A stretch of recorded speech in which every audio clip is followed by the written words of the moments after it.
Looking at the clock, it is now 6 o'clock. This is typically the time that Alex and I welcome you to the Fox 11 News at 6 o'clock. Instead of bringing you our typical coverage, we're sticking with our wall-to-wall coverage of the Palisades fire. We give you 3 different live images here. The big box, that's from our Santa Monica camera. It's turned around. It's usually facing towards the pier. You see the hillside with the active flames. The bottom right, smaller picture, that is along PCH as homes burn, and then a neighborhood within the Palisades there. Upper right screen, more structures burning tonight. This is one of the most destructive fires that we have seen in multiple years. Right now, more than 1,200 acres burned, significantly more than that. 0% containment. This thing is totally out of control right now. At least 30,000 people under mandatory evacuation orders, at least 10,000 homes threatened, and we've seen probably 24, if not more, homes that have already burned, in addition to structures. Pali High, part of that, also burning as we speak. We want to go now to the phone, and joining us live is Charlotte, who is a Palisades resident. Can you talk to us, Charlotte, about what your experience has been like today? What are you seeing from your perspective?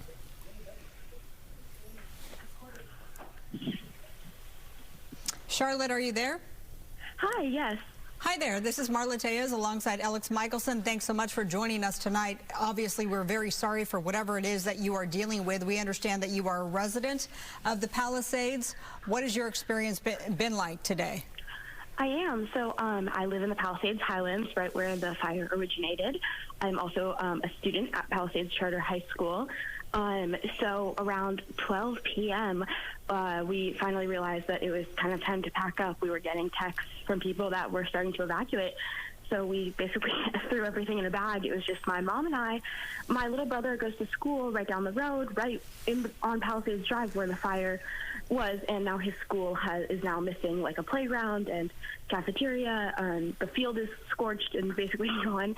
But we picked him up and we tried to leave. Palisades Drive was a mess. It was like a zoo, and people literally could not get out. It was at a standstill. So at some point, me, my brother, and like 4 of his friends, we got out, grabbed our bags, and basically ran off of Palisades Drive onto Sunset.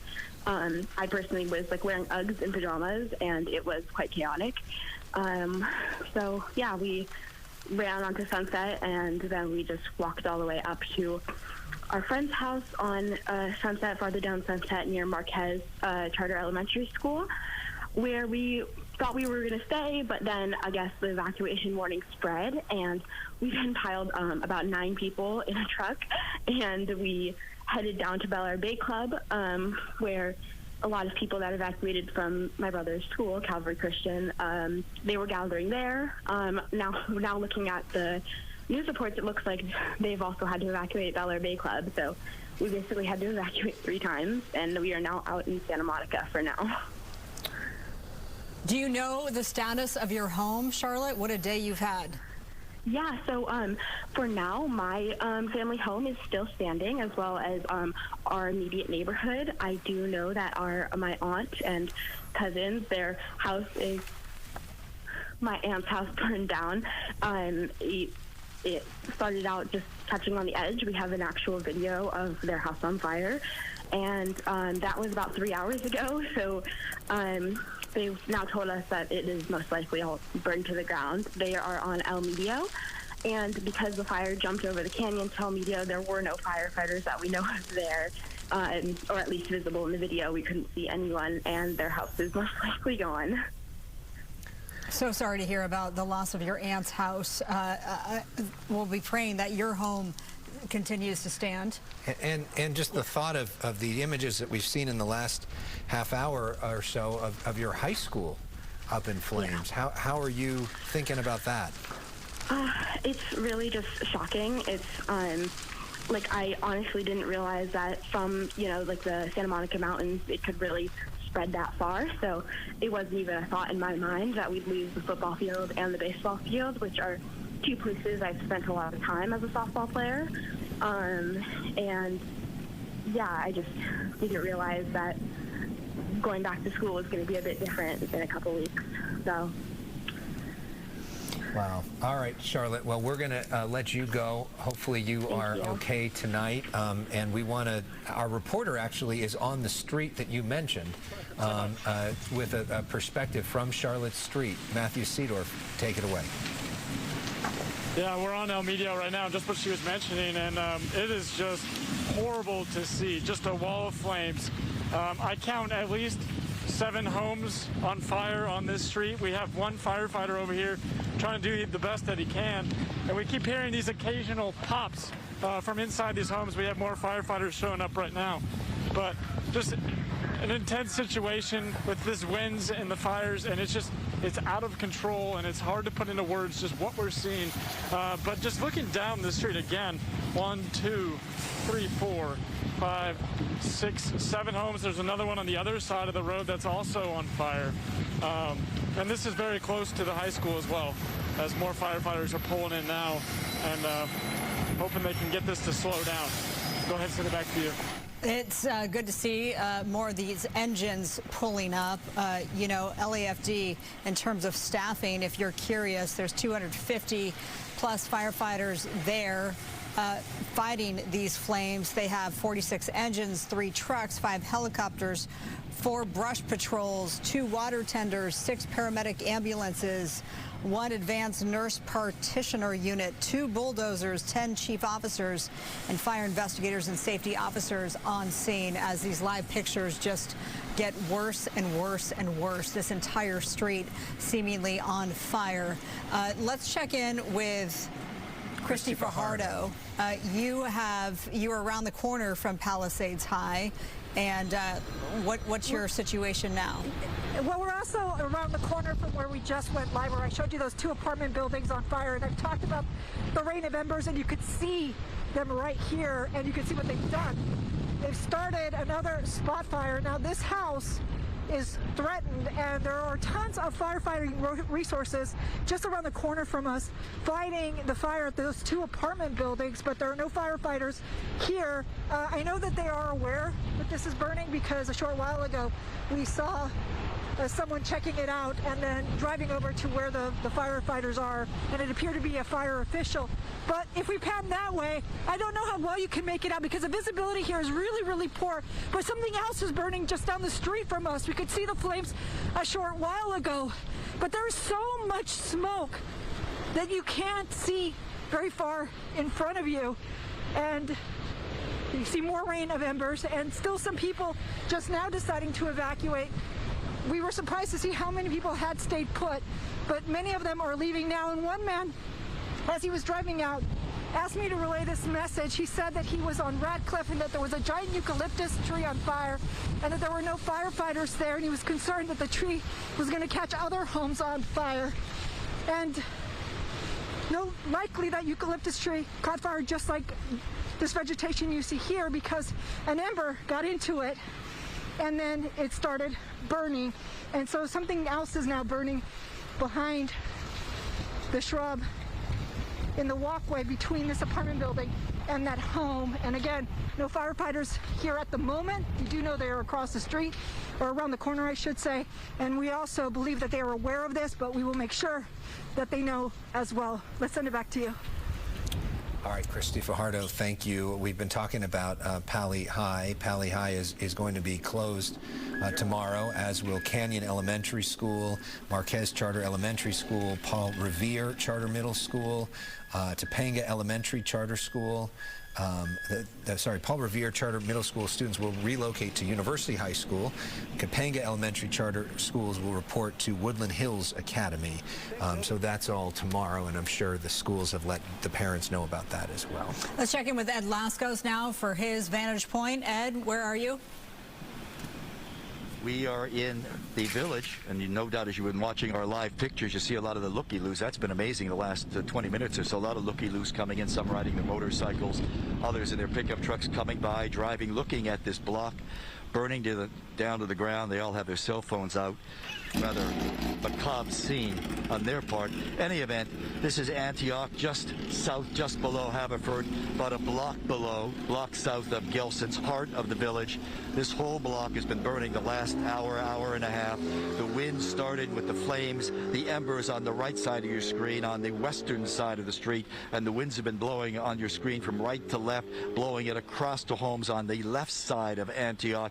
And as Mike the photographer was saying, with these embers, when you get a really good gust, his description was good. He said it looked like a missile flying up in the air from one of the homes that's totally engulfed in flames and flying over maybe about 200 feet into the neighborhood to the left where we have a glow in the sky. So there are just so many spot fires burning here through the Palisades right now. The wind's kicking up. Sometimes you get some really strong gusts, and it is a shower of those lit embers blowing across. So there's really no way at all that firefighters can stay ahead of this, because as soon as one of these spot fires hits, another one is picked up by the flames. See the vehicles here, more of these looky-loos. They just come by with their cell phones, take pictures of this. My God, it's the last place I would want to be if I wasn't working, to be over here in a fire zone like this where people are losing their homes. In any event, we also had one other lady who came by, and I felt very sorry for her. She was in tears because it was one of her homes down here. We tried to talk to her, but her point, she said, was she was trying desperately to call 911. She had her cell phone too, and she said, look, I keep calling 911. It's not picking up. So I don't know what the situation is about that, but she had just tremendous frustration. But I told her, I'm sure the fire department, well aware that they've got this fire out of control burning in her neighborhood right down the street, Antioch. And off to the right is the glow. That is where we've been seeing part of the Palisades High School burning right along Temescal over there. And that fire is threatening to jump over Temescal and move further to the east in our direction, because the wind is pushing it this way with the embers. When we get some good gusts there, you can see some of the flames lapping over the top of that home. There was a home right at the end of Antioch, right at Temescal itself, that was also on fire. Again, one spot fire after another, and unfortunately these spot fires have homes like that right there just burning out of control right down to the ground. All right. And Lascos, a question for you. We know when we were talking to you earlier, there were no firefighters anywhere near you. Has that changed at all, or is it still just burning with nobody there? Well, we saw one firefighter driving by in a fire truck. He came around this way over toward Antioch and over toward Temescal, surveying the area, but that was it, just trying to get an idea of what was burning. But in terms of a firefight on the ground, no, nothing at all. No firefighters. We hear sirens as they move up and down on Sunset. So probably some of those homes that Christy's been showing us, the apartment buildings up there that have been burning, but nothing down here. But as you look down at this scene, horrific scene, there's not really much firefighters can do here, and if they try to stay ahead of these blowing embers, that's an impossibility too. But it is amazing. That was what the lady who was having an emotional breakdown in a sense, and I certainly can't blame her, trying to get through to 911, and her point was, where are the firefighters? And I said, at this point we're on our own, because the firefighters are doing the best that they certainly can. Yes, they are. All right, Ed, we appreciate you. Thank you so much. And your photographer, of course, on scene. Stay safe. Smaller picture here, Santa Monica Cam, the flames on the hillside just continue to burn out of control. This fire is 100% out of control. Last check was at 3:30 when we heard from fire officials, county, city, and state, including Governor Newsom, and the complete acreage at that point was 1,262. As you can imagine, that has just ballooned since then. Pardon me. Eric Scott, basically the public information officer of LAFD, was saying that he didn't think that there was going to be an update from officials, another one tonight. The next one was likely not going to happen until tomorrow morning. So it's best to stay with us here at Fox 11 and online. We are streaming foxla.com. I'm Marla Tejas alongside Alex Michelson. You could also, if you have not done so yet, a great resource is the Fox Local app as well, which has all of the information there, and you can stream us live from there. This big picture here, this is from Pacific Coast Highway. Chelsea Edwards is on the ground there. Chelsea, are you there? Yes, I am, Marla. Oh, it's just devastating watching this. I actually just spoke off camera with the homeowner of one of these homes. It's no longer standing. There's nothing left actually right now. When we got here, it was a full structure. He's just absolutely and understandably distraught. Did you hear that explosion? We've heard a few of these. One, I believe, was a gas line. We heard a very loud whistling sound after. Huge explosion just a couple of minutes ago. We just heard another one. But this gentleman says he's lived in this area. He's lived along PCH his entire life for decades. He's been through a lot of fires, a lot of natural disasters, a lot of events like this, but he said he's never seen anything like this before. And he says this part, at least, these homes could have easily been saved. He's just said he was here all day with his neighbors. They were watering everything down with their garden hoses, trying to save these homes. And they had a fire engine as the flames were coming down through the mountain and coming toward their homes. And he said they ran out of water and they took off. They had to go to something else. So he just sort of stood there helplessly trying to save his home and couldn't do anything about it. He watched it go up. He watched it catch. He first watched his neighbor home catch on fire. Then he watched his home catch on fire. Then their neighbors, and then across the street, and so on. And he's just kind of standing here, just in utter disbelief. And he just said, you know, this could have been preventable. This shouldn't have happened this way. But he said that's that. I mean, what can we do? There's absolutely nothing left. There's not even a beam left standing of what was once his home. Everything back up in that hillside has burned as well. We saw a lot of active flames a few minutes ago. Now we're just seeing a lot of smoke, a lot of black, thick smoke just kind of coming down throughout the canyon. Just heard another explosion there. And as it's nightfall now, we're able to see a lot of the glow from other spot fires kind of all over these ridge points. I'm not sure how much the camera can pick up, but if we look directly across PCH, you can see some at the very top there. It looks like there's some wind blowing as well, and some bigger flare-ups that are sort of coming out from the top of that ridge. We're seeing those all up and down PCH. I mean, everywhere you look, you just see flames. No matter what direction you're looking in, there is fire. Again, these homes here on Terrace Circle, there's just nothing left of them. It appears that every single home on there has been lost. This gentleman that I spoke to, he also said there was a 99-year-old resident. They said the residents in that area helped get her out. They brought her here to this parking lot across the street, across PCH, and then she was eventually taken by first responders to safety or to an evacuation center, but she couldn't evacuate on her own. But again, he's just sitting here watching, just in utter disbelief, as you would be if you saw this. I mean, when we started here, you know, an hour or so ago, there were several structures standing here, not just one, but several along Terrace Circle. And now, I mean, look at this. There's nothing left standing. It's just all gone. And you can see this structure burning a little bit down to the right here. We've seen a couple of people like this appear to be transient individuals. They've approached us a couple of times, and he's approached us a couple of times. Appears to be having kind of a mental break, which also understandable. I think a lot of people coming to this particular area because there's no structures on the other side of PCH. You've just got sand and water, so it's relatively safe in terms of what's going on in this area and in terms of what your other options are, because there's just nothing left to burn once this jumps PCH. It has jumped PCH at certain points. We saw those flames down. You can see in the distance. I can't even see them anymore. We could see them a while ago. Now you just see this thick smoke. And again, no fire personnel either. They were staged for quite some time down at the end of that street, or down a little bit south on PCH. They're no longer there. We can hear the sirens. Not sure exactly where they are, but no firefighting efforts on these homes as well on Terrace Circle. So just so hard for these residents who called this home and who are now trying to figure out how they're going to rebuild and what they're going to do from here. I mean, it's just devastating to watch. It really is. Chelsea, thank you. Look at the smaller picture there of the Santa Monica cam, and it looks like that's even grown even worse in the last couple of minutes, and that's to be expected because the winds are picking up. Joining us, let's welcome to our coverage here Rick Crawford. I understand, and forgive me if I'm wrong, you're former LAFD battalion chief, sir? That's correct, yes. Okay, thank you so much for taking the time out. What do you make of the Palisades fire in all of your time with LAFD? Have you seen anything like this? So, you know, after having a few decades of career with the Los Angeles Fire Department, actually I have seen this a few different times in this particular area. However, with the winds being, with a 24-hour period of these life-threatening and destructive winds, that's actually the big concerning part here. Usually you have a 3-day or 4-day Santa Ana wind event, but without the winds being so fierce. Winds at this particular time, this fire got a head start it's jumped now 1,200 acres in such a short period of time, and now you have structures involved, and actually the evacuation piece of this incident is at the top of every incident commander's mind right now. As we get people out of the way and resources in there, the main piece is going to be to save as many homes as possible, and then try and let this fire, try and survive as much as we can over the night, or the fire department overnight time, as the winds hopefully should subside tomorrow around noon. That happens, that puts us in a more advantageous tactical advantage to be able to now start to get this fire under control.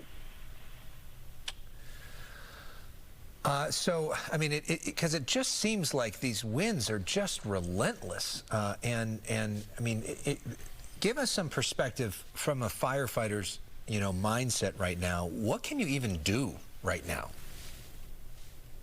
So, if I put you in the scene of a wind-driven fire is what they call this right now. And when you pull up to a wind-driven fire, there's, as you can see, there's embers and firebrands that are burning. You can't have any exposed skin with your firefighting equipment on, because you will burn.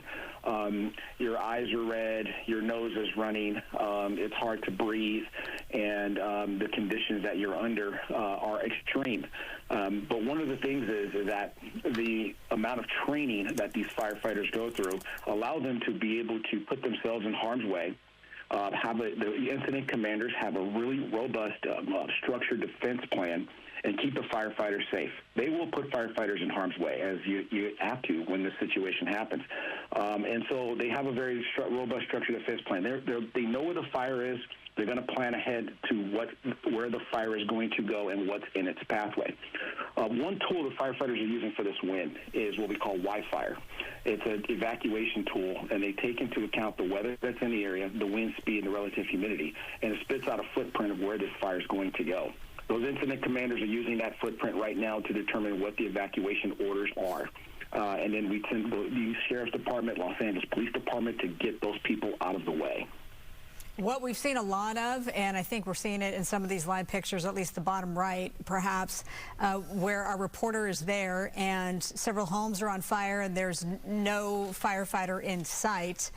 We understand that resources are stretched thin of a fire of this magnitude. What's your take on that? So, the Los Angeles Basin area is what we call a resource-rich area when it comes to fire departments. However, when you have a fire of this magnitude, even though that the weather prediction was for these fierce winds, the amount of resources you have to put onto an incident like this is very critical. However, you still have to provide coverage to the rest of the cities and the rest of the counties that you are, sworn to protect.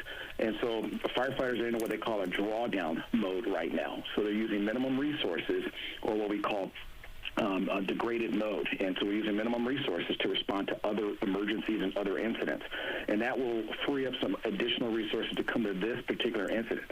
However, right now, the main piece of this is the evacuation, and so, sometimes you will make a decision that you understand there may be a loss of some homes that you just can't get firefighters in front of them in enough time to get themselves set up safely to be able to make a strong firefight. So you have to let the fire come to a vantage point where it doesn't have such a head of steam as you can see these 100-foot flame links that are coming up these ridges.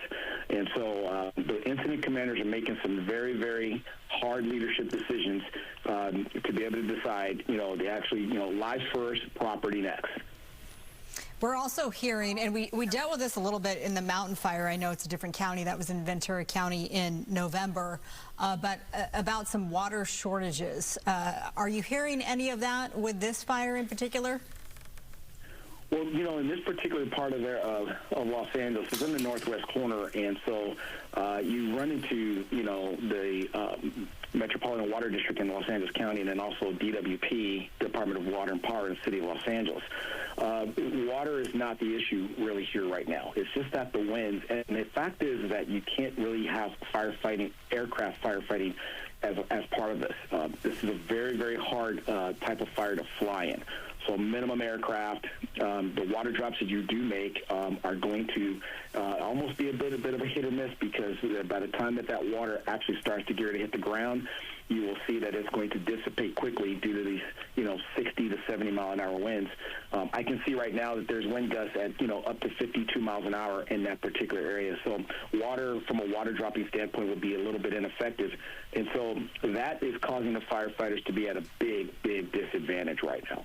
Yeah, and you mentioned 52-mile-per-hour wind gusts, and those could get even higher as we make our way toward midnight and into the early morning hours of Wednesday. Former LAFD Battalion Chief Rick Crawford, thanks so much for hopping on the line and for your insight tonight. Anytime. Back to Fox 11's Matthew Seedorf, who has seen some of the worst devastation. Matthew, I know you've been moving around. Where are you at now? Yeah, we're outside Palisades Charter High School again, kind of on the other side where the majority of the fire is taking place, just so we can show it to you.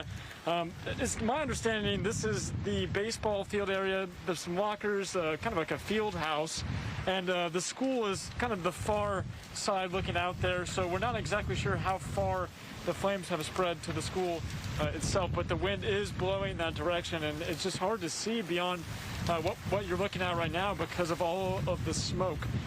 Just dealing with all the smoke and the wind out here. Sam, if you want to try to flip it back this direction, just to put it in perspective, we're on the other side of the street. There's another home on fire above us on this hillside, but there's so smoke. Visibility is very low right now. We have seen some firefighters trying to do the best that they can, putting out fires on homes, but for the most part, the school, we're not seeing a lot of firefighter action where we are. We obviously know that they are pretty overwhelmed right now given the situation, and it's just very, very scary for folks out here. Go ahead and send it back to you. I just want to clarify, Matthew, are these the classrooms that have now caught fire? Because I know earlier it was mainly the athletic fields. Yeah, we are still on the, we flipped sides here, but we're by the baseball field, the locker room, and I guess you could call it a field house. I know photojournalist Sam Dubin went to the school. What are we looking at right now, Sam? So we're on Sunset Boulevard at Temescal Canyon. This is the baseball field area, and those buildings we were showing you are kind of like storage buildings, I think maybe like a dean's office. So I haven't seen the actual classrooms catch on fire, but what's incredible is this across the way. See these fires, these are homes on, I believe, Radcliffe Avenue, which the fire had to jump Temescal Canyon to get to these homes, and it's just absolutely decimated them. I mean, I never thought I would see something like this. Yeah, to Sam's point, I mean, we've counted, I mean, we've probably lost count of the structures that we've seen burning. It's unbelievable. It's something you never expect, and this is Sam's high school, like so many other people watching. It's just hard to see. Yeah, it's a very special place. They filmed a lot of TV shows here. Modern Family was shot here. I believe the Legally Blonde movie franchise was shot here. It's the entrance to the school is very familiar to a lot of people if you watch TV and movies. A lot of history here, a lot of celebrities here. Will.i.am was the celebrity that my generation knew from this school. But yeah, a lot of history here at this high school. Yeah, a lot of background. Let's see if we can walk up this way and kind of show those buildings again. We were at the front of the school that Sam was talking about, and the smoke alarms were going off, but we didn't see active flames on the front end of the school. But again, looking out here, this is the baseball field house, locker room sort of area, and just a wall of flames right now. And you can hear the wind picking up too. Yeah. Continues to spread.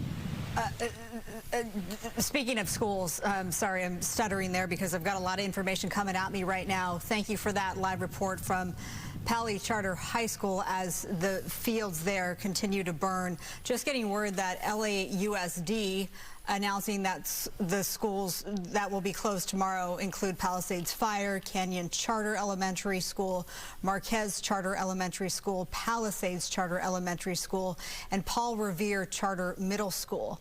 So they will be monitoring the fire on Wednesday and then potentially shift those campuses to remote learning on Thursday. A couple of points that we learned. The acreage, as you can see on your screen, if you're looking at your screen, has now increased. It went from about 1,300 to more than 2,900 acres, 2,921 acres. That is the latest acreage count from LAFD, still threatening 10,000 homes.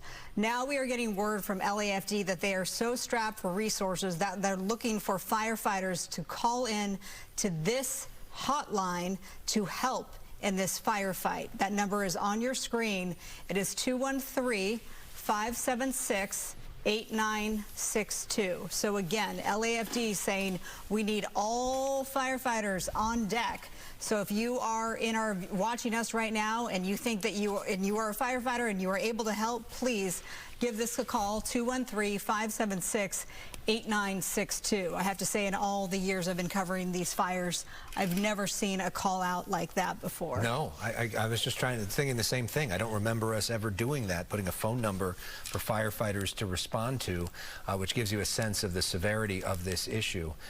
If you are just joining us, or maybe you're joining us from another network that just went to national broadcast, it's now 6:30, and we are on the air with live local coverage of the Palisades fire. Alex Michelson, Marla Tejas here with you tonight, throughout the night, here on Fox 11, on Fox 11 Plus, streaming on the Fox local app. We want to go to Haley Winslow right now, who has a representative from the fire department to give us the latest information. Haley. Yeah, I'm sure you recognize this face. This is one of the public information officers for LAFD, firefighter David Ortiz. He's been here all day, obviously, at the forefront of all this. First of all, we see the flames behind your shoulder. It's obviously a little bit frightening as this fire continues to move southwest. What's the latest, and what's the plan tonight as we're feeling these winds definitely pick up? Well, the plan tonight is to put the various strike teams into the neighborhoods that the fire might start new fires. The majority of the head of the body of the fire has burned in various directions. We have zero containment on this fire, and so we have open front all around this fire. All the communities that surround this fire are in a threat. All right, and so because of that threat, it's difficult to pre-stage a fire engine at every single home. So it's a guessing game for us. We have strategically placed fire companies where we think that the fire might go, but we're also keeping mobile and moving these resources around to engage the fire at every opportunity. There's opportunities in certain areas where the fire is not being pushed by the wind because the wind is super strong right now, and we can have all the water in the world and not be able to stop the forward progress of the fire. As you can see, certain spot fires have started in other areas like you see behind us, and once one ember lands into that area, you get a new fire start. And those can carry 1 mile, 2 miles down the road. It's hard to predict. So a lot of people don't see fire around them, around their home, and they have a false sense of security because embers can be cast in all sorts of directions. If you're in the area where an evacuation order was given, it's time to get out. Conditions are going to get worse. Winds are going to pick up. It's dry. It's windy. It's a perfect scenario for a fire. Yeah, and the National Weather Service still saying that this is on par to be the strongest Santa Anas of the season, and it's looking like, it's expected that you guys are going to be here for several days. During our news conference a little bit ago, we had almost 50-mile-per-hour gusts. You can definitely feel it's really picked up. I know it's definitely, you can feel it, the difference. What would you say to people? I know a couple of friends of mine were trapped in there, and there was a little bit of miscommunication, with trying to be first told to get out and then told not to get out. And obviously there's no signal, so it really complicates things. Right. So a lot of the evacuations are done neighborhood by neighborhood. If you hear police officers coming through your neighborhood over the PA, it's time to evacuate. Immediately when a fire starts, the first thing we tell folks is to shelter in place and wait for direction, especially during the beginning of the fire, because we don't know what's going to be impacted. When we give an order to evacuate, we don't want to be like Chicken Little and tell people to evacuate an area and get out of an area unless it's absolutely necessary. So until we know where the fire is going, that's when we can give an evacuation order. We have established the direction of the fire, which way the fire is expected to move.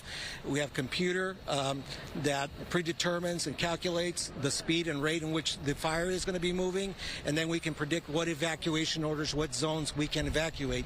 But separate from that, independent from that, we also have areas that are immediately threatened. We don't need the chief or the person in charge of this incident to tell us to evacuate an area. That the division that's running the fire, the chief that's at that scene, at that community, can take independent action and order an evacuation of a community. So if you do hear those police officers over the PA telling you to evacuate, even if they haven't given an evacuation order via the news, or you haven't received one on your phone, you need to get out. A lot of the phone service is intermittent right now, so you might not even receive an evacuation order. When in doubt, if you feel threatened, get out.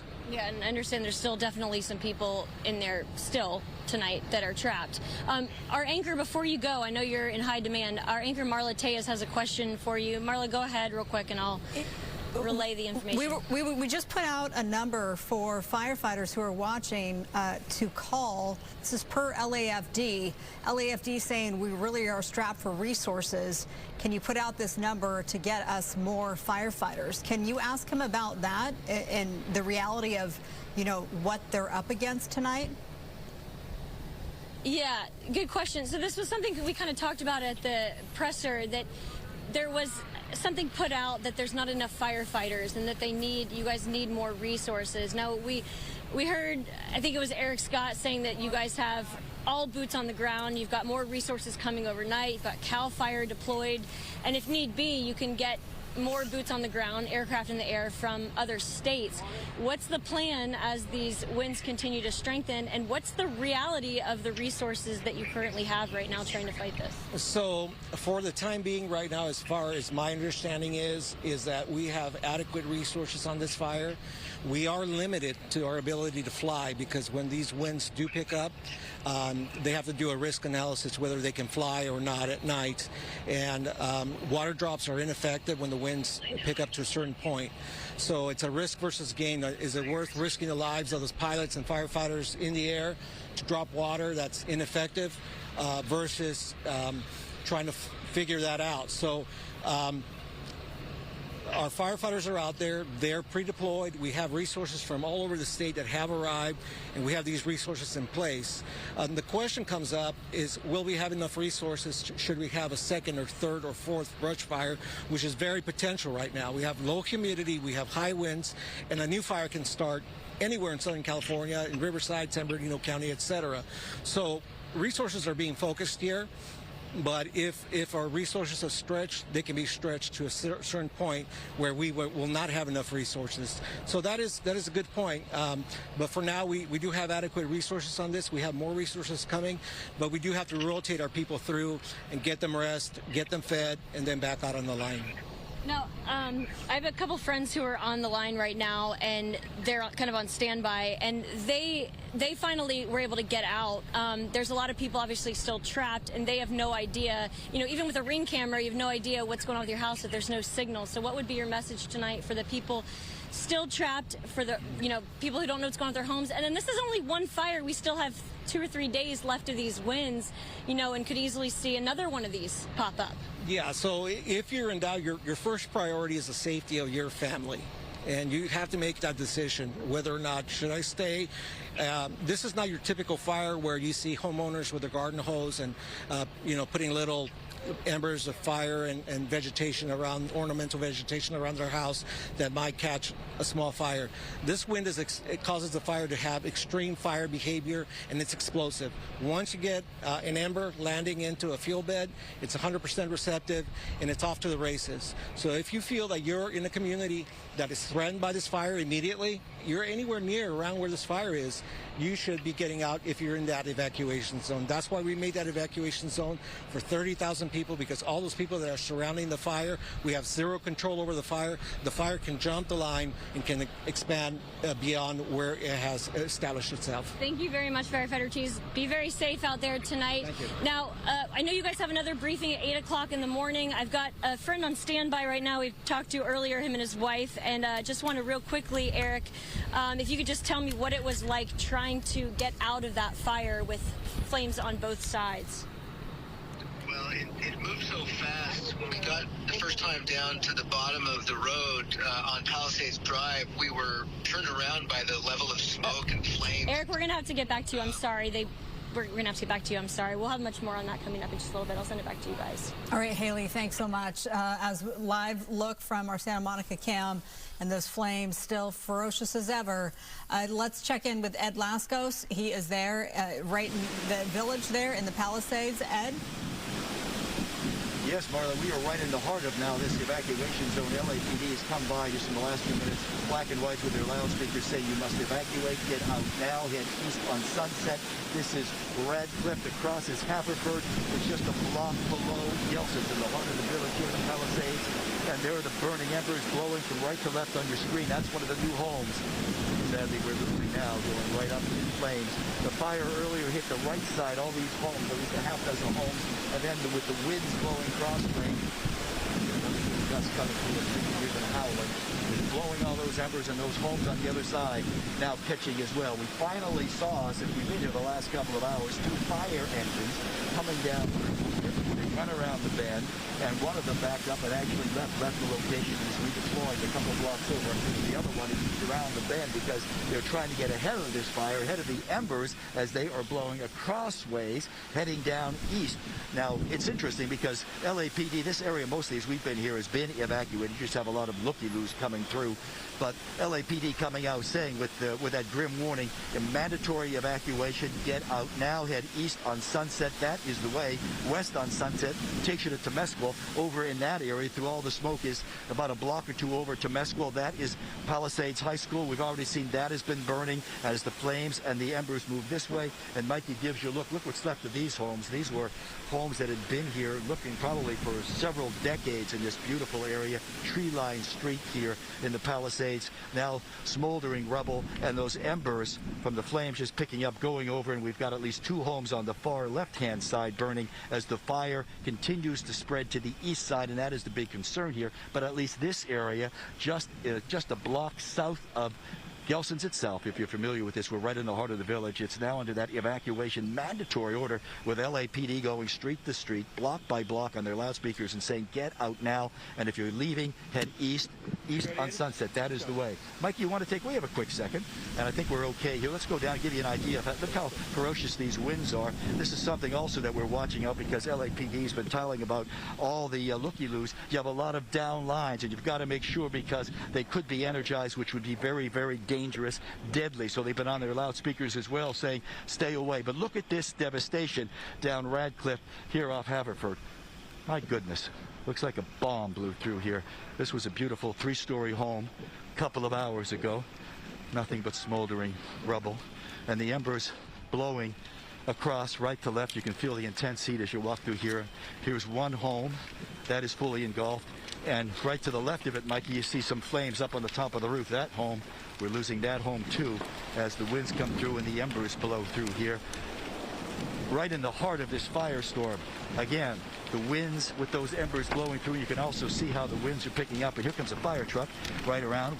Finally coming through here. We're seeing some firefighters moving in here, probably trying to get some water on, trying to control these embers as they're blowing through, because you have this out-of-control fire and the wind's blowing across. They'll blow across to the next block. Further east, and you've got more spot fires, and that's the big concern. Marla, Alex, you were talking about a call for L.A. City firefighters. Look at this. Long Beach Fire Department, Engine 10, pulling in here to try to help out with this firefight. So we've got folks from Long Beach. I saw some earlier from Glendale coming in here. So it's an all-out firefight. Everybody hands on deck, mutual aid, helping LA City Fire. And this home we are losing as these embers blow through here. This is the home right next to the one that's fully engulfed. And here come the firefighters as they try to figure out their line of attack. And at this point, I don't think they're going to be able to save this home, unfortunately, but trying maybe to control the spread of embers. And I'm thinking doing structure protection on the home right next to it. That's what he's talking about, structure protection right over here to keep those flames from jumping across this 2-story home as you're right in the middle of this firefight here on Radcliffe, just off Haverford. It looks, I don't have the words. Bomb, war zone. Look at this. These homes, beautiful, stood here for decades through this area, now smoldering. You got the embers and the wind still blowing from west to east, and that's the problem. This home is gone. Started with some shrubbery burning out front a little while ago, and bang, just like that, it is up in flames. Yeah, and here we got the firefighters. That's what they're talking about here. They want to try to do some structure protection. This home, though, has already got fire burning on the top of its roof, but they're going to try to get some water on it to keep those embers from burning to the home next to it. But this is a good sign in the sense, since we've been here the last couple of hours, these are the first firefighters we've actually seen move in here with an engine and try to get some control on this. And this is engine 10 from the city of Long Beach, not LA City Fire. Yeah, we finally have some firefighters. Finally getting a lot. That's the first line to come all the way from. We've actually seen of some water going up to the top of that roof, trying to get this house down, trying to control those embers through here. Again, this is an area in the village, the heart of the village, where LAPD just went by a little while ago with their black and whites telling everybody it's a mandatory evacuation. Get out, run out now, and head east on Sunset. Evacuate. It is unsafe to be here. I would think most of the folks that have already left. There was that big log jam of traffic a couple of hours ago, so most folks were already gone. But as this fire moves in this direction with those embers and the winds blowing very strongly from west to east, from Temescal and Palisades High, over further in this direction over to Chautauqua, that is the concern. They've been trying to get a lot of the folks out. Seemingly they all are, and now we've got some structure protection here. And first line on this home, which is burning on the up top, the rooftop. Look at that, the upstairs area burning because the home next to it is gone. Just like that, these winds, a big gust came through a little while ago. Embers, a sea of embers, hit some of the shrubs on fire, and the home went up just like that, and now the home next to it is burning, and that is the concern. Now, see, look, we talk about the embers. Look at this tree. See these embers? If they catch onto the tree like that, tree starts burning, you got more embers flying, and that's why it's just so very hard to control anything like this as this fire roars through here with the wind propelling it through. But finally, some firefighters can hear an engine come along. I mean, this is just a reminder of how so often this is kind of the luck of the draw. How lucky this Blue Homes homeowner is that this is when the fire department finally shows up. Firefighters had to come all the way from Long Beach to do this, and that home could end up being saved by this. But these homes, just because of there wasn't anybody there, they are not. Our total losses, so many of them on this street. Hopefully that this particular street can start going in the other direction. But it's a reminder, Marla, as we see the fire crews from Long Beach, that the winds are supposed to get worse, not only in Pacific Palisades, but all over Southern California. And there's nothing to stop another fire like this from starting somewhere else. Unfortunately, I have this news just coming across from LA County Fire Department and the Angeles National Forest. They are responding to a new brush fire burning in the Eaton Canyon area above Altadena. So at this point, it just started, no word on acreage, but again, firefighters from both LA County Fire and Angeles National Forest responding to a new brush fire in Altadena, above Altadena in the Eaton Canyon area. So that's what we were just talking about with the gentleman from LAFD saying that, you know, we have resources here, but what happens when another fire breaks out? Right. And I've been seeing some messages of people saying that they're seeing fire from Pasadena, so that makes sense that would be that fire. And, you know, we'll see about getting eyes on it. It's a little bit challenging for us because of to fly the chopper tonight, not only because of the winds, but also because of some flight restrictions because of President Biden still being in Southern California. So it may be challenging for us to get eyes on that. But if you're watching us and you have video of that or are seeing that, please send it to us via social media, tag us, tweet it at us, all the rest of it.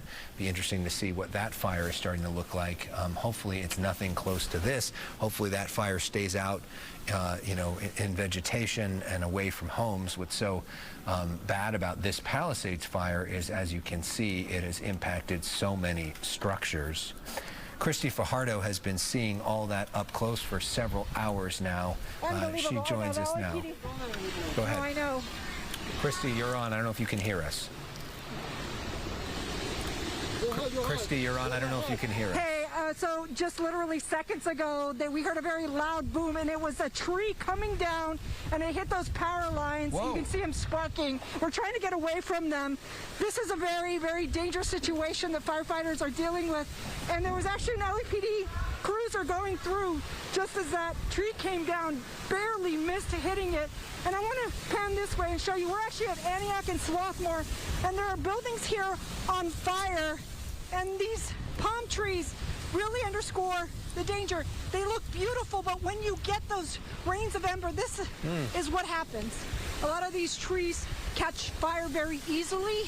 The wind also knocks down some of the palm fronds, and that catches fire everything, or lights on fire everything beneath it. In fact, if we pan down, you can see there are some palm fronds on fire there on the sidewalk. And still, we're seeing people evacuating. Again, the LAPD just came through. They were on the megaphone. They were telling people to leave, and we're hearing booms. I don't know if you just heard that all around us. It appears to be transformers catching fire and blowing up. And again, very hazardous and dangerous situation that we are witnessing firsthand here at Swarthmore in Antioch. And to give you some perspective, we did not even move that far. When you came out to us live the last time, we were about a block and a half away at Sunset and Via de la Paz, and drive a block, and this is what you see. So firefighters really have a monster fight on their hands. Right now, we're not seeing any resources here, but again, we are seeing LAPD officers, and we need to get out of here. So I'm going to send it back to you. Okay, Yeah, Christy, please. be safe. That's the most important thing. Do your thing. We'll get back to you when it is safe to do so. And you know, it's a very real threat for her, for the firefighters that are out there, and a reminder why the safest thing for people to do is to listen to the mandatory evacuation orders. Part of the reason that we are there is to be documenting and do so in a safe way, often in conjunction with the fire department. We train for this sort of situation with them multiple times a year to go through this in a safe way, but this is one of the worst situations that we've seen in many, many years here. This is a live look, pardon me, not a live look. This is a map per CAL FIRE, and it gives you sort of a sense of the Palisades fire. Last check, not long ago, CAL FIRE updated the acreage to 2,921 acres, so just under 3,000 acres have burned so far. And then we're just getting word about a new fire that's broken out above Altadena. We've seen some images of it. This is in the Eaton Canyon area. LA County Fire is on this one, and the Angeles National Forest also battling this fire. We do have Gina Silva, our reporter. She is headed to that Altadena area fire to bring you the latest there. Here's a live picture. This is our Santa Monica cam. Those flames very active still, and they will continue to be so. Let's check in with our chief meteorologist, Adam Kruger, for the latest on those winds. Adam. Yes, we have a lot to talk about here. I'm going to start, though, with the three main takeaways. If you're just kind of like joining in late today on the coverage, you know we've been on for hours and hours with what's going on. But the three main takeaways is the fact that the winds are going to peak later on tonight. I'd say 9 p.m. to 9 a.m. tomorrow is going to be our most concerning window where the winds will be strongest. And also, the humidity goes down even more tomorrow, a little bit drier tomorrow. And also worth noting that extreme conditions like what we've been seeing in the Pacific Palisades are actually widespread and occurring over a large part of Southern California. And, you know, I hope there are no more fires, but I was just thinking a moment ago, before we heard about the one a little north of Pasadena, and we don't know to the extent of that one yet, but I was just thinking, like, I'm almost surprised there's not more going on, and it seems there might be just happening right now. All right, so now to get a little sciencey before we dive into the specific wind forecasts and humidity forecasts, I want to share with you why we expect tonight the winds to peak a little bit. So we've got a setup in the atmosphere, a little bit higher up. You may have heard of the jet stream. So those are the fast-moving winds that are a couple miles above where we live down here at the surface. And right now the jet stream kind of follows this path like this. And there's a little burst, a strong part of the jet stream just on the north or northwest side of this low. And that's getting lined up right over our area. That's adding an extra boost to the winds. That's happening right around 9 to 10 o'clock tonight. And it's within this white circle right here. Now, as that low moves farther south, notice this is noon tomorrow, then that most intense part of the winds a little higher up in the atmosphere starts going south. south of us. But that's why through the night tonight and tomorrow morning, we have that extra enhancement to the wind speeds. And that's why, again, the peak is really, I'd say, 9 p.m. to 9 a.m. for tomorrow morning. Now, we have the red flag warning. No surprise, that's in effect for just about all of Southern California for Tuesday, Wednesday, and then Thursday. A part of Los Angeles and LA County is carved out of that, but all these other areas continue on Thursday in a red flag warning. And the National Weather Service has a fire weather watch in effect for these areas in orange on Friday, which means on Friday this may turn into a red flag warning, which gives you an idea that we're looking at a prolonged Santa Ana wind event. The strongest winds, though, you know that, will be tonight and into tomorrow morning. We have the high wind warnings expiring at 6 p.m. tomorrow. After that point, the severity of the winds will be backing down, but still, it's an offshore wind, a dry wind, dry conditions, and gusty all the way potentially into Friday.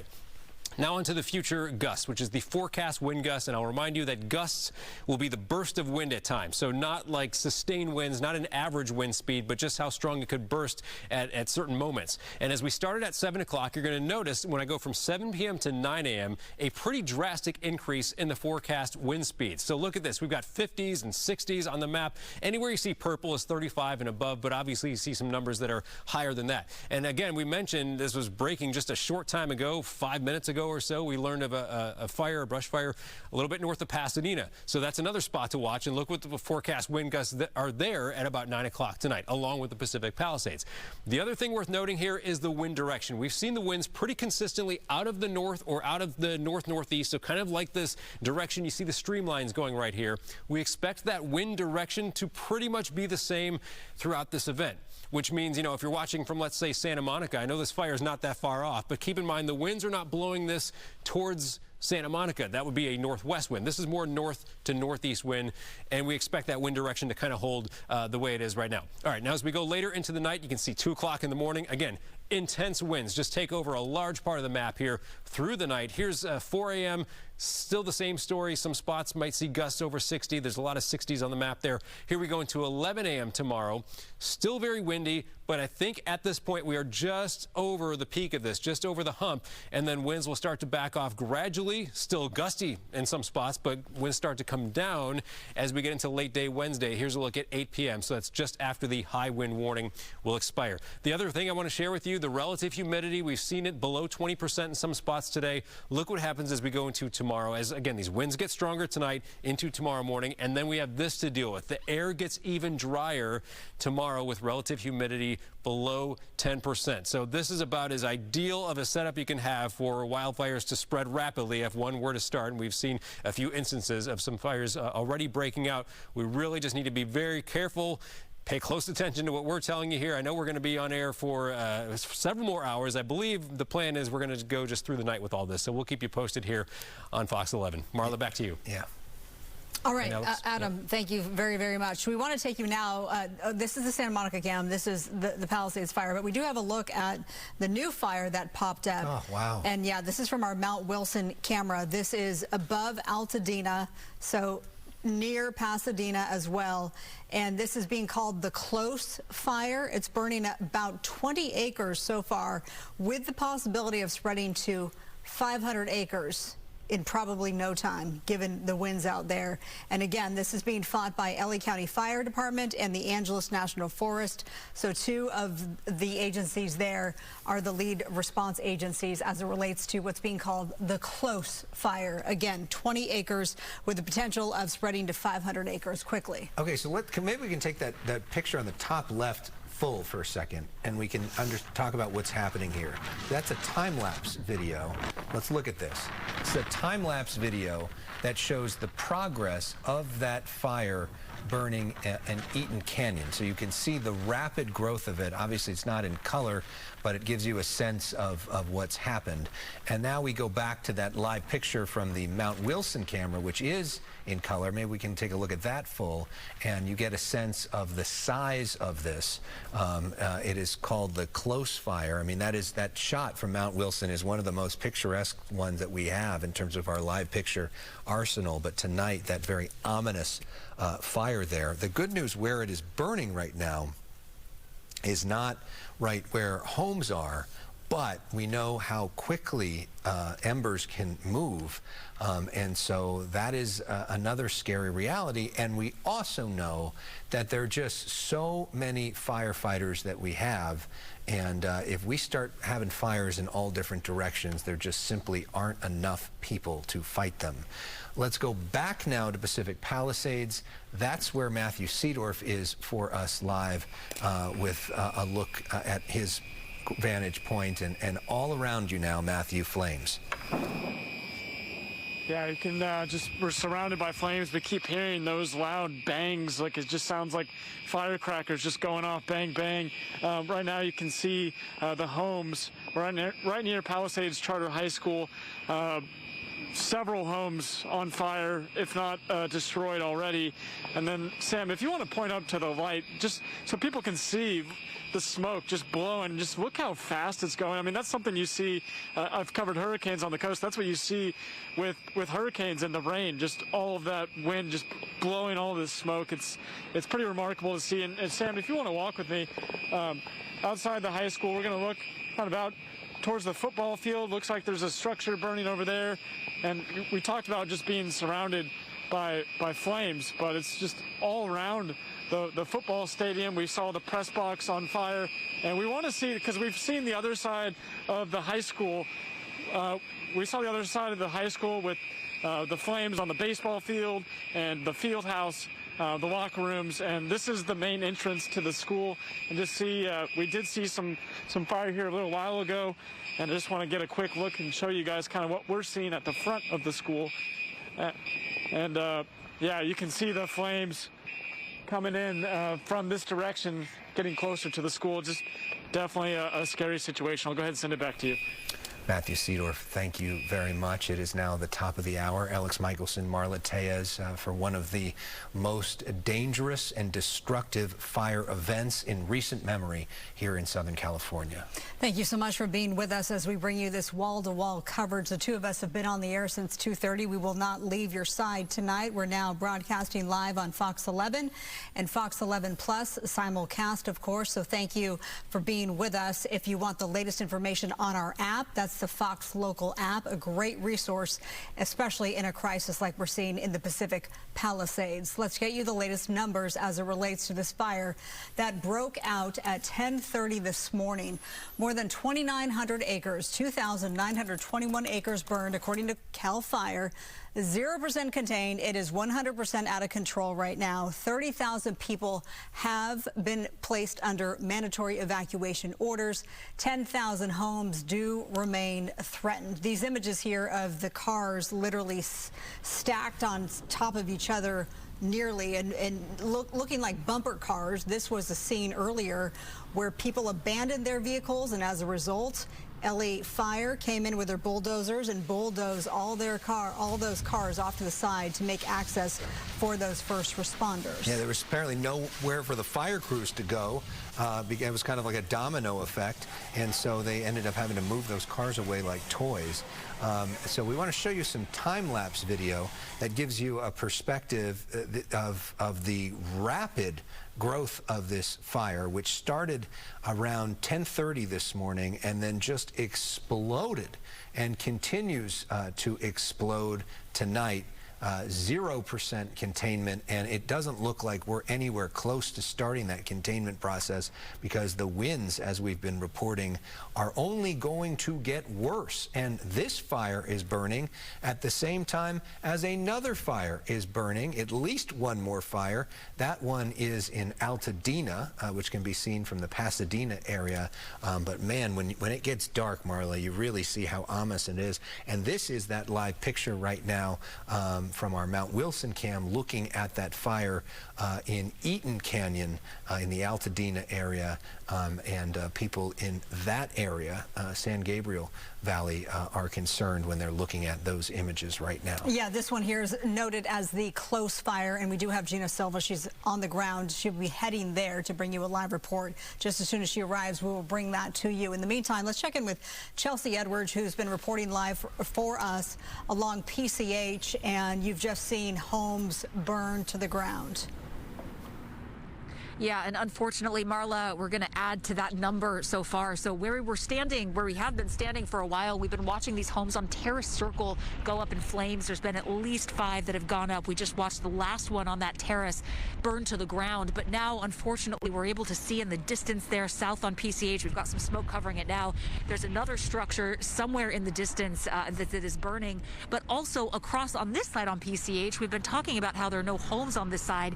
There are some structures, though, that we're able to see now that they're lit up. Those are, we believe, the public bathrooms that are right in that area along the beach that are currently on fire. So that happened within the last 5 to 10 minutes, and that whole thing is just going up. We haven't seen any firefighting efforts in that area or here at all since we've been here in this particular part of PCH, which means that everything in this area is just, you know, if the flames come to it, it's burning. I've been talking to the homeowner, one of the homeowners here in this mobile park.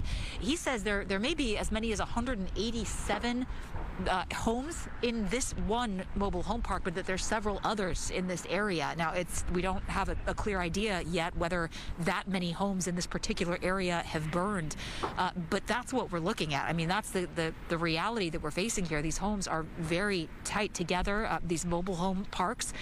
You know, the structures are very close together, and once one goes up, if there's no mitigation efforts, you know, the others go up as well. So we're watching this burn to the ground.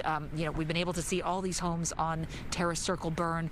Not clear how many behind it have burned, but it could be a lot. Let's take a look again, Elliot, if we look down on PCH, that public bathroom. So that's a relatively large structure, and that was lit up quite a bit a little while ago, but you can see those flames coming off of it. Look where the wind is pushing it. So the wind is still pushing everything to the west toward the ocean. For a while there, it turned back on us. So we were standing here, and all of a sudden it shifted very quickly. We were getting knocked around, our camera was getting knocked around, and the smoke was just coming directly in our direction. That seems to have shifted now to the opposite, and I think that kind of speaks to just how chaotic this is, and that we just don't know where it's going to go. And every time the wind shifts, these embers get carried to a different area. They can possibly light up different homes, like what we're seeing right now here along PCH. And then we've got more homes on fire with really not enough resources to be able to tackle it, to do property, to save these properties, unfortunately. So again, we're seeing at least one more home in the distance, but just with the numbers of this mobile home park, if this gentleman is correct, and there are 187 mobile homes back there, if that whole thing is flattened, these numbers are going to be very different from when we wake up tomorrow morning from what we heard at the last press conference. So certainly keep an eye on that, but just devastating to watch. That homeowner is still here watching his neighborhood burn, and he just said, I don't have anywhere to go. I have nothing left. He didn't have insurance on it. There's nothing left he can do. So it's just, it's a devastating situation for so many people right now. That is just absolutely heartbreaking. I'm sure he knows this. There are the evacuation centers. He probably doesn't want to go there. He probably feels, you know, a sense of security being close to where his home was. So those evacuation centers are at Westwood Rec Center in Westwood between Wilshire and Ohio on Sepulveda, and there's another one at the Dream Center, and there's various ones if you have large animals. Pierce College, for instance, in Woodland Hills will accept large livestock. And by the way, American Red Cross is set up in conjunction with the Westwood Rec Center evacuation. And the Agora Animal Shelter is accepting smaller animals right now, so that's a place to bring them if you need to do that. Okay. So let's bring in our chief meteorologist, Adam Kruger, and let's talk about those winds. And when we talk about Santa Ana winds, what that means, right, is that they're blowing towards the ocean instead of away from the ocean. We much prefer away from the ocean, and that's why we are literally seeing the flames go all the way up to the Pacific Ocean. Yeah, and you know, it's the interaction of the wind direction and the mountains and what happens with the winds when they come over the mountains and go downhill. I mean, essentially, that's why the geography is the way it is in Southern California, why the deserts are on the other side of the mountains, is usually the prevailing wind. The common wind would be blowing onshore. It goes over the mountains, and we have super dry air up towards the deserts. But what formed the deserts is basically happening right now around a lot of the LA area, on the ocean side of the mountains. So, yes, Santa Ana winds, it's offshore, and usually when they're very strong like this, it's usually an extreme scenario, not just with the wind speeds, but also the very, very dry air We talked earlier about how the humidity actually goes lower tomorrow than what it is right now. So we've got a couple of things working against us here. I'll keep showing you this. We've mentioned it many times here tonight, but as we look at the future wind gusts, which means how strong the winds could be bursting at times, doesn't mean sustained winds, doesn't mean it's an average wind speed over several minutes, but just a gust, a burst of wind could get up to some of the numbers you see right here. And as we go from around the current time, starting off at 8 o'clock into 10 o'clock, you're going to see just in those couple of hours a pretty drastic change and increase in the wind speeds here. And notice the wind direction also, because yes, the Santa Ana wind is offshore, meaning blowing towards the ocean, but we can have Santa Ana winds that sometimes come from the northwest or from the north or from the northeast or straight from the east.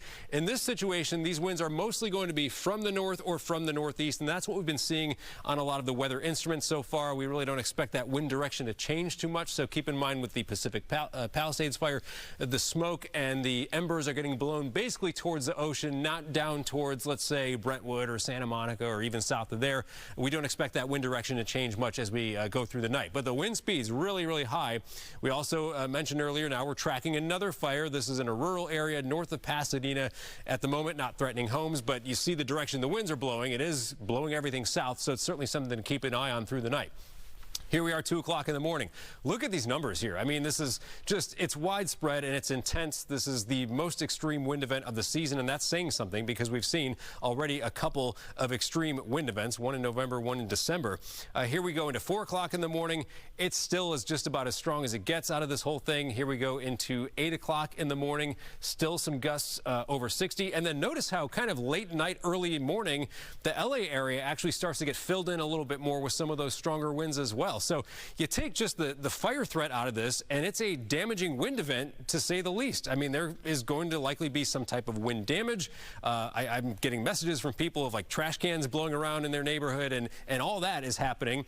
We saw the live shot earlier with Christy, who a tree fell near here, near her, and power lines, you know, sparked and everything. And sometimes that's how these fires start, right? It's the strong wind knocking down a tree on the power lines.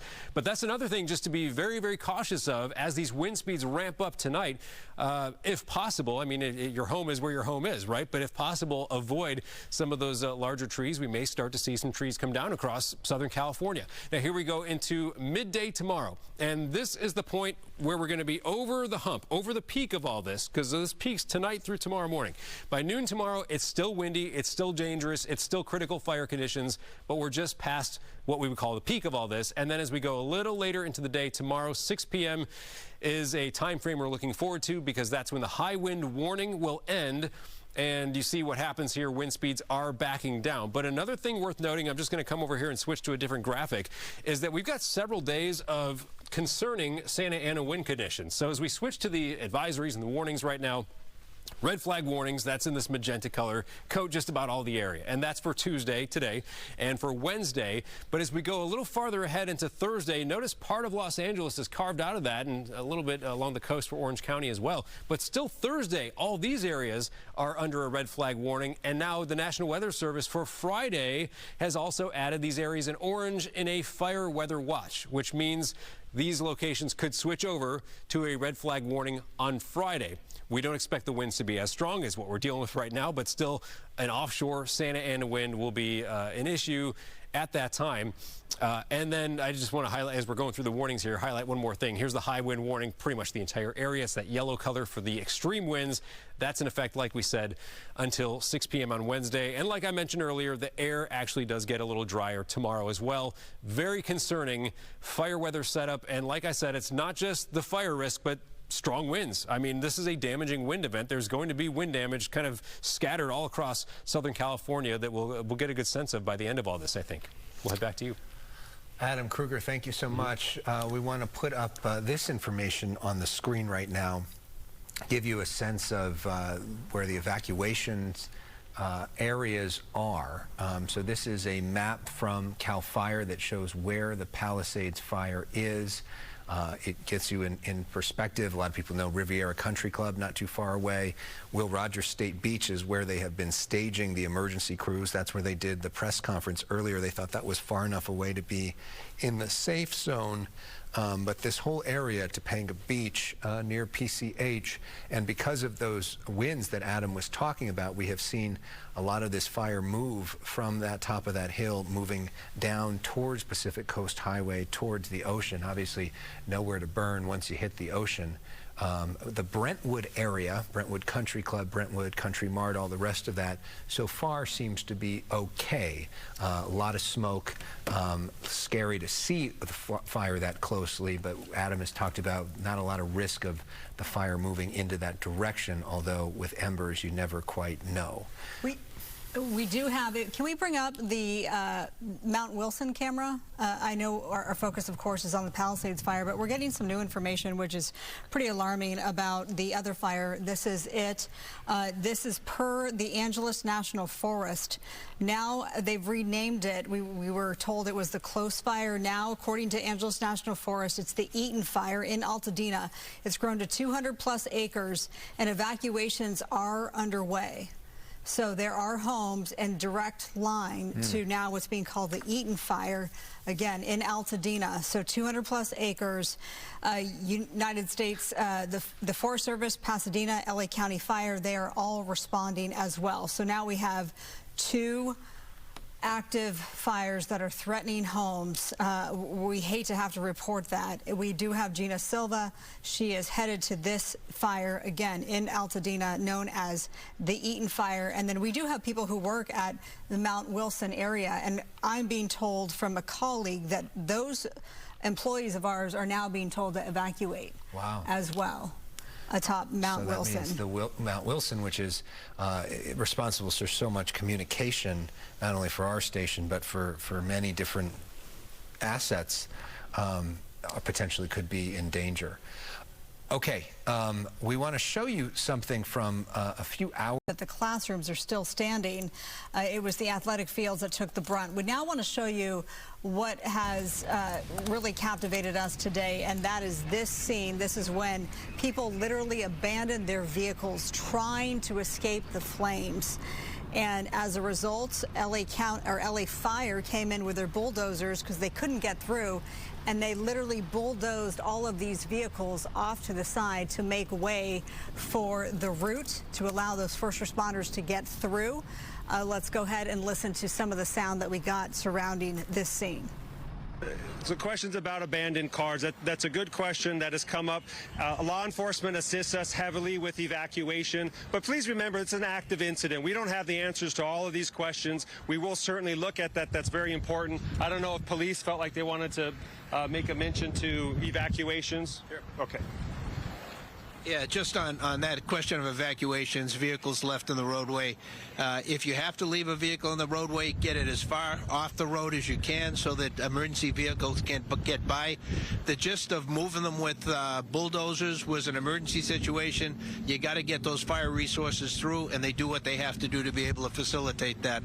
So we're asking really for the cooperation, and think a couple of steps ahead. It's not just your vehicle there, but then others line up behind you as well as they see what you're doing. And so I can't stress enough, please follow the evacuation orders.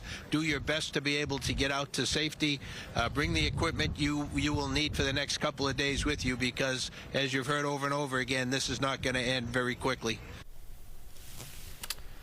No, it's not, as we expect the winds, if you can believe it, to get even worse later tonight and into early tomorrow as well. And we heard from a woman who was in that abandonment, in that her and her husband were in separate vehicles, because a lot of people have asked us on social, why did they abandon their cars? And she laid it out plainly and said that all of the traffic was trying to get through and the flames were really close. And it was gridlock, and so at which point it was, life over your car. And so they left their vehicles there, and they've just stacked up, obviously. It's like dominoes. So that gives you a better idea of what really happened. That becomes a story of sort of crowd dynamics and mob mentality as well. Ed Laskos has had these remarkable pictures, and Ed, good to see a firefighter there. Is this the same Long Beach crew that we saw earlier? Yeah, you're right about that. It's Engine 10, City of Long Beach. They moved in the first fire engines we've seen on this entire area, this entire block of Antioch and Haverford. They've been busy getting a couple of hose lines on these two homes up here on the east side of Antioch and Radford as the winds have been blowing the embers. The west side, look at that on the other side of the fire truck, they're all gone. Those homes, nothing but a smoldering chimney on the other side, and it's been the embers being pushed by these winds that have been blowing over here, lighting these homes on fire. And in the back, they were trying to shut down a fire that's over here. This home, remember last time we saw you about 20 minutes ago, it was just smoldering on the rooftop area. Now look, the fire has moved into the second floor, first floor. This home is burning, and the home right next to it also. That one we're looking at. Spots of many, if you will, no pun intended, as this fire roared across, jumped across Sunset and moved down here to the east of Temescal, losing these homes. Another burning. Mike, you'll give you a look on the other side. It really started over here on the west side. These were the first homes that went. And my goodness, it's like a bomb hit this area here. Home after home, right along as you head down to PCH. Just went up in a matter of seconds, right before our eyes. Smoldering rubble. You see the embers still blowing as the breeze blows through here, and that's a continuing problem. The embers continue to blow to the east, and you have more spot fires down 100, 200, 300 yards away, something that's almost impossible for firefighters to control. There's a chimney or what's left of that home. Incredible. And then it's jumped across. Now you have these homes burning over here. One that's loud. Well, there's actually two as I look around the bend, 2 or 3 around the bend to the right off camera. The one right in front of us. And then the firefight that they're basically trying, well, they're not going to be able to save the one to the left. It is just fully engulfed in flames, although they're hitting you with water, some lines now on the bottom and also up top, but also trying to dampen down those embers because they're trying to save the homes to the immediate left and also the homes on the backside to the far east. But it shows you this firefight here, and it's basically out of control. One engine doing whatever they can. God bless them, but with these flames and the embers that are blowing up in the sky, look at that. If you go all the way up top, Mikey, the embers just blow up in the smoke and the wind that swirls around, and they go up, follow down along to further east, and it's a battle, maybe a battle that you just can't win when you have winds like this, unfortunately. No, it is not a fair firefight by any stretch. It's just absolutely devastating. Okay, thank you so much, Ed. Let's go to Christy Fajardo. She has a similar scene. And last time we saw you, we had to let you go because of the dangerous power lines that were nearby. Yeah, no, unfortunately we saw a tree come down, narrowly missing an LAPD cruiser and then taking down a power line, and it just started arcing and sparking everywhere. We did have to get out of there, but I want to show you, we're actually on Swarthmore near La Cruz Drive, and this is Palisades Charter Elementary, and sadly it is on fire. And even around the corner there are several buildings on fire, and down the street as well, and there are no firefighters, not a single one in sight. I know that there is a lot of firefighting resources right now at Sunset and Via de la Paz. Excuse me, it's having a little trouble talking. Because we were there earlier, and there were 2 massive apartment complexes that were on fire, and firefighters were trying to put it out. And as they were putting that out, a spot fire started at a home around the corner. I did flag down firefighters, let them know, but they said that they were too busy evacuating those massive complexes, and they just didn't have firefighters to spare to go tend to that house. And we're seeing time and time again tonight where buildings are burning, homes are burning, in this case a school is burning, and there are no firefighting resources in sight or to be spared. And sadly, this is what we're watching right now. One of the culprits that we're seeing over and over tonight are these palm trees. Embers fly, they catch the palm fronds on fire, and this is what we see immediately following that. In fact, if we pan upward, you'll see that this palm tree is on fire. So is the one right next to it. And the real issue is that those embers are now up high, and if the flame, or excuse me, did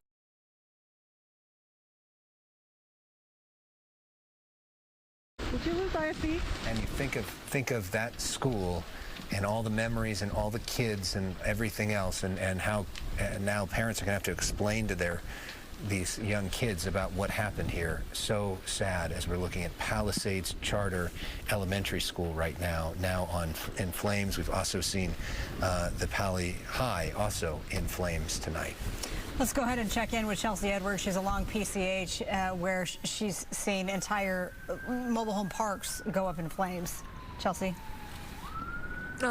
And more than that, honestly, it doesn't feel real. It feels extremely surreal being here and watching this. I mean, everywhere you look is on fire. Everything that we can see that is on the land that can burn is burning right now. I mean, from up in the canyons to what you're looking at right now, which is what's left, the rubble that's left from this mobile home park, to structures that are further down PCH, we're not sure what those are, to the public bathrooms on the other side of PCH. So this has jumped PCH and is now on both sides, even though there's not a whole lot left here to burn. It is still burning. It's just remarkable to watch. And, you know, we see that firefighter, that fire engine heading south on PCH. We've seen that over and over. They're going south, they're coming north, but they've not stopped at any point to help to do any, you know, structural protection for any of these homes. That's some of the frustration from this homeowner we've been talking to. This gentleman, he's standing near me. He's been here for a couple of hours now. He keeps coming and talking a little bit more. He's warming up a little bit, I think, just still completely in shock from watching his home burn down. But he said, you know, they were here. They knew that this fire was coming down. The homeowners were there. They were trying to protect their homes with garden hoses. And there was a fire engine that was there right at the entrance. And he just said they could have done something, but they ran out of water and then they left. They said they'd come back and they didn't. Obviously, those firefighters are working on life-saving efforts. I mean, that's obviously their first priority, as it should be. Property is secondary, but that's obviously hard to hear for the homeowners who are just watching everything they have and they own go up in flames. The gentleman we've been speaking to said he ran back in when he knew that it was too late. He knew that his home was on fire and there was nothing that was going to save it. He said he ran in and he grabbed a physical picture of his late mother, and that's the only belonging that he took out of that home as he ran down the hill to get away from those flames. So, I mean, you hear stories like this and it just... the impact is so great to these people. I mean, you think about the fear in those people that were in their cars on Sunset Boulevard making that decision to run. You know, that's a true fear, and we see these scenes like this, and I mean, it's just hard to believe. Again, it just feels surreal. It looks like we're on a movie set. Like this is not actually where we're standing in the Pacific Palisades right now. When you look at the scenes of destruction, it'll be really interesting to see tomorrow when the sun comes up and to kind of get a sense of how widespread this damage is. This gentleman says there's 187, he believes, mobile homes that are in this park alone, and this is just one of several up and down this section of PCH. He says there's one to the south and one to the north as well, and we believe that those structures are burned as well. I mean, it's hard to tell, obviously, right now with all the smoke in the air and these shifting winds and you know, no ability to get in and really see what's going on. But I think it's safe to assume that these numbers are going to skyrocket from what was reported earlier this evening in terms of these structures that have been lost. I mean, we're seeing it with our own eyes. We're watching these structures burn. Just remarkable damage here in the Pacific Palisades, and just so much just devastation and fear from these homeowners who are just watching everything that they have go up in flames. And we can just hear the roar of that wind. It is something. All right, Chelsea, thank you. We want to talk now about the new fire that popped up. It's being called the Eaton Fire. Here's some images. This is thanks to Jonathan Acosta here. And this is burning in Altadena. 200 acres. This just erupted, already up to 200 acres, and there are mandatory evacuations in place. Angeles National Forest, one of the agencies on scene, says leave now if you are in the evacuation zone. I'm going to read these out to you. I do believe that we can throw them up on your screen.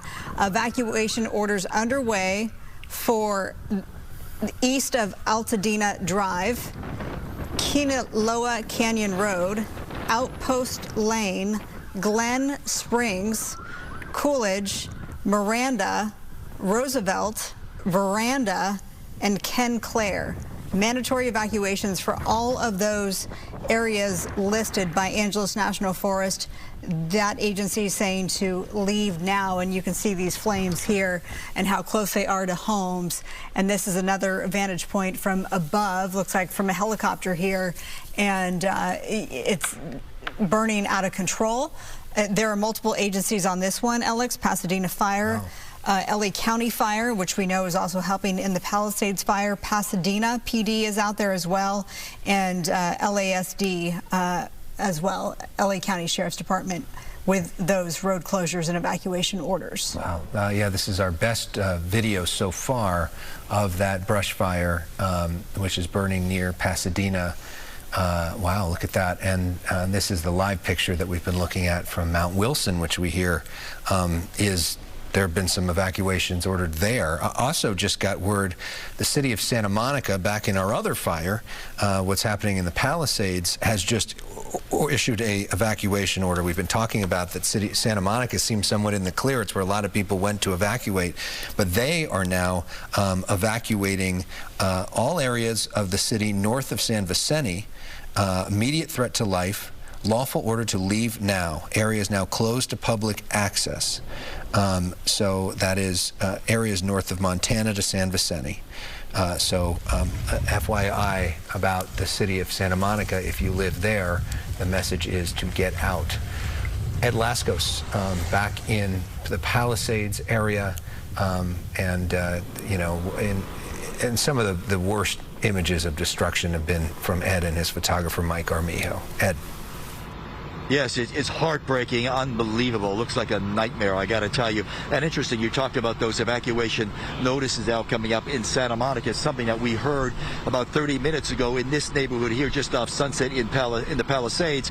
LAPD going by in their black and whites on the loudspeaker saying, get out now, mandatory evacuation, evacuate eastbound on Sunset, which would take you back in that direction you were just talking about, where they are now asking folks to leave in that area of Santa Monica, moving toward the Brentwood area. Crazy scene out here. Long Beach, Engine 10 on this scene. Antioch, Radford, just off Haverford, about a block south, if you will, towards PCH, just on the backside of Gelson's. Give you an idea. Heart of the village of the Palisades. This one home here is sadly the latest casualty of this out-of-control wildfire. That front end looks like it's going to give way. In fact, some of the firefighters just pulled out as they're thinking that front wall might come crashing down. It's one of, geez, I don't know, a dozen, maybe more homes on this one street alone as it winds down from Sunset down toward the Bluffs and PCH along Temescal that has been lost. And as you look down the road, down the street itself, Antioch, one after another, you just see one of the homes, another home's burning, because of the trouble is the embers that keep blowing from this wind. As Mike Armijo, the photographer, was saying, it was almost like missiles. Hear that wind blowing through? I know, huh? And it picks up all those embers, missiles, if you will, lit missiles, blows them down. And look at the front of that home. Looks like it's just, sadly, we're losing another home here. I must tell you, though, the firefighters from Long Beach have moved in. First ones we've seen, and they're working very hard to try to contain this one if you can, and do protection, structure protection on the home right next to it, to the left side, because the one on the right side we've already lost. So they're doing their best. You can see them pouring water on the one to try to keep it cool so that these embers and the fire does not spread. They don't want it to go up this block, as it's right in the direct, it's downwind in the direct line of all the embers and where the fire has been burning, as it's burning now on the east side of Temescal. We've already lost some areas over at Pali High School, if you're familiar with the area. It jumps over Temescal, over that canyon area, over the roadway onto the east side, into the Antioch Street area, Haverford, right along, right basically across from Temescal and Pali High, backside of Gelson's, and it's just been a firefight here the last couple of hours. Several of these homes gone, and as you look over past, these are the homes that we first lost here as this fire, the sparks first hit this area. Chimneys standing, brick chimneys, all that's left is just smoldering, burning debris, and at times you might hear some gas canisters pop. That's about it. And then over here, down there. Look at that's a look there of a lot of the fire engines that are moving in further down along to Mesquite as you come down closer to PCH, trying to get a handle on some of the flames that are burning down there, some of the homes that are burning down there, as they're trying desperately just to try to contain a lot of these burning embers as they're going through. Mikey, I don't know if we can look through the trees over there. It's probably a tough shot, but there's a huge home down there, a mansion. Some of these homes are beautiful. They're up on the hillside overlooking PCH. Great views down over the bluffs. That one is fully engulfed, several stories high. Just an unbelievable scene here. War zone. A lady came by a little earlier saying desperately she was trying to call 911, complaining that there was no way to get through 911. That was at a point when there were no fire trucks, no fire engines, no firemen anywhere to be seen in this particular area, in this particular neighborhood. She was, and there's a good look at that home I was talking about further down on Antioch here. My goodness, it is a firestorm here, raging out of control. Firefighters, Long Beach, are here doing their best, but with these winds and these embers, there's not much you can do, not much anyone can do. Wow. So depressing and sad to look at. Ed Lascos, Mike Armijo, thank you for the excellent coverage all evening long in very, very tough conditions out there. As we watch these homes continue to burn. You know, we've been talking about evacuations. We just talked about the fact that Santa Monica now adding evacuations, Eaton Canyon adding evacuations. Governor Newsom is in town tonight because he was supposed to meet with President Biden out in Thermal for a national monument. That had to be canceled. President Biden's stuck here in Southern California tonight. Governor Newsom ended up going to the press conference earlier today in Santa Monica, and he talked about the need to follow when it comes to those mandatory evacuations. Let's listen. By no stretch of the imagination are we out of the woods. You heard the chief say 10 p.m. tonight to 5 a.m. tomorrow will be peak winds. And having just quite literally an hour or so ago gone up the canyon and saw firsthand the impact of these swirling winds and the embers and the number of structures that are destroyed, not a few, many structures already destroyed, and the fact that people were still not evacuated, still did not heed the warning, we're just coming down the canyon, is a reminder of how serious this moment is and how important it is you listen to these evacuation orders. Well, he also declared a state of emergency as it relates to this, and he did reach out to President Biden. Alex may have just mentioned that, and to get FEMA involved and help get more federal dollars. Let's give you a look. President Biden gave the approval for that, so the federal government's going to be spending a lot of money on helping to fight this fire. Okay, so let's talk about the evacuation centers that are so precious to so many people. I know a lot of people, had fled to Santa Monica, but now north of San Vicente, all of those areas are under a mandatory evacuation. If you need an evacuation center, the closest one to the Pacific Palisades would be the Westwood Recreation Center. It's at 1350 South Sepulveda Boulevard. This is right between Wilshire and Ohio. This is where American Red Cross is also set up. They are accepting small animals there as well. Another evacuation center that we have is, I know the Dream Center is another one that has opened its doors. This is in Hollywood, the 2300 block, 2301 Bellevue Avenue in Los Angeles. And I just got a message from Clint Carlton, who helps run the Dream Center, and he says this is open not just for the Palisades fire, but now the Eaton fire as well. So if you are in a situation where you need a place to stay tonight, the Dream Center is your place to go. That is a good option for you. In terms of animals, you can also go to the Pierce College in Woodland Hills. That one is accepting large livestock, smaller animals. The LA County Animal Shelter in Agora is accepting smaller animals. So those are your animal evacuation centers, in addition to the human evacuation centers, if you will. We continue to look at live pictures like this all afternoon, and it's just getting worse and worse now that the sun has set a couple of hours ago. Alex, it looks like you have some new information. Yeah, the White House just put out a statement from President Biden, who is here in Southern California tonight. The statement, not on camera, saying he's being frequently briefed on the wildfires in West Los Angeles. My team and I are in touch with state and local officials, and I've offered any federal assistance that is needed to help suppress the terrible Pacific Palisades fire. Earlier tonight, FEMA approved a fire management assistance grant to support areas that are impacted and help reimburse the state of California for the immediate firefighting costs. My administration will do everything it can to support the response. I urge the residents of Pacific Palisades and surrounding areas of Los Angeles to stay vigilant and listen to local officials. So that is a statement from the president. We have not, even though he is right down the street from where these fires are, we haven't seen him on camera. I haven't seen him going to, any of the briefings, which would cause quite a security situation and may not be all that helpful right now, considering Secret Service and all the rest of it. But if we look at this live picture, once again, you get a sense of just the embers and how scary this is and how we are not anywhere close to being out of the woods yet.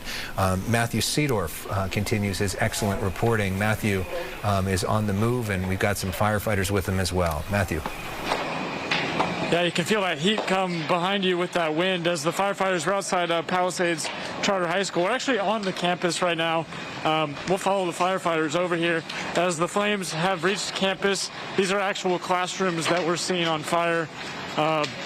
Just hard to imagine. I mean, there were students here in class today, and now you're just looking at this, and it's just hard to put into words. You can hear the firefighters yelling for more water. We saw them on the front of the school, also with their ladder out, just trying to get on top of this, but just feeling the heat, the embers blowing around.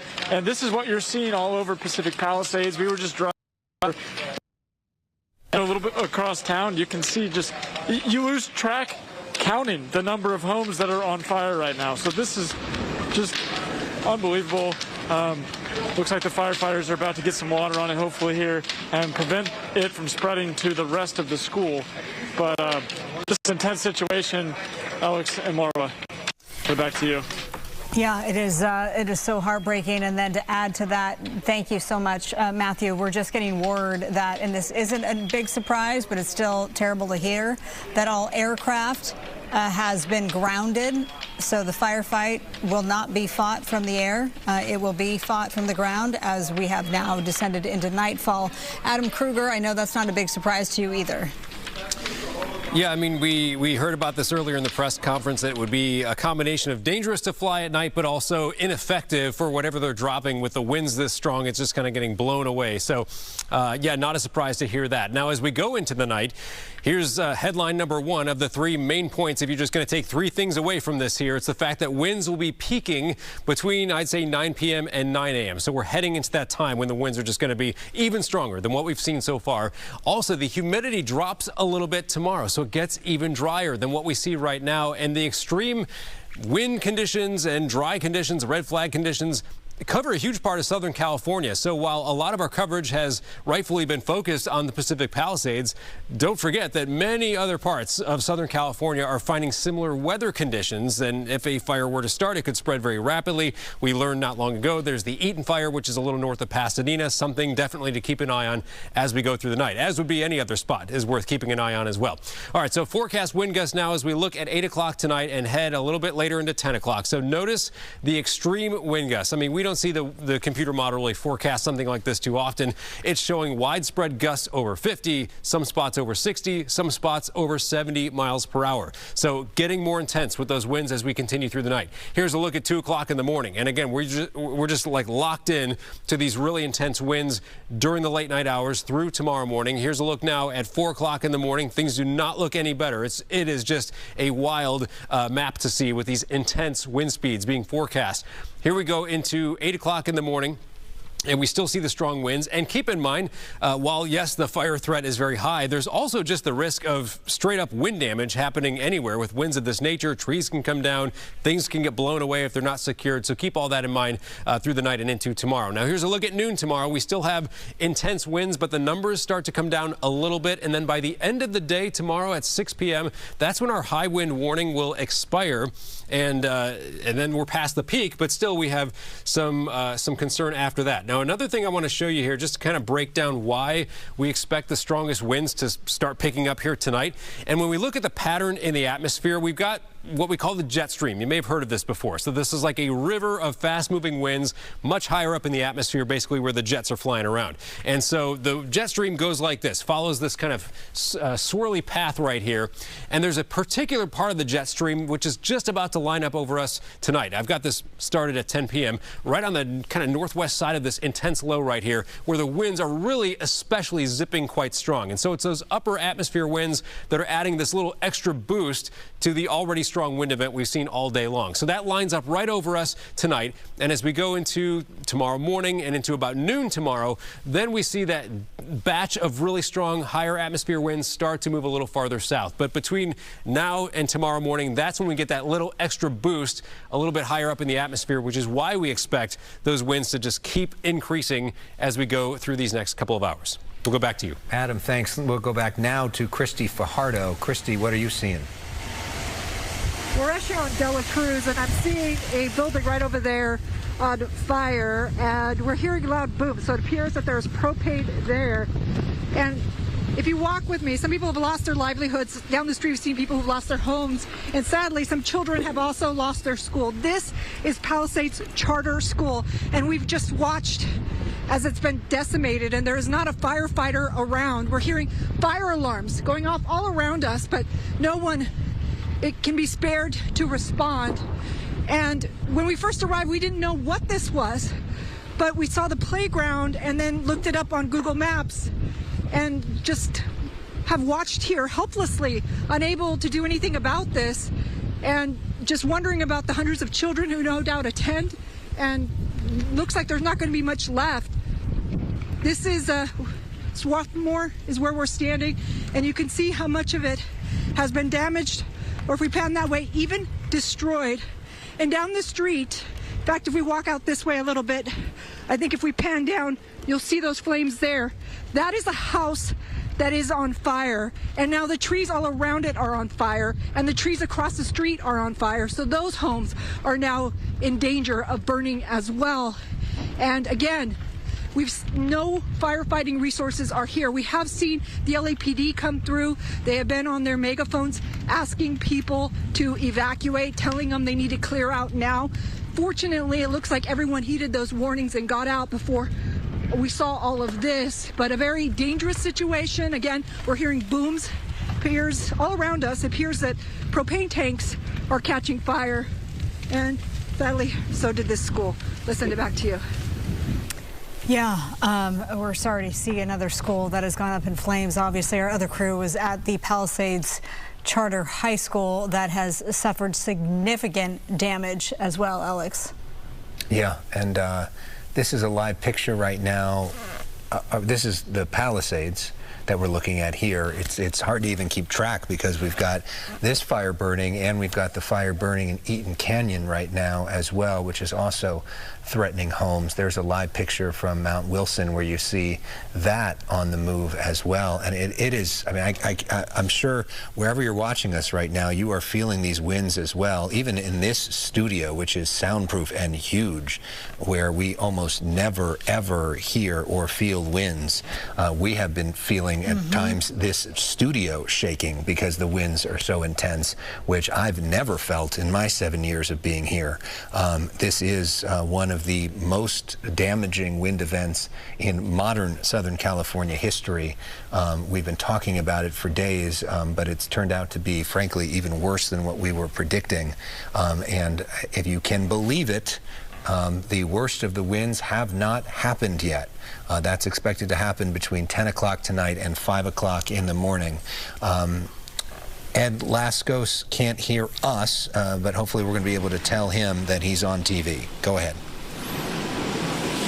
Now the firefight goes on here, and it's growing more desperate by the very moment. Power now shut off in the last few minutes. Some of the apartment buildings, condos, all in dark. We've also lost cell service. AT&T, one of the carriers, it's out, making the situation even more dire. This is Antioch. It is just south of Sunset, right just south of the village of the Palisades itself, right behind Gelson's, if you're familiar with that, just east of Temescal Canyon.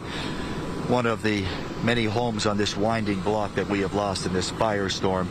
This fire engine 10 from Long Beach, moving in here. The first engines that we have seen, first firefighters that we have seen in this area. They've been doing their best to try to shut down this fire, and particularly the embers as the winds are blowing across your screen from right to left. Sometimes we get those big gusts that go through here, and those embers look like flaming missiles that fly several hundred yards toward the east, causing some more spot fires. That's been the entire problem. This block hit by the first wave of this firestorm a couple of hours ago. Over on this block were some beautiful homes. On the west side, there's a chimney, a brick chimney, all that's left. But interesting, there's that chimney, that home, three-story home, gone.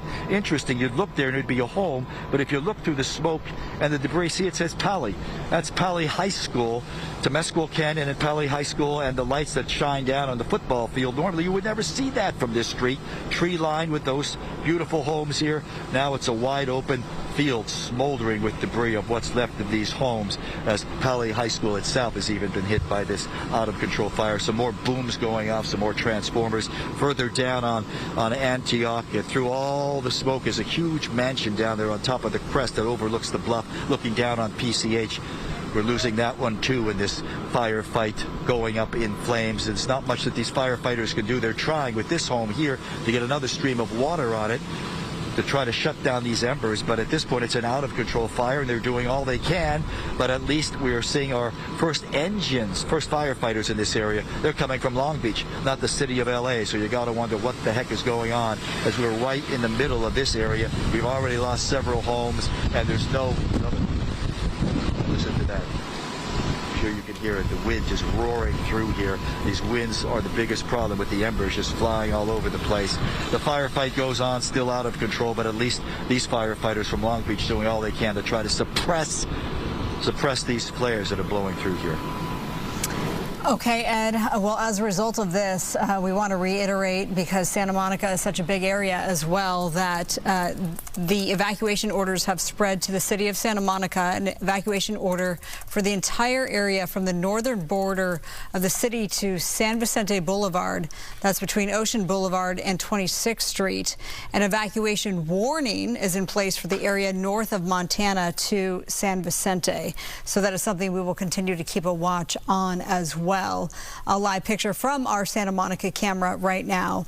And you can just see, of course, the active flames and the strong winds. Let's get back to the ground, and we are headed to Chelsea Edwards. And this is a little bit earlier, an intense situation that she was involved in along PCH. Chelsea.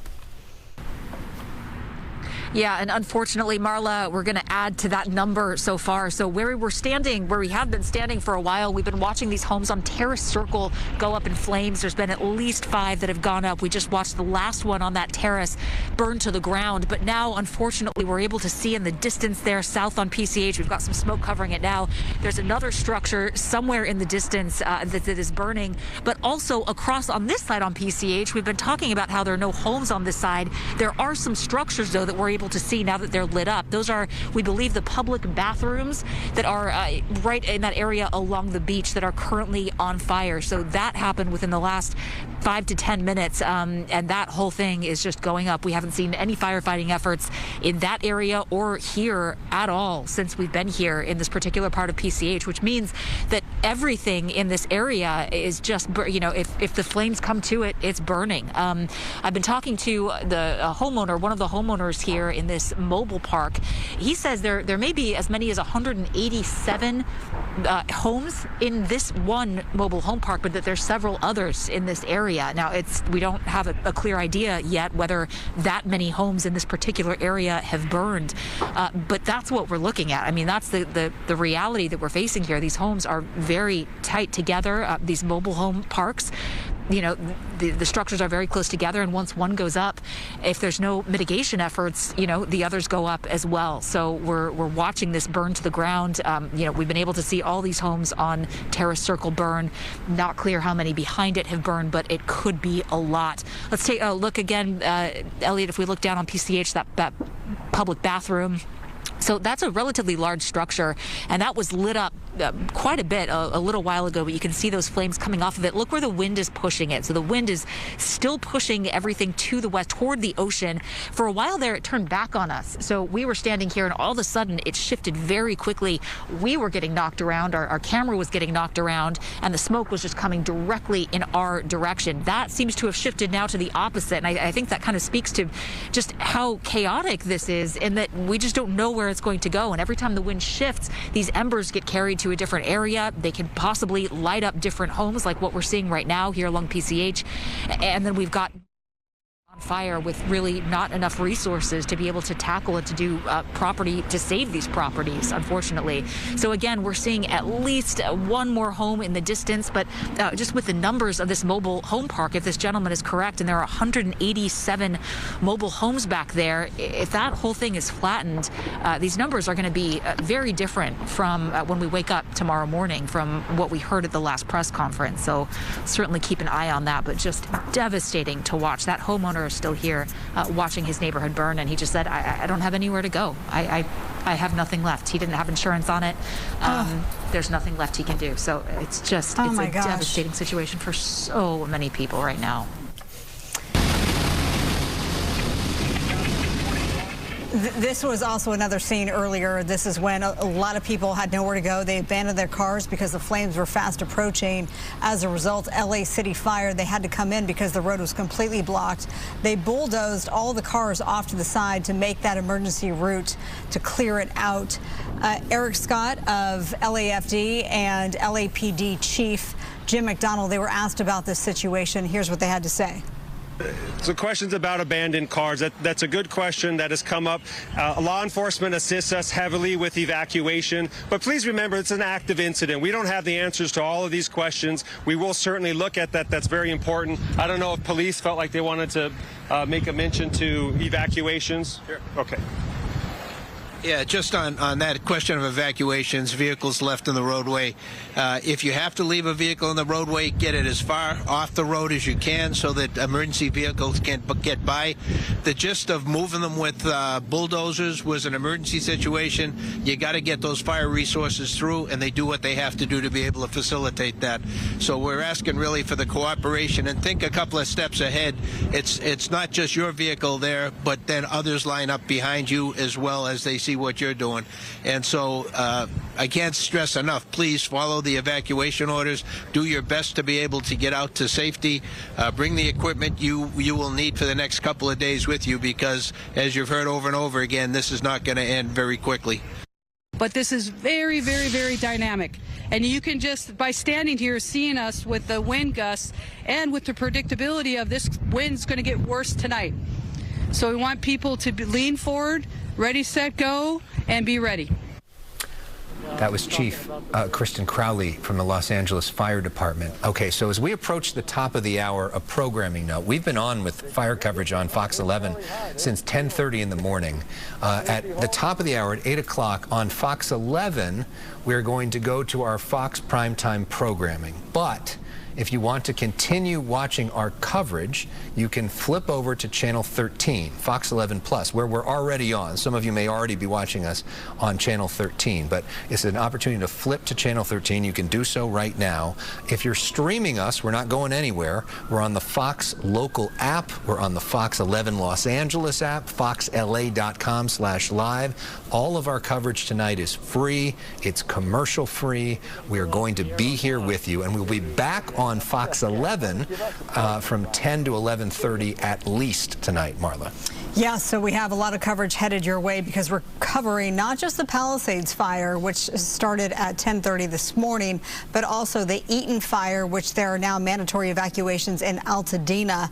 That fire is at least 200 acres, so we are watching both fires. We will also be able to bring you a live report from the Eaton fire, our first from Gina Silva, just as soon as she arrives, and we know that she is very close to that scene. So again, the Palisades fire burning out of control, almost 3,000 acres. The Eaton fire in Altadena, 200 plus acres at this point.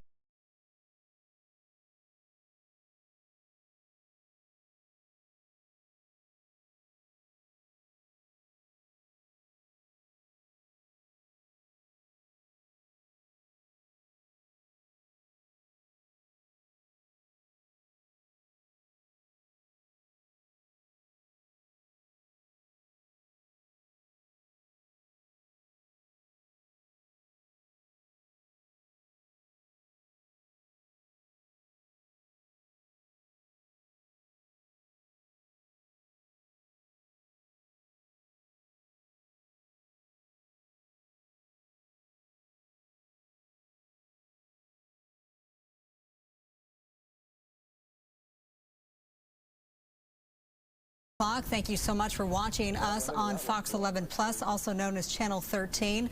I'm Marla Tejas alongside Alex Michelson.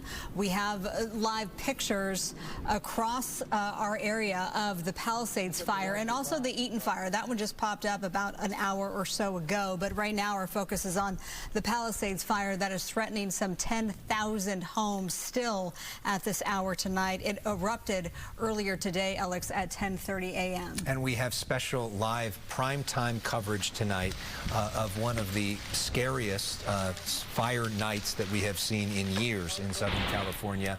Let's talk about the Palisades fire first. At least 2,900 acres burned. That number is going to be higher than that. We're at 0% containment.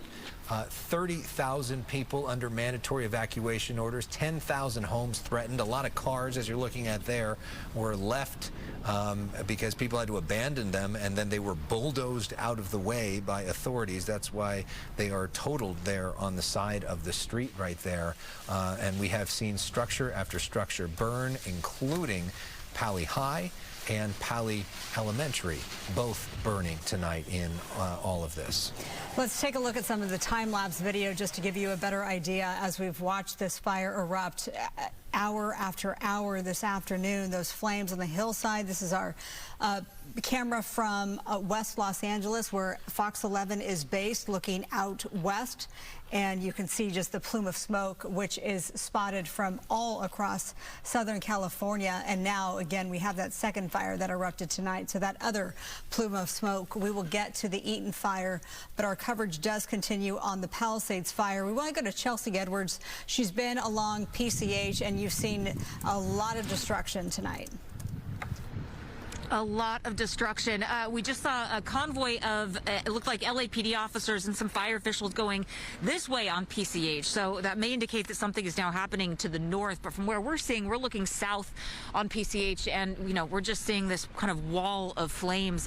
This, look over here, Elliot, to the left. This is a new flare up, it looks like. You can see just in the canyon here, this is just near Terrace Circle. Many homes, several, probably many in this mobile home community just completely destroyed. We watched as they burned one by one by one. They went up, they smoldered for a long time, then the structure just kind of fell down, crumpled on top of each other. You could hear the banging and the clanging, and then they were just gone. And we've also been watching to the south there. It's hard to tell exactly what we're looking at, but we believe, according to people that we've talked to here on the ground, that is another mobile home park called the Tahitian Village, and that those are homes in that area that are currently burning. Again, we haven't confirmed that with authorities. There are no authorities here to talk to, but just from our vantage point, that's what it appears that we're looking at, even more homes. So when we talk about this tally of the number of homes that have been lost in this, I think it's going to be a much different number than what we heard earlier. It's going to be much, much higher, just based on what we're seeing here on the ground.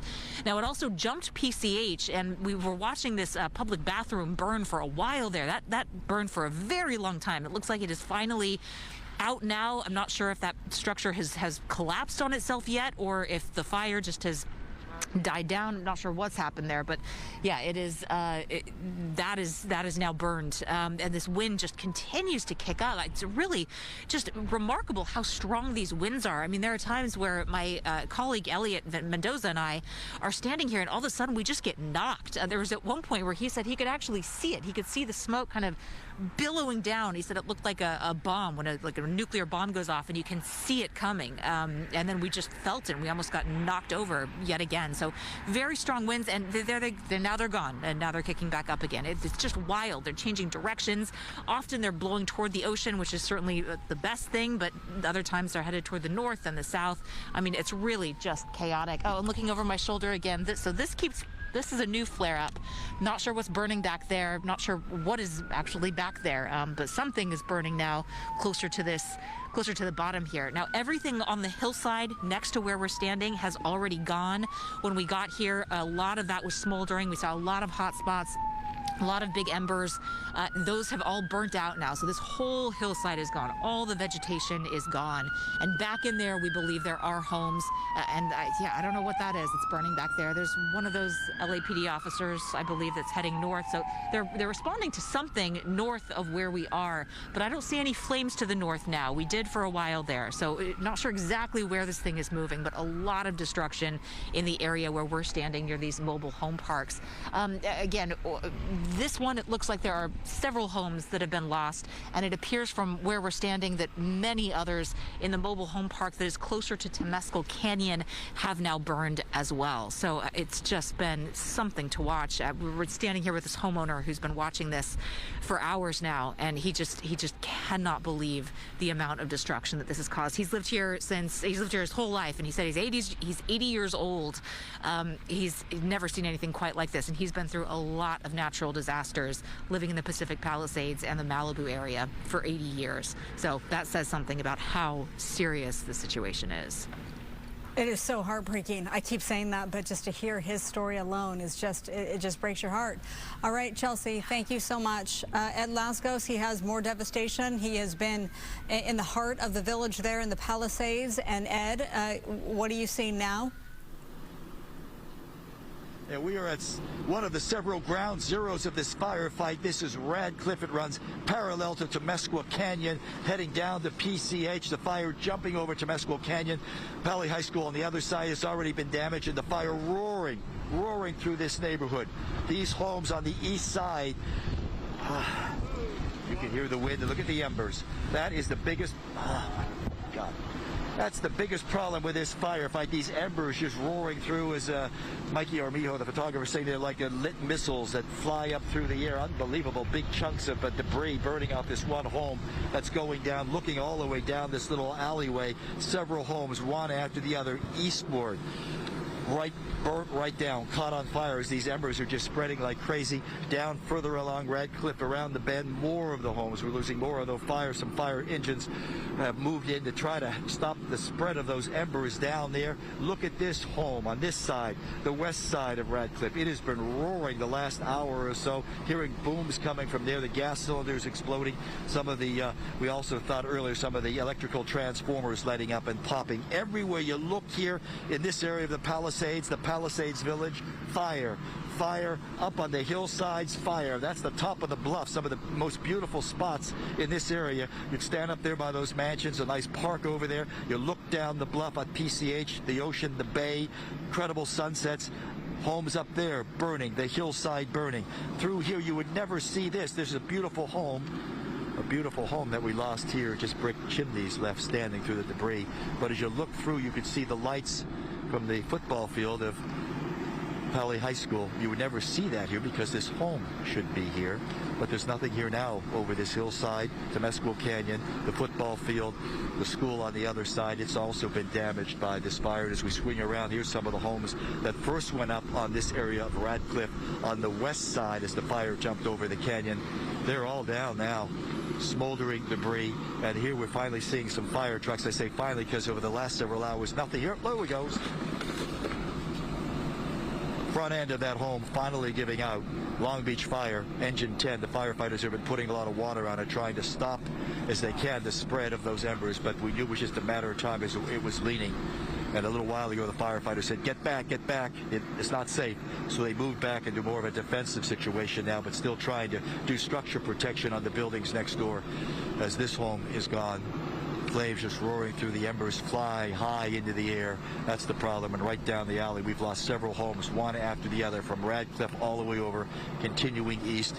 LAPD going by the last hour, black and whites with their loudspeakers saying, evacuate, get out now, no time to waste, evacuate eastbound on Sunset. That is the way, but I must tell you, it seems like everybody has long evacuated this area. It's in darkness, no electricity, no cell service, everybody just holding on and waiting for the firefighters to come through as we send it back to you. Ed Laskos, yeah, thank you so much. It was quite something to see basically the facade of that house just tumble down the other side of the street. You see the chimney standing, which he's pointed out, and just, he said it, war zone. Looks apocalyptic. We've heard that word a lot today, and it's gone from house to house. He was talking about Pali High School. A little bit earlier tonight, Matthew Seedorf was live in front of Pali High School. Here's that report. Yeah, you can we're surrounded by flames, but keep hearing those loud bangs. Like, it just sounds like firecrackers just going off, bang, bang. Right now you can see the homes right near Palisades Charter High School. Several homes on fire, if not destroyed already. And then, Sam, if you want to point up to the light, just so people can see the smoke just blowing, just look how fast it's going. I mean, that's something you see. I've covered hurricanes on the coast. That's what you see with hurricanes and the rain, just all of that wind just blowing all this smoke. It's pretty remarkable to see. And Sam, if you want to walk with me outside the high school, we're going to look kind of out towards the football field. Looks like there's a structure burning over there. And we talked about just being surrounded by flames, but it's just all around the football stadium. We saw the press box on fire, and we want to see, because we've seen the other side of the high school. We saw the other side of the high school with the flames on the baseball field and the field house, the locker rooms, and this is the main entrance to the school. And just see, we did see some fire here a little while ago, and I just want to get a quick look and show you guys kind of what we're seeing at the front of the school. Yeah, you can see the flames coming in from this direction, getting closer to the school. Just definitely a scary situation. I'll go ahead and send it back to you. Matthew Seedorf, thank you. We now move to a different part of Southern California, which is also on fire. This is the Eaton fire in the Altadena area, and for the first time, our colleague Gina Silva is giving us a look from the ground. Those are horses, Gina? Those are horses, yes. There's a woman that just came down the road here, and she's trying to get her horses out of here. But as you can see, we are on New York Drive in Altadena, and this entire hillside is on fire. It has already crossed the street, and there's a building here that is in danger of also going up in flames. I don't know exactly what it is, but I believe it said water meters, something like that. But you can see this is an incredible wind-driven fire.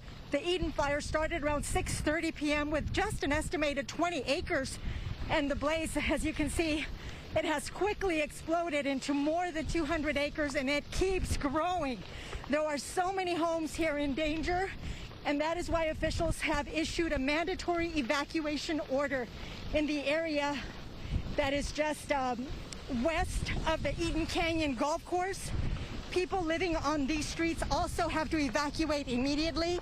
And I heard a lady earlier saying she didn't want to leave because she's got animals. And so there was a sort of a thing that was going back and forth. But people living on these streets, they have to leave immediately. You can see how dangerous the situation is. These are the streets: Kinalea Canyon Road, Outpost Lane, Glen Springs, Coolidge, Miranda, Roosevelt, Vernada, Canclair, and areas east of Altadena Drive. As you can see, this is a fast-moving fire, and these winds are absolutely wicked. And I think that we ourselves are going to have to end up moving because our vehicles are down here. This just keeps moving down. Now, we came from upland, and I got to tell you, oh my goodness, the winds out there were so strong. It was difficult to stand in one place, so we were concerned that a fire could break out there when this one broke out, and we were sent to this location. But as you can see, Pasadena fire, LA County fire, there are so many units that are here battling this blaze. As I said, there are so many homes that are in danger, and at this point we did hear that one home is on fire. And right over here, Joab, you can see more people coming with their horses. They're trying to rescue their animals. Can you imagine just, oh my goodness, these embers flying everywhere. Hi there, how many more horses do you have? We have a couple we just let loose over there. We're trying to get as many as we can out. Yeah. Are any homes out there on fire? Honestly, I did not pay attention. I just drove straight to the barn to get my horses out and get the rest of these guys out. We're not just gonna let them burn. We got a bunch out with trailers, and there's a bunch in there still. How many more? We don't know. I don't know. I don't know how many. How many did you let out? We took about 4 of them in trailers, 2 in the separate trailer, 3 in another one. So there should be at least maybe 12. About 12? Are there more people out there right now?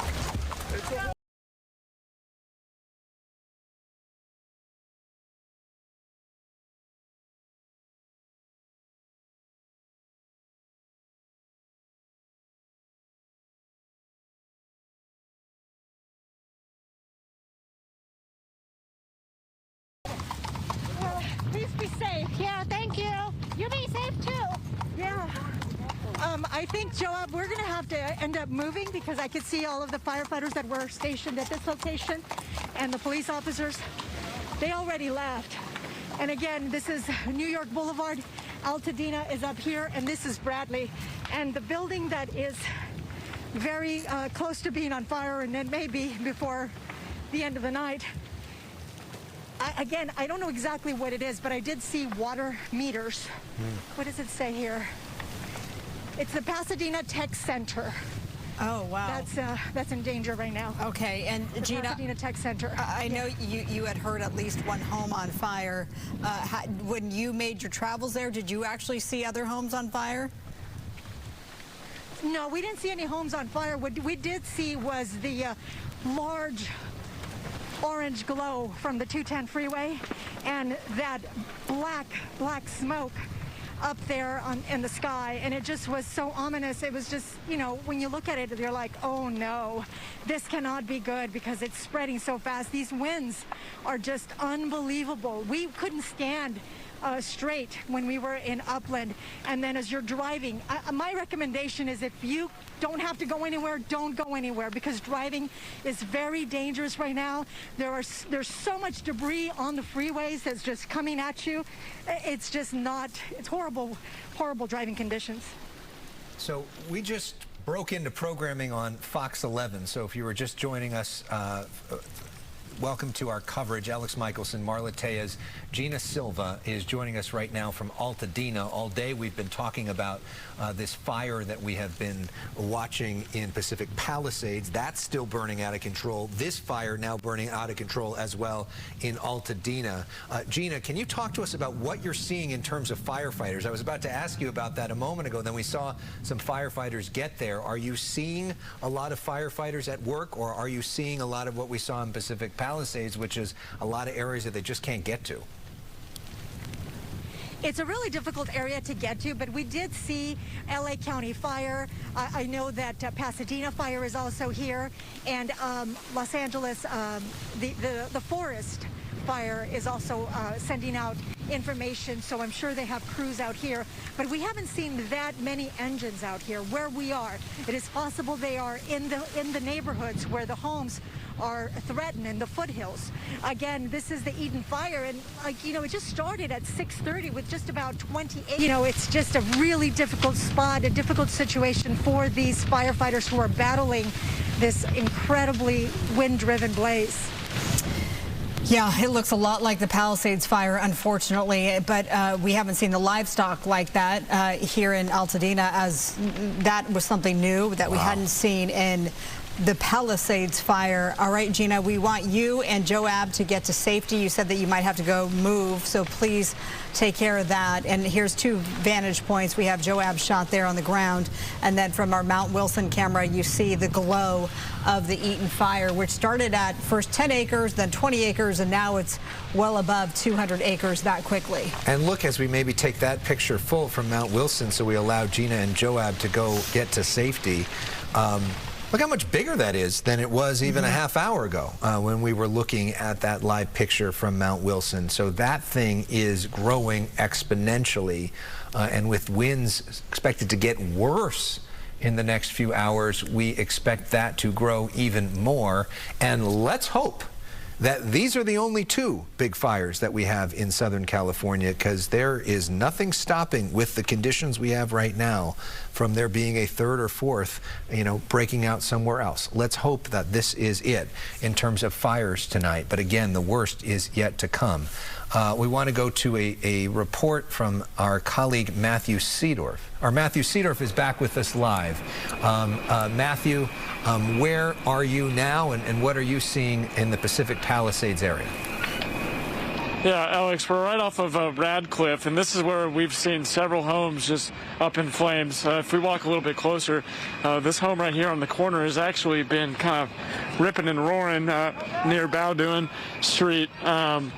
It's so devastating to see, because there's, I would guess at least just 10 homes in this general area that are on fire right now. Just out of control. We've seen firefighters, they were on this street a little while ago, but right now they're not. They're just so overwhelmed with everything that's happening.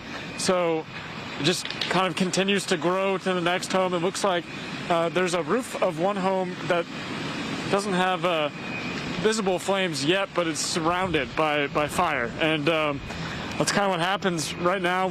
You can hear the wind still gusting beyond 30 miles per hour.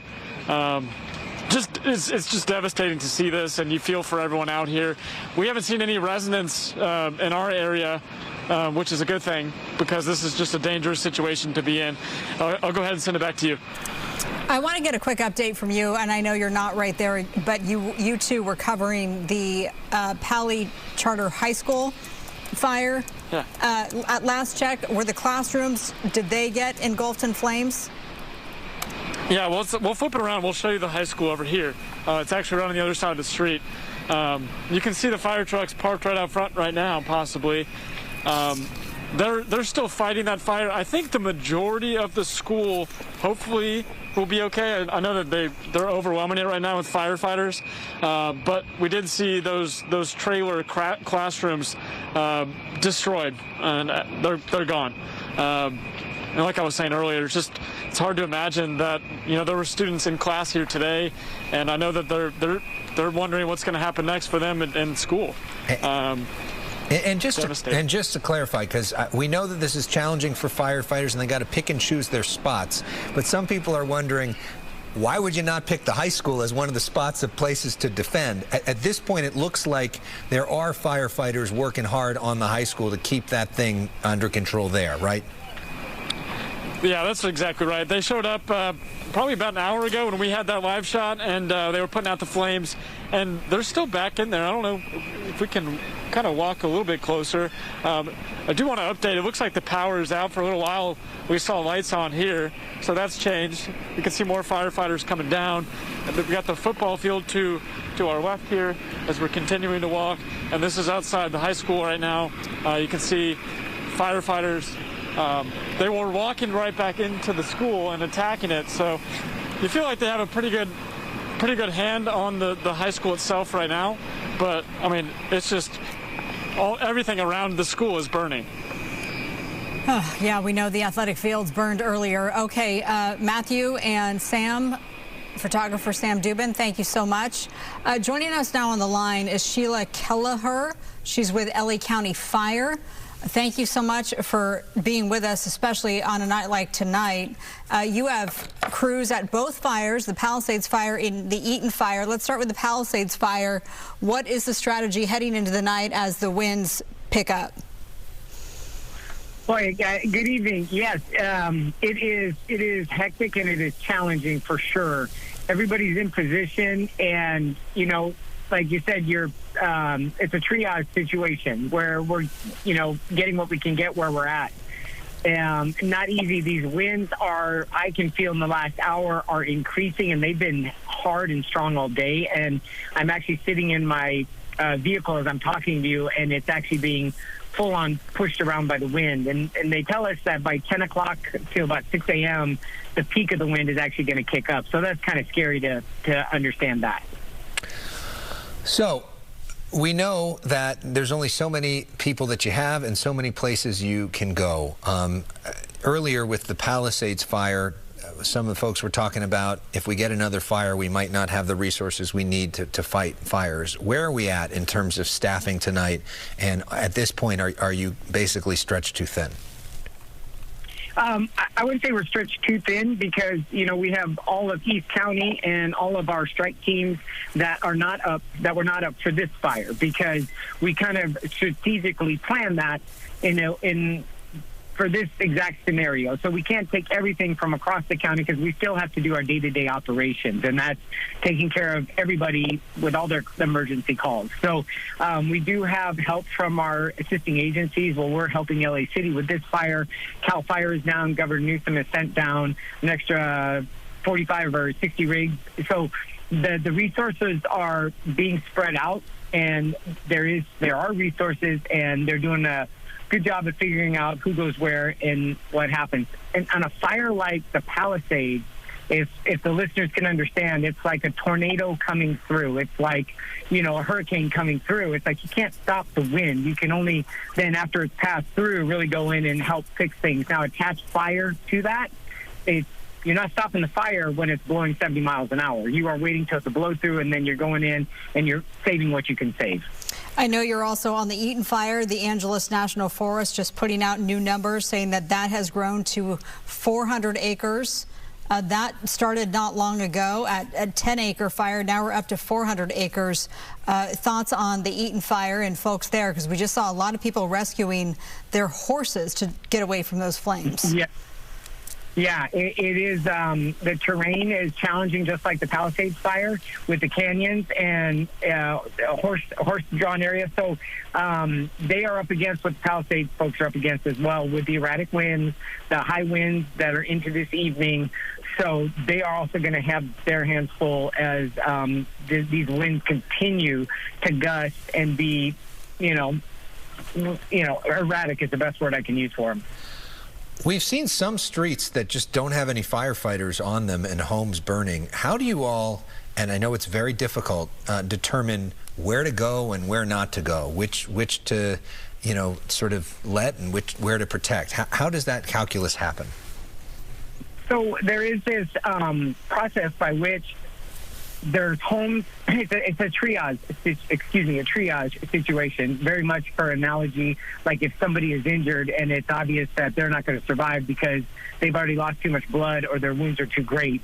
You're not going to do anything. You're going to move on to the next victim, kind of like in a war triage situation. Homes are very similar. There's homes that have got great brush protection and great structure, hardening of their homes where they're very savable and you can go in and put some resources on it and get that fire out quickly. And then there's homes that don't have the same type of brush clearance or the same type of home hardening, or they're already burning way too much and too far gone.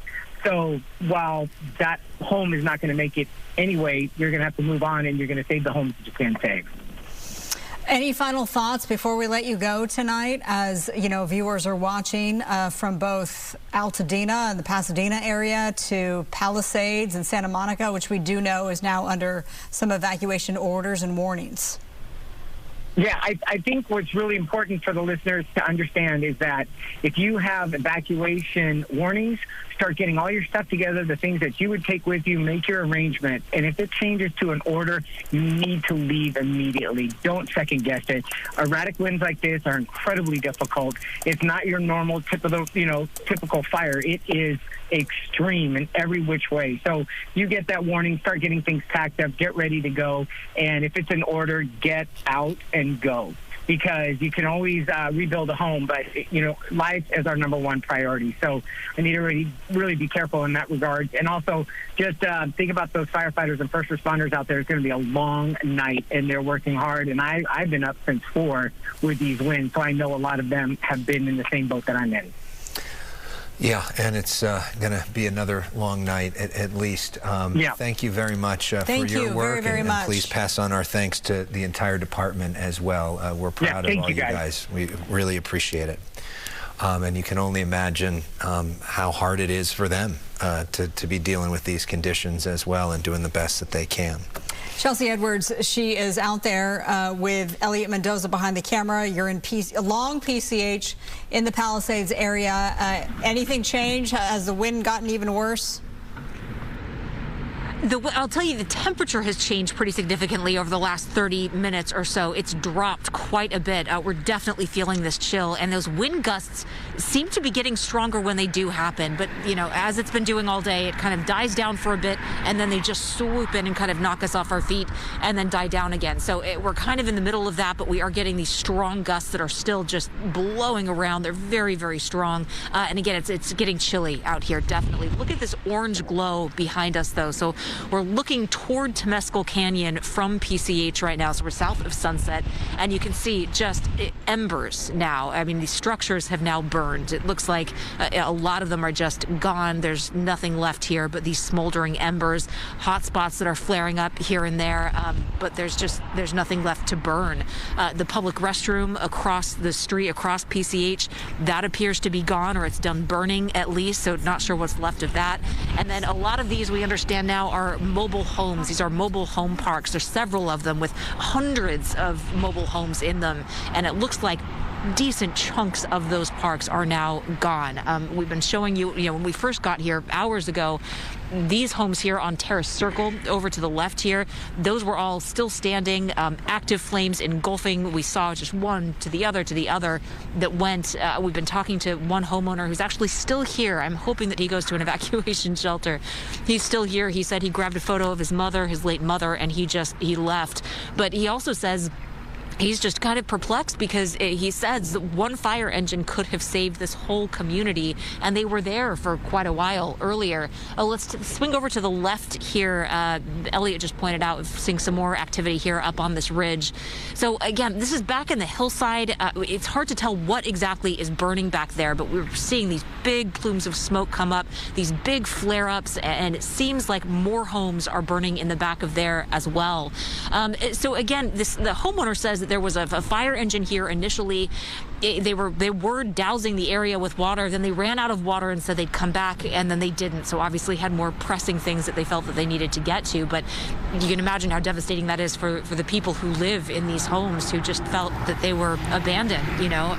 We've been talking to this gentleman for quite some time now, and he now understands the scope of all of this. He's 80 years old. He doesn't have a cell phone, so he wasn't quite sure where it was happening. He thought it was just contained to this one area, to his mobile home park. And now that he understands how big this thing is, he's more understanding of the firefighters and how they were prioritizing life as opposed to property, which is obviously what they do and what we just heard from that phone interview that you guys just did. All right, seeing a fire engine coming up on PCH here. We've seen a lot of this. A lot of them tend to be going north. When we got here a couple of hours ago, the focus seemed to be on the south toward Temescal Canyon. But over the last hour or so, we've seen a lot of those return to the north. And again, getting these gusts of wind again that are just coming down this hillside. And you can see from the top of that ridge, see that black smoke that's now coming off the top of that ridge? So that's the way that the wind is going, which is toward the ocean. Thank goodness, because there's nothing left to burn here on this side once you cross PCH, other than that public bathroom, which is now gone. But you can see just how it's pushing that black smoke sideways. Just gives you an idea of how strong those winds are and how much is burning up there. I mean, again, when it was lighter out, we could see just black plumes of smoke, which is usually an indicator that things inside a home are burning. And that's what we're still seeing now, what we're still able to see now with this orange glow all around us here on PCH, that black smoke. So a lot of structures have been lost. No idea what the actual count is. It's probably going to be some time before there is an official count. certainly going to be much higher than the count that they gave us a little bit earlier today. This is a rapidly changing situation, going to keep evolving by the hour, especially with these winds that just continue to gust and fuel these flames. Hopefully it's not pushing it into other areas that have not burned. The good news is, at least on this part of PCH, everything is already burned. There's no vegetation left to burn, so it's just black. When we got here, there was spot fires and embers that we could see everywhere. There's none of that now because there's nothing left to burn. So hoping that firefighters can start to get the upper hand on this, but they certainly have their work cut out for them with these winds and now these chilly temperatures. It's a really dangerous situation, Marlon, Alex. Is PCH open to the public? No, PCH is not open to the public. So PCH is closed. What they were allowing for a while, they were allowing people to come down PCH who were evacuating from the Highlands area and from the Pacific Palisades. About 3 hours ago, I want to say, we had black and whites coming up and down on loudspeakers, turning everybody who was trying to do that around and pushing them back up north. So there is a hard closure somewhere down there. I'm not sure exactly where it is. But no, PCH is not open to the public right now. And we're just hearing, Chelsea, thank you so much for your report. We're just hearing that the next press conference from LAFD is not scheduled for tonight, but rather tomorrow morning, 8 a.m. at Zuma Beach. So we will not get any official updates in terms of structure lost until tomorrow. Likely, CAL FIRE is updating the acreage every so often, and so right now we know that it's just below 3,000 acres, and it probably exceeds that because that last number given to us at least an hour ago. Okay, we want to go to Christy Fajardo again in the heart of the Palisades, and more destruction behind you, Christy. Sadly, we're seeing quite a bit of destruction, and you mentioned that firefighters are going to give an update on structure loss until tomorrow, but likely they don't even know how many structures have been lost, because as we've been here, we've only seen one CAL firefighter come by. He asked us what this was, and we said, sadly, it's an elementary school, and he shook his head. But we've not seen any other firefighters, and we know that people have lost their livelihood. There's a business around the corner that has caught fire and is pretty much destroyed. And down the street, people have lost their homes, and now it appears that some children may have also possibly lost their school. This was the backside of Palisades Charter Elementary. We're on Swarthmore. We haven't been able to get to the front, so hopefully the front has fared better than the back. But I want to show you, if we go down the street, again, we're on Swarthmore, several homes have burned. You can see that house right over there. It has been burning for the last hour and a half or so. But we've also seen glowing lights on the other side of the street, which seem to indicate that something is burning over there. And so often in these fires, we hear people who come back and wonder why their home burned and others were spared. And if we pan up, I can show you one of the reasons, and that is the palm trees or vegetation around it. One will catch fire like this palm tree, and then it starts raining embers on a home, and then that house gets into the eaves, and then there's really not much that can be done to save it.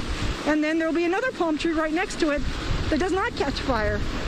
So it often looks in a neighborhood a little odd. Some homes burn, others survive, and unless you're here to witness it, you don't really understand why. But we have now gotten closer to this home. You can see it is a total loss. And unfortunately, now we're seeing that the building right next to it is also on fire. And Gino Arias, who is behind the camera, you can pan that way over there. You can see that something is burning right down the street as well. And you probably just saw that rain of embers. And that is what we've talked about and what firefighters fear, because when we have these Santa Ana winds, these strong gusts, it picks up embers when something like this house is on fire. And then it starts raining all over the neighborhood, and they can be carried a mile away. And then they start other spot fires. And again, firefighters might have resources in one area, not even be aware of what's burning. We are going to make our way down the street so that we can see what else is on fire. Fortunately, it looks like everyone heeded evacuation warnings. We're not seeing anyone on this street anymore. And what we're witnessing really underscores why firefighters and the LAPD are so adamant that people leave earlier rather than later, because when conditions are like this, it may be too late. That's why they tell people to leave when they know that a fire might head in a direction. Hopefully it changes direction and the homes are spared. But why take the risk is really what I've heard firefighters and police say time and time again. And now that we're getting up closer, you can see another home, sadly, has also been destroyed. I don't know if these two buildings are part of the same home or if we're looking at two separate homes, but it looks like there are other homes behind it on the hillside that are also burning. And this car here appears, maybe it was a Tesla. And if we pan down there, even more homes are on fire. And just as we were focusing on this house, a trash can, a plastic trash can, actually just came down the street. That is how powerful these winds are. A gust just blew it all the way down the street. And we're gonna walk down there so we can see what else is burning. Just so much devastation, so much heartbreak. And unfortunately, I've seen this on several streets here in the Palisades. And we are, as I mentioned, in the heart of the Palisades. Where I was standing, where the elementary school is, there's the Frontier Communications building right there. There's also a post office. Fortunately, those were still standing and did not appear to be affected by the fire, at least not yet.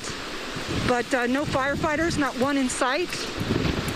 Just too many fires burning at this hour for them to get to all of them. So, sadly, this is what we're witnessing. Let's send it back to you. It does look like a Tesla. The frame of that house there still standing, but I'm sure it won't be much longer until it does fall. Christy Fajardo and Gino Arias, thank you for your coverage. From CHP West Valley, while we give you a live look from our Santa Monica cam and the flames off in the distance, the following closures are in place because of the Palisades fire. This is southbound PCH at Las Flores Canyon Road, southbound Topanga Canyon Boulevard at Mulholland Drive, Sheeran Road at Stunt Road, southbound Tuna Canyon Road at Saddle Peak Road, and Old Topanga Canyon Road at Mulholland Highway. That is an LASD closure. Those are the road closures in place right now because of the Palisades fire, according to the CHP West Valley Division. A lot of road closures, obviously. If you don't need to be in this area, there's no need to be, and the whole idea of these evacuation orders is to get out. Before we get to our next reporter, I want to make a point because I've heard from a lot of you on social who are wanting some coverage on the Eaton fire. We do have a crew there. That crew just had to break down because they were getting dangerously close to some flames. So while they make their way to get to a safer location, we are covering the Palisades fire for you. So don't go anywhere. We will have that Eaton fire coverage in just a few more moments. With that said, let's go to Ed Laskos in the heart of Palisades Village tonight with more on the flames there. Ed? Flames roaring through here, and so these gusty winds. We're on Radcliffe. It runs parallel to Temescal Canyon, just on the east side, and Radcliffe on both sides of this street. As the gusts come through here is, well, look at it for yourself. One home after another going up in flames. This is one of the latest ones here. Fire engine, Fire 10 from Long Beach, the city of Long Beach, finally coming in. They've been putting some water on it, trying to ease the flow of the hot, searing embers that these winds have been kicking up. You can see all those embers just lit up, flying into the air, and that's been causing all these spot fires. This home, sadly, is gone. And as Mikey sort of pans down to the right down the street we'll go toward PCH, and you can see home after home as you look down here on Radcliffe. Fire everywhere you look. That was a huge 3-story mansion down right at the corner there of the cliff where you make the right-hand turn, go to Temescal and over to Pali High School. That is gone. Looking through what used to be a 2-story home here, nothing but embers. But up on the hillside, we talk about fire everywhere.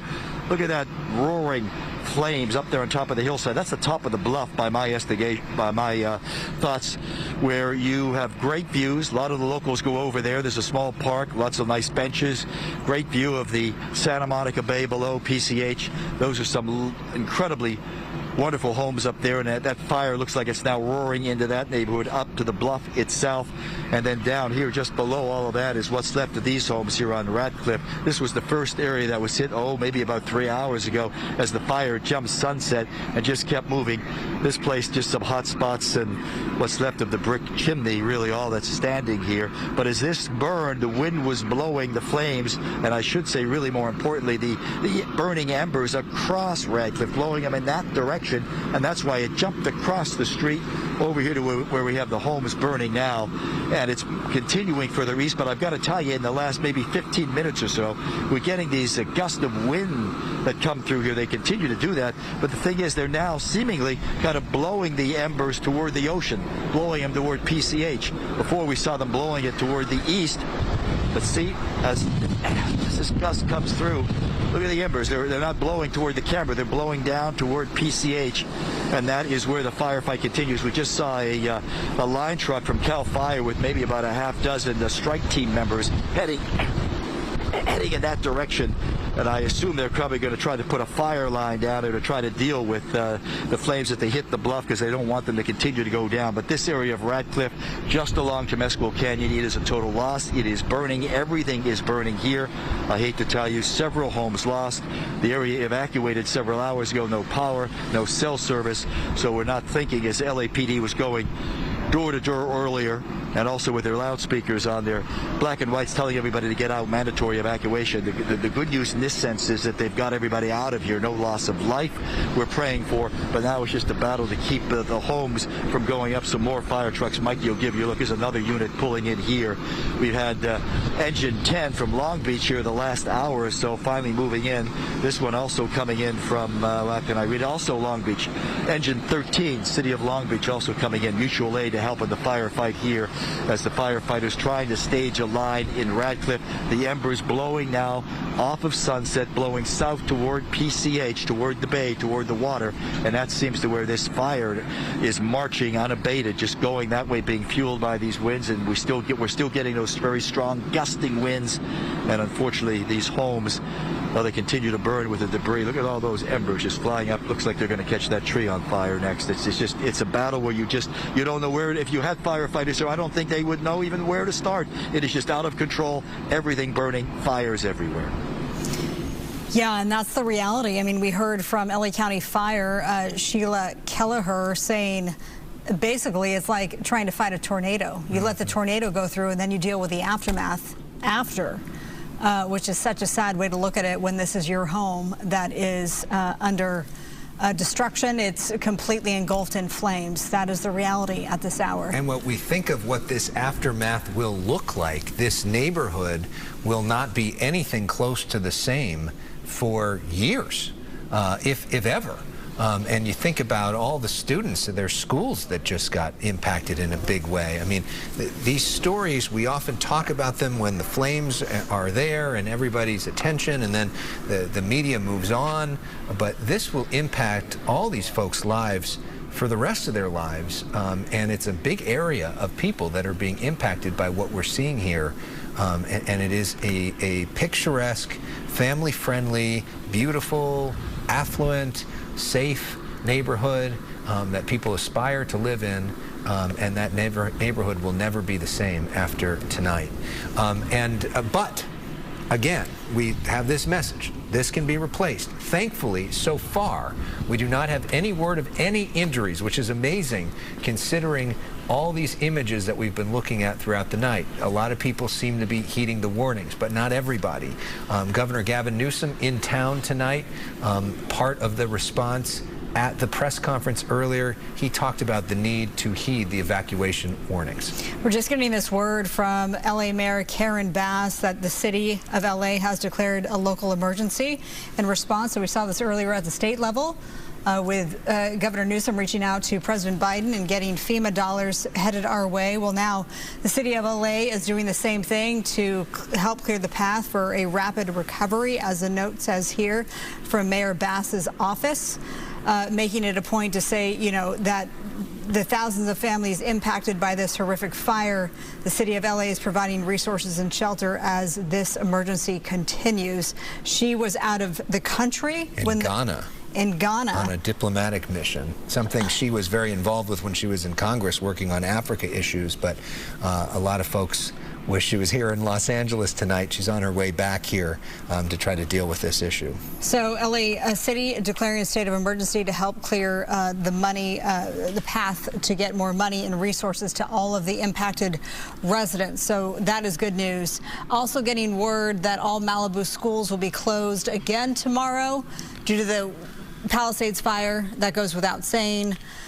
The district Santa Monica campuses are expected to be open. That's interesting. So the district Santa Monica campuses are expected to be open tomorrow, but a final decision will be made at 6 a.m. Wednesday. So there's a but there as well.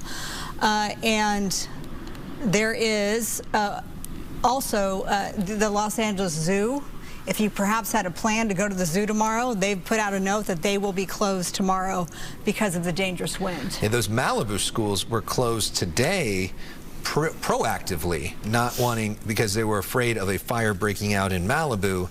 Obviously, that fire breaking out in Pacific Palisades just down the street from Malibu. So far, so good when it comes to the city of Malibu, but they are worried because of the proximity of what's happening here in Pacific Palisades. And we know Malibu has its own, troubled history when it comes to brush fires. Let's listen in to Governor Newsom from a little bit earlier. By no stretch of the imagination are we out of the woods. You heard the chief say 10 p.m. tonight to 5 a.m. tomorrow will be peak winds. And having just quite literally an hour or so ago gone up the canyon and saw firsthand the impact of these swirling winds and the embers and the number of structures that are destroyed, not a few. Many structures already destroyed, and the fact that people were still not evacuated, still did not heed the warning, we're just coming down the canyon, is a reminder of how serious this moment is and how important it is you listen to these evacuation orders. All right, that was Governor Gavin Newsom. He took part in the 3:30 presser that we brought live to you here with all the LA County and LA City officials. Point well taken. If you're under an evacuation warning, get ready to get out the door. If you're under an order, get out. And interesting, the timing of all of this, part of the reason he was here was he was supposed to meet with President Biden in Thermal, but President Biden, who was going to Thermal to declare a national monument, landed in LA last night, was supposed to take off for Thermal. Because of all this, never took off for Thermal and is still here. So the president spending the night in West Los Angeles, not far from all of this happening. And he may be watching. If you're watching, Mr. President, thanks for being with us tonight. But he's here. He has already authorized emergency funds from the federal government and is in communication, Governor Newsom said, with him on this issue. But the president and the federal government happens to be here for this. The state government happens to be here for this, in addition, of course, to the county and the city leadership as well. Where do we want to go next? I know that we're waiting for the Eaton Fire live shot. We will get to that in a moment. Let's go to Chelsea Edwards back on PCH there. Chelsea? Marla, unfortunately, we're seeing yet another structure. It appears this looks like a home going up in flames at the top of that ridge. We could see the outline of it pretty well a minute ago, but the smoke keeps shifting. We can see it, and then we can't. We can see it, and we can't. But that's a new one. That has not been burning as of the last hour or two. So something else is burning up there. Yet another home lost in this vicinity of PCH near Temescal, between Temescal Canyon and Sunset Boulevard, which is where we are. I mean, just devastating losses. You're going to see, when the sun comes up, I think we're going to see some pretty incredible destruction in these areas, both in these mobile home parks and in the hillsides surrounding these mobile home parks near Temescal. I mean, it's just everywhere we've been looking for hours now. It's just been nothing but an orange glow, nothing but flames. Now, we're not too far from the Getty Villa. We're told that some of the grounds of the Getty Villa burned, but that the structure and the artwork has remained intact. We're hoping that remains remains the case, and that is protected as well. You look at these homes, though, and just think there has to be a lot of people waking up tomorrow to this news and just hearing about this devastation, and it's just going to be such a long road ahead for these folks.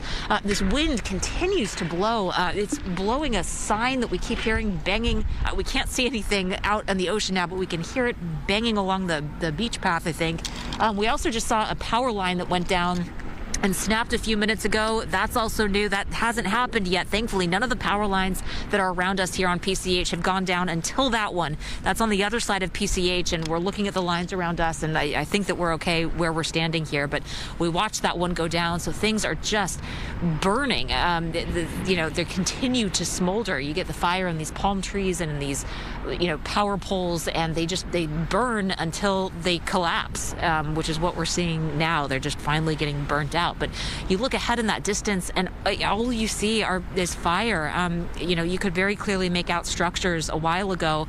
Now that's hard to even see, and if structures are still standing. A lot of these, there's nothing left. When we first got here, there were actual structures up on this hill next to us. Those aren't there anymore. There's nothing there anymore. The whole structures are gone. Whoa, here's one of those gusts of wind we've been talking about. Those are so strong when they hit. They just kind of come out of nowhere. Also seeing some emergency responders heading south on PCH. They're going up and down. There's a big presence. I mean, we've seen them often coming up and down PCH. Not sure where they're headed. They're not focusing on these mobile parks, that's for sure. But they're doing the work that they need to do. PCH now closed. It's been closed for some time. They were allowing evacuees to come down the hill and then leave on PCH, but they stopped that a while ago, and they started turning people around to go back up north on PCH. So at some point here, they're turning people around and not letting them travel on PCH because the fire is just getting so close to it as well. And did jump it at one point and burn the bathrooms, the public bathrooms that are on the other side of PCH. So you can see these winds. They're swirling. I mean, for a minute they go in one direction, and then they kind of spin around and they blow you backwards, and then they're coming from another. I mean, it's just wild. You kind of feel like you're standing in a hurricane or a tornado or something. You can't quite get your bearings at any point. That temperature has also dropped quite a bit as well. For a long time, we could feel the heat from the flames from where we're standing. We don't feel that anymore. Now it's just cold. That temperature has really dropped pretty significantly and continues to drop. Every time we look around, we realize it's become a little bit colder. So changing conditions for these firefighters, which is always tough for them, of course. They have certainly got their work cut out for them, especially if these winds continue, which they unfortunately are expected to. Alex, Marla. Yes, indeed, Chelsea. Thank you so much. Now to Christy Fajardo, who has been right in the middle of Pacific Palisades and sees some of the most destructive images. Christy, what are we looking at now? Well, this is Palisades Charter Elementary, where we were the last time you saw me live about 15 minutes ago was down the street, but it got too dangerous to be there, so we had to clear out. We were told that dozens and dozens of homes were on fire, and it kind of felt like a wind tunnel, and so we decided it wasn't safe. And as we were coming back, the wind shifted again, so we were able to get a closer look at Palisades Charter Elementary. You could see some buildings are on fire, but if we pan, Gino Arias, who's behind, if you pan to the right, you can see others are not on fire. So we don't know at this point how much of the school has been impacted, but certainly it does not look good. And we want to walk down and get away from this because we're starting to feel the heat from these flames. But you can see all around us the little patches of vegetation that are on fire, and we heard firefighters say that it's like trying to stop a tornado, and essentially we've witnessed that. We would see wind gusts come in and embers flying all around us. How can anyone stop that?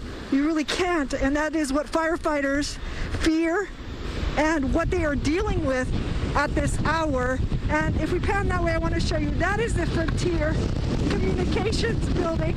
Again, we're on Swath 4, and I've been talking about those winds, and you can see evidence of them right now. We're getting pelted by the winds, and you also see swirling embers all around us.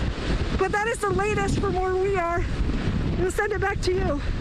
Christy, we'll allow you to get to safety. Christy Fajardo and tremendous work out there, and tremendous work by Gino Arias, the photographer. You think about these photographers who are out there in the elements, carrying the camera around, sometimes walking backwards, trying to stay upright in these winds with the flames coming at them in all different directions for hours. We've been on the air now for, 12, 15 hours, and just incredible work by our crews and incredible work by the firefighters out there as well. Big thanks to our crews out in the field. And of course, the reporters who have to talk during these episodes with the wind gusts, with the masks, with the embers hitting them, the whole nine. So thank you to all of our crews out there.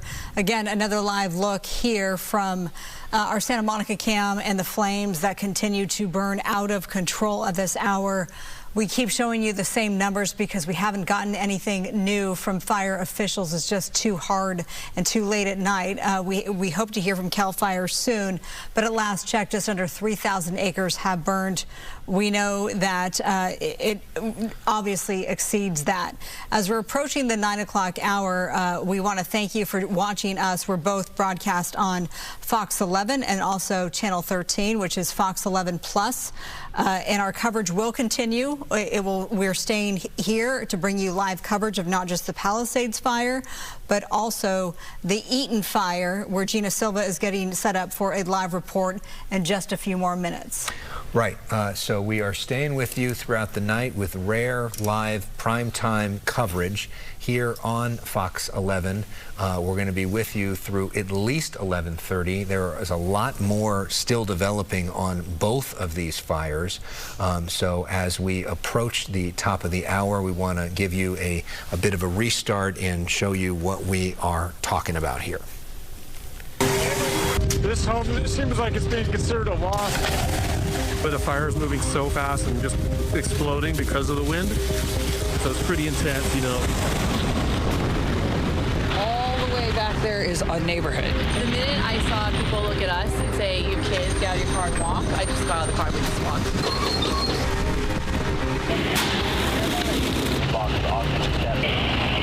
We watched 2 houses go up. The smoke is really dark and there's a lot of it.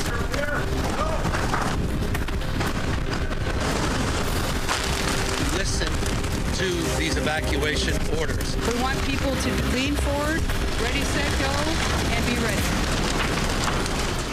Good evening. I'm Alex Michelson. And I'm Marla Tejas. You are watching our wall-to-wall continuous coverage of the Palisades fire and now the Eaton fire. That is the latest to erupt in Altadena. We want to let you know that we just heard from Pasadena Unified School District that all Pasadena Unified schools will be closed tomorrow, Wednesday, January the 8th, as a result of those flames that have now grown to about 400 acres. But these pictures here, live look from our Santa Monica cam of the Palisades fire. Those are the flames off in the distance. The smaller picture from a ground crew along PCH, which does, by the way, remain closed to through traffic. We are in the midst of one of the worst windstorms in modern LA history and one of the most destructive fires we've seen in years. And the worst is still to come.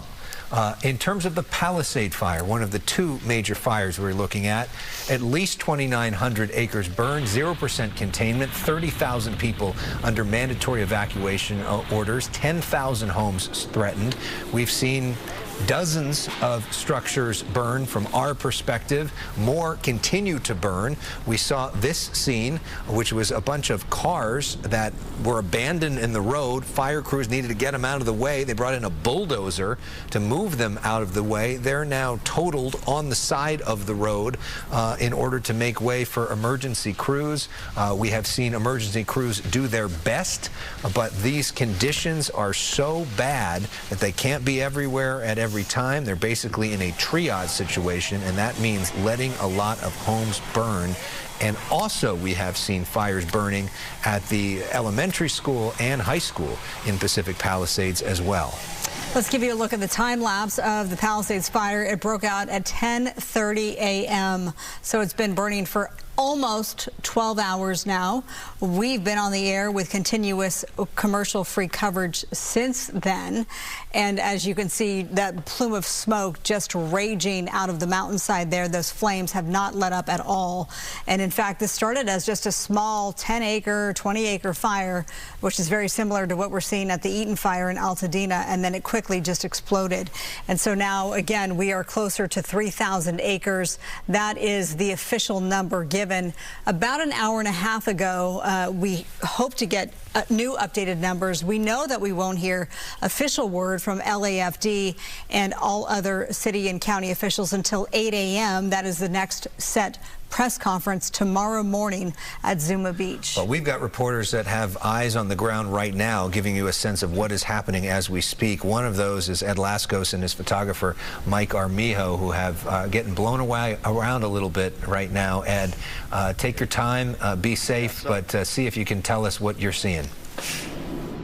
Yeah, we're getting some of these big gusts that come through here, and literally, you just saw, they blow you over. I mean, that's how strong they are, and they're blowing now in a direction where they're kind of blowing from the hillside, from the mountainside, down toward PCH. Radcliffe, you're right in the heart of the village of the Palisades, and this looks like a war zone here. Mikey will give you a look, home after home.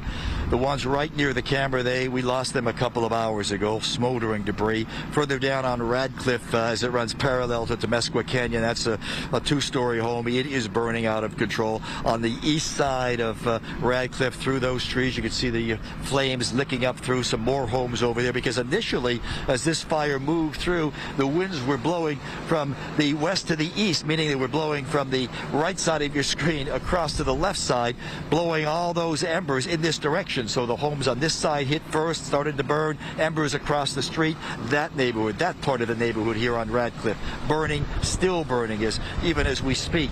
And down along there, past that area, as we look over toward, that is where some fire trucks have now stationed on Temesqua. But looking up on the hill, the bluffs up there, a mansion fully engulfed, burning as some of the embers have hit that.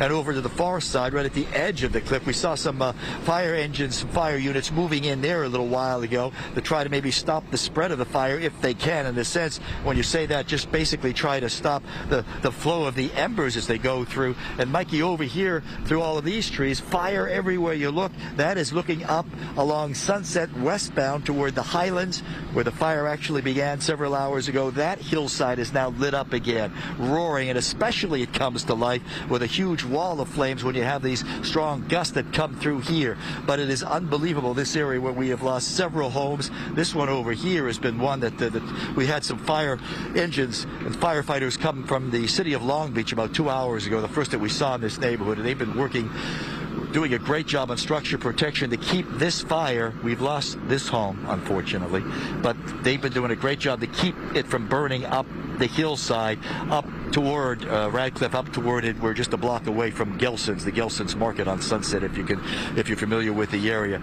So they're doing a good job with structure protection. So slowly we see some more of the fire units moving in here, digging in, trying to stop the spread as much as they can. That is a big area down there on Radcliffe where you still have a lot of flames moving through there. I'll get out of the way so Mikey can give you a look. Through the trees, that's a home, sadly, that's also burning. The embers, I think, hit the eaves of the home, and then up it went, unfortunately. We saw a CAL FIRE strike team move in there a little while ago, about a half dozen strike members with their picks and their axes going in there to try to probably dig some line. But everybody, all hands on deck, trying to do whatever they can here. The area long evacuated, no power, no cell service.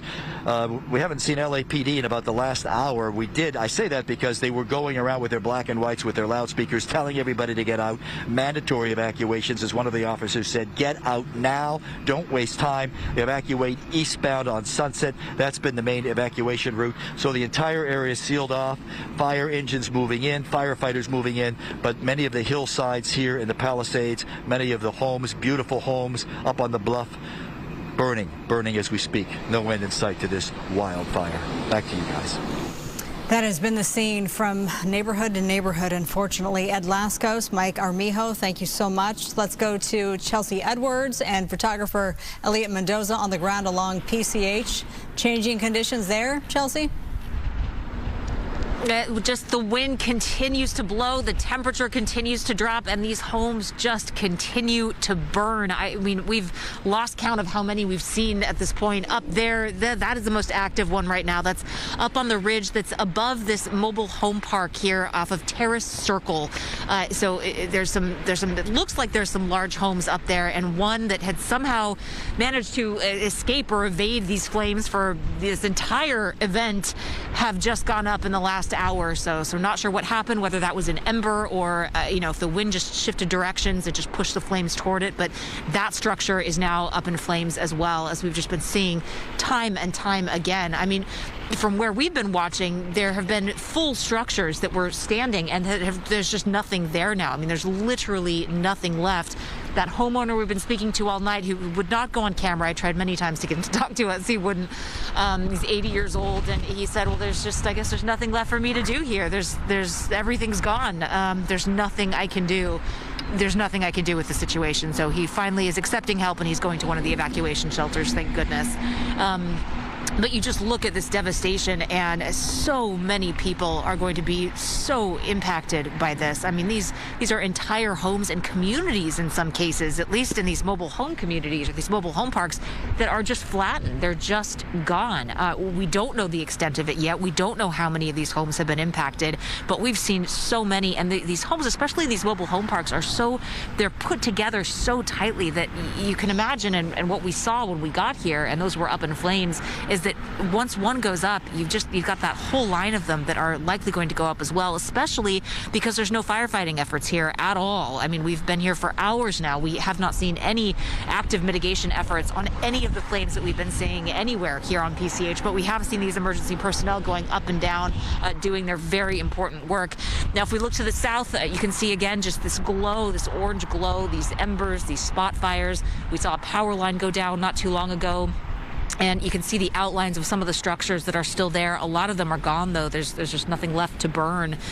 So it really looks like this part of it, at least, everybody who's out is out, and the damage is done in this part of this fire. We're up against the ocean. This is the direction the wind is blowing, which is a good thing. Ooh, just heard a loud boom. We've heard a lot of those. Not sure what that was. But this wind is pushing these flames and the smoke out toward the ocean. There's nothing left to burn here. You've got this parking lot, you've got PCH, and there's no homes on this side of PCH, so that's a good thing. I think the damage has really just been done in these communities, though, unfortunately, that are on the other side of PCH. We're just seeing utter devastation here. Just incredible to watch. I mean, I have said this before, but I'll say it again.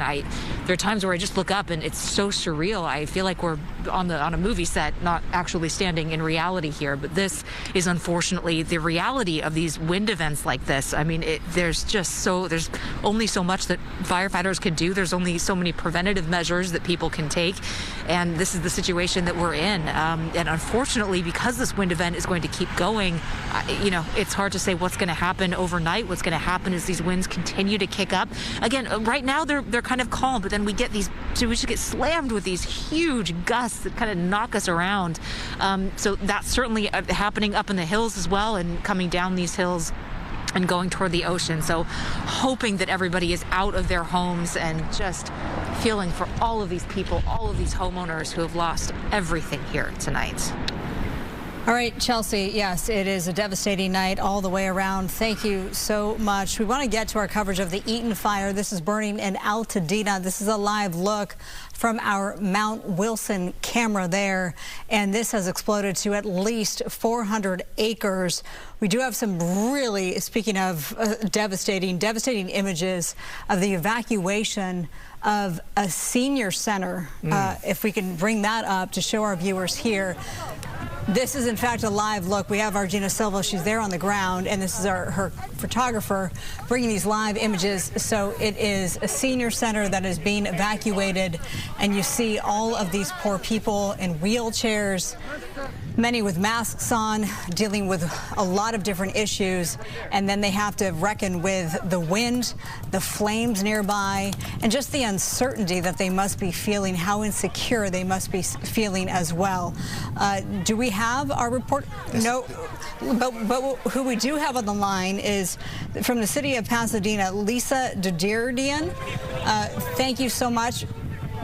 for taking the time out. Thank you for being with us tonight. What can you tell us about the Eaton fire and how it's impacting the city of Pasadena?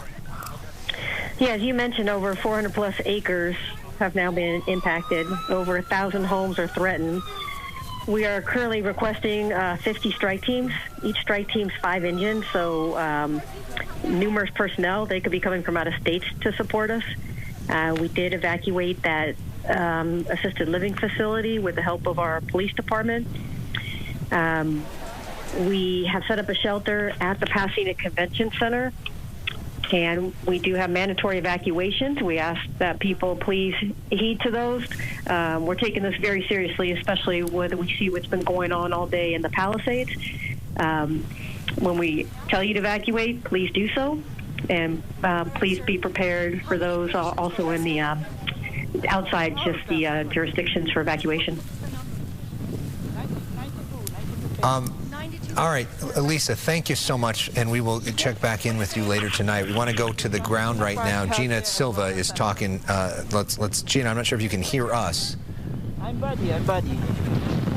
So he was just telling me, the gentleman was nice enough to tell us that they were rescuing 92 patients. Yes. And describe for us just how quickly that fire got to the facility. I'm not really sure. I just got here like, 7 o'clock. I'm a night shift. Yeah. Are all of the patients okay? Yeah, they're fine. I'll let you know. Thank you. Obviously, he's very busy, but just take a look. I know that we were at the nursing facility, and all of the patients were being put on gurneys and being transported to other locations, and that's what you're seeing here. 92 patients have been transported.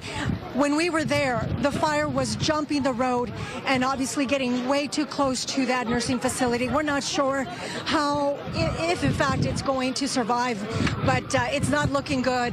Again, this fire, just with these winds, you can see how strong they are, and it has just been unbelievable. Excuse me, are you guys with the nursing facility? Yeah. Right? Get out of the way there. It's so chaotic here. We certainly don't want to get in the way of the firefighters and the rescue teams, but there are some family members here also who are concerned for their loved ones, But look, they're being taken in. This Pasadena SWAT vehicle is one of the transporters. I believe that's the case. Maybe I'm wrong. But were some of the patients transported in that? I believe so. Yeah, they were? Okay, thank you, sir. Yeah, they're using whatever they can. So they were transporting some patients there. You can see them inside in the Pasadena SWAT vehicle. They're using whatever they can to get these patients out of harm's way. And you can see that it is just absolutely just devastating out here. This fire is growing so fast. Again, it started at 6:30 with just about 20 acres, and it has just grown and grown. It's more than 200 now, beyond that. And there are so many people that were obviously stranded, unable to leave by themselves. And you are watching these elderly folks being helped out of this location. Again, we're at Washington and Boulevard in Altadena. This is where they brought them from the nursing facility.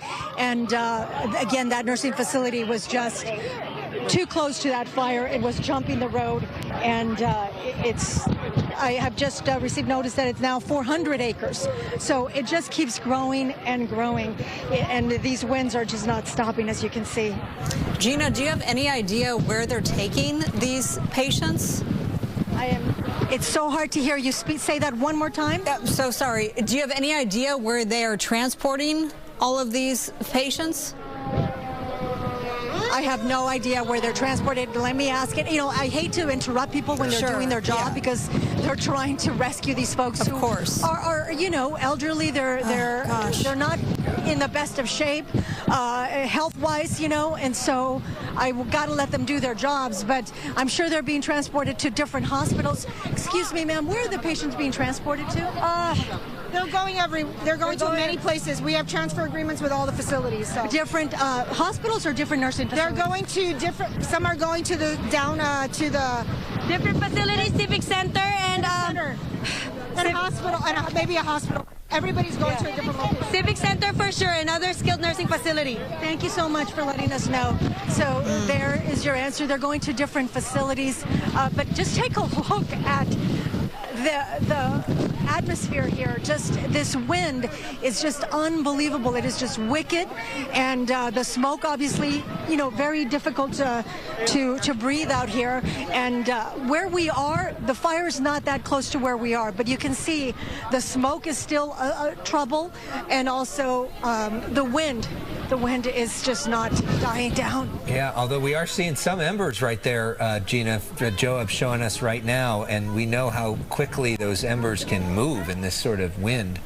Man, you think about how a fire impacts so many different people that you don't even necessarily think of. Those horses that Gina showed us, all these people and animals and all the rest of it that are impacted by this. But this scene is something that I'll never forget, of all these folks who, you know, need as much help as they can, and the desperate effort to help them. And Gina, to be clear, the nursing home that they were in I can't even open my eyes right now. I'm sorry. is a ways away and was getting close. The flames were getting close to that. So then they evacuated them to this location. Yes, this is the location where they brought them. When I got to the nursing home, there were still seniors there, and they were transporting them in ambulances and different vehicles, even in police vehicles, to this location. And from here, as you can see, they're taking them in all different kinds of vehicles. Even the Pasadena SWAT vehicle was transporting these elderly patients, and they're going to different facilities. Again, this is because of that fire that is just absolutely out of control right now. And we were told over 90 patients are being transported to the different facilities. But you can see here, it's such a chaotic scene right now. Hey, everyone else, get in your vehicles and back away. All patients are good. Everyone get out of here if you can, all right? Stop moving out the area. Be careful. All right, good work, guys. Good work. Wow. All right, so they're asking everybody to evacuate. Let me see if I can. Sir?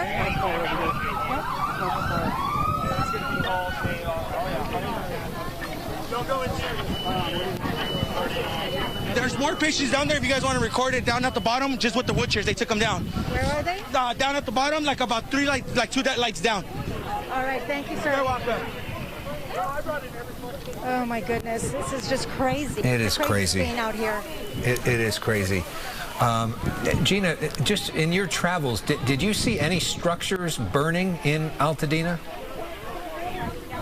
Yes, we did see a couple of structures burning, and like I said, that nursing home, I had to leave because it looked like it was about to go up, and the fire was already crossing the road. And part of the reason why it took us a little bit to get here was that my photographer and I, Joab Perez, we got separated, and when he tried to cross to get to my location, the fire was it was just too much. He couldn't get through.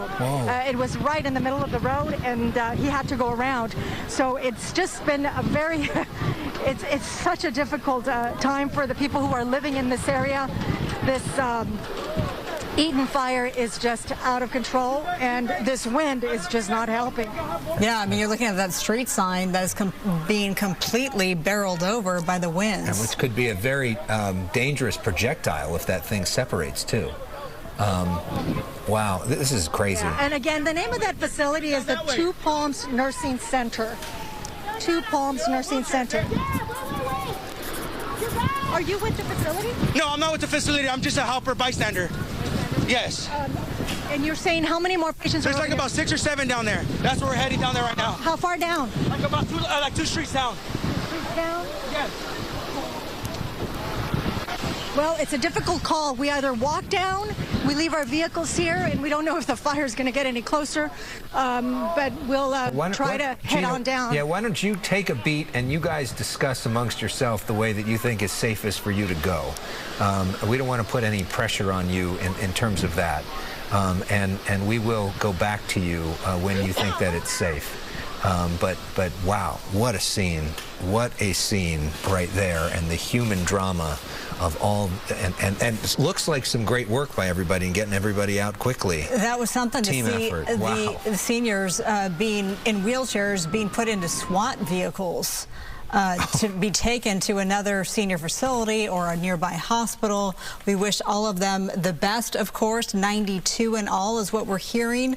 Evacuated from the Two Palms nursing facility. This is the live picture from Mount Wilson. When we first reported this fire, more than 90 minutes ago, it was 10, 20 acres, and there was just a small plume here, and now that has just exploded. And it reminds us of the Palisades fire, of course. That's the other big fire that we're covering and have been covering since that one erupted almost 12 hours ago at 10:30 this morning. Takes up our whole screen now. It was just a small blip not that long ago. All right, let's go back to the other fire burning in Southern California. Christy Fajardo with the Palisades fire. Christy. Yeah, in just the last couple of minutes, we started getting very, very heavy gusts. It's basically pushing us around. And when that happened, all the flames, everything that was on fire just exploded. The flames just got so much bigger. And in the last live shot I showed you, this is Palisades Charter Elementary, and it is on fire. When we went up the steps to look, we saw that some buildings were burning, others were not. Over here, it looks like something, perhaps a rock wall, has also caught fire. And this is the backside of the school. This is the part on Swarthmore. And even in the last 10 minutes, if we pan that way, I can show you a house caught fire. And further down the road, multiple homes are burning. In fact, there was a man who drove out who told us that dozens of homes were on fire. And as we were going down there, it became too dangerous, so we had to turn around. But the conditions are just worsening. They're not improving for firefighters. These winds are just blowing embers all over the place. And we're seeing palm trees catch fire. Sadly, homes, a school, also businesses on De La Cruz. Business there looks like it's a total loss. It's right next to the Frontier Communications building. Vegetation on the Frontier's Communication building has also burned, but fortunately does not look like the building has. And down the road from us, going in the opposite direction, closer to Villa de la Paz, we are starting to finally see firefighting resources. We saw a couple of fire trucks in that other direction, and just a few minutes ago, a CAL FIRE pickup went through here and seemed to be surveying the area. And if we pan to the right, see another home is burning. And again, as I said, a man told us that further down the street, he saw dozens and dozens of homes burning. He's a property owner. He had gone to check on his properties. He said it was not safe, so he got out. He also advised us not to go down there either. And this is the house that I showed you earlier, and now it looks like it's a total loss. That house there was on fire, then caught this one on fire. And if we pan to the right, you can see these flames and the rain of embers have ignited other homes on fire as well. So that is the latest right now from Swarthmore. Let's send it back to you. One devastating scene after the other. Christy Fajardo, thank you. You and your crew stay safe. We have some new video into the newsroom, and this is from a stringer, a photographer on the scene from TNLA, Sal Hirsch, who shot some video of an injured firefighter being rescued by CAL FIRE, it looks like, getting tended to here. And I believe that Sal is on the line with us right now. Sal, are you there? Yeah, I'm here. Thanks for having me. Yeah, thanks for the great work that you do. So tell us about this incident. This is while fighting the Palisades fire, one injured firefighter. Yeah, that's right. I'm not exactly sure what agency that firefighter was with, but they put out a Mayday call. Apparently she may have had some sort of blow to the head, and she was in unknown condition. So we were just right down the street filming some of the destruction that ensued prior to that incident, and we got there pretty quick, and we saw CAL FIRE crews as well as some LAFD personnel lifting her on a on a thing, and they put her on the back of a pickup truck and ended up transporting her out of the fire zone. So it was definitely a pretty hectic scene, very crazy, and I just hope she's going to be okay. Was she conscious? Was she talking to them? It looked like her eyes were open. I didn't see her. I didn't see her physically talking or anything, but her eyes were open, which is a good sign. So this is the Palisades fire. What location was this within the Palisades? This was on Bowdoin Street and Via de la Paz. Okay, so yeah, I mean, we've been reporting all day, you know, and it's been great to report. The only good thing that we can report is we haven't heard of any injuries. So at least we know of, unfortunately, at least one firefighter injured in this firefight. Did you see anyone else being treated while you were there? No, not while I was there. That was luckily the only injury that I did witness. But like I said, you know, just hope she's going to be okay. So. Can you talk to us about your reporting experience tonight? What's it been like for you out on the roads? Yeah, I mean, it's just been the most apocalyptic scene that you can imagine. I mean, we've been here all day. We have a team of 5 photographers that have been here all day.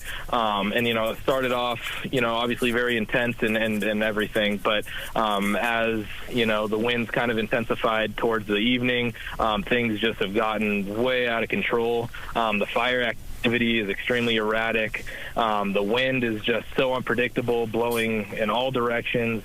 You know, they had to cancel the aircraft from above, so that was a big, you know, a big blow for firefighting efforts, but necessary. And, you know, it's just, like I said, it's just extremely apocalyptic. That's the only way to really describe it.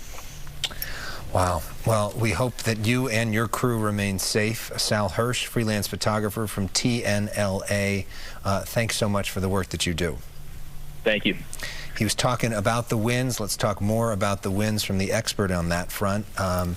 Our meteorologist, Adam Kruger, has been tracking that all day. Yeah, guys, and so as expected, the winds intensifying tonight. We're seeing that just play out in the video. It's just amazing images. I'm going to start with some of the evacuation maps, though, and I want to remind anyone who's around this area, might be concerned, you can see this for yourself at fire.ca.gov. You can zoom in street level and see whatever you want. But this is for the Eaton fire now, so we're looking north of Pasadena. We have this large red area. That's an evacuation order. That's mandatory. Then we have evacuation warnings, which are optional, but they may change over to orders. So people in the warning areas need to be ready to go if that order comes through.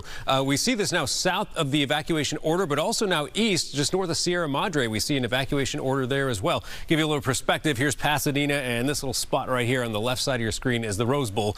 So again, we're talking about this area kind of north and northeast of Pasadena. That's the Eaton fire. Then, of course, you know about what's going on in the Pacific Palisades. We have that evacuation order that extends to just into the northern section of Santa Monica. This is San Vicente right here, and so north or west of there, that's the evacuation order. And then we have this area known as north of Montana. So here's Montana and Santa Monica. North of there in this yellow zone, that's the evacuation warning, which again is optional, but you need to be ready to go if that turns into an order.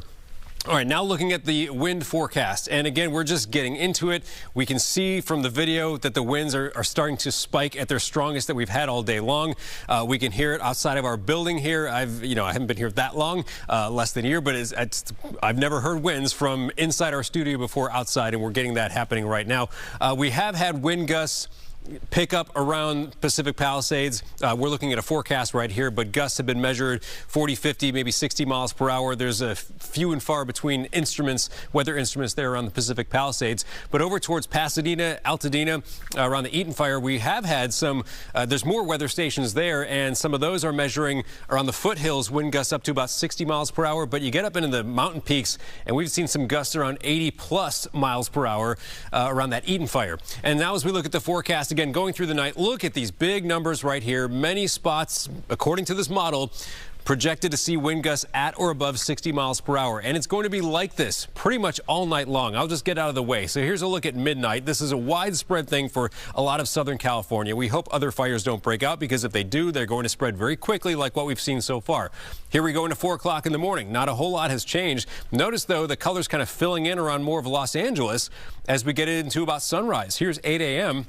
Model says gusts around 50 in Santa Monica, which we've already seen tonight, and then maybe gusts around 50 in L.A.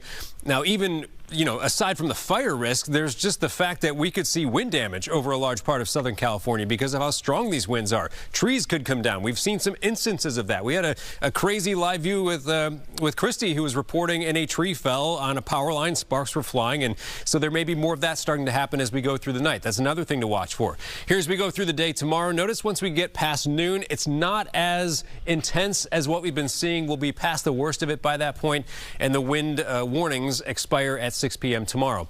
Also, the humidity running very low. We've seen it below 20% today. It will get drier, though, as we go into tomorrow. Relative humidity drops below 10% in some spots. So again, winds are picking up right now. They'll be at their peak really from about now through about 9 a.m. and the humidity goes lower tomorrow. Two things working against us.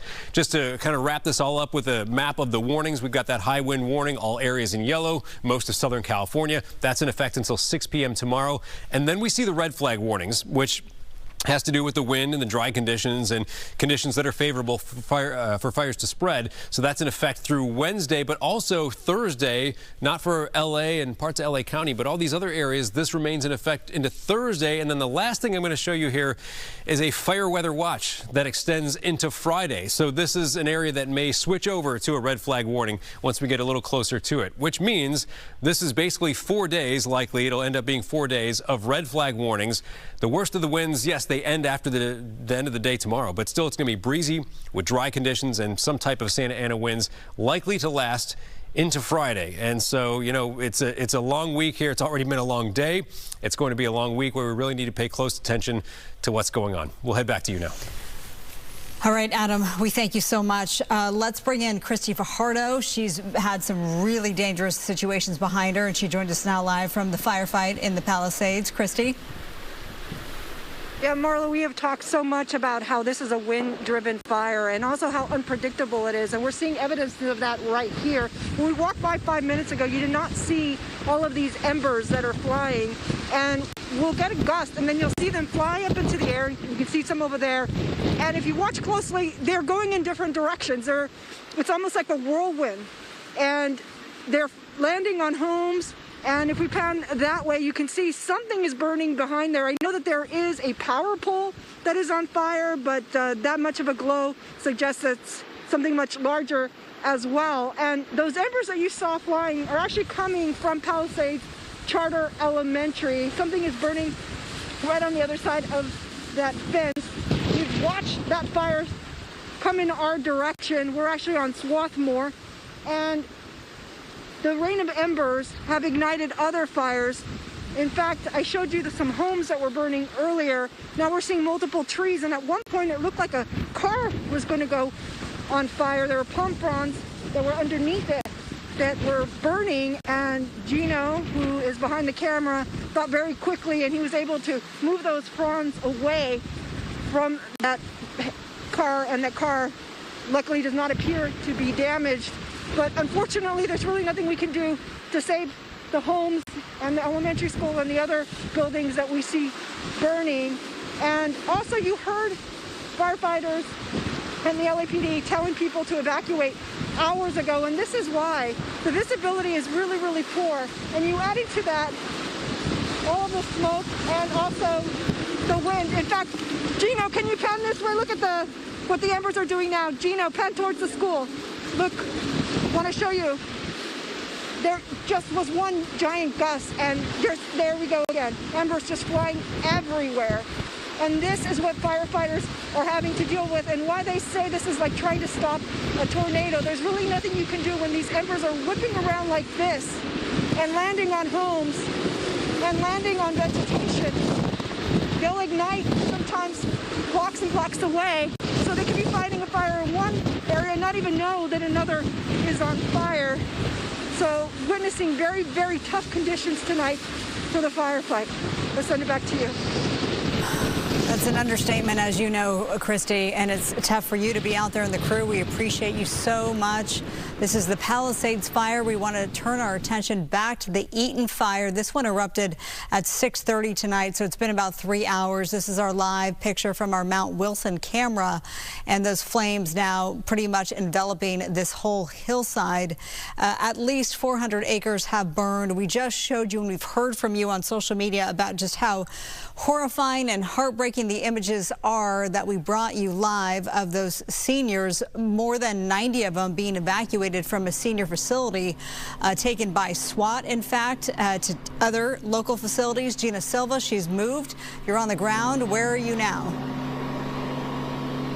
Yes, sadly, what you're watching is a house on fire. This is the 2300 block of Galbraith Road. And unfortunately, when we got here, it was, fully engulfed. LA County firefighters immediately arrived, and as you can see, they are putting out the flames. There is a person here with a water hose who has been watering down the house, but it wasn't doing much until the firefighters arrived. One of the neighbors, what is my neighbor, Luis. Your name? Luis. Luis, so you guys were out here trying to help out? I live right up the corner there. We live in the same building together. We were told to evacuate a while ago, and we went down and dropped some stuff off, but I came back up here because I saw all these spot fires coming up here, and I can't help but feel bad for all the people who live here, and we've never had a fire like this, I don't think, as far as I've been alive, at least not down this close. So, describe the wind conditions out here. Oh, it's bad. It's horrific. I mean, just driving in the car, if you don't see any trees around, the car shakes like it's an earthquake. Yeah. That's how strong it is. Luis, how are you holding up? ¿Cómo estás? It's fine. Everything is fine. Yeah. So no problem. Yeah. Where's your house? ¿Dónde está tu casa? Yeah, this one. It's in the front. And it's okay. Yeah. Yeah, it's fine. How long have you lived over here? About 3 years there. I think they live there a lot longer. And your house is okay right now? Is okay? Yeah, I think it's okay. Yeah. Hopefully. Yeah. Well, they're making really quick work, obviously, the LA County firefighters. Oh.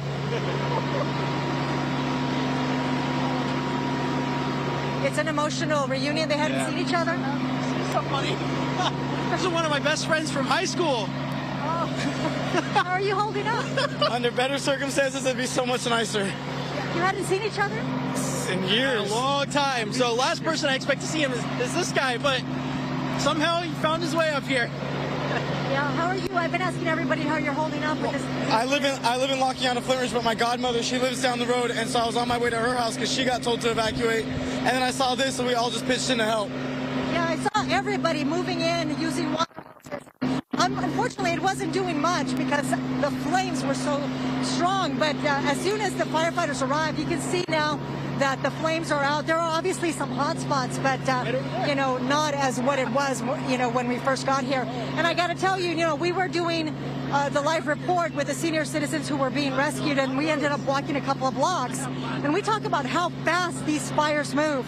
My car was parked at a 7-Eleven parking lot, and I decided to walk back to get my car to come to this location. And as soon as I got there, there was a brush on fire there near my car. Had I not picked it up, it probably would have gone up in flames as well. So it just moves so fast. These winds are just like something we've never seen before, or not in a very long time. And these embers, they just fly for miles and miles and start new fires, new hotspots. It's just absolutely insane. So far, as we've been reporting, it started at 6:30 with only 20 acres and now has gone beyond 400 acres, and it's growing. It's just not, we're not seeing any help from Mother Nature whatsoever. I'll send it back to you guys. No, and in fact, overnight, the winds are supposed to pick up, as we've been hearing from our chief meteorologist, Adam Kruger, well into the morning. So the firefight will be a brutal one. We're not going to sugarcoat it at all, because that would just be false information. We wish that we could bring you better news, but the winds are still going to pick up overnight, with those wind gusts in the Palisades clocking in at some points perhaps at 70+ miles per hour. We'll see if that actually comes to fruition. And because of that, even if you don't live in one of these areas that is having a fire right now, but you live in an area that is fire prone, this is a good time to make sure you have your bags packed and you have your valuables ready to go, because the chance of another fire like this starting somewhere else in Southern California tonight is not insignificant. It would not be surprising if we looked at number 3 like this. So if this is a time to make sure your bags are packed, your stuff is ready to go, if need be, you've thought it through so you're not shocked and surprised if in the middle of tonight, you know, something else breaks out, because the winds are supposed to be even worse between 10 p.m., which we're about to get to, and 5 a.m. And the likelihood of another fire starting somewhere else is very high tonight. And so just know that as you get ready to go to bed tonight. We want to take you to right outside the scene of Palisades High School, Palisades Charter High School, which we know their athletics fields burned and also some of the classrooms caught fire. Here's Matthew Seedorf with photographer Sam Dubin. You see, we can walk across the street. This is towards the football stadium. I believe that is the score box on fire as we're going to turn this way with all these embers flying. I do have an anemometer with me. It's measuring winds gusting to 35, 40 miles per hour with flames on the other side of the street as well. Let's see if I can push this way. And I'm actually with photojournalist Sam Dubin. You went to this high school, Sam. If you don't mind, what's this like? It's heartbreaking. This is my alma mater. The baseball field's totally gone. Some of the buildings are gone. This house across the street's gone. This is the newer aquatic center, the Maggie Gilbert Aquatic Center. Looks okay right now. The classrooms appear okay, but it's just heartbreaking for everyone who went to this school. A lot of people have gone here over the years. Yeah, I can't imagine just seeing that, especially as your alma mater. And we're looking at, looks like the pool right now, and then looking across the street, so we're battling these winds. More buildings have burned down, and just this thick black smoke. Again, winds, it just stings because of all this debris flying around. Looking at my anemometer, gust 25 miles an hour right now, but we've seen probably close to 40. It's hard to put this into words, seeing this home up here on fire and all these other structures and even a high school. I'll go ahead and send it back to you. Matthew, thank you so much. Live picture from Santa Monica, our Santa Monica camera looking out at those flames there. We've seen this all afternoon since this fire broke out at 10:30. We want to show you the scene earlier, though, and this was one of the most surreal images that we've seen today. In addition to all the homes that have burned, this scene here, these are a lot of cars that were abandoned by their car owners when they just got too afraid because the flames were closing in on them, and they abandoned their vehicles, and as a result it blocked this entire roadway. And so to get through, emergency vehicles needed to get through, and so LA Fire came in with the bulldozer and bulldozed all the cars out of the way, and many of them, Alex, have been deemed total losses as a result. Yeah, and just moved them like toys. And some really nice cars we're looking at in a really nice neighborhood. So we want to play for you, if you're just joining us and you were at work earlier today and want information from the press briefing. Here is, you're about to hear from the fire department spokesperson, the chief of LAPD, and the chief of the LA Fire Department. Here's some of what they had to say a few hours ago. So questions about abandoned cars, that's a good question that has come up. Law enforcement assists us heavily with evacuation, but please remember it's an active incident. We don't have the answers to all of these questions. We will certainly look at that. That's very important. I don't know if police felt like they wanted to make a mention to evacuations. Here. Okay. Yeah, just on that question of evacuations, vehicles left in the roadway. If you have to leave a vehicle in the roadway, get it as far off the road as you can so that emergency vehicles can't get by. The gist of moving them with bulldozers was an emergency situation. You got to get those fire resources through, and they do what they have to do to be able to facilitate that. So we're asking really for the cooperation, and think a couple of steps ahead. It's not just your vehicle there, but then others line up behind you as well as they see what you're doing. And so I can't stress enough, please follow the evacuation orders. Do your best to be able to get out to safety. Bring the equipment you will need for the next couple of days with you, because as you've heard over and over again, this is not going to end very quickly. No, it's not. And we're almost nearing 12 hours into this firefight in the Palisades. We've been showing you these numbers for a while now. They haven't been updated by CAL FIRE. Our next briefing, we had one at 3:30 this afternoon. That's when we heard from LAPD Chief McDonald there, who you just last heard from. He was alongside Governor Gavin Newsom as well. That next briefing of officials won't take place until 8 a.m. tomorrow from Zuma Beach. So hopefully we'll get some updated numbers. But in the meantime, obviously, we know that this whole area, much of it is under mandatory evacuation because of the strong winds that will continue well into the night, into the morning of Wednesday, January the 8th. And we're going to be on with you through at least midnight, by the way. So you can count on us. Go ahead. So we take you from this picture. Maybe we can take our other picture, which is from Mount Wilson, which shows the Eaton fire that we are also keeping track of, and some news from Governor Newsom, who was at that press briefing earlier today in Pacific Palisades. He just announced that they have secured federal funding for the Eaton fire. So we already got federal funding for the Palisades fire earlier in the day.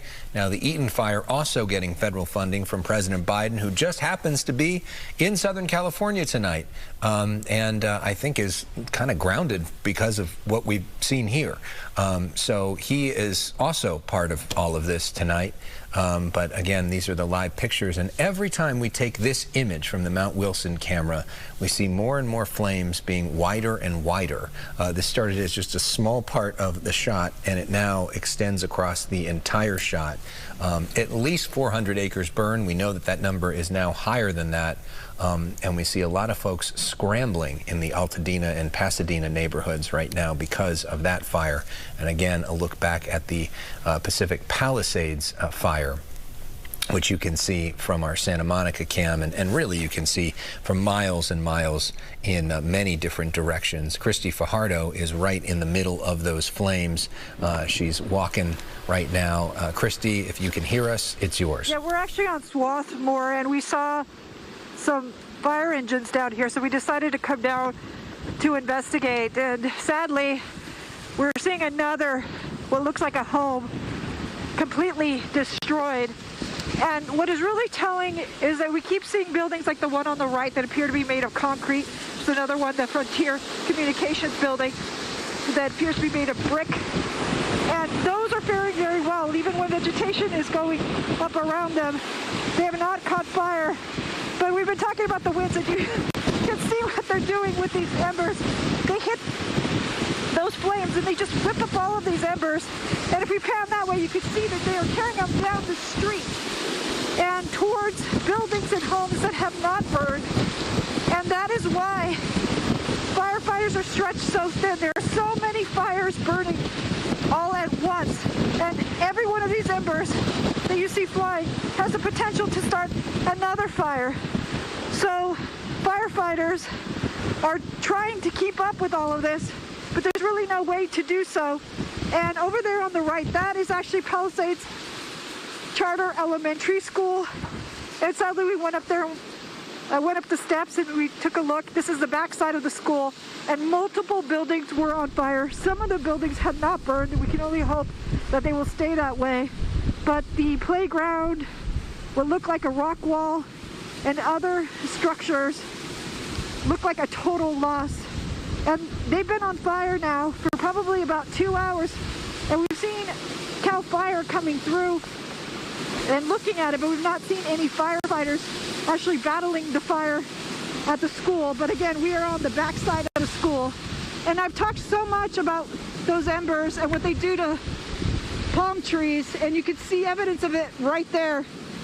The palm tree across the street and the three that we're looking at are all on fire. And those palm fronds, unfortunately, fall off the tree, or they blow away and catch something else on fire. And we've witnessed that, a house that was ignited precisely because of palm fronds that were burning were blown in its direction. And we also saw a car almost catch fire because it was parked on some palm fronds, and those caught fire from those rain of embers that you've seen. And luckily, Gino, who was behind the camera, noticed that and he was able to pull the burning palm fronds away from the car and save the car. Unfortunately, we can't do that for the buildings you see here. And most of the people in this neighborhood have evacuated, although occasionally we'll see one car go by, like the one you just saw. But most of the people did heed it, and fortunately, because you would not want a mass of people trying to evacuate now. Visibility is very poor. The winds are really, really strong. In fact, I've been standing and almost knocked off my feet.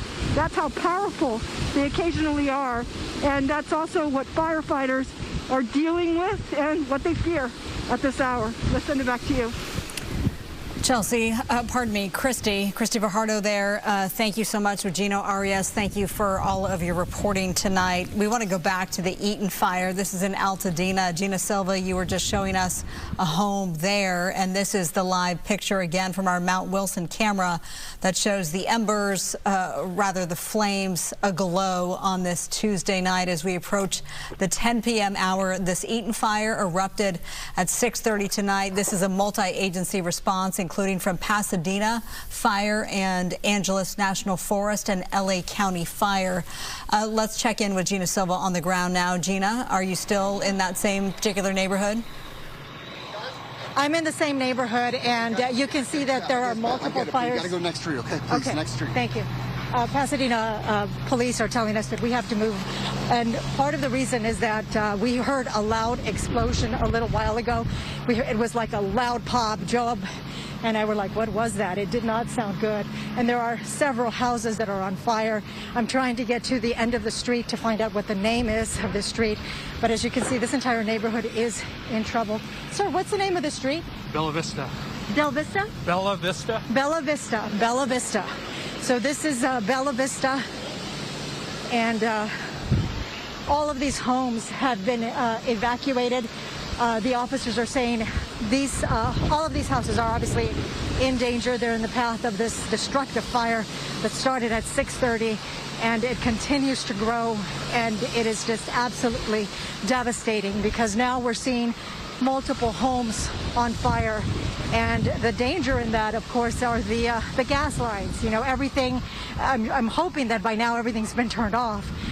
But there were still some folks in homes that did not want to leave, and officers are telling them, please, you've got to get going, you've got to leave, it is not safe. And as I told you earlier, you know, it just moves so fast. You're thinking you're safe in one location, and then boom, the next moment you're not. So it is a very precarious situation here. I believe that is Pasadena Fire. Yep, Pasadena firefighters are out there battling. We've seen LA County firefighters as well. And again, there's a mandatory evacuation order for multiple communities. We gave you the names earlier. I believe that all of those names of the streets have been the mandatory evacuation has been extended to other locations as well.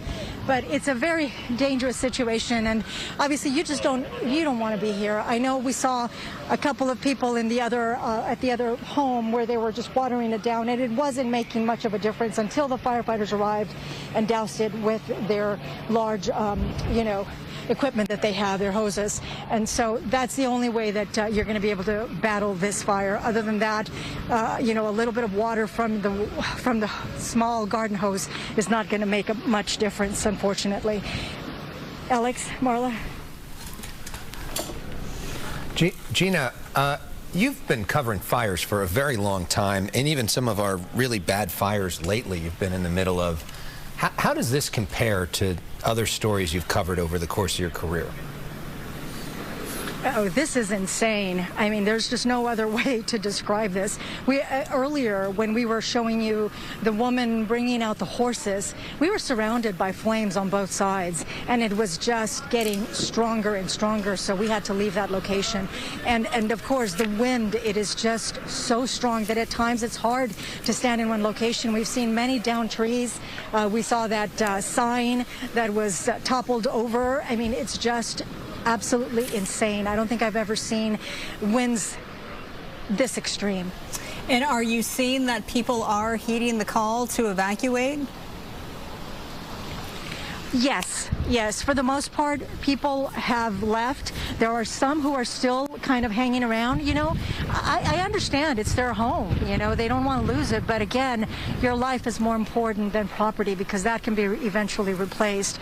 But you want to be safe. And that's what firefighters, police officers are always telling us, you know, just be safe, get out, let the professionals try to handle the situation. And they are. There are so many agencies out here. There's LA County Fire, Pasadena Fire, different agencies that I cannot name right now, but I have to move out of the way here. But they're here battling it. Unfortunately, there are so many fires that are taking place right now. That's Cal Fire just arriving now, that it's impossible to be at all the places that are just going up in flames right now. It's just crazy. Yeah, and of course we know the last number we heard was, well, it started at 20 acres, then exploded to 400, and you know, we're waiting for Cal Fire perhaps. They'll be the agency to update the number, Angeles National Forest perhaps, but it's well beyond the 400 we can imagine. Yeah, and that's growing. You know that is growing. Right now, as we mentioned, the names of the streets where there are evacuation orders, that's for Kinaloa Canyon Road, Outpost Lane, Glen Springs, Coolidge, Miranda, Roosevelt, Vernada, Ken Clare, and areas east of Altadena Drive. I'm sure by now that list has grown because this fire keeps moving. And spreading. We know that you're on the Eaton fire, but we're just getting this vital information about the Palisades fire. We had shown earlier video of the female firefighter being tended to. Now we're hearing that 25-year-old female firefighter did sustain a serious head injury while fighting the Palisades fire. She was treated at the scene and then taken to a hospital. This is from LAFD itself. And then this, multiple burn victims, according to LAFD, were reported walking toward Duke's Malibu restaurant. We know that right on PCH, approximately 9 o'clock tonight. Again, this is according to LAFD spokesperson Captain Eric Scott. Incident operations redirected medical resources to that location to provide evaluation and treatment. So we've been reporting no injuries. We know at least one firefighter has been injured, and now multiple burn victims reportedly being treated at Duke's in Malibu, the restaurant there along PCH. Wow.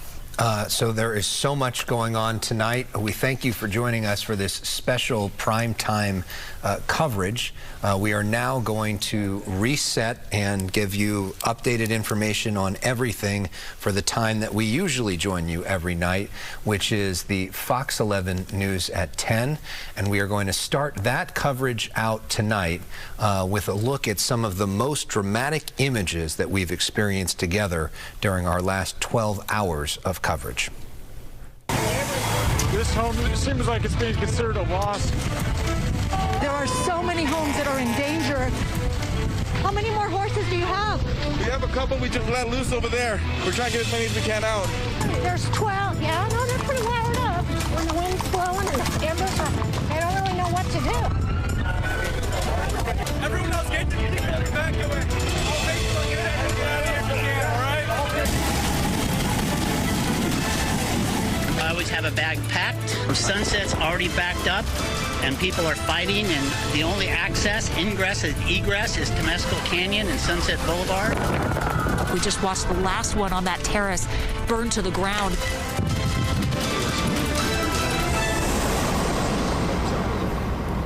Good evening. Welcome to a special edition of the Fox 11 News at 10. I'm Alex Michelson. And I'm Marla Tejas here for Christine Devine. The fast-moving wildfire in Pacific Palisades has burned almost 3,000 acres, forcing thousands to evacuate. The fire is fueled by those strong Santa Ana winds. By mid-afternoon, it had grown rapidly, threatening over 13,000 structures, including more than 10,000 homes. Containment tonight at 0%. Mandatory evacuations cover much of the area, with nearby Malibu issuing warnings as well. Firefighters began using air tankers and helicopters to battle the flames, but both are grounded tonight because of the wind. And we want to show you these images that we're showing you right here. This is a live picture from our Santa Monica cam. Off in the distance, those are the flames in the hillside in the Palisades. Now, evacuation routes were jammed, with some residents abandoning cars and fleeing on foot. Palisades Charter High School has been hit hard. Its baseball field, athletic fields, grounds, they've been destroyed. So the fire started this morning near Piedra Morada and Monta Hermosa drives. Officials warn that worsening winds overnight could spread the fire even further. Smoke advisories are now in effect. Residents are urged to stay indoors. The fire's cause still not known. We have seen some injuries reported in the last hour. The mandatory evacuation zone has expanded to the east and north. Here's this wide swath of red that gives you an idea of how big it is. The map from LA City Fire shows the scope of evacuation orders that remain in effect for areas north to Mulholland Road, east to Kenter Road, and south to Pacific Coast Highway. Pacific Coast Highway is closed from Santa Monica's McClure Tunnel to Topanga Canyon, with LAPD managing traffic. Residents are urged to turn off power before leaving, and those near the evacuation zone should prepare a go bag and stay informed through LAFD alerts and, of course, your local news. Now, the Westwood Recreation Center is open as an evacuation and overnight shelter, which accommodates small animals. That's located at 1350 South Sepulveda Boulevard. Large animals can be taken to the LA Equestrian Center, which is in Burbank. We have live team coverage tonight. Meteorologist Adam Kruger is watching those winds. Fox 11's Gina Silva, she's on the Eaton fire. That one erupted tonight at 6:30 in Altadena. Ed Lascos has reaction from devastated homeowners in Pacific Palisades. And right now, this is a live look from the ground in Palisades. Yeah, is this Ed Lascos' picture? Ed, I don't know if you can hear us. Ed, yeah, you got it. Yeah, I'm sorry. Yeah, actually, we have just moved inside our live van. It's too threatening out there. These winds blowing hurricane force, I swear to you. I've never seen anything like this. You can see the embers blowing through here. So the cross here is Sunset. We are at Via de la Paz, right where the 76 gas station is here at Gelson's. And what you're looking at used to be on the northern end of this intersection, a 2- or 3-story apartment building, condo building that stretched up a couple of blocks. It has been burning, wall of flames the last couple of hours, coming down closer to Sunset. There's a gas station on the far side and the 76 closer to this side. But as these winds blow through here, you have a shower of embers. You see a little bit of them going through here, and wait till we get a very gust. It's a consistent wind, but you get these sustained gusts that actually have this live van swaying back and forth. And over to the left is also, Mike, you'll give you a look, that's the parking lot at Gelson's, and an idea of these embers that have been a big problem for firefighters. Behind us is Radcliffe. We've been looking at that the last couple of hours. Several homes over there also burned to the ground. We've been watching that the last couple of hours. Radcliffe runs parallel to Temescal Canyon, but it's right here in the heart of the village itself. Look at these embers. Look at this, the truck moving around, these embers blowing through here. It's a firestorm over in this area. And again, when these embers blow through and the wind picks up, you see what's left of that, the condo building, the apartment building on the corner. It just roars to life. And the fire, the wind's pushing it this way, pushing it toward PCH, which means there are still many homes on this area on the south side of Sunset still in jeopardy here as this fire very much out of control. One other point, we're seeing a lot more fire engines moving through here, strike teams moving through, if you will, the last couple of hours from LA City, moving up to the northern part of Sunset here as something we did not see on Radcliffe earlier. Look at that over there. Look at the embers just blowing around almost like a tornado effect of embers as this wind swirls through here. So you have the embers, you have the wind, and then you have visibility down to nothing as the smoke just comes through here and a wall of fire. But unfortunately, this building, apartment building, is lost, evacuated. We heard no injuries there. Everybody got out in time. A block over to our right to the east, the CVS pharmacy. Across the street, several restaurants there, well known to a lot of folks here in the village. They're gone. I just looked at them, burnt right to the ground. So damage here extremely severe, unbelievable when you're in the heart of the Palisades. That this is the kind of a fire you usually see up in the hills somewhere in the canyons, but nothing that comes right through the heart of a downtown area like we're seeing at this moment. Ed Lascos, thank you so much. On the line now is Margaret Stewart with LA City Fire. Thank you so much for taking the time out. Where does the firefight stand tonight as those winds are picking up? We have not seen the worst of the winds yet. From now through the rest of the night, they're forecasted to be worsening. So unfortunately, this dangerous situation, we're nowhere near over. It's super important that everyone follows the evacuation orders. You showed the map earlier. Basically, anyone within Pacific Palisades area all the way up to Mulholland, as well as Santa Monica, has now issued evacuations on that portion to the southeast of our map that hits Santa Monica. There's also evacuations there. We do know that we have injuries reported. We had a 25-year-old female LAFD firefighter who sustained a serious head injury, and there are multiple burn victims that were being treated and transported. So we ask people to please get out, stay out, and let us get in there and do our very best against this very extreme fire weather. Do you have any more information about those injuries, how the firefighter is doing, and maybe any more details about the burn injuries? These are the folks that came to Dukes, right, with injuries? Yes, we don't have details. As you can imagine, it's a very dynamic situation, so they were transported and taken care of, so we just don't have those kind of details right now. And our firefighter was transported to the hospital, and we don't have an update. Margaret, what do you want our viewers to know tonight? As you just talked about the worst is yet to come. Given that, what's your word to them? If there is anyone still in the evacuation zone, immediately leave.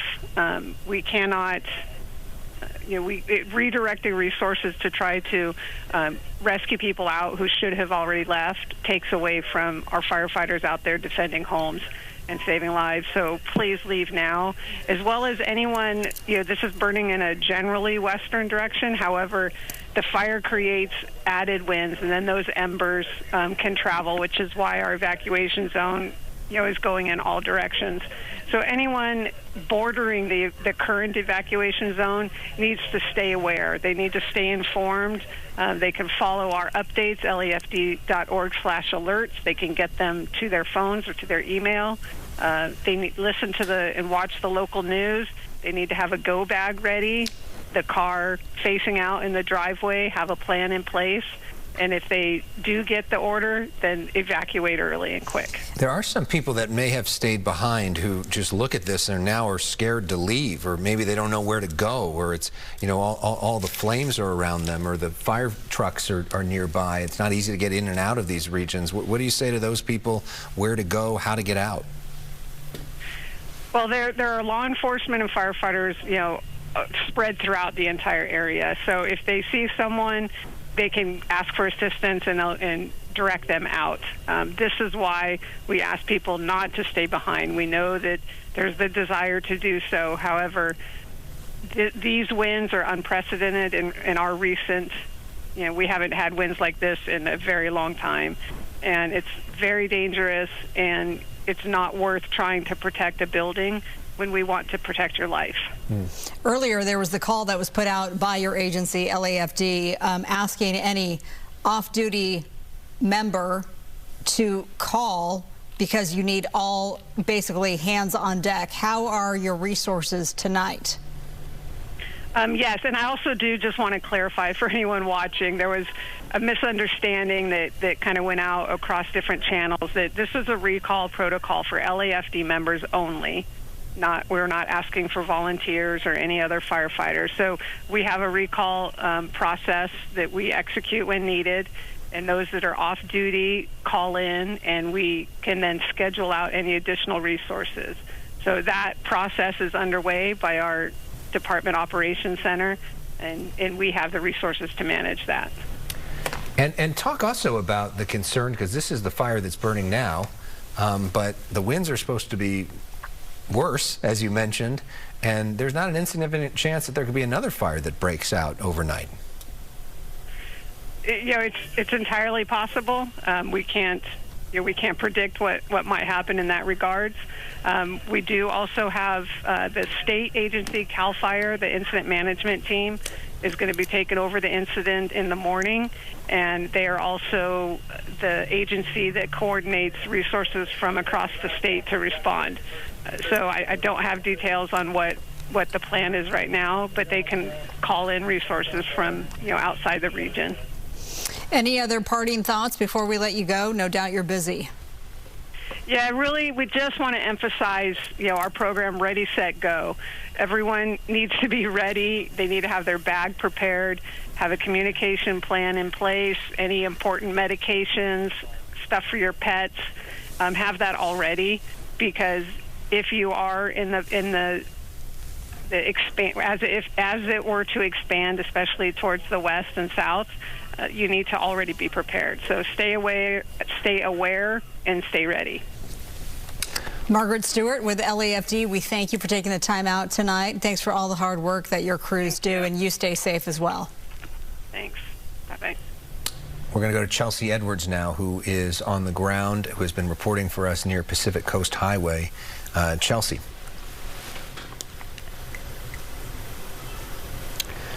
Not sure if Chelsea can hear us. When she's ready, we will go back to her. In the meantime, we look at this live picture from our Santa Monica cam as this fire continues to get worse, and we really see those winds are whipping up. Let's go to Chelsea now. Chelsea. If you can hear us, we are now driving north on PCH. Wow, that is a fireball on the right-hand side. So the fire is now on both sides of PCH. Oh, there's another home up in flames on the right-hand side. So it's on both sides, right near the intersection at Sunset Boulevard. We've kind of been in one place for a lot of this evening and a lot of this afternoon. But now we're mobile and we're heading toward Malibu. We're getting reports that there are some homes on the PCH side that are now up in flames. So that's where we're headed, toward the Topanga area. What we're seeing on PCH is just something else. I mean, these hillsides are just lit up. Home, that's another one. Home after home after home after home. I can feel the heat coming from the side of the truck, from the right-hand side where we're sitting. Now we're enclosed in the truck. I can also feel the wind just knocking the truck. I mean, these news vans are very top-heavy. We've got the gear on the top, and they're very tall. And I can feel it just grabbing it and kind of tossing it around as we're driving up PCH. The visibility extremely low. We can only see about 20 feet in front of us, I would say, as we're... Oh, I don't know about this, Elliot. Very low visibility and a lot of particles in the air. And again, just this glow from all up the hillside. We're actually in an area now where the fire no longer seems to be burning, but the smoke is so incredibly thick we can barely see in front of us with our headlights on. So it appears that at least that portion of the fire of the Pacific Palisades fire is in that area. But again, we're hearing these reports. There are some situations up in the Malibu area, closer toward Topanga. So that's where we're heading right now. We're hoping to be able to give you a live picture. Our camera has been up for the last 7 hours or so. It's just feeding back live. Elliot, what is this? Is this the feed barn? All right, I think, I don't want to misreport here, but I believe this is, the iconic feed barn near Topanga Canyon. Yeah, that's gone. All right, so we've just passed Topanga Canyon. Wow, that whole thing is just flattened, which means that we're coming up toward the Reel Inn and Cholada Thai. Now, on the left-hand side, it's just spot fires. This fire jumped the PCH and burned everything that's on this side. I'm not seeing any homes on the left-hand side, which is the PCH side yet. But wow, the destruction here. You know what? This is the Reel Inn right here. It's gone. The Reel Inn is gone. No. There's nothing there. Cholada Thai, gone. Yeah, wow. I saw those images actually a little earlier tonight. In fact, those are on my social media. The Reel Inn, Cholada, all of that has been wiped out. That was at least 3 hours ago that those flames just wiped out those obviously landmark spots. Chelsea? The devastation. I may have lost you, Marla and Alex. No, you're there. All right, we're coming up now to some fire activity. Oh, look, no, it is on this side. It is on the left side now. So we've got several fire engines here. This is a first, actually, for tonight. Oh, yes, homes on the PCH side now are on fire. This is something we've not seen in a long time. Meaning on the side of PCH closer to the ocean? Yes, to the ocean. So the ocean side of PCH, there's one actively on fire right now. I can see what's left of another one that's just to our left. We have a huge firefighting presence here, and again, we have not seen that, at least for property protection, since we started, at 2 o'clock this afternoon or 1:30 this afternoon. This is the first time we've actually seen a firefight where they're trying to protect these properties, these homes on the left hand, on the ocean side of PCH. So they've got an active firefight up ahead. Oh, there's more homes up there. This is quite a few homes now that are impacted on the PCH side. Wow. We're going to get a little bit closer. We're going to see how far they'll let us in with our news van without, impeding the firefighting efforts, and see if we can get our live picture back up and get these batteries working again to show you what we're seeing, because this is pretty remarkable. This is something else. Yeah, and I wonder also if your phone is working, if maybe Zoom is potentially an option too, to get some images out of there if need be. But Chelsea, thanks for all your extraordinary reporting all day long, and but really sad updates there to hear about so many iconic spots along the coast that so many of us have enjoyed for years. And you think of all the people that are impacted by this, all the employees, all the customers, everybody. We're going to be talking about this and dealing with this for many years to come. Chelsea, stay safe. We'll get back with you soon. Thanks, guys. All right, our coverage continues here on Fox 11. The Palisades fire, of course, in the Palisades, and then the Eaton fire, that's the other fire that we're looking at tonight, that is in Altadena. Both are proving to be especially difficult firefights because of those destructive winds, which we knew were coming. We got wind of this, no pun intended, last week when Adam Kruger was forecasting that. In fact, Adam, why don't you join the coverage now and give us an update on, as we're past 10 o'clock and those wind speeds are expected to pick up. Yeah, it's just, it's a little overwhelming, everything that's going on. I mean, you see just bad news after bad news. It's the unfortunate scenario we have. And yes, the winds have picked up in the last hour or so. You might remember going into this with the high wind warnings. The National Weather Service was saying at worst there may be some isolated spots where gusts are as high as 80 to 100 miles per hour. That didn't quite pan out earlier in the day today, but we knew the strongest winds were coming. And now I see verification, at least on some of the higher elevation weather sensors. For example, there's one that's about halfway between Malibu and the Pacific Palisades, measured a 98 mile per hour gust about an hour ago. And we're seeing some gusts get over 90 miles per hour in the San Gabriel Mountains, a little bit north of Pasadena, where we have that other fire going on, the Eaton fire as well. So it's coming to fruition right now. The strongest winds are happening right now. They are peaking. They're expected to stay about this strong all through the night and up through about 9 o'clock tomorrow morning. Then the speeds at least start slowly but surely backing down a little bit. Another thing that does not work in our favor heading into tomorrow is the air gets even a little bit drier tomorrow than what we're seeing today. And I do want to note that while we're focused a lot on where these fires are going on, there are extreme weather conditions happening all across Southern California right now. And even if you take the fire aspect out of this, it's a major wind event, just simply the winds. There's going to be a lot of wind damage likely across a lot of Southern California as well. I want to show you just real quickly some of these evacuation maps. I know it's kind of scrunched in right here, but this is the Pacific Palisades fire right here. Here's the evacuation order that extends into the northern parts of Santa Monica. San Vicente is kind of the border between the order, which is mandatory, and the evacuation warning, which is optional, but you might want to get ready to go if you have to. That goes all the way down to Montana Avenue in Santa Monica. Fire.ca.gov if you want a closer look at some of these maps. I'll also show you near the Eaton fire what the evacuation map looks like. So Pasadena here is on the left part of the screen. The Rose Bowl is kind of tucked right on the edge right there, so we're a far distance from that. But again, here's the Eaton fire. A lot of that spreading south. You see the evacuation order, then a few of these evacuation warnings, which are suggested but not mandatory in those yellow spots right there. All right, now on to the forecast winds, and this is going to look a lot like what you've seen me show many times here throughout the day. day today. Not a whole lot has changed in the forecast, but we're in the thick of it right now. We're starting at 11 p.m. and you'll see just some big numbers across the map. Forecast wind gusts 60, 70 miles per hour. We know some of those higher elevations will be even a little bit stronger than that. Here we go all the way through the night into tomorrow morning. This is 4 o'clock in the morning now. Not a whole lot changes with our forecast. Here's 8 o'clock in the morning. We are still dealing with extremely strong winds. Even in L.A., there could be some gusts around 50 or so. That could cause some damage for sure. Now, as we go a little later into the day, this is a look at noon. It's still very windy, but you see the numbers are not to the extreme levels that we expect during the nighttime. And then as we go through the day on Wednesday, here's a look at a little bit later in the afternoon. 4 in the afternoon, we're seeing, again, slight improvement, but still quite windy. If you're wondering, by the way, kind of to get into the science of what's going on, why the winds are peaking right now and why they're expected to be at their strongest overnight, it has to do with what's going on a little higher up in the atmosphere. Something we call the jet stream. You may have heard that term before. It's basically like a river of fast-moving winds high up in the atmosphere where the planes are flying around. And the jet stream pattern, the winds kind of are going around this low right now, but right next to this low, right in this circle right here, if you look at these streamlines, you'll notice how they're moving especially quick right here. There's a very fast-moving part of the jet stream that's going from north to south down California.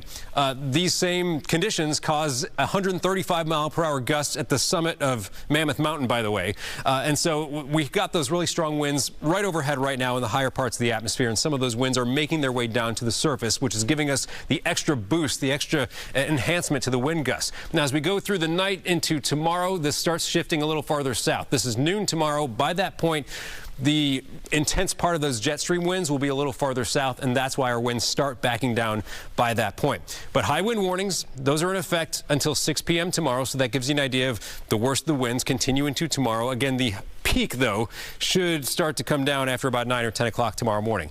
Then we have the red flag warning. You know all about that. That's in effect through tomorrow, but also for a lot of the area, what we're looking at here, it continues into Thursday, excludes a portion of Los Angeles down to Long Beach, for example. And then Friday, there's a fire weather watch, which will likely change to a red flag warning at some point, which means this will have been 4 days of red flag warnings. Even though the winds are most intense tonight into tomorrow morning, it's still a Santa Ana wind event with gusty conditions in some spots and dry conditions. That goes all the way into Friday. So our guard needs to stay up for a couple more days, but especially tonight and into tomorrow with the strongest winds here in our area and the lowest humidity still yet to come tomorrow. And again, you know, just in the last hour, we've seen some of the strongest wind gusts so far today. And we know today earlier was quite bad. It's just getting even more extreme right now. The live shots we see from our reporters, hats off to them and the crews that are out there. It is incredible to see. And you can hear from the way they're telling the stories, right? I mean, a lot of them have been reporting in this area for a long time.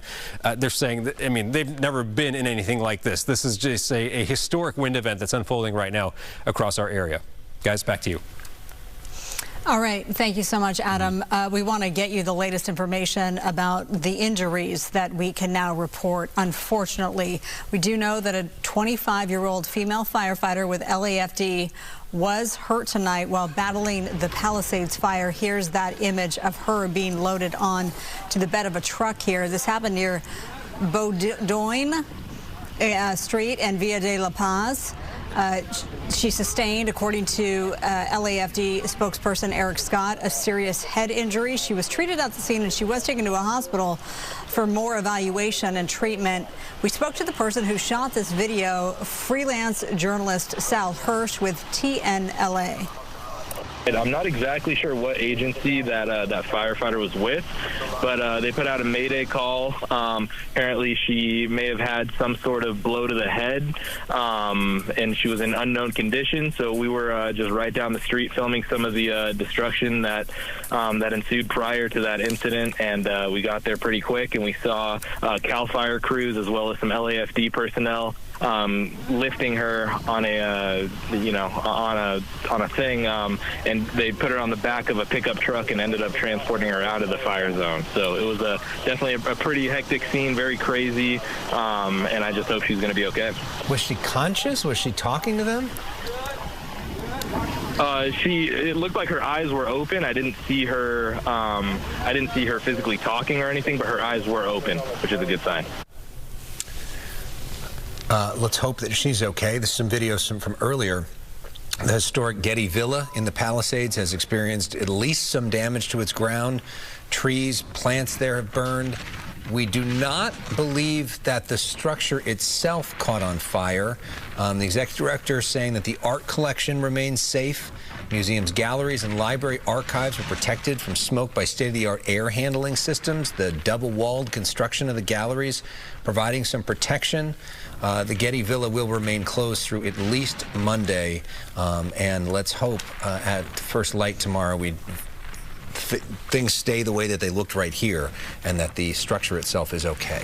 All right, from the Palisades fire, let's go to the Eaton fire. This is time-lapse video of that fire, which started just before 6:30 tonight. Altadena Drive, right near Altadena Drive. It has grown to at least 400 acres. It's damaged structures, it's forced evacuations. Crews are working to protect homes and hazardous materials in that area.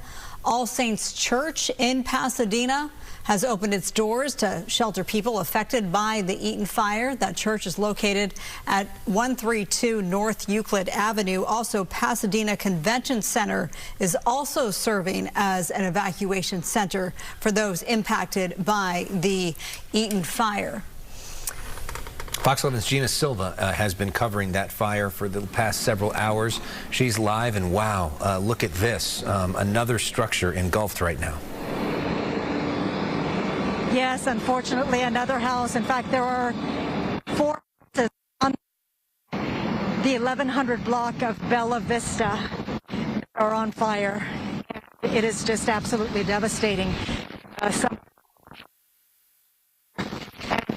more houses down the street that are...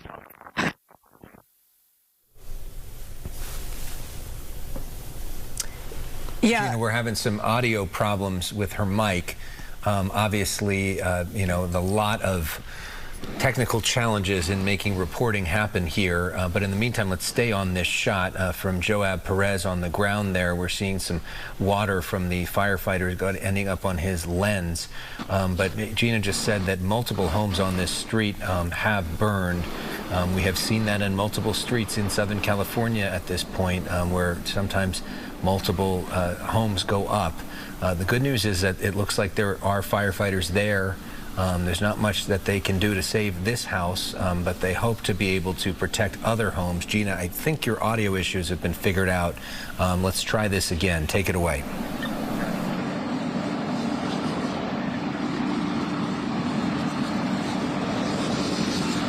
Can you hear me? Can hear you. Go ahead. Yeah, as I was saying, this is the 1100 block of Bella Vista, and there are 4 homes that are on fire. If you look down the street, there's 1, 2, 3, and then this one that's on fire. And take a look at the palm trees. I mean, you can see how strong these winds are, and it's just moving those embers and the flames onto the next house, and that's what we've been seeing. It is just a devastating fire that started at 6:30 with just, you know, up in the hillside, Eden Canyon, about 20 acres. It has grown to more than 400. I'm sure that number is well above 400 now, and it just keeps getting worse. There are multiple agencies here battling this place. LA County Fire, Pasadena Fire, Cal Fire, but as we've been moving from place to place, you know, there are so many homes, so many structures that are going up. There's just not enough firefighters to battle this inferno. Yeah, I mean, it's very similar to the Palisades fire as well. You know, more heartbreaking images across the Southland tonight. Gina, we thank you. And earlier, Gina had an incredible live shot of an evacuation of a senior facility center in Altadena. We have that video to show you. If you didn't see that earlier, it'll break your heart. We were told that 92 seniors had to be evacuated. The winds were howling. It was a whole lot of uncertainty. You can just look at all of these patients, most of them in wheelchairs, unable to walk. And just the chaos out there. There was a SWAT team from Pasadena Police that actually loaded a bunch of these patients into that SWAT vehicle to transport them. We got some answers from officials. The reason why they were evacuated is because their senior living facility was around the corner and the flames had just jumped the street. So, of course, their building was being threatened. They were going to be taken, we were told, to other neighboring senior facility centers and then also to local hospitals if need be. And here's an image you don't see every day, and one of those patients inside the SWAT vehicle. As far as we understand, all 92 did get out and did get transported. So good news there, Alex. Yeah, this is the Two Palms Nursing Center in Altadena. And you just saw that there's just chaos to get these people out as quickly as possible, all of them facing their own medical challenges. Here's a little bit of sound from this. There, we live in the same building together. We were told to evacuate a while ago, and we went down and dropped some stuff off, but I came back up here because I saw all these spot fires coming up here, and I can't help but feel bad for all the people who live here. And we've never had a fire like this, I don't think, as far as I've been alive, at least not down this close. So, I mean, describe the wind conditions out here. Oh, it's bad. It's horrific. I mean, just driving in the car, if you don't see any trees around, the car shakes like it's an earthquake. Yeah. That's how strong it is. Luis, how are you holding up? ¿Cómo estás? It's fine. Everything is fine. Yeah. So no problem. Yeah. Where's your house? ¿Dónde está tu casa? Yeah, this one. It's in the front. And it's okay? Yeah. Yeah, it's fine. How long have you lived over here? About 3 years there. I think they live there a lot longer. And your house is okay right now? Is okay? Yeah, I think it's okay. Yeah. Hopefully. Yeah. Well, they're making... Wow. So we're back now with live pictures. Ooh, look at that. This is this home, which is going to be a total loss. Firefighters doing the best they can to contain the damage and stop these embers from starting even more fires nearby. And you look at the lights that remind us of Christmas and the joy of the holiday season, and then we see those very ugly pictures of all the destruction and sort of a reminder of the best days and the worst days in one picture. All right, let's go to Chelsea Edwards. She was driving along PCH where the flames have jumped over to the ocean side, and you were literally seeing homes ocean side burning. Chelsea? Marla, at least 5 that we can see right now from where we are. We're in the 18,000 block of PCH. Look at what we can see from inside this news van. So you see these homes, they're all, obviously, they're packed together here on PCH, as you know. They're right next to each other, a lot of them kind of sharing their walls. But look at that one that's just fully engulfed at the end there. And we're seeing these firefighter efforts. See that hose that they've thrown on? They're trying to put these out. I mean, this is the first actual firefighting effort that we have seen so far today, everywhere that we have been. I mean, everywhere else we've been, it has been life-saving. But this is the first time that we've seen them trying to save properties. Some of these homes, though, are just a total loss. Elliot, can you show the one that's right across from where we're parked? This one, for example, look at this. So this was obviously a full home at one point. Look, there's nothing left. You can see straight through to the ocean now. I mean, the ferociousness of these flames is just something to behold. Oh, did you see the flames pop up over that house right there, Elliot? So now just across from us, again, this is all in the 18,000 block of PCH. This is on the beach side of PCH. Looks like something is burning on the beach side of that home. So that indicates, at least to me, that these have to be produced by embers. I mean, if homes are lighting on this side of the, of the PCH, this has to be driven by embers, and then of course because of proximity, these homes are so close together, they just spread from house to house. We're also seeing a home right there, the kind of pink one. I can see better now that they've got a light on it. The authorities have a light on it, but it looks like the garage is burnt out. It looks like it's kind of leaning out toward PCH. That's right behind where they've got that hose going, where they're trying to save this one property right next to it. But from what we can tell, at least 5 homes here, total losses here in the 18,000 block of PCH. Firefighters here trying to do what they can to save the homes that are remaining. It looks like they've moved on from the home that's actively engulfed down at the end of our vantage point right here. It looks like they're not even trying for that one, kind of as to what the fire official that we spoke to earlier tonight, who said it's kind of like triage. I mean, you just have to move from home to home, and if you know one is going to be a total loss, we don't waste our time trying to save it. I mean, we have to move on to other things. So that's what it appears is happening here. They've moved on from the shells of these homes that are engulfed and are now trying to save these homes in the middle. But the homes to the left of all of this are gone. There's nothing blocking our view now from here to the ocean. And so it looks like they're trying to save these standing homes in the middle. But again, we're seeing flames now on the beach side of this home here on PCH, which is not a good sign. That indicates that they are, actively on fire as well. So this is just something else. These are very nice homes, very expensive homes along PCH. I've never seen anything like this before, Alex and Marla. No, and some bad news to share, because we've been warning about the possibility of another fire. And we want to let you know about a new fire, which we've just found out about, which is called the Sylmar fire. So we're watching the Eaton fire in Pasadena. We're watching the Pacific Palisades fire, but there is now a fire in Sylmar that the LA Fire Department says is at least 50 acres, rapid rate of spread. There's an evacuation orders in place north of the 210 freeway from Roxford to the Interstate 514 freeway split. So that is the Sylmar fire, at least the third major fire we are dealing with tonight. We'll try to get to you some pictures of that and more information on that. In the meantime, we go back to Altadena, where Gina Silva is looking at the Eaton fire and just destruction underway right now.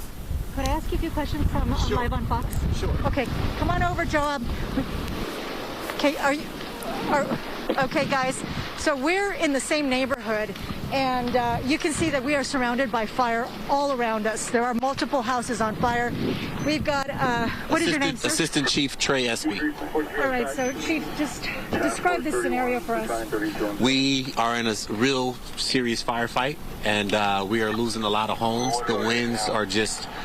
They're really not helping us at all. The winds are really bad, and it's sending ember casts, and we're trying to keep ahead of the fire, and it's proven to be difficult. What is the name of this street? This is Woodland.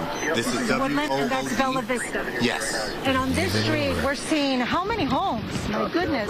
Several, and we're losing more. And so we have limited resources. We're trying to get all the resources we can into this area, but we're doing the best we can. Have you ever dealt with these type of winds? It hasn't been like this since I've been here, since the Woolsey fire. That's the last time I saw winds like this. I know that some folks, never want to leave their homes because, it's their home. It's where they live. They love their place. Yes. Your advice? I would advise them to leave the area, evacuate the area, and let us, do our jobs. We don't want to have to contend with the fire and contend with, having to deal with people who won't leave. We understand the fact that this is their homes and that they are, they're really trying to protect everything that they have. But it's dangerous for them. Yeah. And it's moving so fast. I saw the firefighters, Pasadena firefighters over there. Yes. They're trying their best basically to contain it because the house is a total loss. And then I saw the embers flying and starting up another house on fire. Yeah, these ember casts are our biggest challenge. So the ember casts are our biggest challenge along with the winds. As you can see, the houses are collapsing around us. And these ember casts are really giving us a real challenge because these ember casts are being carried upwards of 1 mile to 2 miles away, and they're starting homes on fires that we're not even in the area yet. So what do you do? We're just going to keep doing the best we can.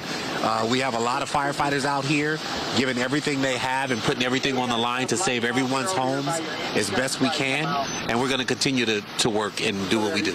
Any reported injuries, sir? Not so far. We haven't had any reported injuries that I know that I'm aware of in this division, but right now we're just focused on life and then saving property. We were at the rescue of the senior citizens earlier. That was, oh my goodness, Yes. those poor folks. Yes, lots of people, upwards of 200 to 300 people that were ambulatory and non-ambulatory, but we were able to successfully get them out of the area. And they were transferred to different senior facilities? Yes, they were, and some to the Civic Center, I believe. All right. Yes. Final thoughts for maybe some homeowners who may be watching this? We're doing the best we can. We're going to try to have you come back to your home. Thank you so much for all you do. Absolutely. Thank you. All right. Thank you for speaking with us. I'm going to let you go because I know you were busy.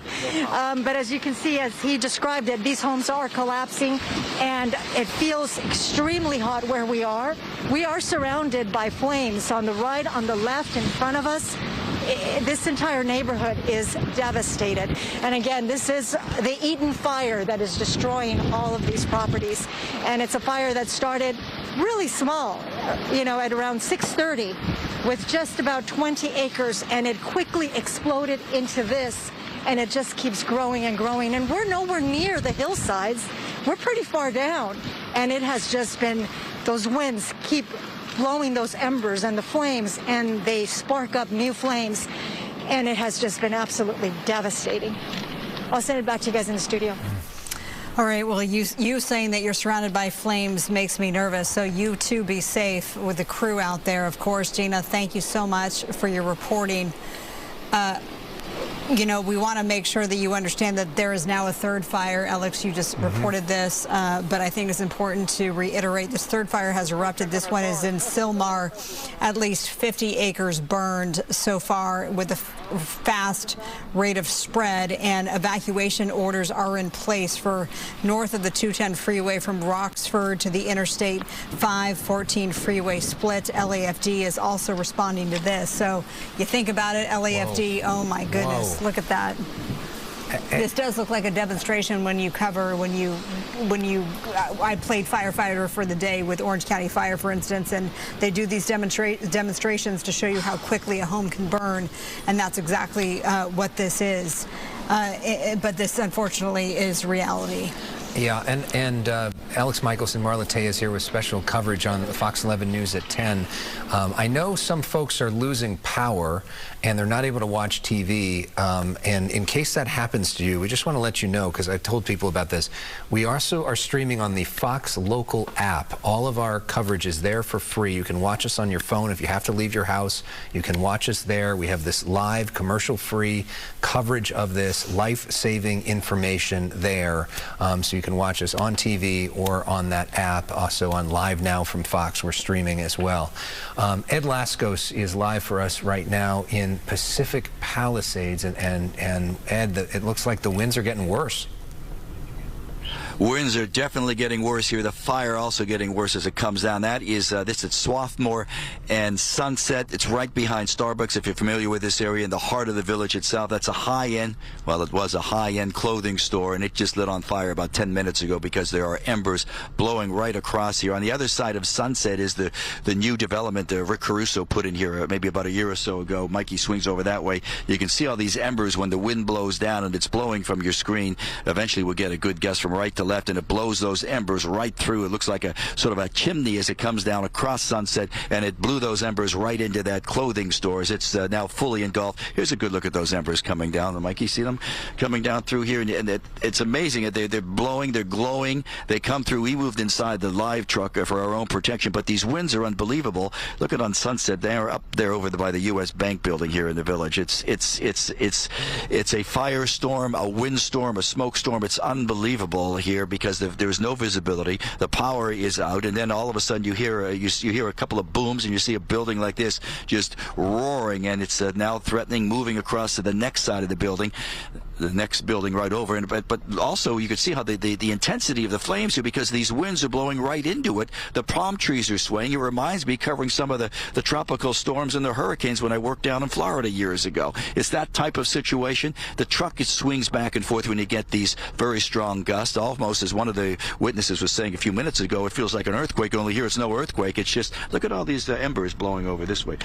There's right here. There you go. They're blowing down Swarthmore. That is right through the right through the quarter there of the Rick Caruso development that he put together over here right off Sunset. Decorated for Christmas just a week or so ago. Now it's all dark. Still no, the power shut off. All the smoke detectors, you hear all the beeping going off there. No flames in that area. The street behind that, I must tell you, some multi-million-dollar homes, and the last check, several of those were up in flames as well. So the fire roaring here, it's moving, as you can see, with these flames and the wind and the embers. It's really blowing now to the west, and also moving it toward the ocean itself, toward PCH.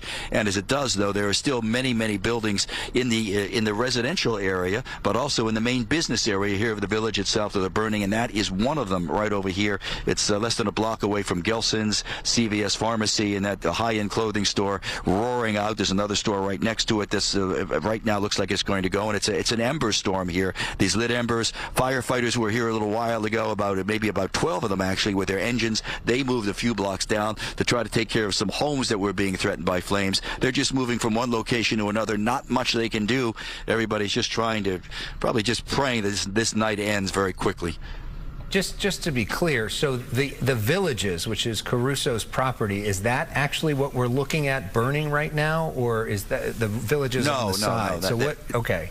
Yeah, the villages are actually, that is on the south side, the fire itself. You cross Sunset, that's the north side. We just panned over, and this is right on the corner here where there's a U.S. Bank building. It's now you can't see it, it's covered in smoke. Right on the corner is the beginning of the villages that goes up Swarthmore, the main entrance of the Caruso development. That is not burning. We have not seen any flames, but on the other side of that, we did see some of the homes. We're going to drive up to give you a better look right down Swarthmore, right down the villages. We'll creep up here. Just stay with us here a second as we move up. We'll give you an idea. I know there's some homes on the back side. Yeah. Some of the larger homes, they were burning. You could see the glow in the sky, the smoke. But let's see as we come up just a little further.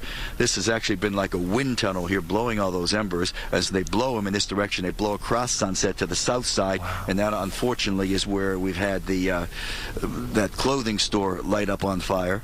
So there's the villages looking straight down now, but the glow back there, I'll get out of the way so you can see better, but the glow is really some of the homes on the back side of it. They are burning.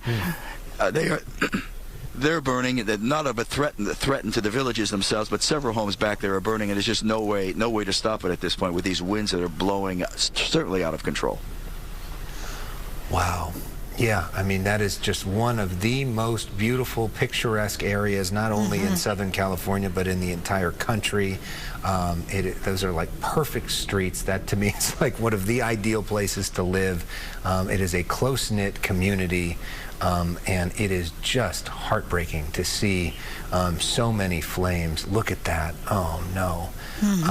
And just awful to think about that, and to see so many images like that. And Marla, I just can't think about how many different places are being impacted by this in so many different areas, and how our Southern California community is going to be impacted by this for years to come, to try to rebuild from all of this. I mean, on any night, if we were covering one fire that had one or two buildings down, that would be a huge story for us.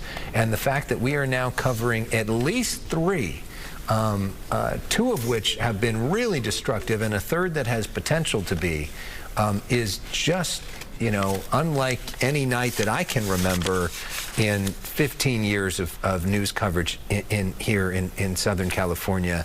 We've had big fires before, we've had destructive fires, but to have this much happening at the same time is pretty rare. It's apocalyptic. The Palisades fire especially, obviously the more damaging one at this point. We've seen the loss of businesses. Ed was just showing us that. We've seen the loss of homes. We've seen the loss of schools. This is, and you talk about the tight-knit community that Palisades is. It's a small community of just about 23,000 population. The high school's gone. Elementary school's gone.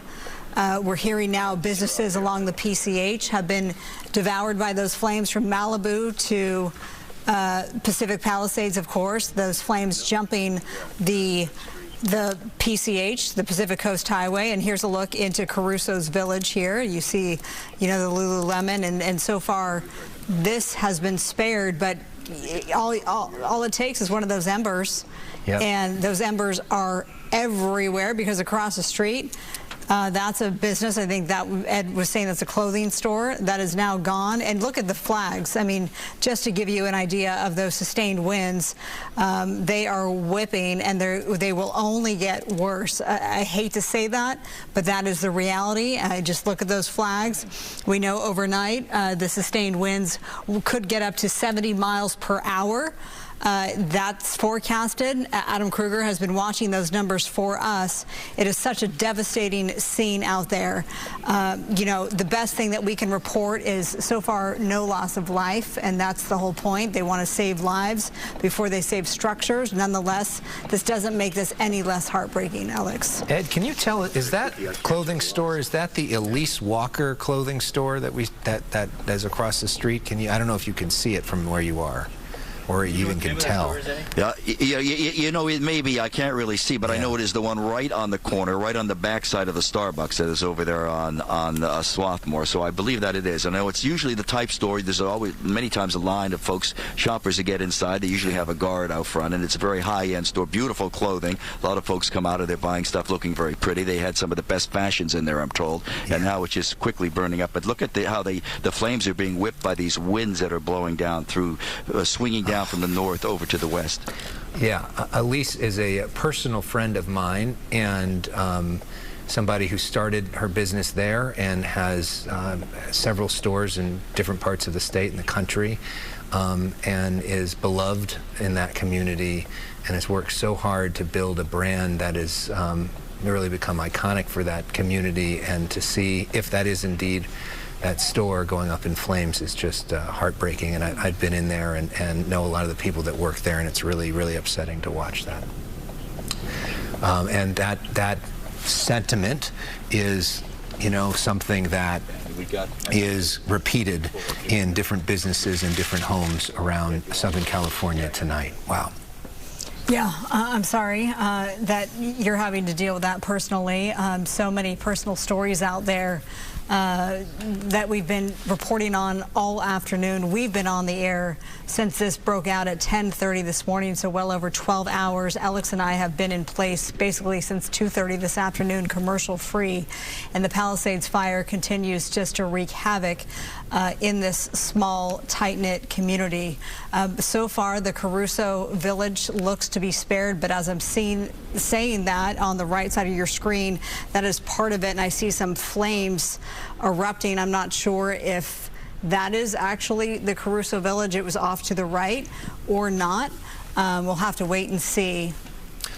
Rick Caruso just Marla, that actually is not, but what we are seeing is some of the flames from that clothing store across of Sunset is reflecting in some of the windows of the businesses here at the village. But as I look down Swarthmore, the village itself is not burning. The shops are not burning here, but a block over, you can see the glow and the flames, especially over there. Look at that, Mikey. That is a half a block over on the back side of the village. And look at that flame, the wall of fire roaring through. I know there were apartment buildings in there and condos that have been there for decades, and maybe 2 or 3 stories that line that street, and they are just going up in flames as we speak. Rick Caruso is watching our coverage and just texted me, and he's frustrated that he's not seeing water in the hydrants in the Palisades, which has made it difficult to fight this fire. Essentially, there's nothing they can do if they don't have any water, and you don't see a lot of firefighters there. So far, he's been lucky, but we've seen similar complaints from other parts of Pacific Palisades in certain areas where they essentially just ran out of water, and then the firefighters firefighters had to leave. So I don't know exactly what's going on with that. Hopefully that problem can be fixed and this property can be spared. But I know that he's not the only one that has been asking questions about that. Mr. Caruso, we hope your property is okay tonight. Just devastating, I'm sure, and anxious everybody watching this. Yeah, absolutely. And we did pose that question earlier to LAFD about resources in terms of personnel and also water resources, and it didn't seem to be a problem. But of course, you know, we're hearing from people that tell a different story, so we'll have to follow up there. This is our crew. This is our live picture from Ed Laskos and his photographer, who is tonight Mike Armijo. Mike Armijo. I apologize, Mike. Of course, it's Mike behind the wheel, taking us through really the heart of the village here in Pacific Palisades, another business that is engulfed in flames tonight. We've seen this time and time again, not just businesses, we've seen it with schools. Palisades Charter High on fire, the Palisades Elementary School on fire as well. And let's talk about the third fire that is now burning in Southern California, the Sylmar fire. This is our first look at that. This is some video coming in from the Citizen app, and you get a sense for the first time we've seen of the images of what it looks like in Sylmar right now. And you also get a sense of how close this fire is burning to the freeway, which is why the evacuation zone for this goes north the 210 freeway from Roxford to the Interstate 514 split. And you think about that area, all the homes and the businesses that are in that particular area going all the way to the freeway. And so that is an area of concern tonight as well. Now we're back in the west side of Los Angeles looking at the Palisades fire, which is well over 3,000 acres burned, and no end in sight. And we are in the midst of some of the worst winds right now. And Marla, with a lot of this, it basically, like, there's not a lot that firefighters can do. No, they've told us, as we've reported, that they triage the situation. It's like trying to fight a tornado. How do you do that? When a tornado's on fire, you let it basically explode, and then you have to just go back and do what you can in the post-fire fight. So it's one of those situations with these devastating winds. And this was deemed by the National Weather Service a rare event. They call it a PDS event, which is a particularly dangerous situation. Those are very rare, and that's what this is deemed as. And so we've dealt with this, ironically, 2 more times in the last few months. So I believe it's 3 times in 3 months, because we had, beginning in November, we had the mountain fire in Ventura County. That was devastating, almost 20,000 acres and almost 250 structures destroyed. And then December 9th, the Franklin fire adjacent to the Palisades, that one broke out. That wasn't as devastating. We were on the air with that until the wee hours of the morning. 20 structures destroyed. And here we are on January the 7th into the new year. What a way to start the new year in the Palisades. Yes, indeed. And by the way, if you're wondering where is LA Mayor Karen Bass, she's been in Ghana. So she's apparently on her way back. That's why we have not seen her on the scene. We saw Governor Newsom at the scene earlier. We know that President Biden happens to be in town, but we have not seen him on camera with all of this. So we expect to hear more from officials at 8 a.m. tomorrow morning. In the meantime, a whole lot could happen between now and then. And we are going to stay on the air for at least the next hour, continuing our coverage. Usually this is the time of night where we transition over to our show called Good Night LA. Tonight is not a good night in LA, and we are just going to be continuing our coverage for Fox 11 Los Angeles. This is one of the worst nights that we have seen in some time in Southern California, and a night that we all wish we could forget, but unfortunately is one we're not going to forget anytime soon. And we're going to be dealing with the after effects of this for a very long time. So as we approach the top of the hour and the end of this hour, we're going to do a bit of a reset, and people can get caught up on what they may have missed tonight. We are covering 3 fires: the Palisades fire, the Eaton fire in Altadena, and now the Sylmar fire. All of that coverage will continue at the top of the hour when we typically bring you Good Night LA. That coverage continues in just moments. Stay with us.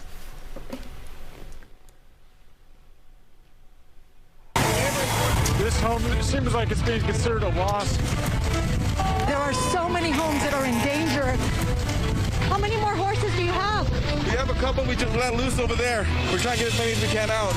There's 12. Yeah, no, they're pretty wired up. When the wind's blowing and the embers are, they don't really know what to do. Everyone else get back away. All baseball, get out of here if you can, all right? I always have a bag packed. Sunset's already backed up, and people are fighting, and the only access, ingress, and egress is Temescal Canyon and Sunset Boulevard. We just watched the last one on that terrace burn to the ground.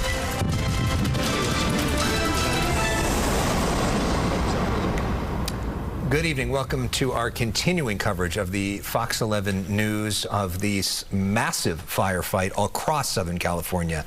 I'm Alex Michelson. And I'm Marla Tejas here for Christine Devine tonight. The fast-moving Pacific Palisades fire, it has burned about 3,000 acres. We can tell you that it's burned more than that. That 2921 acreage number, that has been on the books for a few hours now. We're waiting for new numbers from CAL FIRE.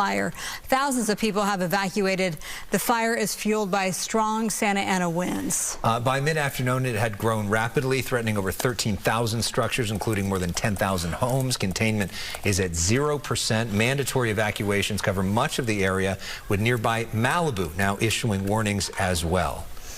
Firefighters began using those air tankers and helicopters to battle the flames, but both are grounded tonight because of the wind. Evacuation routes, they were jammed, some residents abandoning cars. I know we have some images of that. Palisades Charter High School has been hit hard. Its fields, its grounds have been destroyed. Fire started this morning near Piedra Morada and Monte Hermosa drives. Officials warn worsening winds overnight could spread the fire further.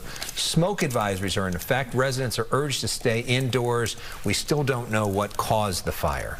Mandatory evacuation zone has expanded to the east and to the north. The map from LA City Fire shows the scope of evacuation orders that remain in effect for areas north to Mulholland Road, east to Kenter Road, and south to Pacific Coast Highway. Pacific Coast Highway is closed from Santa Monica's McClure Tunnel to Topanga Canyon, with LAPD managing traffic. Residents are urged to turn off power before leaving, and those near the evacuation zone should prepare a go bag and stay informed through LAFD alerts and local newscasts, of course. The Westwood Recreation Center is open as an evacuation and overnight shelter accommodating small animals. That is located at 1350 South Sepulveda Boulevard. Large animals can be taken to the LA Equestrian Center, which is in Burbank. We do have live team coverage. Meteorologist Adam Kruger, he's watching those winds and those speeds. Fox 11's Gina Silva, she's on the Eaton fire in Altadena. Ed Lascos has reaction from devastated homeowners in Pacific Palisades, and you are staying inside that live truck now out of your own concern for your own safety.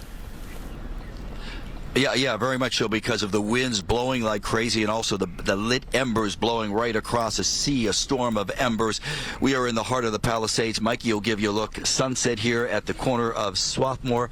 To the right, that is the back area of the village. That's the Rick Caruso development. The development itself not burning, but homes on the backside are burning. Several apartment buildings, condo buildings, been over there for decades, maybe since the 1960s, 70s, with the tree-lined street going up in flames. Nothing you could do. All the embers blowing with these strong winds, blowing to the south, if you will, the southwest, blowing toward PCH across Sunset. Mikey will give you a look right across.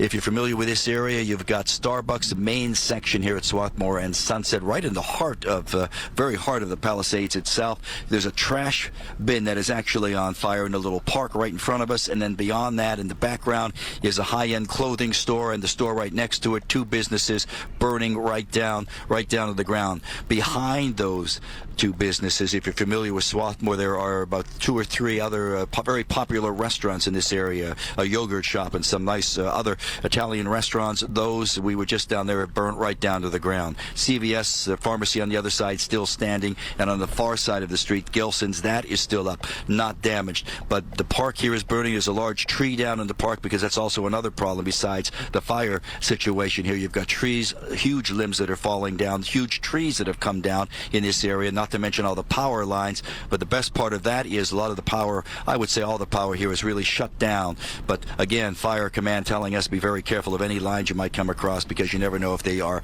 activated or not. But look at that big fireball roaring through there, and it's interesting. See, there's a guy with a SUV. It's amazing to me. A lot of folks have been coming around here, stopping, coming out with their cell phones, taking pictures. You would think this would be the last place in the world you'd want to be putting yourself in this kind of danger. We had about 6 fire engines right here at this corner, maybe about 15 minutes ago. They have now moved down Sunset, have moved east down Sunset toward, well, I guess toward Chautauqua, in that area. There was reports that some homes in that area might also be taking on some flames. But you could see in this area, in the heart of the Palisades, it is very much out of control. Back over here to the right, on the north side of Sunset, more of that fire, that wall of flames that is roaring down. On the other side, there's the 76 gas station. You're familiar with that, the Shell station. And those are a street with just several apartment buildings, homes as well. Up on the backside of the Caruso development, they are burning. The development itself, which has been a showcase of the village here the last couple of years, is still okay. Still no damage on that, although a lot of the fire alarms are going. But look at the intensity of those flames and the wind that is just whipping those flames, blowing it. And the biggest problem here are those embers blowing around, spot fire after spot fire, and there's no way that the firefighters can keep up with that. As the situation here in the heart of the Palisades is very, very dire. Ed Laskos reporting live in the heart of it in the Palisades. Thank you very, very much for that. And it'll be interesting. It's interesting what they're choosing to focus on and what they're choosing not to in terms of where deploying their resources. Meanwhile, there's the Hearst fire in Sylmar, which is now at least 100 acres. You're looking at pictures right now from the Citizen app. You see how close it is getting to the potential freeway there as well. There are mandatory evacuations underway there as we speak. Yeah, so that has been named officially the Hearst fire. We were calling it the Sylmar fire. Now it's officially the Hearst fire. We have the Eaton fire. That's burning in Altadena. We want to get to that scene. That's Regina Silva. She's been watching several homes burn there, sadly, Gina, and it looks like more are completely engulfed.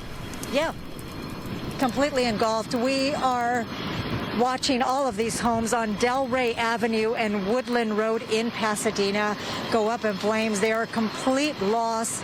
We had Pasadena police officers driving down the street, telling all of the people in the community, those who are left, and there are some people who are still here, to evacuate, to leave immediately. It's an order, but there's a gentleman down the street who refuses to leave. He just does not want to leave his house. But you can see this entire neighborhood has been just wiped out, devastated, and the fire just keeps moving on down. Now, earlier, the owner of this house right here, which is on fire, and it's a complete loss, he came by and he just broke down and started saying no, no, no, and was crying. It was just a really sad situation for him, really sad to see him so heartbroken that his home of however many years is now gone.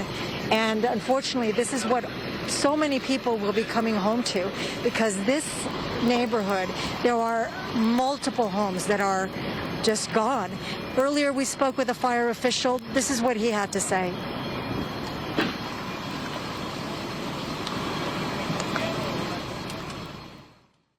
And on this street, we're seeing how many homes? My goodness. Several, and we're losing more. And so we have limited resources. We're trying to get all the resources we can into this area, but we're doing the best we can. Have you ever dealt with these type of winds? It hasn't been like this since I've been here, since the Woolsey fire. That's the last time I saw winds like this. I know that some folks, never want to leave their homes because, it's their home. It's where they live. They love their place. Yes. Your advice? I would advise them to leave the area, evacuate the area, and let us, do our jobs. We don't want to have to contend with the fire and contend with, having to deal with people who won't leave. We understand the fact that this is their homes and that they are, they're really trying to protect everything that they have. But it's dangerous for them. Yeah, and it's moving so fast. Very dangerous indeed. And one of the things he also said was that when I asked him, what would you like to say to the homeowners who've lost their properties? He said, we're doing our very best. And that's what we have been watching. These firefighters work so hard. So many different agencies here. There's Pasadena Fire, LA County Fire, Cal Fire as well. And again, this neighborhood right here, we are on Delray Avenue and Woodland Road in Pasadena. And a lot of these homes, they're just, it's just devastating, Marla, Alex. There's no other way for me to describe it because they're going up in flames. There's a lot of structure protection that's going on. But as you can see with these winds and these embers, they're flying everywhere. They spark up another flame, and with the trees, some of them are actually dry. We haven't had a lot of rain, and so it's not a good thing. It's quite a battle for these firefighters. No, it's horrible. We haven't had measurable rain, really since May. And that was in 2024. We're now in 2025. So they're dealing with the dry conditions. And then, of course, as it relates to the Palisades fire, all the vegetation out there as well. All right, Gina, you stay safe. We'll continue to check in with you. Let's talk more about the Palisades fire, where Ed Lascos has been reporting. I don't know if we have his picture we can go to. We're right by the Palisades Villages, which is owned by Rick Caruso. Rick Caruso joins us now live on the phone. Rick, thanks so much for being with us. What are you seeing in terms of your property tonight? Well, hi, Alex. Thanks for covering us so well. Listen, it's a disaster to the 100th degree. It's beyond anything I think any of us could have ever imagined. But my heart goes out, obviously, to the people with their homes, and I'm watching the small businesses around us go up in flames. This is people's livelihoods, so it's devastating. But what is most concerning to me is our first responders and our firefighters who are trying to battle this. There's no water in the Palisades. There's no water coming out of the fire hydrants. This is an absolute mismanagement by the city. It's not the firefighters' fault, but it's by the city. And I'm going to be very honest. We've got a mayor that's out of the country, and we've got a city that's burning, and there's no resources to put out fires. So if you look at your pictures, you don't see the firefighters there because there's nothing they can do. And it looks like we're in a third world country here. Mm-hmm. And we've got a lot of tough questions that we need to ask the mayor and the city council and our representatives and the county representatives. Why didn't you work to mitigate this? What was your brush mitigation program? I heard you earlier talking about it's been dry because there hasn't been rain. That's not the biggest problem here. The brush up in these hills that are controlled by the city and the county, I would bet you that if they haven't been handled, mitigated, pruned, removed for probably 30 or 40 years. This was a disaster waiting to happen. And what's predictable is preventable. And who's paying the price are all of these people in their homes and their businesses tonight. Now, we'll rebuild. But the majority of this community is going to have a tough time rebuilding their lives. And again, if you don't have water, you can't put out fires. And I'm going to spend a lot of time in the coming days and weeks and months asking some really tough questions, and I hope all of you in the press do the same and start holding our officials accountable to run the city in a way that keeps people safe. You are listening to Rick Caruso, of course, businessman and developer, and this is a live look from near his property in the Palisades Village. Your property at this point has been saved, and I certainly understand that your heart is first and foremost with the small businesses and the homeowners who have lost their homes. Have you been actively in touch with LAFD? Have you been out there? I don't suspect you have, given that it's such a dangerous area, but bottom line question is, have you talked to LAFD about the firefight and potential protection to your property? We've been in communications with them on an ongoing basis all day long, and our senior team has been in touch with LA Fire. I think LA Fire is going above and beyond trying to manage this fire. I have nothing but praise to say for the fire department of LA and the county, but their hands have been tied, and they can't fight a fire without water and the resources that are needed. Everybody knew these winds were coming. The other question has to be, were all the things in place to try to, again, mitigate the damage here? But the real issue to me is twofold.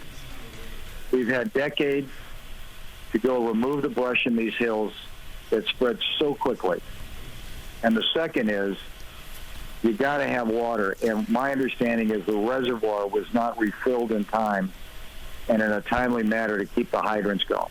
So that's a failure, whether on DWP's part or another city agency. But this is basic stuff. This isn't high science here. And it's all about leadership and management that we're seeing a failure of. And all of these residents are paying the ultimate price for that. That was going to be my next question, is why isn't there water in the fire hydrants? That doesn't make any sense. You're right. It's a good question. And I think you should start asking, why don't you call the mayor who's out of the country and ask her and get an answer from her? Well, they say she's on her way back, and that would be a great question to ask her tomorrow if she's at this briefing at 8 o'clock in the morning, because I think there's a lot of people that are outraged by that fact tonight when they look at scenes like this, at businesses that people have worked really, really, really hard to build, and homes that people's entire livelihoods are going up in flames tonight. So for you, watching this and seeing those flames this close to your property, describe how you're feeling, because it seems like there's almost nothing you can do, just hope to be lucky, right? There's nothing I can do, Alex. There's nothing I can do. And the thing that hurts me the most on this is the majority of the businesses in the Palisades Village are small businesses. The majority of the businesses in the Palisades Village in our project are women-owned, independent small businesses. Now, we're going to help them get rebuilt. We're going to help them get reopened and get them back on their feet like we did through COVID. But the impact is just going to be in the tens and tens of billions of dollars. And I don't know. I'm just really at a loss for words on this. I'm so deeply angered that this can happen in our great city. And I pray for everybody that's out there, and certainly the people on the front lines, because there's no containment yet. So we don't even have control of this thing. Well, and not only that, Rick, but we got a fire now in Sylmar, which is going to divert more resources out there, plus, all the people that are dealing with the fire out in Altadena. So there's only so many places that fire crews can go, even when you start having CAL FIRE and all the crews from around the state and around the country coming here. There's only so many places. But if they don't have water, doesn't matter, because there's nothing they can do. Which is your bottom line point to begin with. But the important news is you and your family are all safe, right? Thank God we're safe. My daughter lost her home up in Palisades, which is obviously devastating. So we feel the pain of people losing their homes, and it was devastating to her and her boyfriend. But you know what? We're together. We're safe. We had dinner together tonight. We had dinner with our pastor. And we said our prayers, how thankful we are we're together as a family. So I hope everybody is safe, because the rest of this can be rebuilt, but it doesn't take away the pain. How is she doing? And she was able to obviously get out in time, but how has that whole thing been for her? It's terrible. You know what it's like, right? It goes to your heart and it goes to your soul. It's just terrible. And her neighbors' friends and her friends up there lost their homes, and they were part of a community. This is a community. and it's a family community. It's a beautiful community up there. It's devastating. We're so sorry to hear that about your daughter and the loss that you have endured. Any final thoughts before we let you go? You know, my thought is I'm grateful to you and everybody in the press that's covering this, and I hope you get to the bottom of a lot of what happened here, and I'm going to do whatever I can to lean in and help rebuild this community, because it's a really beautiful, great community. So God help all of us, and God bless the people on the front lines tonight. Keep them safe. Well, Rick, thank you for watching, and please pass on our love to your daughter, Gigi, and her boyfriend, Chase, and I know she's worked so hard to build a business and was so proud of that house, and I feel for her and everybody that's lost their house tonight, and let's hope that the village continues to stand as it is right now. You've built so much, so many places that people love to go to, and let's hope that this great monument in Pacific Palisades stands. Rick Caruso, real estate developer, former candidate for mayor, potential future candidate for mayor or governor. We appreciate you calling in tonight. All right. Thank you both. Take care. Thank you very, very much. Live picture here from our Santa Monica cam facing off toward those flames, and this seems to be just getting worse. It's not getting better. How about that? And it has looked much like this all afternoon as we're approaching, 11:30 at night. It's been 13 hours almost that this Palisades fire has been burning, and at last check, no real number in terms of structures burned, but Alex and I have been on the air since 2:30 this afternoon, and we have seen dozens of structures lost on the air, whether that's small businesses, as we talked about with Mr. Caruso, whether that's local schools, whether that's homes that have burned. So the official count will be high, and we shouldn't be surprised by that, unfortunately, when we start talking about actual structure loss. Yeah, and each and every person has their own story connected to that, and feeling for Gianna Caruso tonight. That's horrible. Chelsea Edwards is looking at the fight to protect more homes. Chelsea, are you now in Malibu?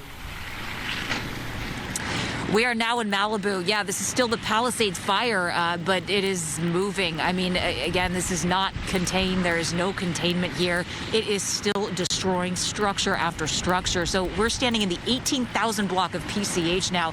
Take a look at what's across from us. Nothing. You can see straight out to the ocean. This used to be some sort of a structure. You can see these beams that are just smoldering here, spot fires jumping up, but there is nothing now blocking this view from the ocean. Normally these homes are just sandwiched together, and I want to show you north on PCH in this active firefight. So this is the first active firefight that we have seen so far in all of our coverage this evening and this afternoon. I mean, I think we've been on since about 3 o'clock. Have not seen any firefight that's been trying to protect structures. This is the first one, and they're trying to obviously protect these homes on PCH. These are very nice homes, multi-million-dollar homes, all of them. But look up to the end. So those obviously total losses. We counted at least 5, but it is so thick with smoke out here. It's hard to tell exactly what we're looking at, but at least 5 homes here. Total losses. And if you look in that back again, that used to be just a few minutes ago. That was a skeleton of a home. You could see kind of the bones of it. You can't see the bones anymore. That's just gone as well. So that is likely going to be another hole where you can just see straight out to the ocean. The one behind it, same kind of thing. When we got here, you could see very clearly that there was a structure on fire. Now we just see flames shooting up from that part of it. So a lot of property has been destroyed here on the ocean side of PCH. I have not seen this in many, many years. And this firefight seems to be focused now on these 2 homes that are kind of in the middle. It's hard to tell whether or not they've burned now, but we have seen a lot of flames on the beach side. So on the sandy side of the, of that home, we've seen flames kicking up, and they look very large at times. Now here, these winds, this is what's different. The winds are just a different beast right now than we have seen all night. I've covered hurricanes on the East Coast, many of those. This is similar in terms of the just ferociousness and the strength of the wind gusts that we're seeing out here. I mean, there are some that just come out of nowhere, and they're literally knocking us over. And you can see what's happening with this line of water right now. Look, it's just, he's shooting it out, and it's just not going anywhere. It's just shooting right back on those firefighters. Look at that. So that's what they're up against. I mean, even if they are trying to shoot, oh, and here's one of those big wind gusts as well. This is unlike what we have seen all day long in terms of just the strength of these winds. This is something else. I mean, this is what we've been talking about. This is what we've been forecasting, that they would kick up at around this time. That's exactly what we're seeing. Again, look, they're trying to spray water on the structure, and it's not going anywhere. It's just blowing right back on them. So that's obviously very concerning for firefighters. And again, we're in Malibu now. You know, we've been in the Pacific Palisades all day long, but this is moving. This is moving north. There is no containment on this right now, and it is still just burning out of control. So firefighters are doing everything they can to try to protect the properties that are still standing. But look at what they're up against. These winds are so ferocious, they can't even get water onto some of these. So it's just an incredibly difficult fight that they have ahead of them throughout these hours, especially as this wind continues to kick up and fan these flames, fuel these flames. So much devastation here all along PCH. I mean, we've been down all the way to Temescal. Now we're north. We're actually very close to the Tuna Canyon. We're north of Topanga Canyon as well right now. And I mean, the entire way that you're driving on PCH, it's just fire. If it's not on fire, it looks like it's already burnt. And it's pitch black out here right now, so it's hard to tell exactly what we're seeing. But, you know, as we go down this way, closer to Topanga Canyon, you've got the Reel Inn, the Malibu Feed Bin, which is iconic. It's been there for so many years. Chelada Thai, all of those establishments are gone. You drive by, and there's just nothing there. Not even the bones of those structures are still there. So this is a devastating fire, as we've been talking about, not just for these homeowners who have absolutely nothing to return home to, but those business owners as well. I mean, this, you know, is such an iconic stretch of PCH that is now just up in flames. Look at what the wind is doing to these embers as well. It carries them straight up, and then it's just going to slam them in one direction. We've seen this over and over again. It's like a little tornado that kind of pops up, swirls them around, and then it just pushes them somewhere else. And that's, of course, what firefighters are concerned about when it comes to these large embers. What if they land on the roof of another one of these homes? These homes are all packed so tightly together. You get one ember in the eaves or on a roof, and then that house goes up. And that's what we're seeing, obviously. But the good news is that we do have first responders here. We have firefighters here on the scene. Again, they've got their work cut out for them tonight. Look at those active flames further down on PCH. Just an incredible scene. I mean, just apocalyptic is the word that keeps coming to mind tonight. Alex and Marla, excuse me. Yeah, it's appropriate. It's fitting, unfortunately. All right, Chelsea, we thank you and crew. Let's get the latest on those wind speeds from Adam Kruger, our chief meteorologist. And what are they like right now? They're as strong as they've been all day long, and that's saying something. We know how strong they were earlier, and, you know, I'm just thinking the amount of insane video we've seen today, it's a little bit overwhelming. So many images, and we've talked to so many people. Reporters have interviewed so many people. They all have their own unique stories and challenges they're going through. Keep your neighbors in mind for not just these next few days, but weeks and beyond. I mean, there's a lot of people that are going to need a lot of help for a while as we have these fires and these houses burning down and everything going on. All right, as far as our winds, now they are peaking. We expected that to happen around 9 o'clock tonight. That's exactly how it played out, peaking between then and 9 a.m. tomorrow, meaning that's when the winds are at their strongest. Chelsea mentioned like a hurricane, and I mean, technically, yes, these wind speeds are up into hurricane force. 74 miles per hour and up would be like a Category 1 hurricane. We've seen gusts get as high as 80 to 90 plus in some of the higher elevations around our area. Again, those peak gusts, like we've been seeing for the last hour or two, continue through 9 a.m. tomorrow. Also tomorrow, we've got the humidity going down even more. It gets a little bit drier, and these extreme conditions are widespread. And I say that because we're focusing a lot on where the fires are, but winds and just weather conditions conditions like what we're seeing where these fires are, I mean, that's going on over a huge part of Southern California right now. We're going to switch now to forecast wind gusts. And by the way, like I said, we've seen around the foothills 50, 60 mile per hour gusts, even above some of the higher elevations. 80 to 100 mile per hour gusts have occurred in the last couple of hours. Here's we look at midnight and we take it through the night into 4 o'clock in the morning. And this is what we're talking about. I mean, nothing is going to change with the winds. The direction will be the same. So out of the north-northeast, meaning it blows to the south-southwest. If you follow the streamlines right here, that's the direction the wind will be blowing. I don't expect any change in wind direction really in the next 24 hours. Wind speeds. This is the model showing gusts over 50, over 60 in several locations. Here as we go into 8 o'clock in the morning. And again, keep in mind the winds might not be exactly like this, but this is giving us a good idea of what's probably within the realm of possibility. Still many areas 50, 60 and above. It shows Pacific Palisades, for example, it's 65 mile per hour gusts at 8 o'clock in the morning. And then we get to noon and we're past what we would call the peak of this, but it's still very windy. It's still dangerous. There's still dry air. Here we go into 5 p.m. tomorrow, looking better, but you know, on a normal day, this would still be a pretty significant round of winds. And it's still going to be dry. And red flag conditions actually continue into Thursday, but perhaps even Friday.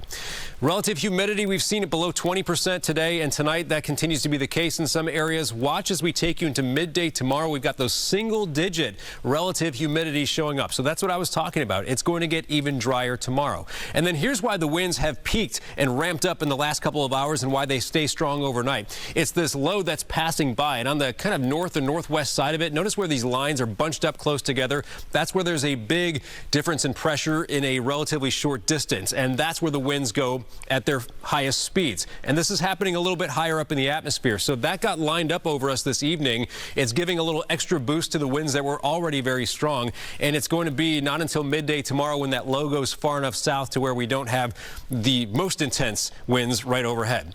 High wind warning is in effect until 6 p.m. tomorrow.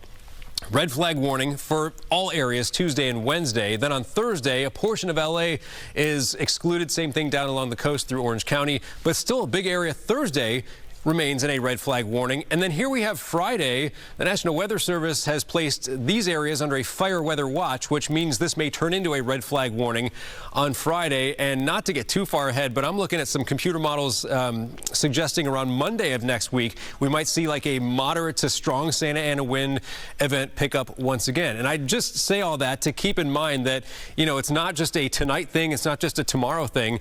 It will, yes, improve as we head into the end of the day tomorrow and Thursday, Friday, but this is going to be a long stretch where we really need to be on our toes. We see what can happen when these weather conditions pan out. If a fire starts, it can get out of control very quickly. That's what we see going on tonight. So again, keep all that in mind for the next several days, but the worst of the winds, strongest winds, last until about 9 o'clock tomorrow morning. Guys?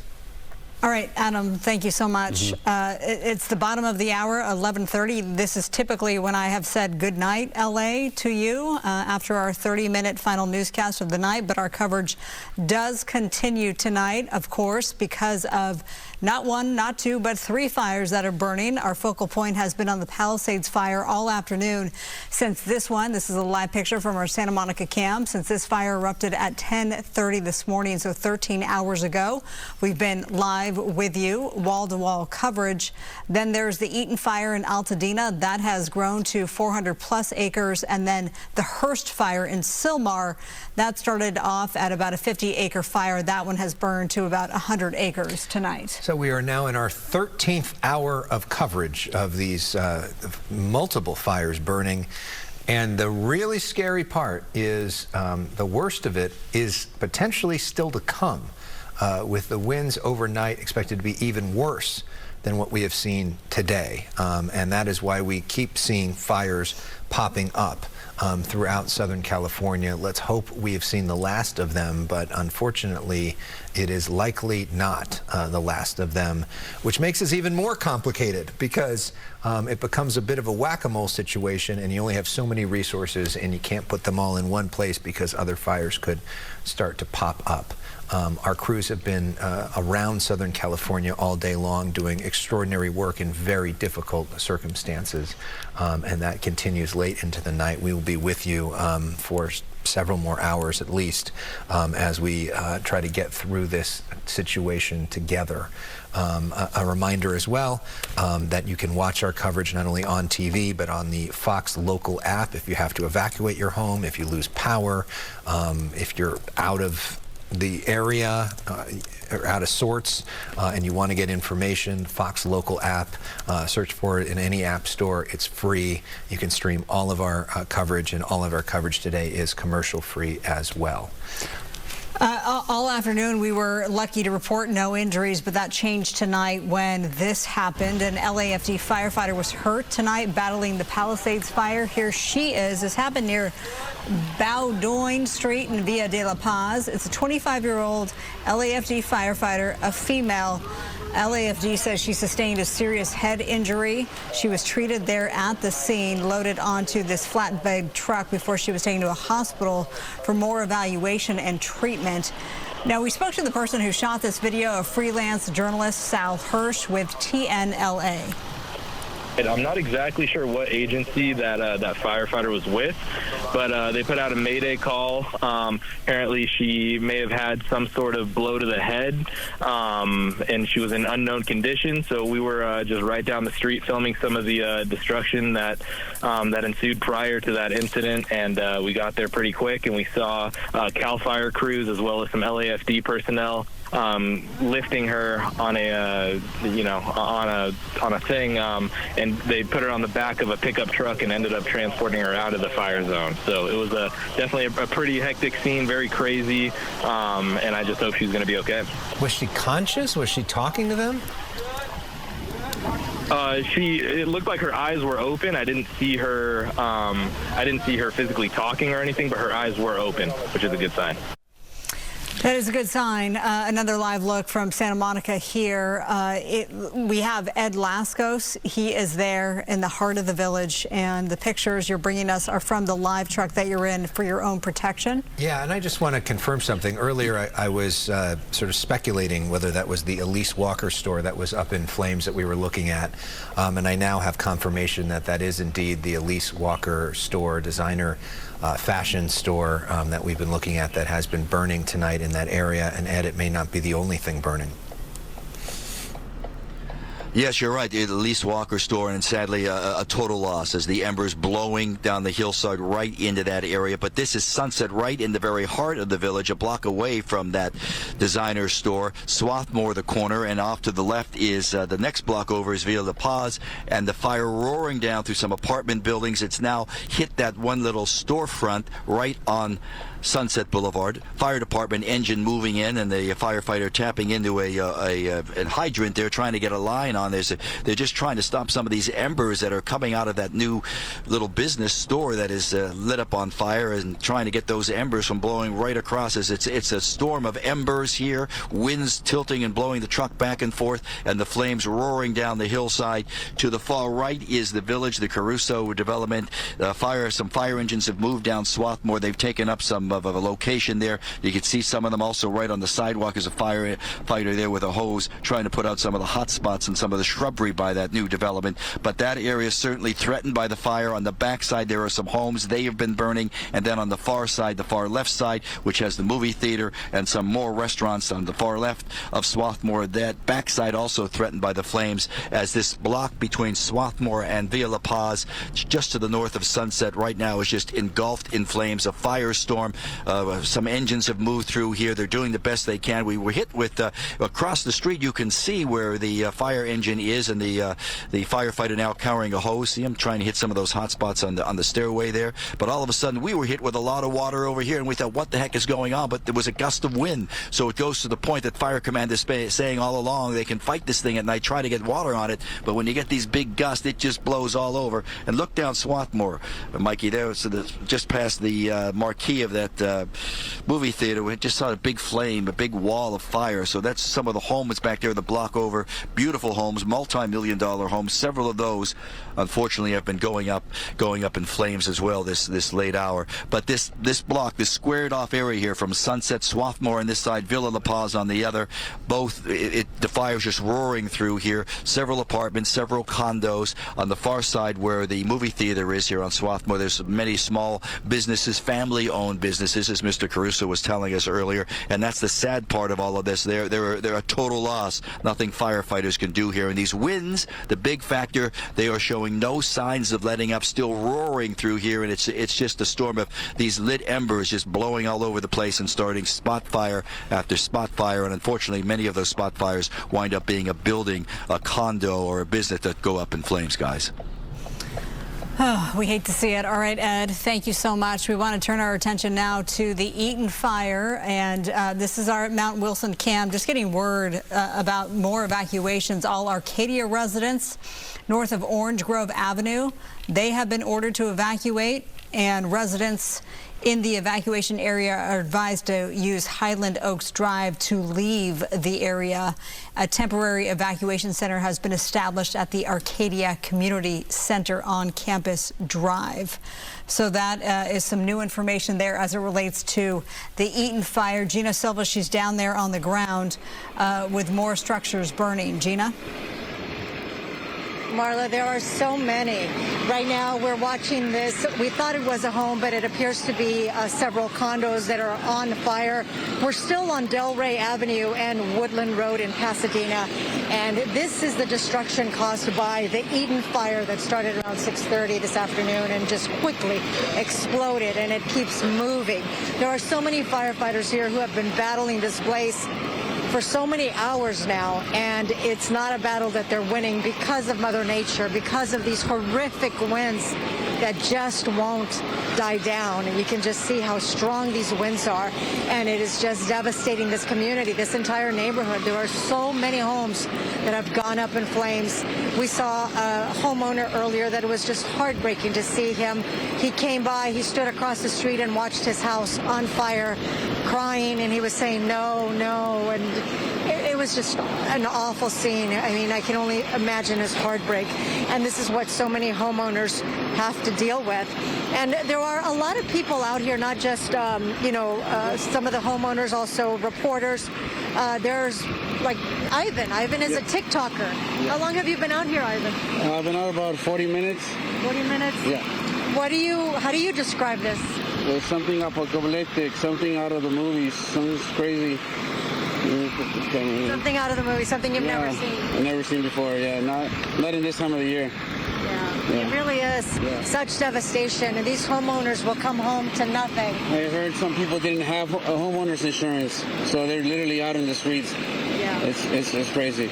Well, and that's the other problem. I mean, we've had so many problems in California with insurance, companies dropping people, and that's a problem. That's going to be another problem right now. Insurance companies are definitely going to go bankrupt. They're going to. It's not a good thing here. Yeah. So this entire neighborhood, again, it is just destroyed, devastated by this Eaton fire, and it continues to just roar out of control. A lot of buildings here completely destroyed. They're doing also structure protection, trying to keep some of those buildings intact, but it's really hard to do because of these winds that keep just blowing those embers, and immediately they spark up a new fire, another tree that goes up in flames, and there you have it, the next house. Yeah, they're not even focusing anymore on what's burning. They're just focusing on the things that haven't burned anymore. Exactly. That's what they're doing. Thank you for speaking with us. Stay safe out here. Again, you can just see here, we're just taking a look all around here, and it is just devastating. So I feel for many people in this community, as in Palisades. It's just a horrific, I don't even know. Words escape me right now. Marla, Alex? Understandably. I mean, you've seen home after home after home burn. Thank you, Gina, for the coverage. Of course, This is just one of the 3 fires that we're covering tonight. The Eaton fire, we haven't received updated numbers from Angeles National Forest or Pasadena fire. LA County fire is also on this. This is at least 3 agencies battling these flames here. And we're going to stick with this shot, and I'm hearing from people who have homes that they're checking on in Altadena. They're all sort of in the same boat, and also they were alerted because of our coverage, which is, really nice to hear, that a friend of a friend, her best friend lives in Altadena. Her best friend wasn't home. She saw our coverage, alerted her, and now they're checking on their home. They sent us some video of some of the fire scenes from Altadena. So we appreciate you keeping in contact with us as we are here to do you a service. That's why we have not broken in with a commercial. We have been wall to wall to bring you this to hopefully, get the word out and save your home. And first and foremost, your life, of course. Right, and the main message that we are trying to get out there by showing all this is to remind people that this is no joke. And there's a reason that those mandatory evacuation orders are put in place. Because imagine being stuck in your home if that was happening and there's like no place to go. And so we're trying to save lives tonight. That's our #1 focus. And then we're also trying to help spotlight some of the areas that need protection in terms of property and do a best we can to try to point those out for fire crews and all the rest of them. But as we know, for good reason, a lot of those crews are overwhelmed tonight. And then there will be time for sort of questions about some of the management issues that Rick Caruso brought up about a half hour ago in our coverage about the water that's available and pre-deploying resources and brush clearance and all these other things. I mean, there should and will be an extensive after-action report and real questions about, are there things that our leaders and can do differently to better prepare for a situation like this, knowing that these winds were coming, knowing that these conditions were going to be so bad. But right now, the real emphasis is on the life and death situation and getting us through this crisis. And this crisis is not over, and these winds are going to continue just as bad, if not worse, for at least the next 5 hours. And then through much of tomorrow, by tomorrow afternoon, tomorrow night, seems like we're going to start kind of being out of the woods in terms of the winds. But there's a lot of fire in a lot of places and a lot of embers in a lot of different parts of Southern California right now. Yeah, and to that point, Alex, we're hearing from the California Highway Patrol that a grass fire has erupted right near the Sherman Way off-ramp of the northbound 170, the Hollywood Freeway in North Hollywood. Typically, we get these alerts all the time here at Fox 11, and we would, just look at that and think, okay, that'll be put out quickly. But given the wind conditions all across the Southland, this grass fire in North Hollywood could turn into something, let's hope not. But again, CHP reporting that this brush fire has erupted right near the Sherman Way off-ramp of the northbound 170 freeway in North Hollywood. We'll keep a watch on that. That could be slowing any traffic, of course. One of the more devastating scenes that we saw earlier was when people had to abandon their vehicles because the flames were moving in quickly as they're trying to make an escape. And here are those images. They literally abandoned their cars, leaving their vehicles behind without the keys. Evacuation routes were so jammed, officials had to use bulldozers. LA City Fire came in with their bulldozers to clear almost 200 of these abandoned cars. Here's some sound from that. So questions about abandoned cars, that's a good question that has come up. Law enforcement assists us heavily with evacuation, but please remember it's an active incident. We don't have the answers to all of these questions. We will certainly look at that. That's very important. I don't know if police felt like they wanted to make a mention to evacuations. Sure. Okay. Yeah, just on that question of evacuations, vehicles left in the roadway. If you have to leave a vehicle in the roadway, get it as far off the road as you can so that emergency vehicles can get by. The gist of moving them with bulldozers was an emergency situation. You got to get those fire resources through, and they do what they have to do to be able to facilitate that. So we're asking really for the cooperation, and think a couple of steps ahead. It's not just your vehicle there, but then others line up behind you as well as they see what you're doing. And so I can't stress enough, please follow the evacuation orders. Do your best to be able to get out to safety. Bring the equipment you will need for the next couple of days with you, because as you've heard over and over again, this is not going to end very quickly. It is not. And we continue to look at this event continue. This is the Santa Monica camera looking towards the Pacific Palisades area where the fire is continuing tonight. So far, we don't know of any structures that have burned in Santa Monica, the city of Santa Monica, but we have seen structures burn in Pacific Palisades and also in the city of Malibu, where our colleague Chelsea Edwards has been reporting of some structures that have been involved on the ocean side of Pacific Coast Highway, which shows that this fight is literally going to the ocean. As those Santa Ana winds come in hot from the north, as they talk about in I Love LA, go towards the ocean instead of away from the ocean, and have literally been driving flames all the way to the Pacific Ocean. One of the victims of the Palisades fire is the Pali Charter High School. That's where we had our Matthew Seedorf earlier tonight in the middle of the destruction there. Let's take a look at that. Yeah, you can we're surrounded by flames, but keep hearing those loud bangs. Like, it just sounds like firecrackers just going off, bang, bang. Right now you can see the homes right near Palisades Charter High School. Several homes on fire, if not destroyed already. And then, Sam, if you want to point up to the light, just so people can see the smoke just blowing, just look how fast it's going. I mean, that's something you see.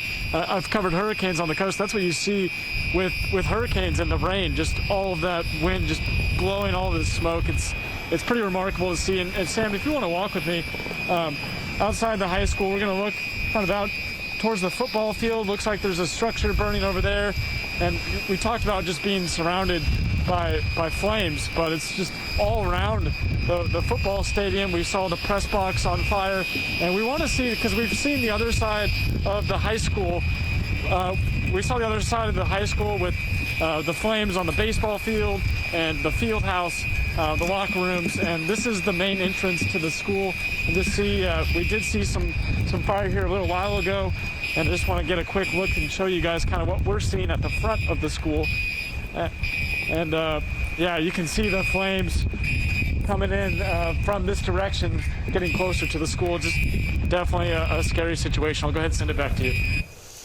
Matthew Seedorf, thank you for that. Chelsea Edwards is reporting for us tonight from Malibu. Chelsea, what's happening now?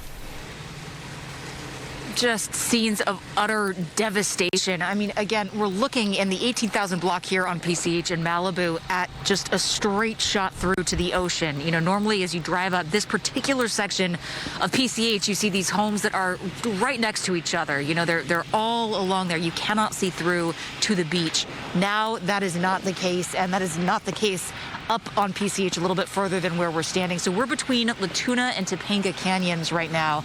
You can see this firefighting presence. They have been trying to save these homes in the middle of these two kind of spot fires that we've seen pop up on the beach side that have destroyed several homes, at least 5 homes on this stretch of PCH. They have been working to try to save those homes. Mainly because of these winds. We saw, I think the last time you came to us, they had a hose that was pointed toward this property right here that's just a complete loss. I mean, there's absolutely nothing left there other than these beams. But the water wasn't even making it halfway to the property. The water was literally just being pushed right back on the firefighters. They could not even get the water to the property. So that's what they're up against tonight. We still see firefighters here, not seeing as much of an active firefight. Now, again, this is the first active firefight that we have seen while we've been covering this all day and all night long. in the Pacific Palisades. We're, of course, now in Malibu, but we've not seen them trying to protect any kind of property. I think their efforts have really been on saving lives, which is, of course, their first and should be their first priority. Property is secondary, but this is the first time we've seen them protecting any kind of property, which I think just gives you an idea of how serious and how just devastating this fire is. I mean, they are just stretched so thin, trying to keep on top of this, but it is just so difficult.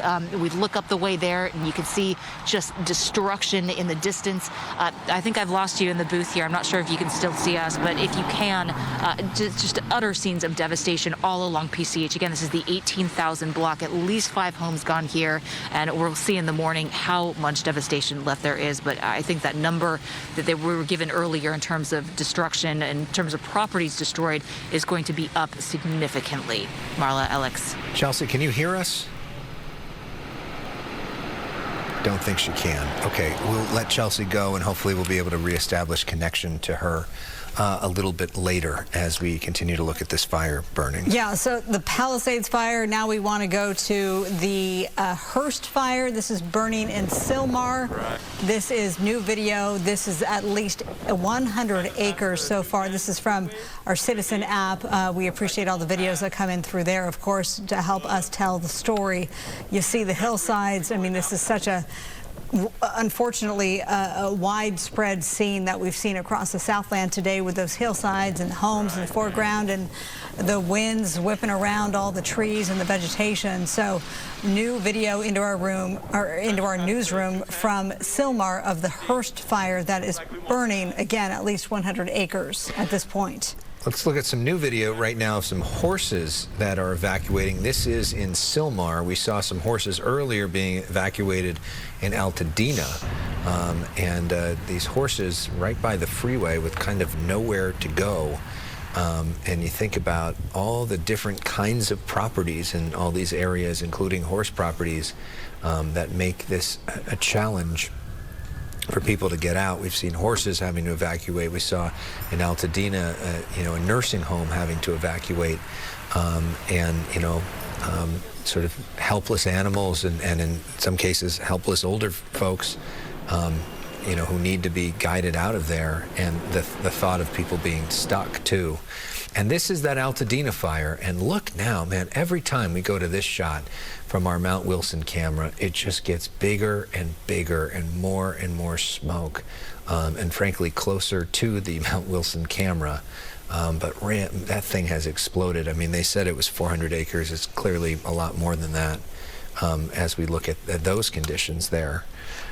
Yeah, and this one here, without question, this one erupted at 6:30, so we're more than 4 hours into the Eaton fire.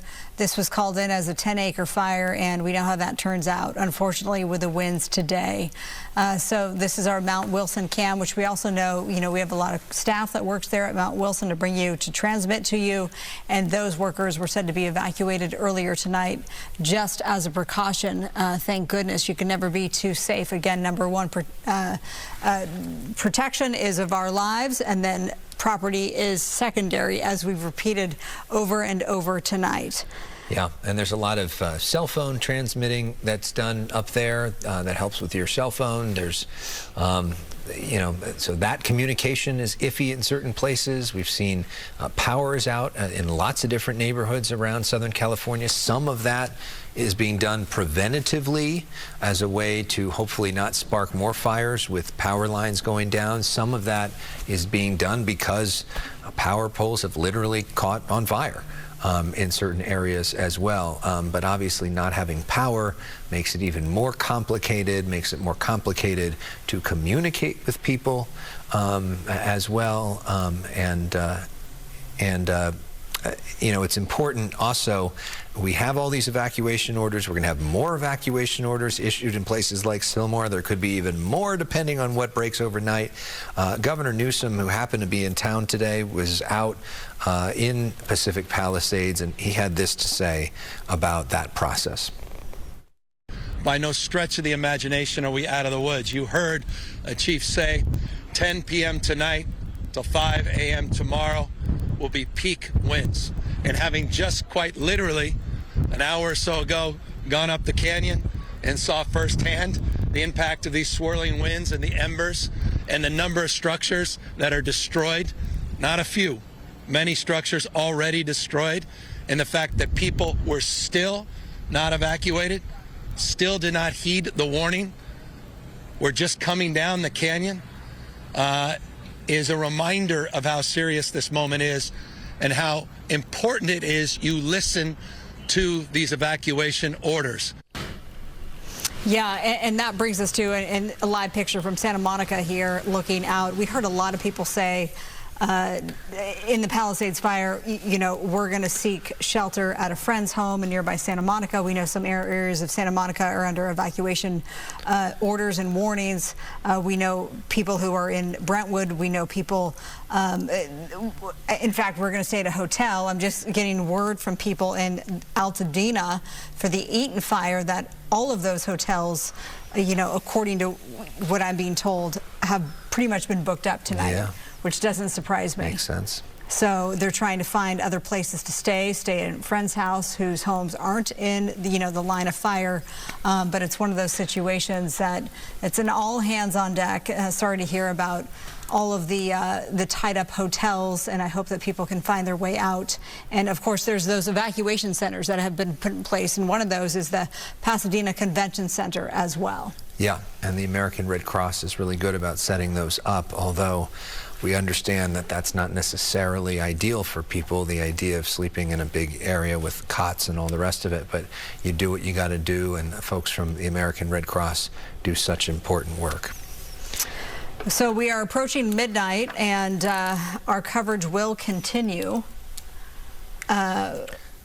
I think I am going to step out of the coverage, though, tonight, and Alex is going to continue on into the early morning hours of Wednesday. I've been here, well, it doesn't matter how long I've been here, but the point is, Alex, I thank you for the coverage tonight. Hope it made a difference, and of course, I'll be back tomorrow, and we'll do it again, and I hope that there is some relief that we can report tomorrow. Let's hope so, and let's hope when we get a better picture of things in the morning that it's not as bad as we're fearing, but I don't know, it's not looking so good right now. Marla.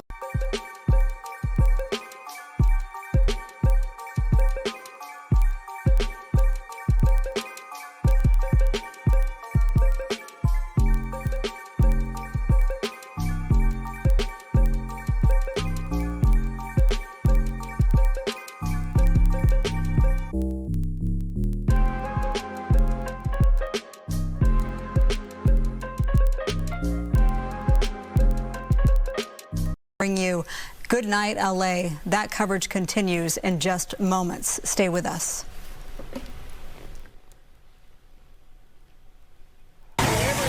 This home seems like it's being considered a loss. There are so many homes that are in danger. How many more horses do you have? We have a couple we just let loose over there. We're trying to get as many as we can out. There's 12. Yeah, no, they're pretty wired up. When the wind's blowing and the embers are, they don't really know what to do. Everyone else get back away. All baseball, get out of here if you can, all right? I always have a bag packed. Sunset's already backed up, and people are fighting, and the only access, ingress, and egress is Temescal Canyon and Sunset Boulevard. We just watched the last one on that terrace burn to the ground.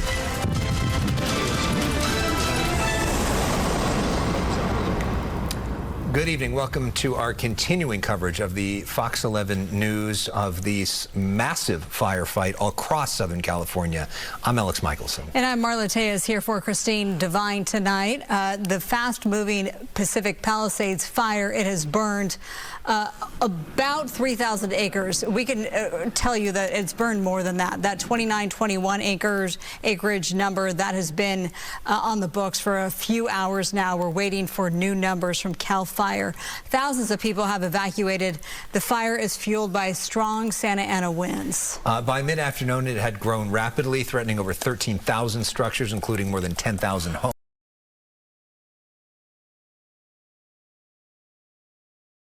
Been close. We're at 0%. Mandatory evacuations covering much of the area Malibu now issuing warnings as well. Malibu starting to lose homes. Firefighters began using air tankers and helicopters to battle the fires, but those are grounded tonight because it's just too windy. They're not effective. It's not safe for them to fly. That's also why we don't have pictures from our helicopter. Evacuation routes were jammed, with some residents having to abandon their cars and flee on foot. We've seen Palisades Charter High School and the elementary school in the area, both of them burning tonight. The fire started this morning. Officials warn that worsening winds could make them even bigger in the hours ahead. Of course, we have smoke advisories in effect. Residents are being urged to stay inside. The fire's cause still not known. The mandatory evacuation zone has expanded. This is what it looks like right now.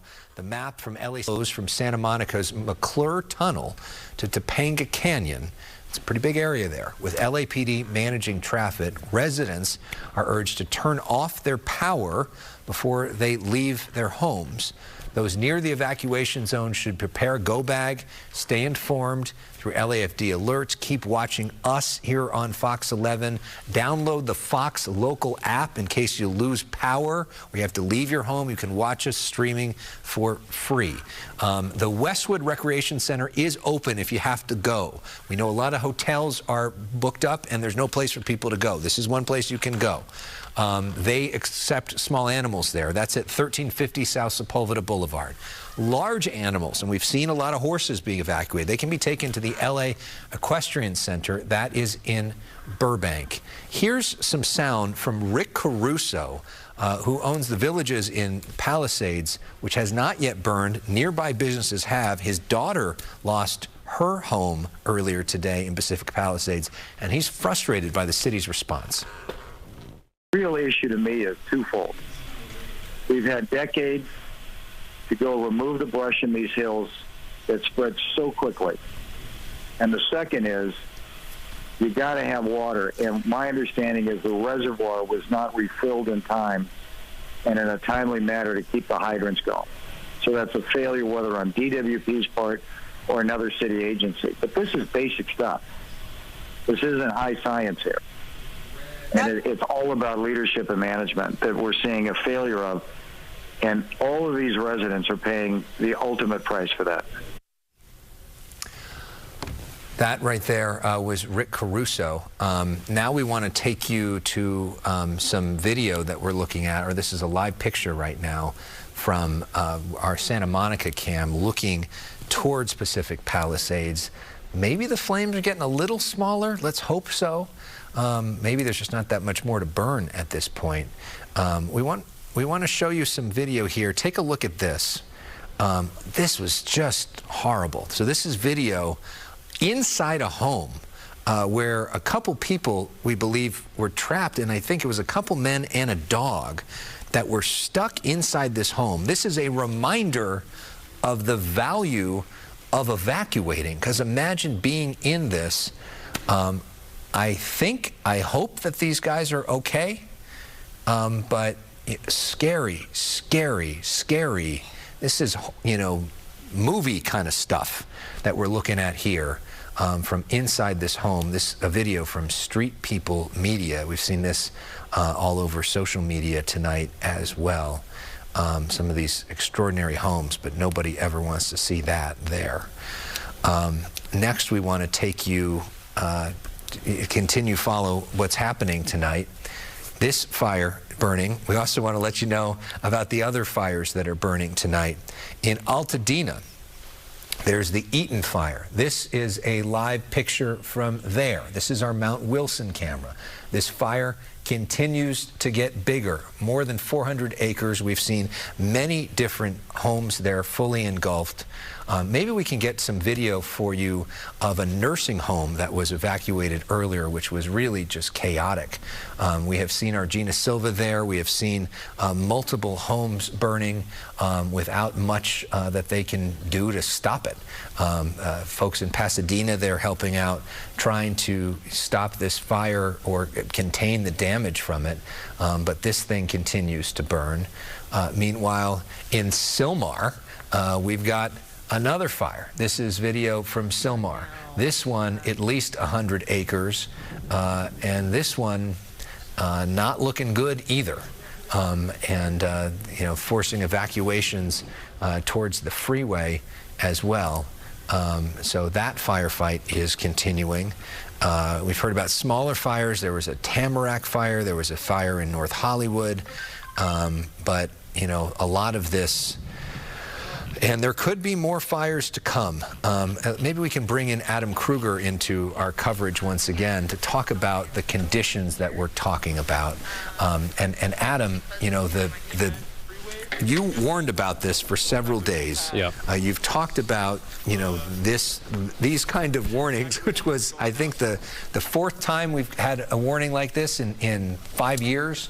Yeah. And every time that you have talked about this PDS, we've seen horrible fires, and this clearly is the worst. Yeah, and it's when we get these situations where we know the weather is going to be like this, it's not like a guarantee that a fire is going to start. Weather like this doesn't cause fires, but if a fire does start, it's going to spread very quickly like we've seen. But yeah, I mean, it's really just fascinating that these, as you said, PDS, red flag warnings, that stands for particularly dangerous situation. This is the third one this season, and these are pretty rare. I mean, before this season, 2020 was the last time we had one of these PDS red flag warnings. So, yes, and these were issued right out ahead of the mountain fire around Camarillo in November, just before the Franklin fire in Malibu last month, and now with the multiple fires we see going on right now. And, I've been off to the side here, just almost like hitting refresh like a stalker on the California Fire website, waiting for an update on not just the acreage, but kind of like the footprint of where the fire is. I know a lot of people, and I'm getting messages around Santa Monica, are wondering how close it's getting to Santa Monica. The wind direction, I think, is going to work okay to where it's not a big issue for Santa Monica. But, a part of that is waiting to see what the latest footprint is of the fire and then seeing what might happen from there. Haven't had an update in, I've lost track now, I think a couple hours or so on the California Fire Incident website.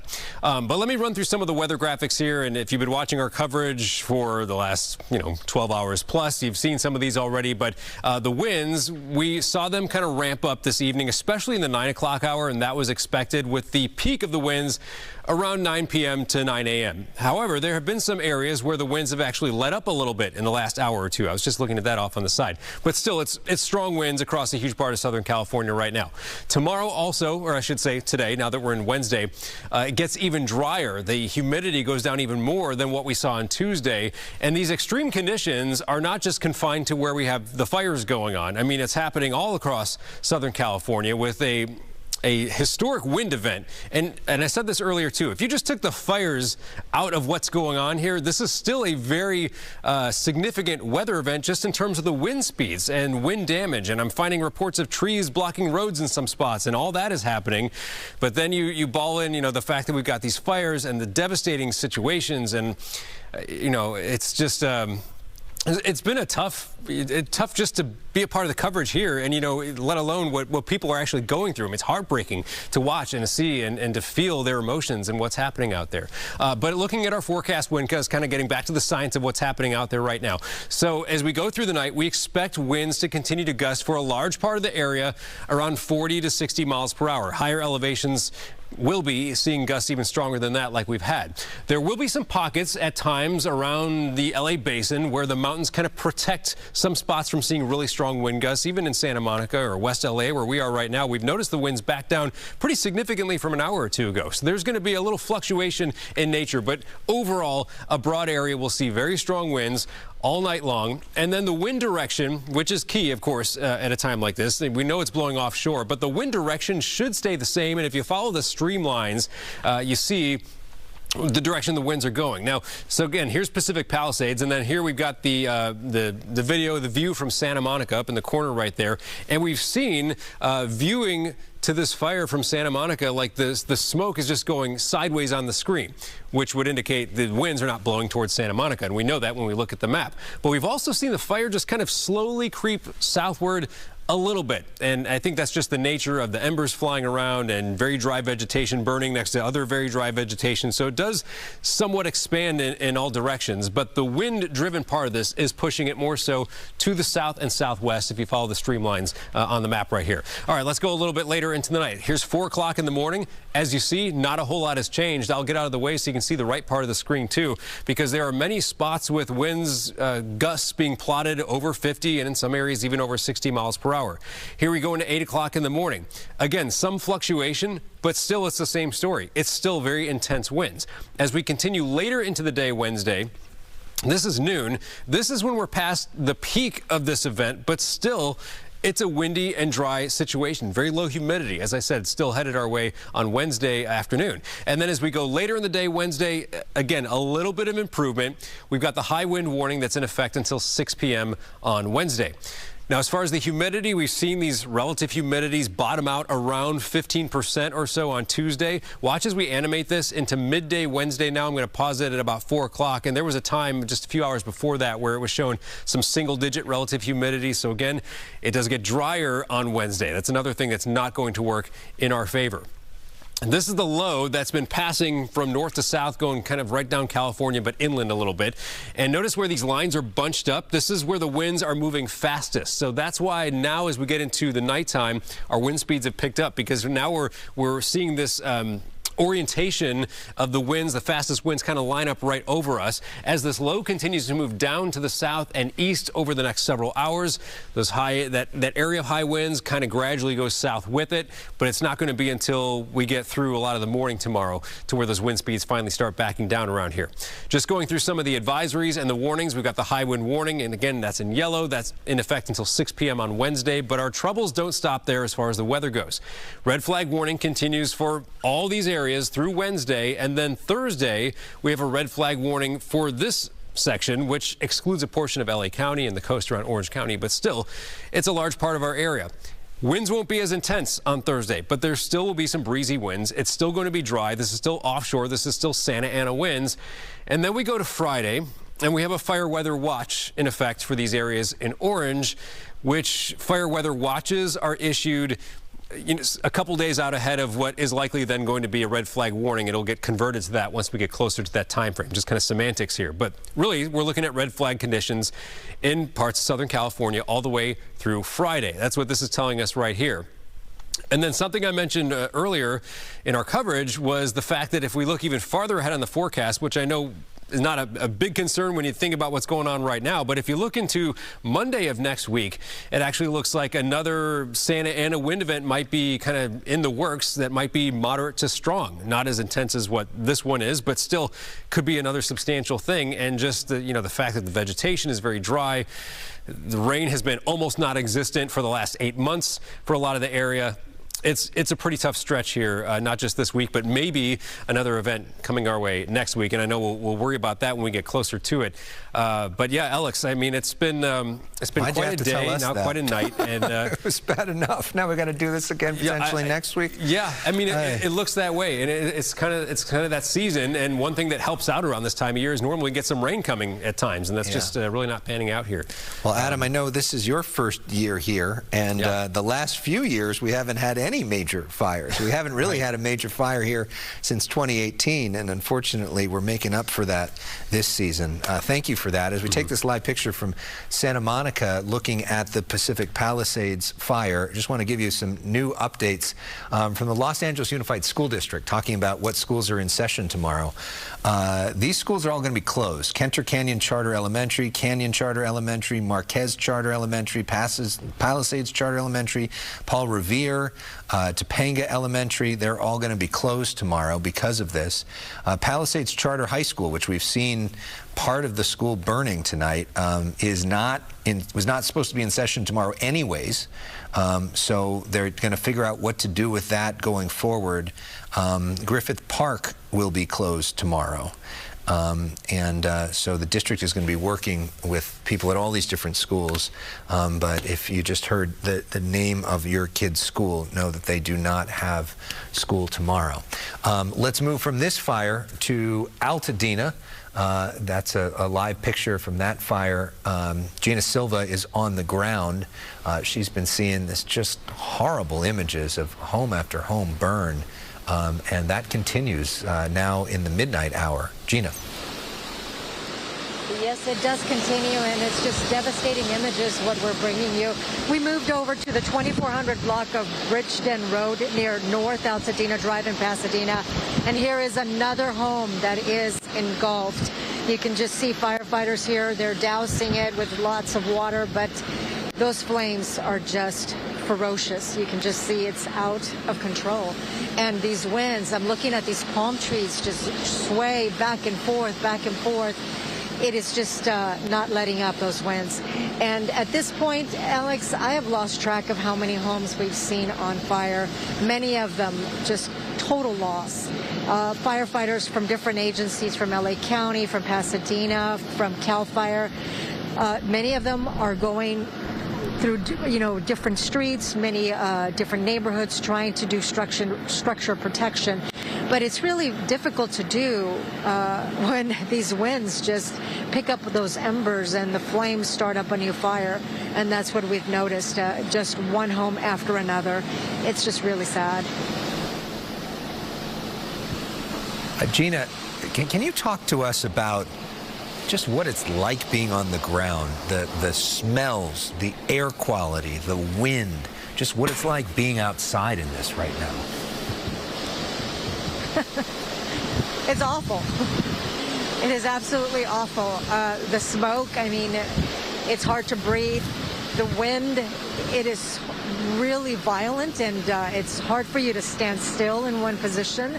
It's just the embers are flying everywhere.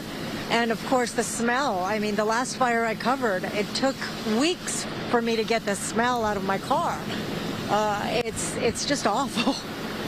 And you feel for the neighbors who live in this neighborhood, and maybe their homes are still standing, but when they come back, if they're still standing, there's going to be smoke damage. There's going to be that smell that won't go away for weeks and weeks. And of course, their neighbor's home not standing there is also such a horrible thing for the whole neighborhood. When we were on with Rick Caruso about an hour ago, he was complaining that there wasn't enough water, basically, for many of the firefighters in the Palisades area. Are you seeing any of that there, or are the firefighters able to have access to water, but they basically are just, what are you seeing? No. Yeah, that's not a problem that we've witnessed here. We've seen firefighters, using the water like they normally do on any fire, so that's not been an issue here, perhaps in Palisades, but here in Pasadena, we haven't noticed that. Yeah. And meanwhile, the firefight continues there, and it looks like it's not ending anytime soon. Gina Silva continuing our live coverage tonight. Gina, thank you. We will go back to you. In the meantime, let's go to fire number 3. And for the first time, one of our crews, by the way, I got some new numbers on Altadena where we just were. Altadena now over 1,000 acres burned. That's probably going to go up, that we're looking there. Originally that number was 400 was our last update. Now it's more than doubled. 1,000 acres burned so far in Altadena. Let's go to Sylmar now. Our photographer, Sam Dubin, who earlier tonight was on the ground in Pacific Palisades looking at his high school, Palisades Charter High School burn, and was talking to us about that. He's now arrived on the ground in Sylmar. And Sam, I don't know if you can hear me and speak. If you can, what are you seeing on the ground? Yeah, hey Alex, I just arrived here. I'm at Yarnell and the 210 freeway, and I'm holding the microphone and trying to operate the camera, so bear with me here. But the fire is pretty high up in these hills here. There are a lot of people evacuating down Yarnell. I saw a lot of horse trailers up here that were coming on the freeway, so a lot of horse properties, but the fire seems to kind of just be burning up here. This is actually forest property up here, but a lot of horse properties down below. So a lot of firefighters really just keeping an eye on it at this point, but I have not seen any structures, at least from my vantage point, burning. And hopefully we can cue up some of the video we had from earlier of some of those horses evacuating in the Sylmar area. We've seen that near the freeway. We know that there are evacuation orders in effect for this neighborhood. Are you seeing people fleeing? Are you seeing people staying behind? Definitely seeing people evacuate, and I don't know if you can hear the wind, but the wind really just picked up a second ago. But people are definitely evacuating. It doesn't seem to be with the same urgency as we saw earlier in the Palisades fire, but definitely a lot of people evacuating. I even have a friend who lives about a mile from here, and they were getting ready to go. Her cats and her dogs, they had them all ready to go in little cat crates. So everyone, even if you're not directly near the fire, is getting ready to evacuate.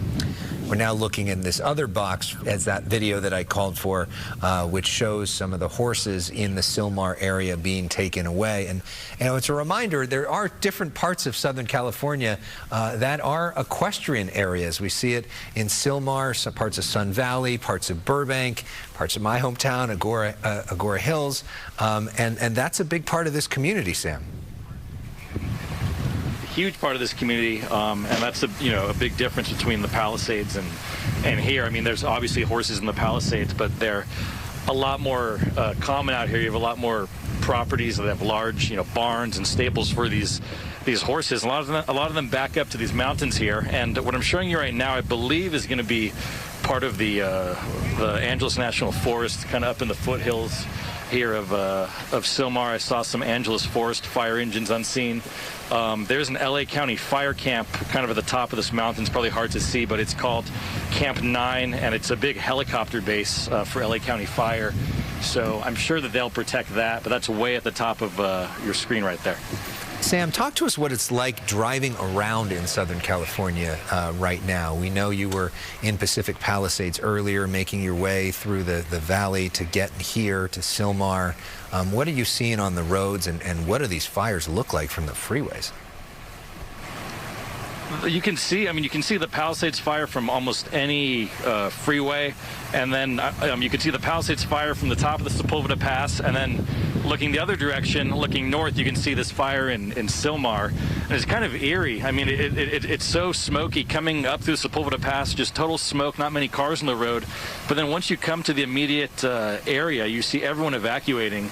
It's just a sea of headlights going the opposite direction, and then you do have a lot of people though who are at these roadblocks, and they're trying to either go in with horse trailers, or they haven't been home all day, so they're trying to get someone to their houses to check on their property. I talked to some people who have dogs in their houses they're concerned about. So it's just chaos. I've never seen anything like this. This many fires in one day of this magnitude in Los Angeles. Yeah, and talk to us about that, because you're the photographer that likes this stuff, that sort of goes towards the flames because you're really good at this and you think that it's important to do so.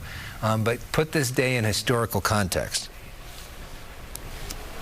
I mean, I think when we as journalists see some of these fires, like the Woolsey fire in 2018, we say, wow, that was incredible. There's not going to be anything like that. And then something like this happens today where, I'm born and raised in LA. I've never experienced winds of this magnitude. And to have 3 fires going, I mean, this is something I never thought I would see. I saw, part of my high school burn earlier today. Friends, parents' houses burning down. And then to come to this, which is a whole other part of, the city. I mean, it's incredible. And seeing what Gina has been covering all day and Altadena, I mean, it's heartbreaking, and it's something that you never, think you would see as an Angelino and as a journalist. I'm sure you could agree, Alex. You're born and raised here too. Yes, indeed. And we, fires is part of living here, just like earthquakes is a part of living here. But this seems to be up a notch that we haven't really experienced, especially to have all this trauma at one time. And the thought that it's not over yet. Sam Dubin working overtime today.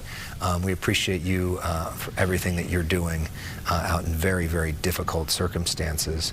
We want to show you some video now that was shot in Malibu earlier.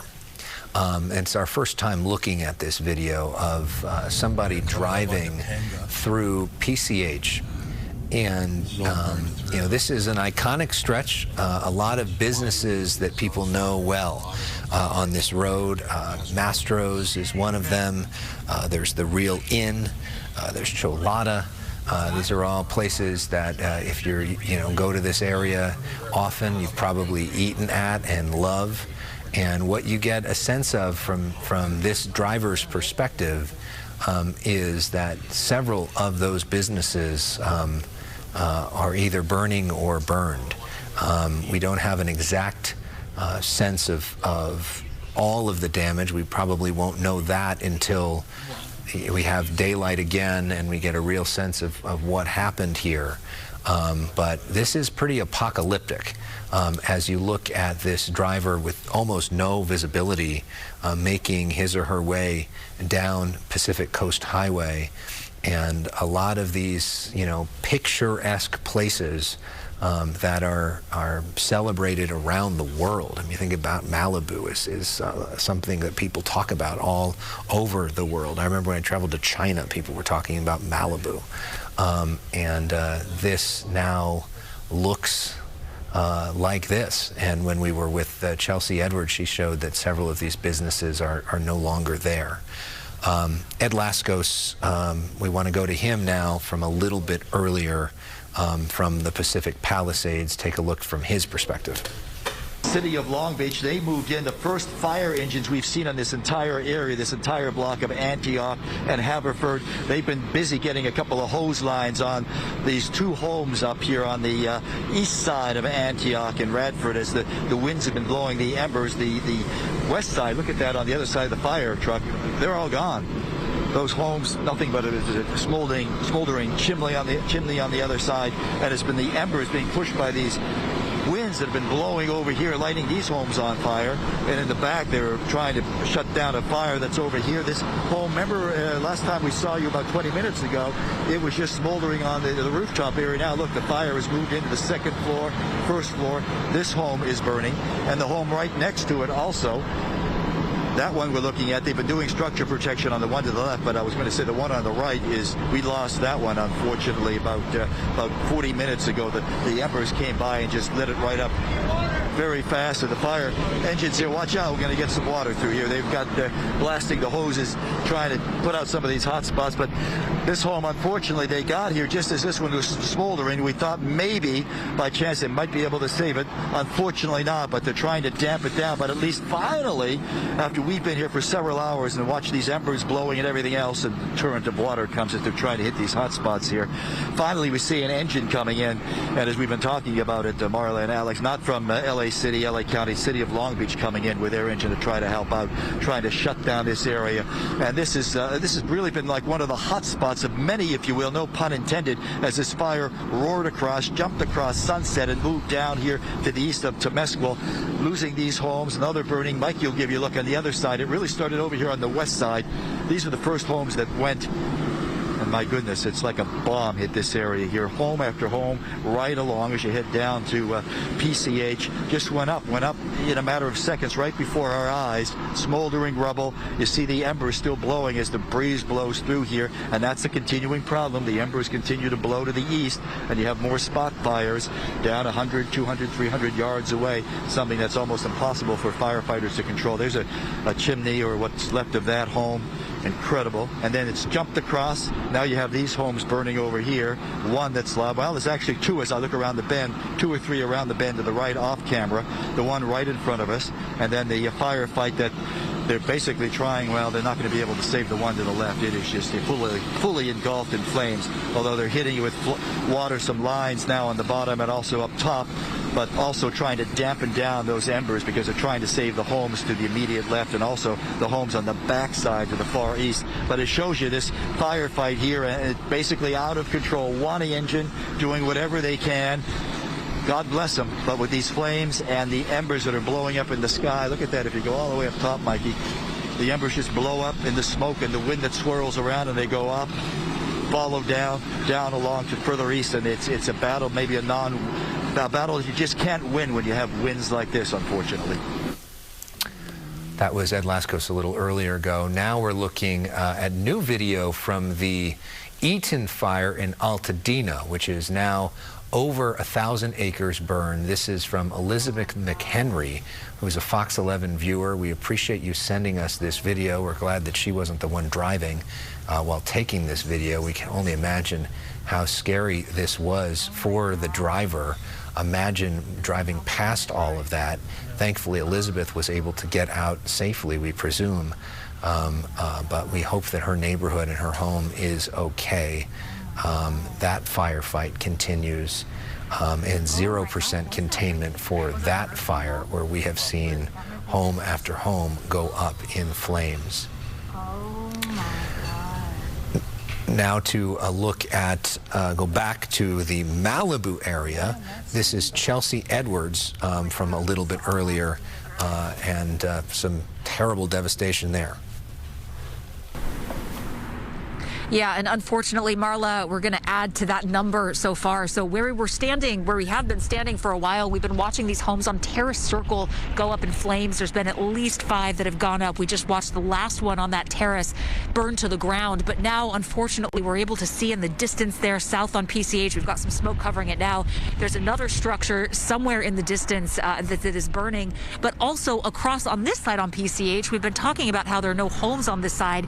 There are some structures, though, that we're able to see now that they're lit up. Those are, we believe, the public bathrooms that are right in that area along the beach that are currently on fire. So that happened within the last 5 to 10 minutes, and that whole thing is just going up. We haven't seen any firefighting efforts in that area or here at all since we've been here in this particular part of PCH, which means that everything in this area is just, you know, if the flames come to it, it's burning. I've been talking to the homeowner, one of the homeowners here in this mobile park.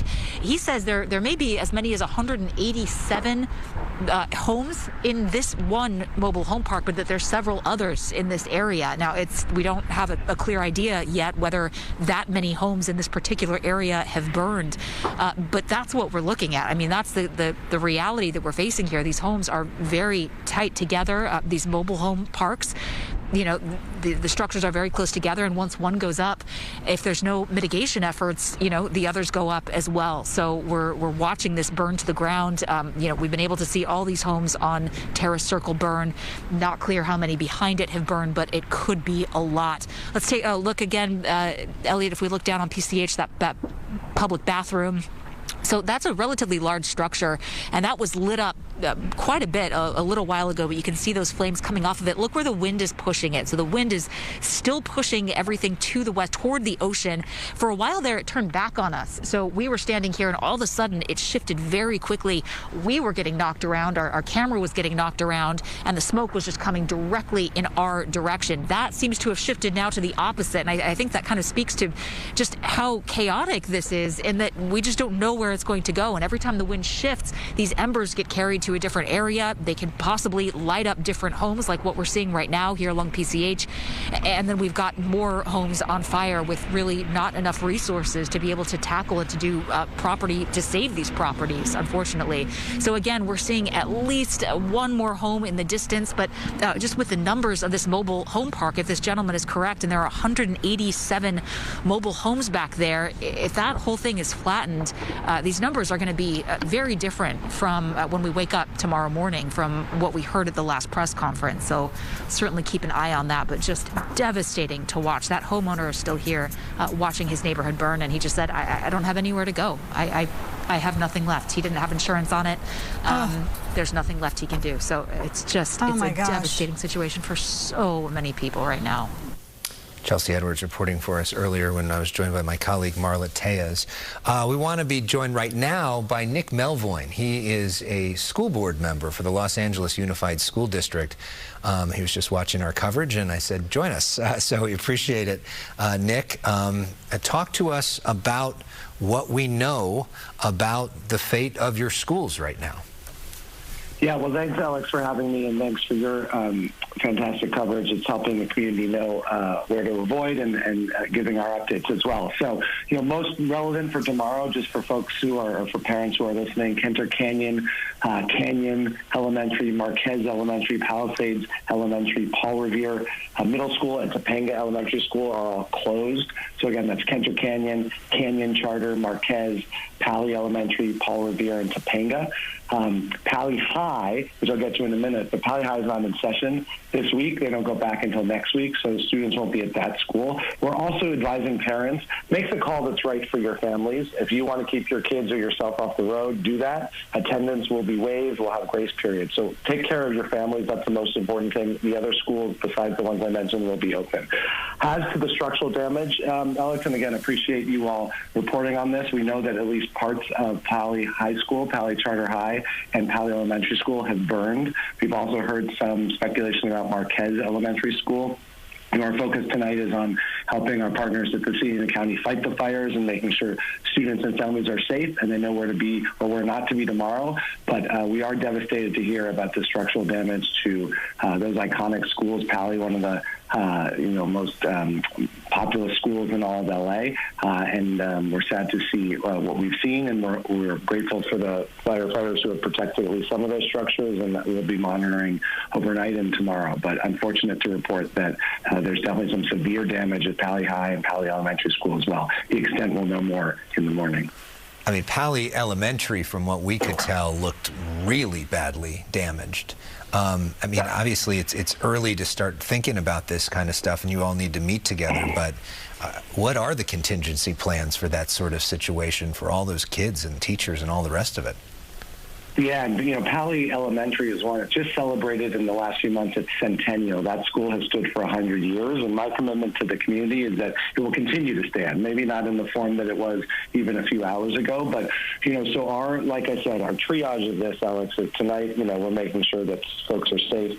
We're grateful for the community. I know a lot of our district families are hosting other families, our employees as well. We're focused on the next few days, but we'll look at everything in the coming weeks, from virtual instruction to moving students to other campuses to doing all we can to rebuild, and as we're already starting to think through those plans, maybe that's bungalows, trailers in the next few months, and then we'll commit to permanent construction. But I think, this is a community. I grew up in Brentwood nearby. I've been proud to represent the Palisades for nearly 8 years. This is a community that will rally around its schools. They have my commitment as their school board member. We will do everything I can to rebuild better as quickly as possible. So, yeah, I think in the next few days it's going to be stay home, and then it's going to be some remote instruction, and then we'll rely on other schools, seeing where there's space at the surrounding elementary and middle schools, and then we will be potentially dropping those trailers and rebuilding. But focusing on one thing at a time. But I know as parents and our students are thinking about, what about a few weeks from now? What about a few months? And they have my commitment that we'll be with them, and I know this community will rally around the schools, and it will be an amazing thing to witness, even despite the horrific tragedy that we're seeing unfold right now. And let's talk about the high school now, because from what we could tell, looked like there was real damage to at least the athletic facilities. Unclear if all the classrooms were able to survive. What do you know about the conditions there, and what do you know about the future of that school?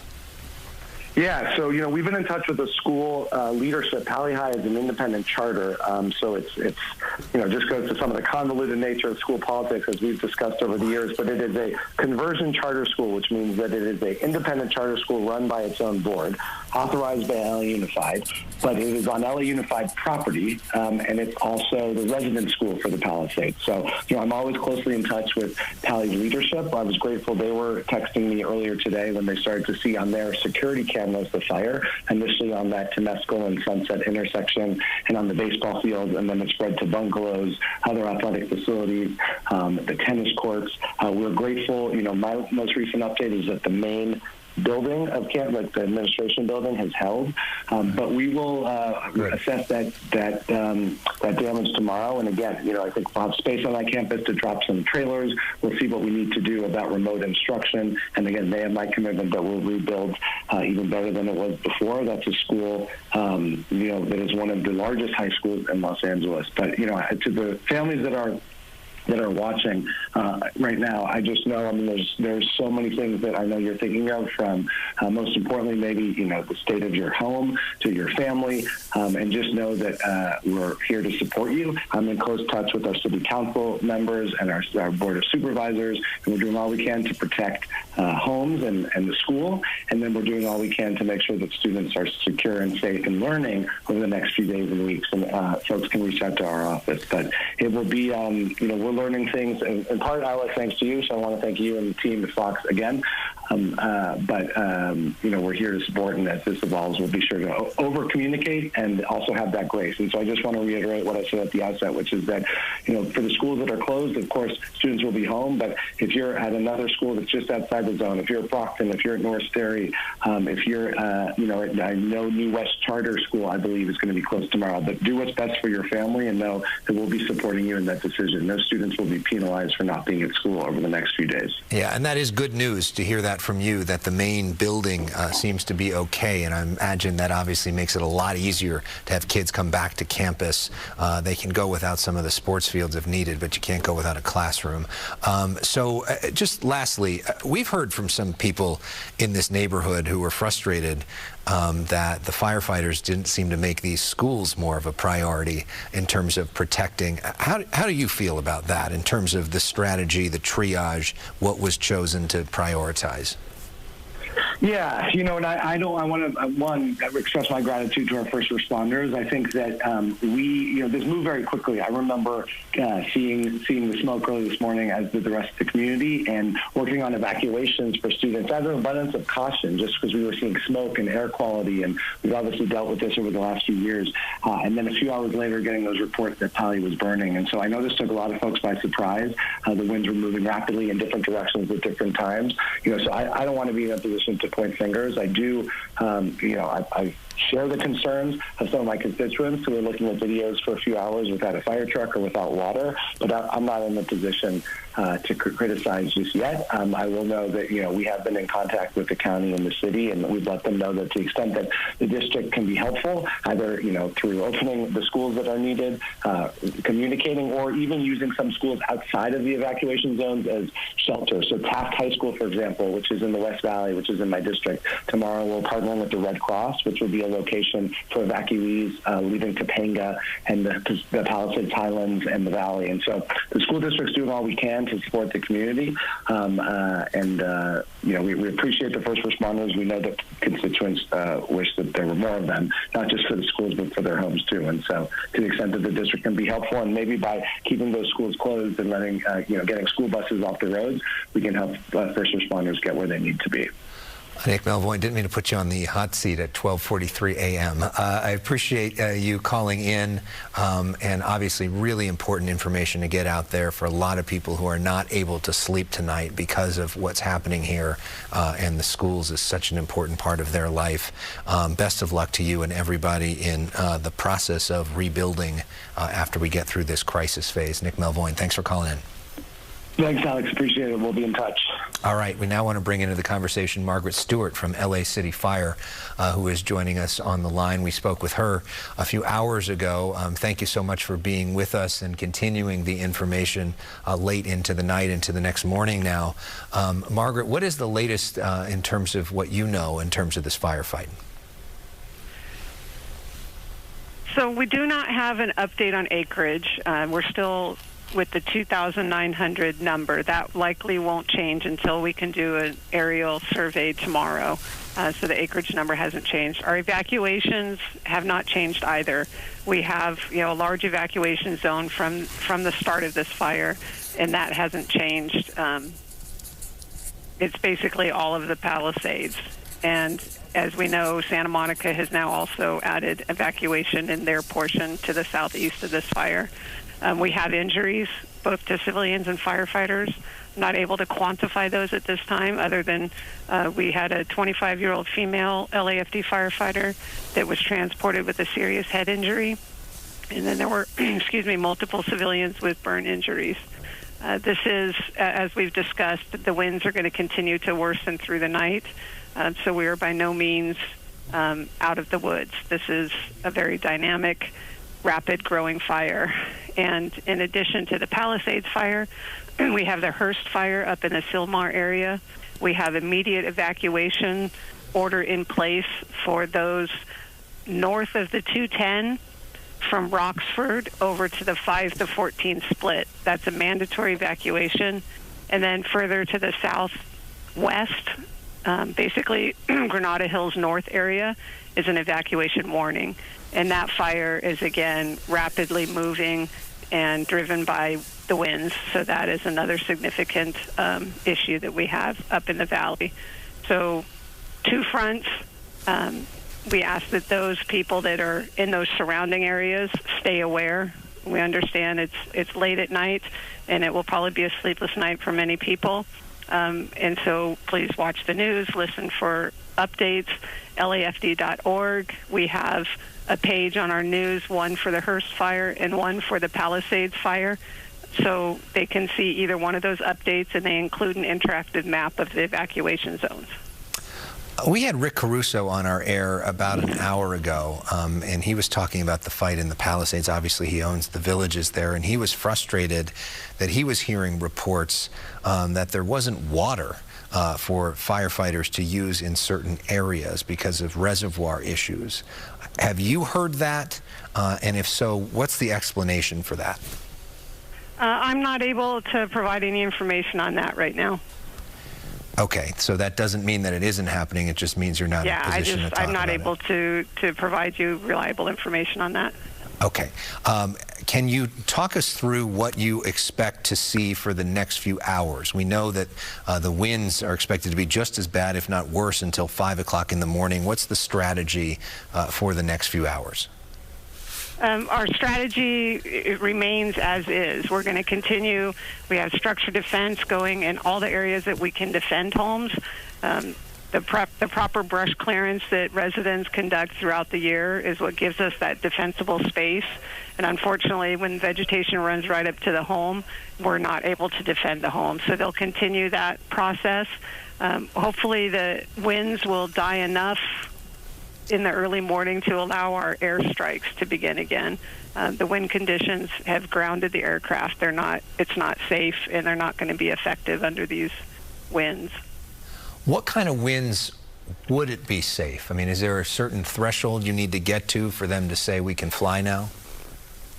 It's not because these are gusting winds. They're not sustained at any one level, so they're just constantly evaluating it, and when they're able to go, they'll go. But there's not an exact number that I can give you. And lastly, can you put tonight, this moment, into some historical context? Not only in the scope of the winds, but the challenge of having 3-4 firefights all happening at the same time. Right. Well, it's not unprecedented. Back in 2017, people may remember we had the Creek Fire and the Skirball Fire. The Creek Fire was, I think it was over 15,000 acres. So, we're clearly not at that level, and we hope to not reach that. But we are not unaccustomed to having 2 large brush fires happening simultaneously. Yeah, and you think back in 2018, we had the Woolsey fire and a time when there were other massive fires happening around California at the same time, too, which created challenges for the mutual aid situation as those fires really exploded. But it's been a minute for us here in Southern California. We've really been lucky for the last 4 or 5 years. Yeah, we've been very fortunate, and the challenge is people think, oh, it's not going to happen in my area. That's why we knew these winds were coming, and we've been messaging, for the last several days, asking people to be prepared. That's why brush clearance is so important. And unfortunately, it's a scenario like this that will remind people that, yes, it can, and it eventually will happen in your area. That is one of those things that unfortunately is now true as our climate continues to change. Margaret Stewart from LA City Fire, thank you so much, and best of luck to your crews who are doing such tireless work, and only imagine how difficult it is for everybody out there on the front lines, and unfortunately that work is going to be continuing for days ahead. We appreciate the update in the middle of the night. Thank you so much. And we know, I keep hearing from a lot of people that are messaging me that just feel like they cannot sleep tonight, or maybe they literally don't have a place to sleep tonight because they've been evacuated, or they don't know if their home is standing or not, and they are desperate for information, and that is why we are committed to staying with you late into this night and into tomorrow morning to monitor all of what's happening right now around Southern California, to try to get more information. Let's talk about what we expect over the next few hours. Adam Kruger, we just talked a little bit about the winds and how that impacts the firefight. Do you expect, or when do you expect maybe that it would be safe for the helicopters to get back up tomorrow? Yeah, I mean, that's a tricky thing for me to say in terms of what they can and can't do with those. But I will say that the strongest winds still on track to be with us through about 9 o'clock in the morning. And then after that, we start to see some improvement. So maybe, you know, shortly after sunrise, maybe that's a possibility. They might be able to analyze that. Before I even get into the winds, though, I'll just, you know, we haven't shown this much over the course of this coverage, but I just want to show you what some of the air quality sensors are showing right now. There are some spots where it's somewhat unhealthy. There's a couple of red dots out here in the Inland Empire, which may be a mix of smoke or maybe even some dust flying around at the same time. I'm not seeing anything severe, although we don't have air quality sensors directly under where we have some of the worst smoke right now. I'm just going to, as we switch to the winds here, I'm going to step off to the side because I'm looking at let's see, every 10 minutes we get an update on a lot of weather stations around Southern California. And what I'm looking at is there's one, let's see, right near kind of between the Pacific Palisades and Santa Monica, and I've seen a good little slight downward trend in the wind speeds from the 9 o'clock hour when it was like gusting near 50 and near 40 to now more so between 25 and 35 mile per hour gusts. There's another weather instrument that's pretty close to the Pacific Palisades that's, at least right now, no longer reporting wind gusts. So I don't know if it was damaged or if it was burned or something like that. So I don't have really good data right where we see the Palisades fire right now.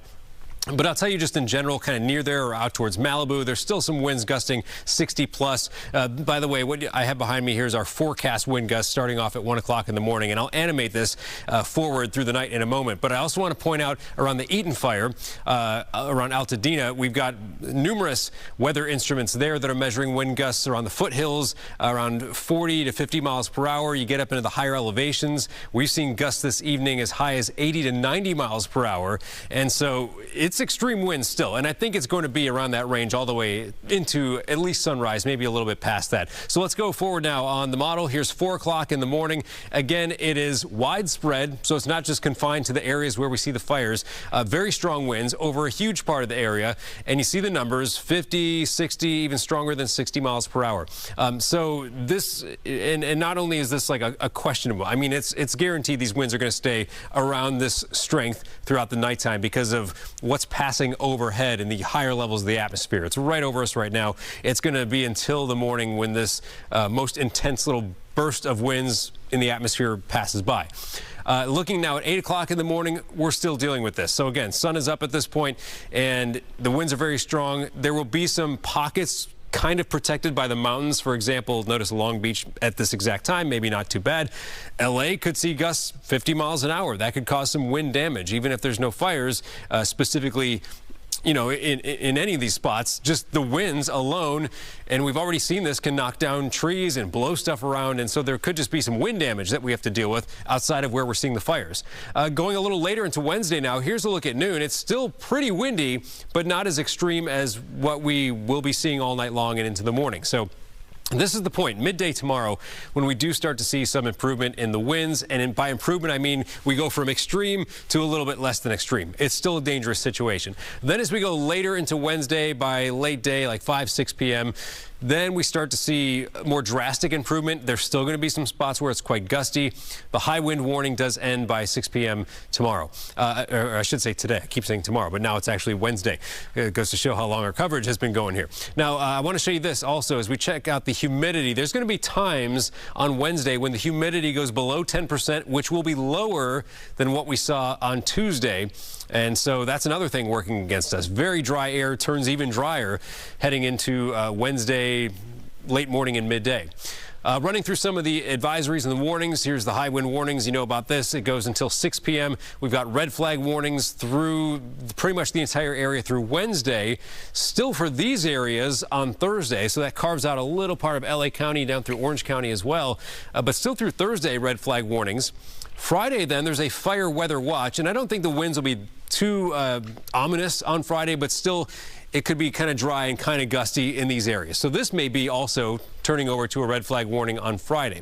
Something I alluded to a little bit earlier in our coverage was the fact that winds are still potentially an issue into this weekend and next week. And I just want to take a look at that. You know, we've got the time, right? I mean, we're here for hours talking about what's going on. So I might as well share this with you. So now we're going to look at, I'm switching to a different model, goes out a little farther in time. This is a look at Thursday. It's showing some of those winds that could still be strong, especially the mountains and the valleys. Here we go to Friday, not looking that bad. Here we go into Saturday, maybe some breezy pockets, but overall not too bad. Sunday looks fine to me. And then we get to Monday of next week. And keep in mind, going this far out, there can be some changes in the forecast. But I just want to put this maybe in the back of your mind, put this on your radar. Monday of next week, we may see a moderate to strong Santa Ana wind event coming together. This is what at least one model is showing by Monday, with some gusts around 40, 50 plus miles per hour.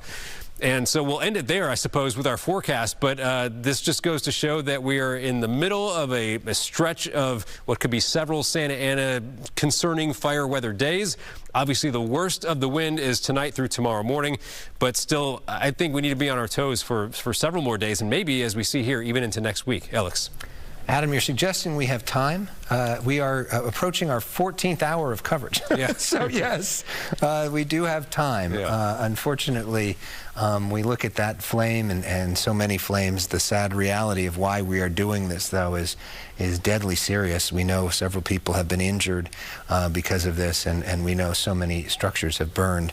Let's check back in with Ed Lascos, who is live for us tonight in Pacific Palisades, now out of the vehicle. Ed, what are you seeing on the ground?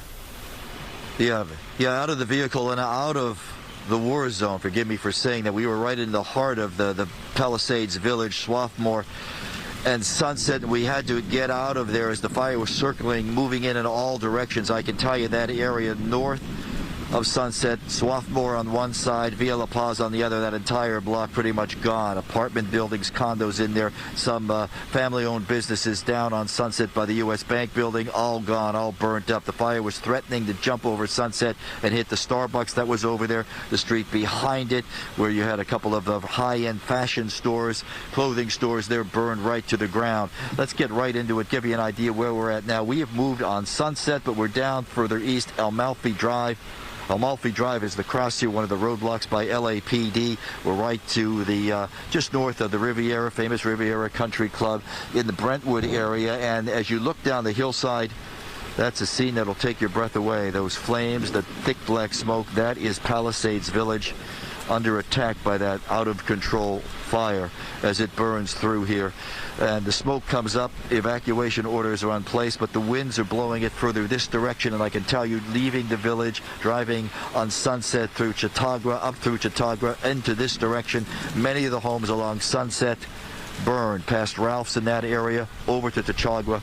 On both sides of Sunset, many of them are gone. They're lost as firefighters are staging there, but we haven't seen them doing much in terms of using any water or any kind of house protection, structure protection, just staging, trying to keep an eye on where these flames are going. But they are moving in an eastward direction as the wind blows through here with these embers, and also blowing further down the PCH as the situation is here now here in the Brentwood area. Evacuations obviously in place here. They have roadblocks in place, but that is the worst scene right down there, as you can see it.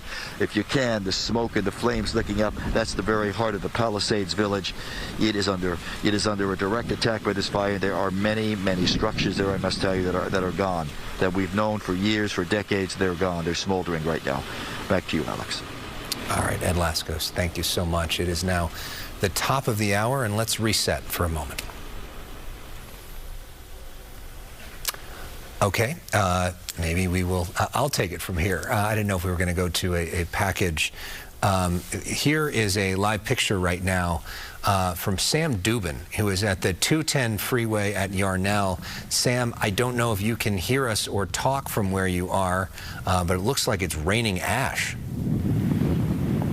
Yeah, Alex, I don't know if you guys can hear me, but I'm on the 210 at Yarnell. I'm on the eastbound lanes. It is completely shut down.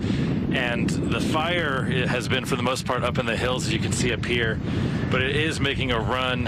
Some of the embers are trying to cross the freeway here. Some have been successful. Give me 1 second here. Let me try to zoom in. I'm holding the microphone with one hand, too. So these embers, you can probably see through my lens, they're flying pretty good.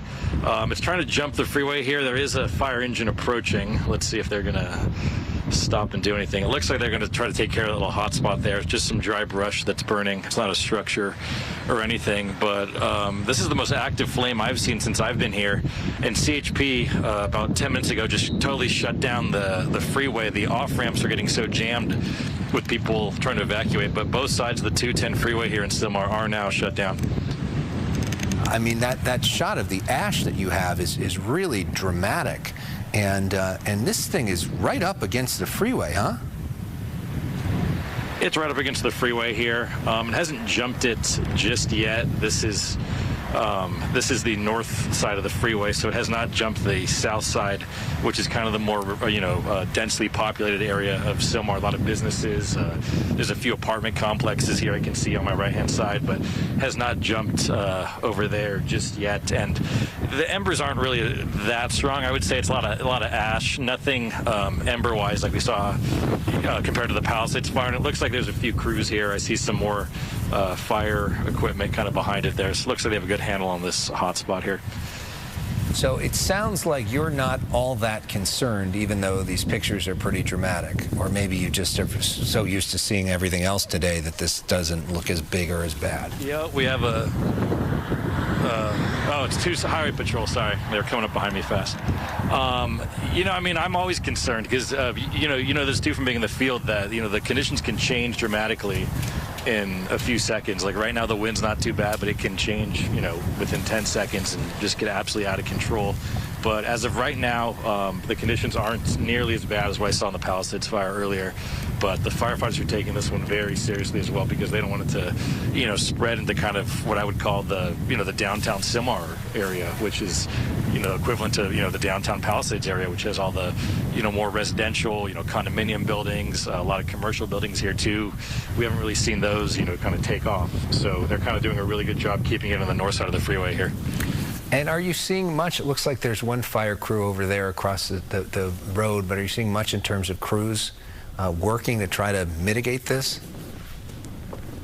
It got really windy there. I think you asked if I'm seeing a lot of fire crews here to mitigate this. Yeah. I am seeing a big response. There are a lot of resources here. I've seen LA City Fire, LA County Fire, a lot of Angeles Forest because this fire does kind of get near their jurisdiction as well. But they're stretched thin, and I would say there's not nearly as many fire resources here as the Palisades fire. I mean, obviously, that fire started first earlier, so everyone was sent there, but they are just stretched thin. A firefighter earlier said that, they have no one. Like, everyone who can work is working one of these three big fires right now, so. Which is why earlier the LAFD put out the call that if you work for them and are not currently working, call in, we want you to start working. That got misinterpreted by a lot of people as saying, if you have any firefighting experience at all, volunteer, call us, which was not what their message was, but that's certainly the way a lot of people interpreted it.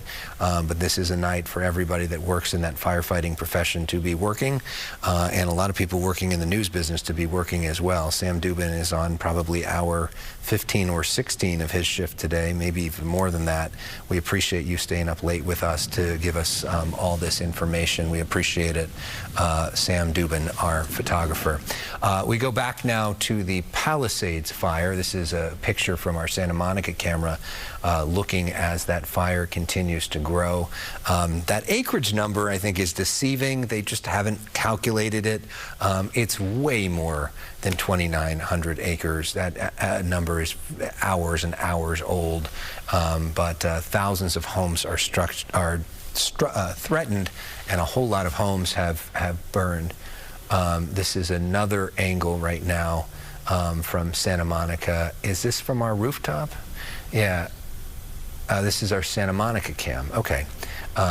Where you're seeing another angle of it.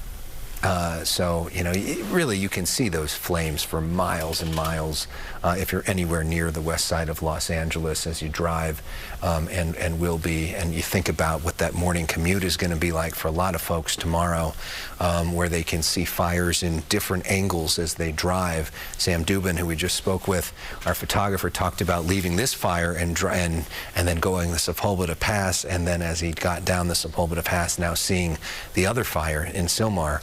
It's, you know, kind of a scary sight if you're driving past it on the freeway, as so many people are going to be doing in a matter of hours. By the way, I want to officially, I guess, reset and welcome you to our coverage in the 1 a.m. hour of Fox 11. I'm Alex Michelson. Thank you so much for being with us. We are with you live, commercial-free, into the night, because we know that so many of you are staying up tonight because you are concerned about these images that we've been seeing. You may not know the status of your home. We have seen so many structures burn, like this one that we're looking at right here, and a lot of people are not able to rest until they get more information about what's happening in their neighborhood, or feeling very stressed, may not have a place to rest as they've been evacuated. So we are staying on with you to try to give you the best, most accurate information as soon as we know it.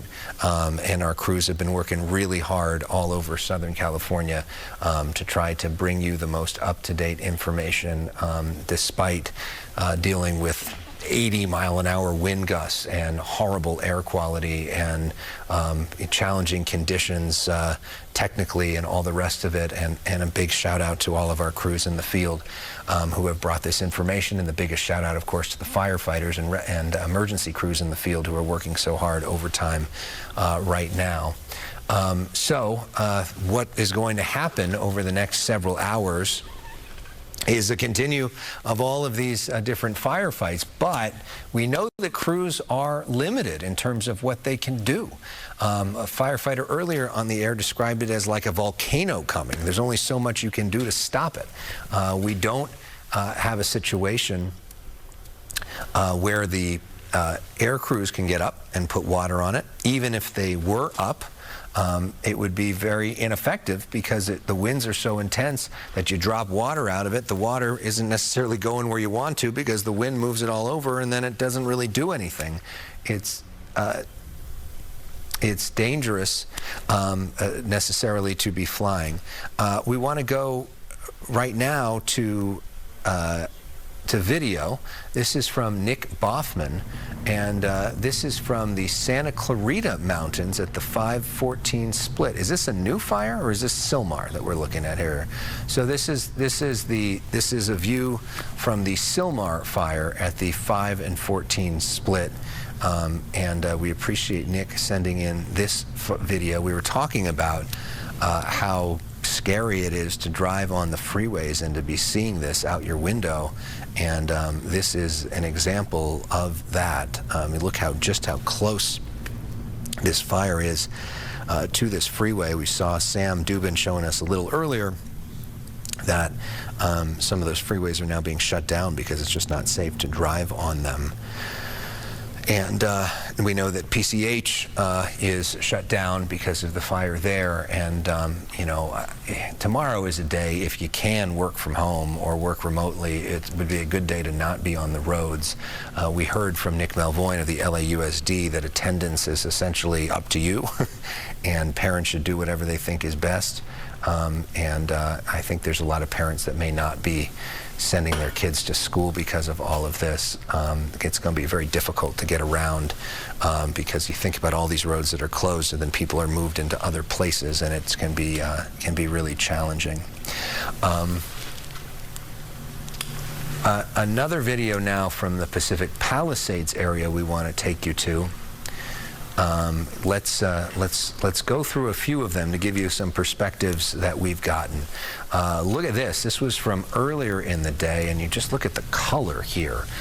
This was when that fire was first broke out. Remember, it started around 10:30 in the morning and during the daylight hours. Imagine this from PCH, usually one of the most picturesque spots in the world. We love that area, and instead you just see this dark, menacing cloud there, that you see. I think that might be sunset there. That's in Pacific Palisades. Other videos, let's show you now from this fire as we roll through some of them. This has forced the mandatory evacuations. Let's maybe check out the next video, hopefully. I don't know if we have the next video. There we go. Look at this. So this is what we were looking at the beginning of our firefight. We saw airdrops, and they were using the Pacific Ocean right nearby as a pretty big source of water. Some of the best pilots in the world able to control these things and fly through those crazy wind gusts.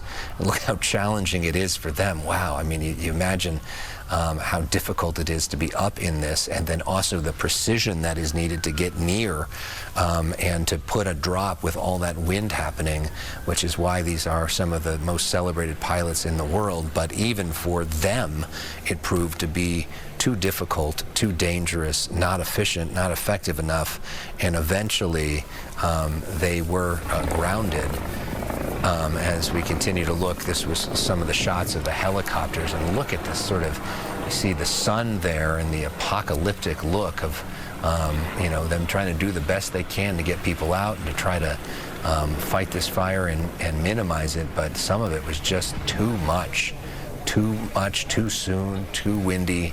And some areas, they just basically let it burn. And that's something that Ed Laskos saw up close and personal on Antioch. He was there for several hours, and there was nobody there. And Ed, I'm also curious as we look at this live picture right here. We heard earlier, and I'm sure you heard earlier, when Rick Caruso was talking about, he was hearing that the firefighters did not have access to water in some places in Pacific Palisades, and so they weren't able to do much. Have you seen that at all from your perspective? Have you heard that from any of the firefighters? Yeah, I have. Well, I actually saw it firsthand on Antioch, as you were saying, when the firefight was roaring down in that neighborhood on that street just behind on the backside of the Gelson's grocery store.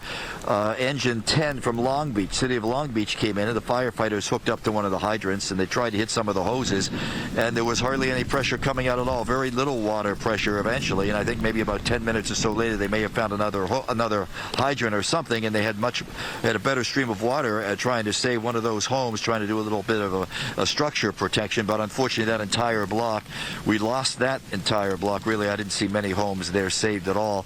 That's a block over, a block east of the Temescua Canyon area and Pali High School, and we know Pali High also taking a lot of damage. You're looking now at a live picture of a home burning here on Sunset as it's moving the fire, the wind, and the embers eastward along Sunset up into the Brentwood area. You know, on Sunset, as you're driving through and you're trying to approach 26th Street, heading up down, you pass Chautauqua and you go into the area where is a bit of a dip in the valley there. That's one of the large homes in that very heavily wooded area that is now burning, as we've seen some more of and the wind also picking up again as it's blowing here through along Sunset. It's blowing right at us now, so it's blowing the embers right toward the east as some more of the fire units move in now. They're trying to do some protection up on the hills here on Amalfi Drive in the just north of the Riviera Country Club, as they're moving in because they're worried about these embers blowing through here. But yes, to answer your question in a roundabout way, I did see many attempts, and we also saw firefighters standing around with some of the LA City fire engines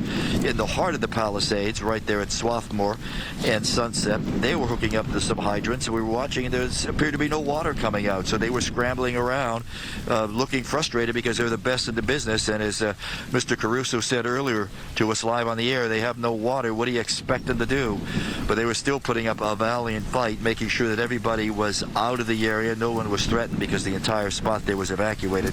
But as this home burns along Sunset, up toward east of the Chautauqua area, moving up here toward the Brentwood area, if you will, the most frightening scene for us is we finally evacuated ourselves out of the heart of the village there at right where, if you're familiar with the village, where the village, Mr. Caruso's development is, across the street is Starbucks. You have restaurants in that area. We had to get out of there because fire was circling around all four sides of us, hitting many of those small businesses that are in the area by the U.S. Bank building on the north side of Sunset. So we left there, driving on Sunset, driving east, one of the only evacuation areas here, mostly for the media. The only folks up here at this point. And as we're driving through, what's that? The trees were down. Oh, the trees, yes. Mikey, our photographer, is telling us we had a heck of a time on Sunset because many of the trees were down. That's another problem here. You have these high winds. You're thinking fire, fire, fire, and heck, you should be. But there are also many big branches down blocking the ways, blocking some of the roadways. In any event, though, I started to tell you in that area past Chautauqua on Sunset, and I hate to have to tell you this because it was heartbreaking, but many of the homes there lost.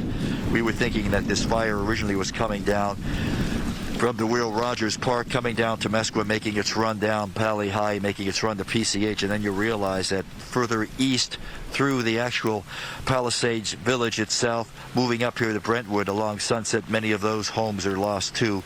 And in the also one more point, I'll make it before I throw it back to you, in the area around the village over by Ralph's, if you're familiar again, the Ralph's grocery store, many of those homes in that area also burned.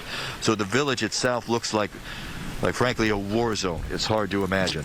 And the glow from the skies, Mike will give you a look up, the smoke and the embers blowing, that is blowing down toward the Riviera Country Club, down toward PCH, and the wind's blowing it that way, the embers going that way, and that's the most ominous thing you want to see is that glow. And unfortunately in that area, the glow on that's the lower east side, if you will, of the Palisades as it moves in here toward Brentwood, that glow getting brighter and brighter by the minute, Alex.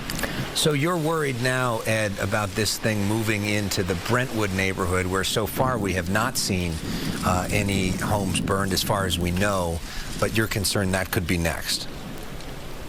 Well, yeah, very much so, because we've seen it now approaching. This is El Malfi Drive, and it's getting closer. Some of the engines are moving up as we saw them go by a little while ago doing structure protection just north of here on Sunset. The winds are blowing all the smoke, all the embers right toward us, so it's blowing the fire, if you will, right toward us in this direction. We know it's burning out of control. The wind's still blowing like a son of a gun. So yes, that is still very much a real threat here, because the village itself is totally, there's no control of that, and there's structure after structure, home after home burning through there, and now you've got these winds picking up, swirling in this direction, and you got to wonder, with no handle on this thing, yeah, it's an out of control monster, and it is frankly heading in this direction. And what about Santa Monica? Have you seen much from that area? No, haven't been over there at all. We were stuck stuck for one point right in the heart of the village itself. Trees were coming down, and we said, let's get the hell out of there, because we were worried about our own safety at one point. And it was even threatening. The last we knew, it was threatening the village, Mr. Caruso's development over there. I didn't see any of the village development burning, but we got out of there because the homes on the back side of it, beautiful homes, multi-million-dollar homes, they were all burning, all on fire, that entire block on the back side of the village development. Yeah, and as far as we know, Caruso's Villages is okay, but he told us that his daughter, Gigi, lost her home in Pacific Palisades, and we saw nearby businesses, including the Elise Walker store, which is right across the street from the Villages, burned down. Looks like a total loss. And we've seen other homes in the area burning down as well. And these are, very expensive, really nice homes in a picturesque, extraordinary community that's very tight-knit, and it is heartbreaking to watch these scenes. Ed Lascos, Mike Armijo, his photographer, working late into the night for us, bringing us these live pictures as the rescue crews continue to do their work late into the night as well. I want to bring back into the conversation now our meteorologist, Adam Kruger.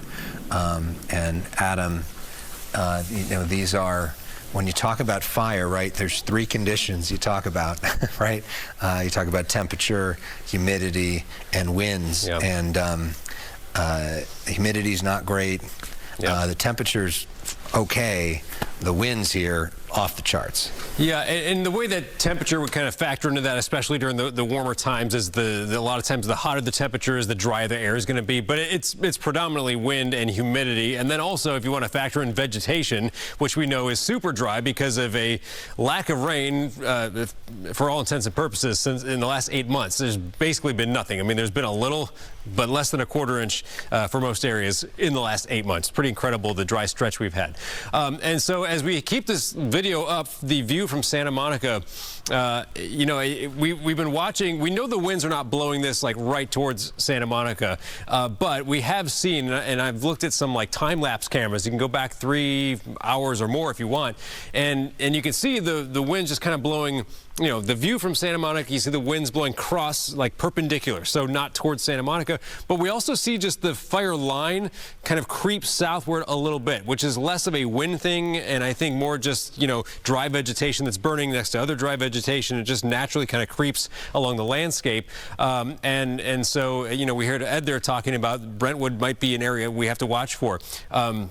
And this is a thing that I mentioned this earlier, that I was basically stalking the California incident map, fire incident map, because hitting refresh to see when, and I know they're not going to do this in the middle of the night here, but an update on the fire footprint, because that can give me a good idea of where it's going and you know, where the winds might push this into next. It's just hard without that information online for me to kind of get a good sense of exactly where the fire is going, other than we know which direction the winds are blowing. And it's going to be the same wind direction all night long, which is pretty much out of the north-northeast. So, you know, straight north will be like up like this, out of the north-northeast is like this, and that pushes everything to the south-southwest towards the ocean, and not so much, you know, back down towards Santa Monica. But just definitely a situation to keep an eye on. If you live in Santa Monica, maybe just try to monitor what's going on overnight. But again, and I'm talking about a lot about Santa Monica, I don't think it's going straight for there, but it's worth watching, okay? And so that's why the evacuations go up to San Vicente, just on the northern edge of Santa Monica. As we continue through the night now, I'll show you the forecast wind speeds. We've got 50, 60 plus miles an hour. We've actually seen through the last 3-4 hours or so, the winds, you know, they ramped up around 9 o'clock as expected. They were pretty strong through 10. In some spots, they'd come down a little during the 11 o'clock hour, and then just recently to about midnight, 1 a.m., where we are now, I've seen the winds come back up a little bit. So there's going to be some natural fluctuation, but the strongest winds, the peak of this event, is expected to just generally be through the night and into, let's say, about 9 o'clock in the morning. That's a look at 4 a.m. Again, still a lot of high numbers on the map. You see some spots, 50, 60 plus, and it's not just the Pacific Palisades area we're concerned with. Obviously, there are multiple fires. We know about the Eaton fire, which 1,000 acres at least, maybe more, and the winds are very strong. That's a little bit north of Pasadena, and that's another area where winds have been strong and will continue strong into tomorrow morning. Here we go into noon tomorrow, and this is a point where we start seeing an overall slight decrease in the wind speed. Still pretty gusty at this time, as you see. It's still generally the same wind direction out of the north-northeast. And then here is 6 p.m. tomorrow, a little bit after sunset. This is when we get into a much better situation, although still gusty, still red flag warnings in some spots into Thursday, by the way. But the worst of this is definitely now through mid-morning tomorrow, let's say 9 a.m. Relative humidity has dropped as low as between about 10 and 15% earlier on Tuesday. Naturally at night, as the temperatures lower, the humidity comes up a little bit. But as we go into late morning, midday Wednesday, here we are with those single-digit relative humidities, which will be even lower, even drier than what we saw on Tuesday. And that's another factor that gives us some concern that this is going to continue to be a difficult situation. And so, again, just kind of to recap, like in map form, we know there's the 3 fires, right? We have the Pacific Palisades, or known as the Palisades Fire. We have the one just north of Pasadena, that's the Eaton Fire, and then up around the northern part of the valley is the other one, and that one seems to be smaller. But still, winds north to south or north-northeast to south-southwest. That's going to drive everything generally down in that direction, those winds blowing towards the ocean. And we'll just have to watch overnight. And then, you know, it'll be interesting, Alex, tomorrow when we get some visuals and we get some aerial footage, I would imagine, of what's going on, just getting a better sense of what's happening out there, not just with the fires, but wind damage in general. I mean, strong winds are bringing down trees all across Southern California. I think there's going to be a lot to look at once the sun comes up. Yes, indeed. And that other fire is in Sylmar burning right now as we look at all these and have been on approach hour 14 of our coverage tonight. Adam, thank you so much. You know, that these flames continue. One question for you, Adam, before I let you go. Ed was just talking about it looked like the winds were starting to move towards Brentwood. He was concerned that Brentwood could be next. Are you seeing that too? Yeah, so that's what I've kind of been wrestling with that that border on the edge of the Palisades to Brentwood all evening long. And so I'm just in general seeing the winds remain blowing the same direction they've been blowing all night, which is kind of, you know, out of the northeast, which blows down to the southwest, not necessarily into Brentwood, but there is a swirling nature to the winds. There's, you know, embers going all over the place, and we've seen the fire, like the heart of the fire is generally moving southward and kind of southwest, but also expanding in other directions at the same time. So that's where it gets a little tricky. You know, it's not just like a clear call on where this is going. We know the general direction, but it can expand in other directions as well. But I'll tell you, just as far as the overall winds, not expecting any big shift in the wind direction other than the little small, like micro scale things that can happen in these scenarios. And you know, no one knows better than Ed and our reporters who have been out there and they've seen the winds kind of shifting directions in the neighborhoods they've been in. But just the broad wind direction should remain generally the same all night long, from the north to the south or from the northeast to the southwest. Well, it just takes one or two embers to go in the wrong place, and with the winds they are now, then all of a sudden you got a new fire burning in a different neighborhood and a resource-deprived, depleted fire department struggling maybe to get there. All right, well, we are thinking about our friends in the Brentwood neighborhood and hope that this fire doesn't take off there. We know, especially in the hills of Brentwood, that they have been through this many times before with fires threatening them. We just were reminded earlier that they went through that in 2017, and they have evacuated those neighborhoods before as well. I remember maybe 2020, 2021 or so, when those neighborhoods were evacuated. Okay, so we continue to look live at this picture right now. This is from our photographer, Mike Armijo, who's working with Ed Lascos as you know, they are reporting that this fire is you know, this is on Sunset that we're looking at, and potentially threatening the Brentwood neighborhood. We also know that it's threatening the Malibu area. Chelsea Edwards was on with me and Marla Tejas a little earlier tonight. Let's show you her report. Take a look. Yeah, and unfortunately, Marla, we're going to add to that number so far. So where we had been standing for a while, we've been watching these homes on Terrace Circle go up in flames. There's been at least 5 that have gone up. We just watched the last one on that terrace burn to the ground. But now, unfortunately, we're able to see in the distance there, south on PCH, we've got some smoke covering it now.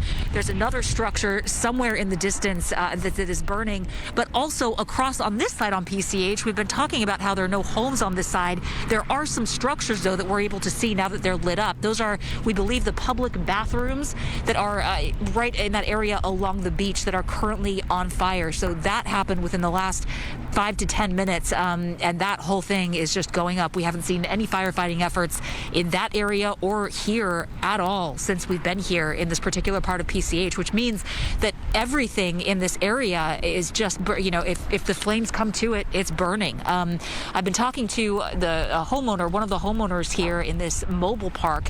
He says there may be as many as 187 homes in this one mobile home park, but that there's several others in this area. Now, we don't have a clear idea yet whether that many homes in this particular area have burned, but that's what we're looking at. I mean, that's the reality that we're facing here. These homes are very tight together, these mobile home parks.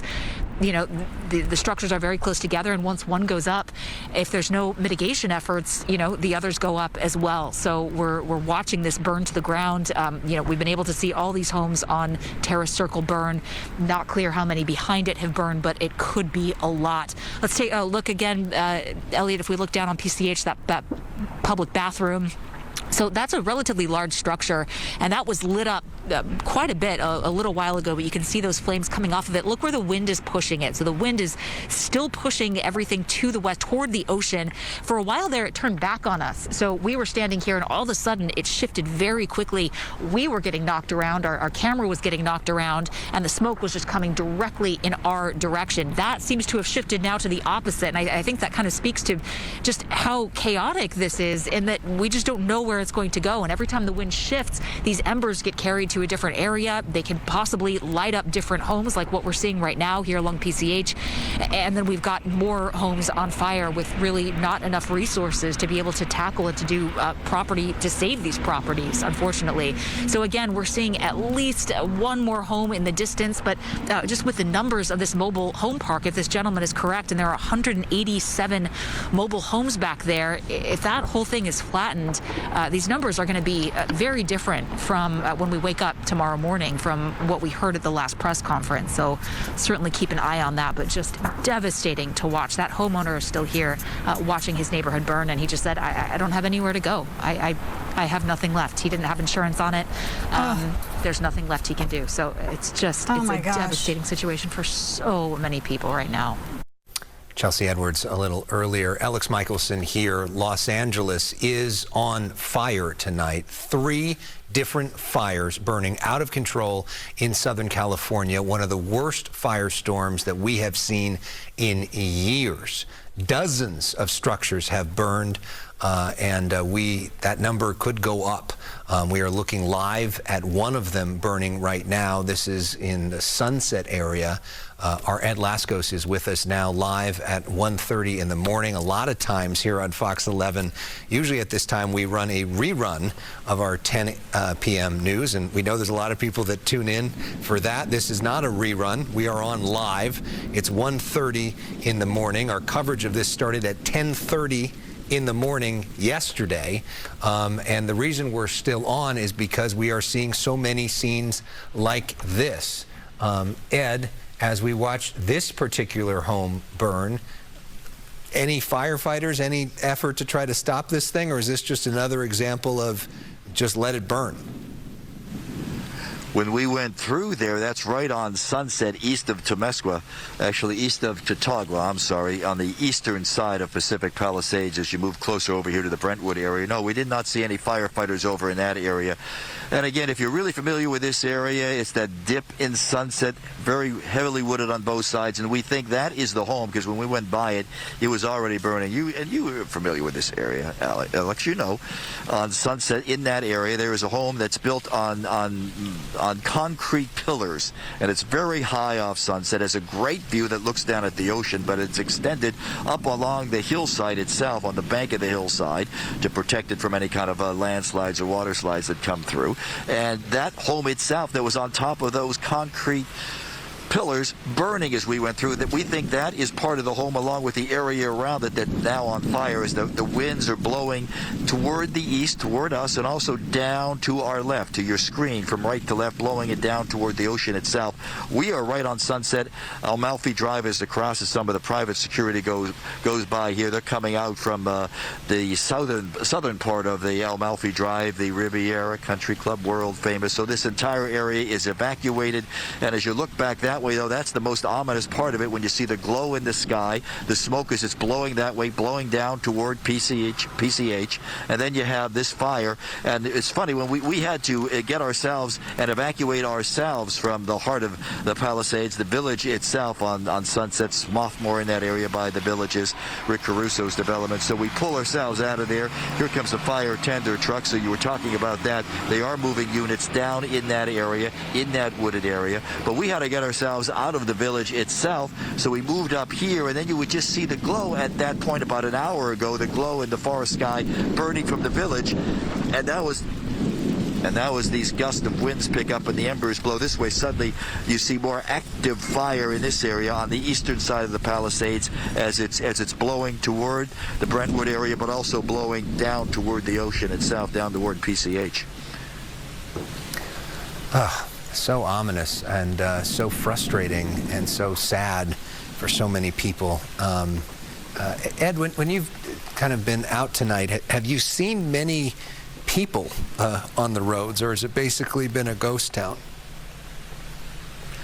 It's been a ghost town, and if you don't mind me saying, a lot of dummies out who've been out there in their little cars and their cell phones watching the fire, taking video, and when we're saying, what the heck you doing? You get the heck out of here. Your life's in danger. And they said, no, we want to get some video of the fire. We've never seen anything like this. Those are the only people we've seen. We haven't seen anybody evacuated.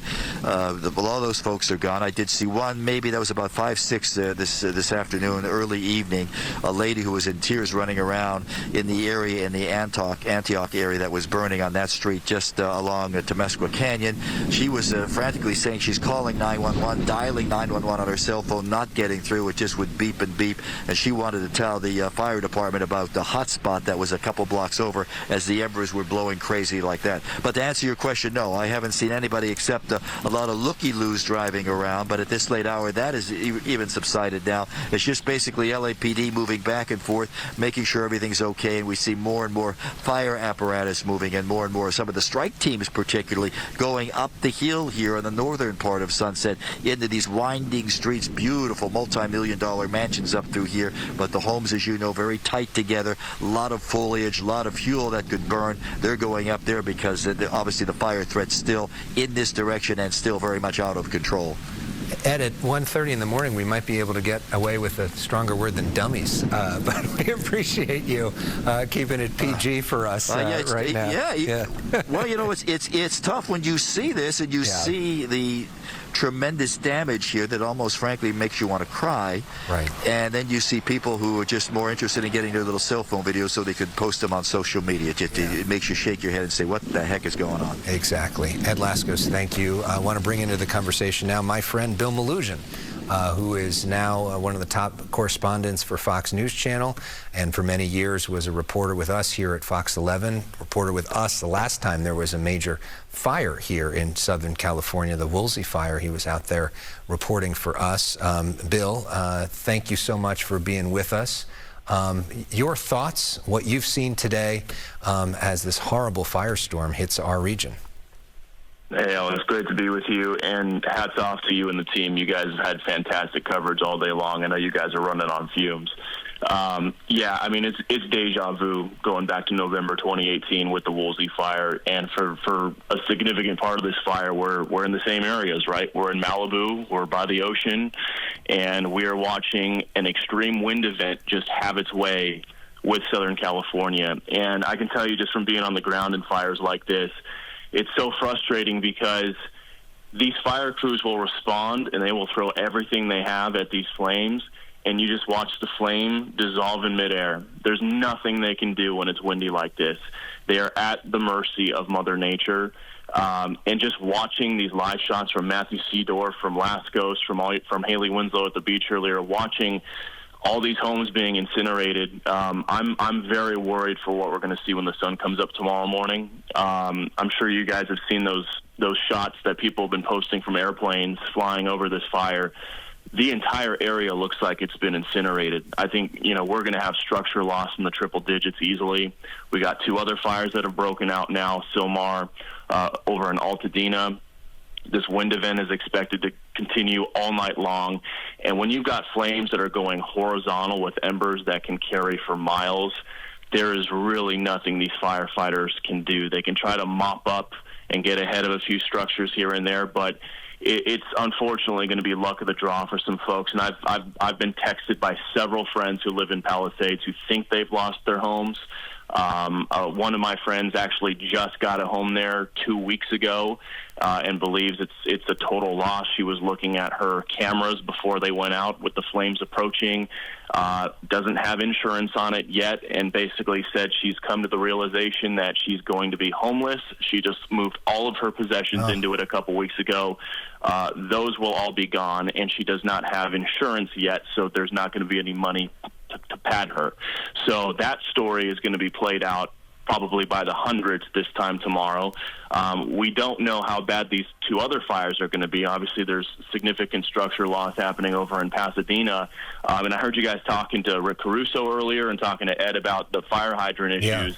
And that absolutely sounds like it's going to be an issue and a big story, because I was listening in on the fire scanners earlier today, and I heard multiple times some of these strike teams calling out that they either weren't getting any water or weren't getting water pressure, and were asking to be reassigned because of it, because you can't fight anything if you don't have water.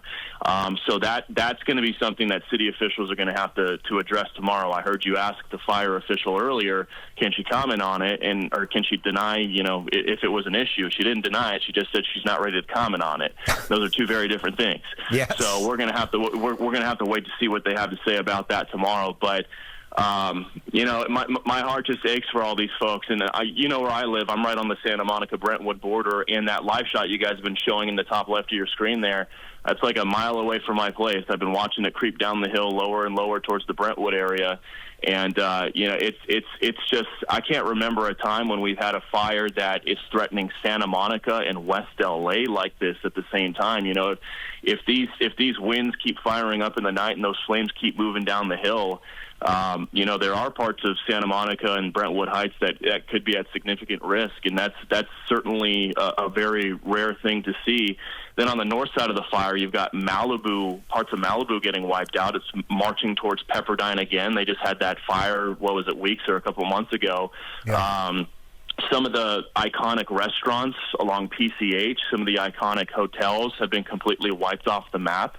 It's just horrible. This thing is spreading its tentacles north, east, south, and I'm very worried for when the sun comes up tomorrow morning, and if the winds cooperate a little bit more and the choppers can get in the air and people put drones in the air, what we're going to see, because your guys' coverage all day long has just shown it looks like a bomb went off, and it reminds me so much of that Woolsey fire, where you're just driving through Malibu, through these beach communities, and every house on every hill just looks like a nuke went off in the area, just a shell of a building remaining, and these poor firefighters are doing everything they can, but their hoses are literally just dissolving into the air.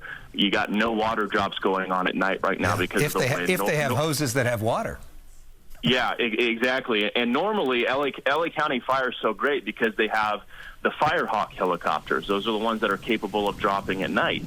And they use those during fires all the time during fire season. But with the winds as bad as they are right now, number one, they can't have them in the air. And number two, if they drop anything, it's just going to blow away. Mm-hmm. And we were watching that with the Super Scoopers earlier today. Those pilots have amazing skill because they know the winds are so bad, so they're dropping their water loads like 100 or 200 yards behind the fire, knowing that the wind is going to carry it into it. So they got to account for that. Like a golfer with a slope and putting. Yeah, no, absolutely. And so I think the story tonight now is going to be, how far is this thing going to march north into Malibu? Is like the Calabasas area going to be, threatened?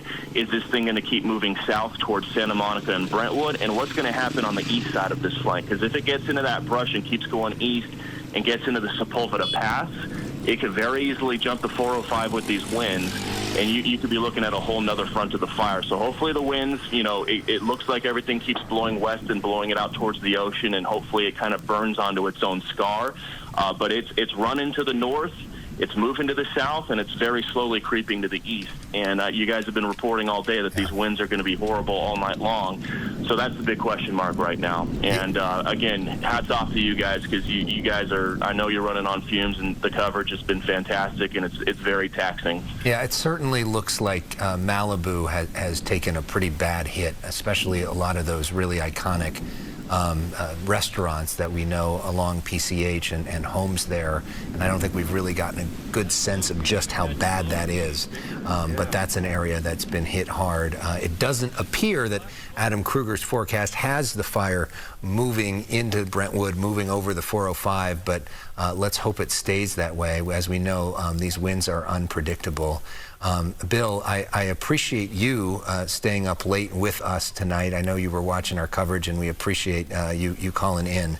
I know you said you didn't have much to say, and then you talked for about 6 minutes straight, so I appreciate that, Bill. just like old times, right? Bill Malusian, always appreciate your insight on this stuff, and we love watching you on Fox News Channel, and I'm glad to hear that you're safe, and I'm sure you'll probably be a part of this coverage tomorrow. Thanks for staying up with us. Have a good night. Appreciate it. Thanks, Alex. Miss you guys. Okay. Where are we going next? I'm sorry. This is a picture from Sylmar right now. This is Bill's longtime companion as a photographer, Sam Dubin, giving us this picture right now. Sam, if you can hear us, it's great to go from Bill Malusian to Sam Dubin, both giving reports. Sam, what are you seeing from your perspective? It looks like we're getting closer to homes here.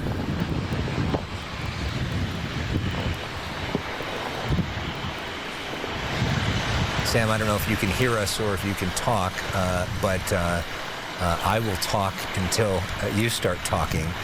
So this is a picture of the Hearst fire in Sylmar, which has burned at least 100 acres. It has been the sort of smallest of the three. I just reached out. Come back to me if you want. All right, Sam Dubin is in the process of what we call dialing IFB, which means he's got to call into the station so he can hear me. Sam, can you hear me now? Yeah, I got you now. Sorry, I was having an IFB issue. Okay, talk to us. It looks like this is getting closer to homes. Yeah, so this is the Oak Ridge mobile home community. It's kind of a private community up here. It's just north of the 210. The fire is still up in the hills. It looks like everyone down here, for the most part, has evacuated. I'll pan around as much as I can here. Hang on. They do have a lot of fire engines in place here. Here's one from Angeles, the forest, as you can see. But it looks like everything that's kind of burning up here is just really just some dry brush. They don't seem too concerned about these mobile homes at this point. But there are fire engines on almost every block here, and the wind has died down a little bit, which is great news for these firefighters. So it's kind of just burning up there right now in some, dry brush and some forest land. Are you seeing evidence of many people in any of these mobile homes? Have most of them left? Can you tell?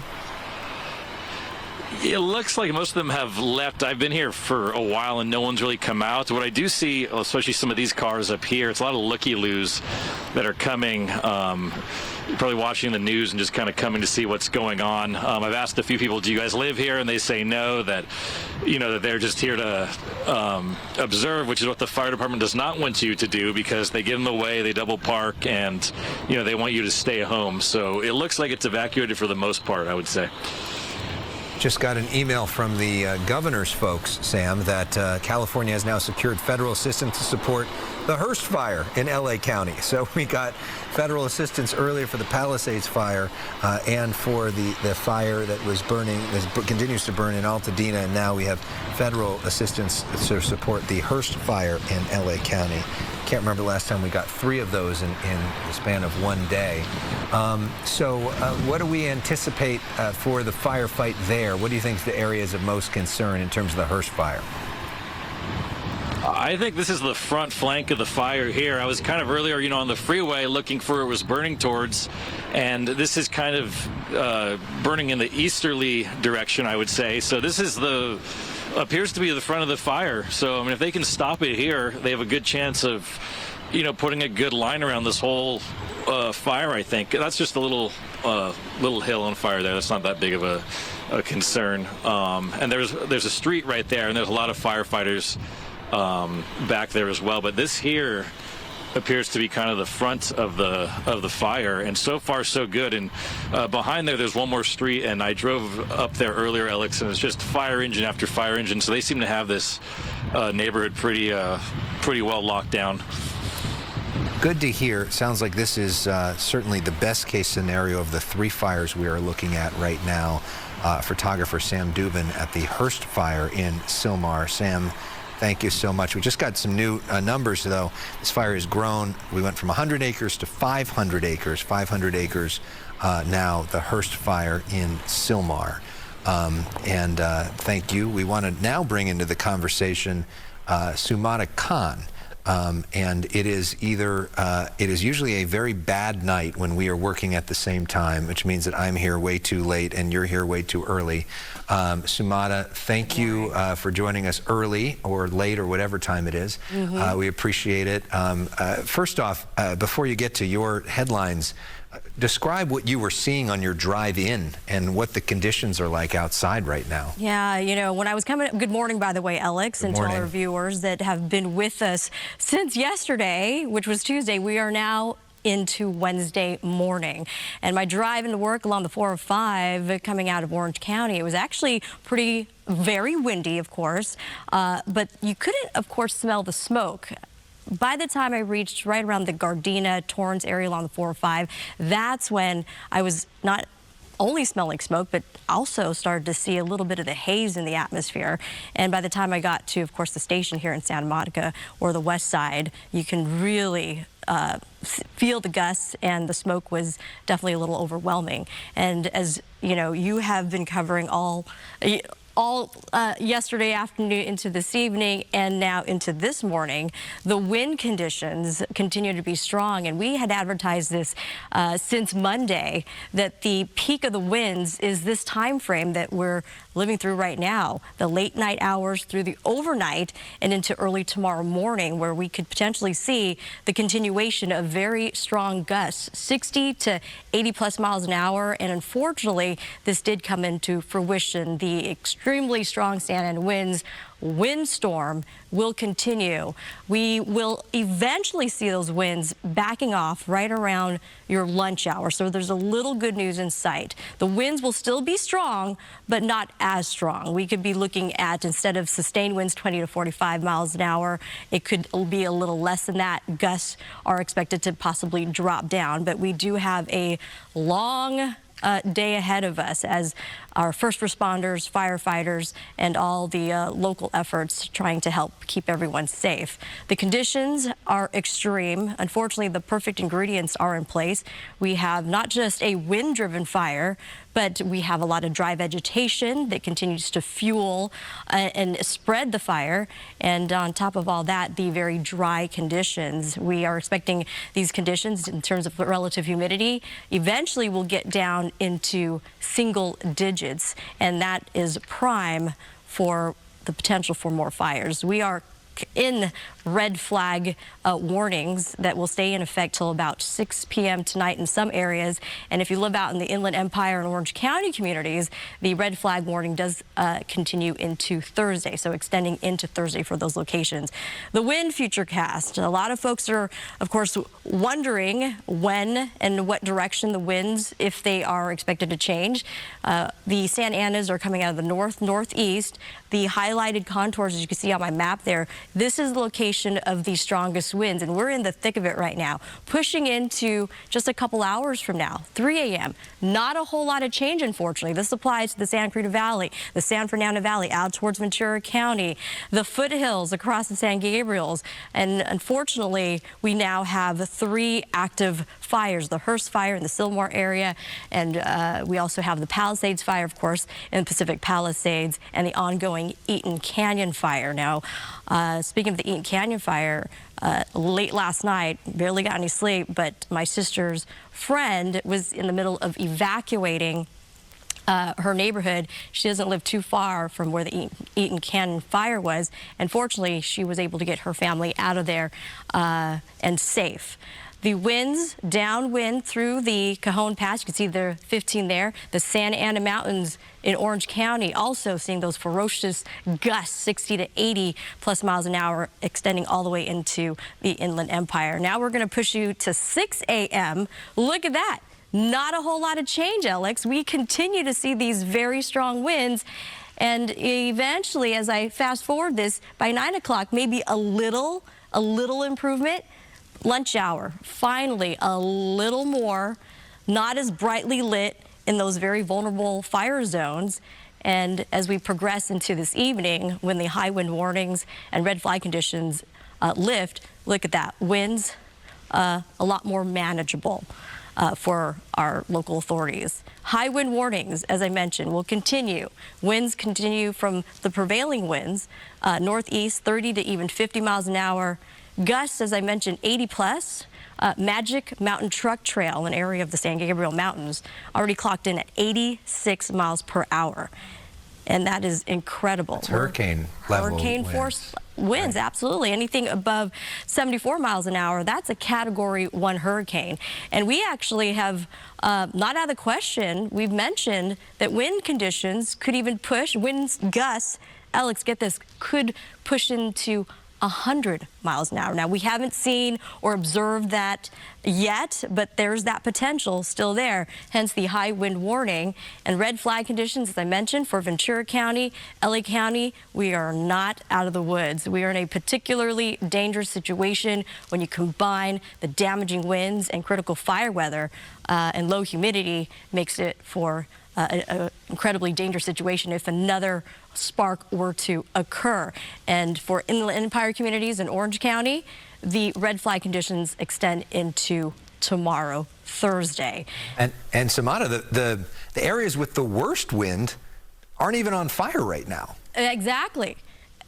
Right now, those locations like the Inland Empire, areas along the 210, the Cajon Pass, the 15, the 10 freeway, the San Antonio Pass leading to the Coachella Valley, those locations have been picking up gusts a range of 60, 70, and 80 miles an hour. And that has been observed, but no spark. So let's hope that that doesn't occur. But the winds continue to rattle a lot of nerves. And good job, Alex, for continuing to bring our viewers the information since yesterday. And you touched on this earlier with so many that are in the fire zone, reminder on how to prepare. You want to definitely stay up to date with the forecast. Have several escape routes. That is critical. Talk to your family. If you're not in that fire zone yet, or if there's not a fire in your area, these are the things that you have to think about. Have a communication plan in place. Prepare your go bag. Get ready, get set, go. Life, of course, is the most important thing. Your pets, your important documents, prescriptions, pictures that can't be replaced, even your computer, your iPhone, and your wallet, so you can be prepared for any situation and get your family out as quickly as possible. Heed that warning, right, Alex? If authorities are telling you it is not safe and you've got to leave, make sure you do so. And maybe we can cue up the video that we had from earlier of the guy that didn't take the warning and was stuck behind with his dog. And it's a crazy shot. Hopefully we can find that video to make that point. Samara, thank you. Oh, are we continuing to talk about this? I can also continue on. I got other stuff we can go to, but we can go. We have, this is a... Let's show you this. I don't know if you saw this, Sumata. This was going viral to all over the place. Look at this video. So this was a guy who didn't heed the warning, stayed behind, and look at what happened here. I mean, to be surrounded by flames in all direction with your dog there.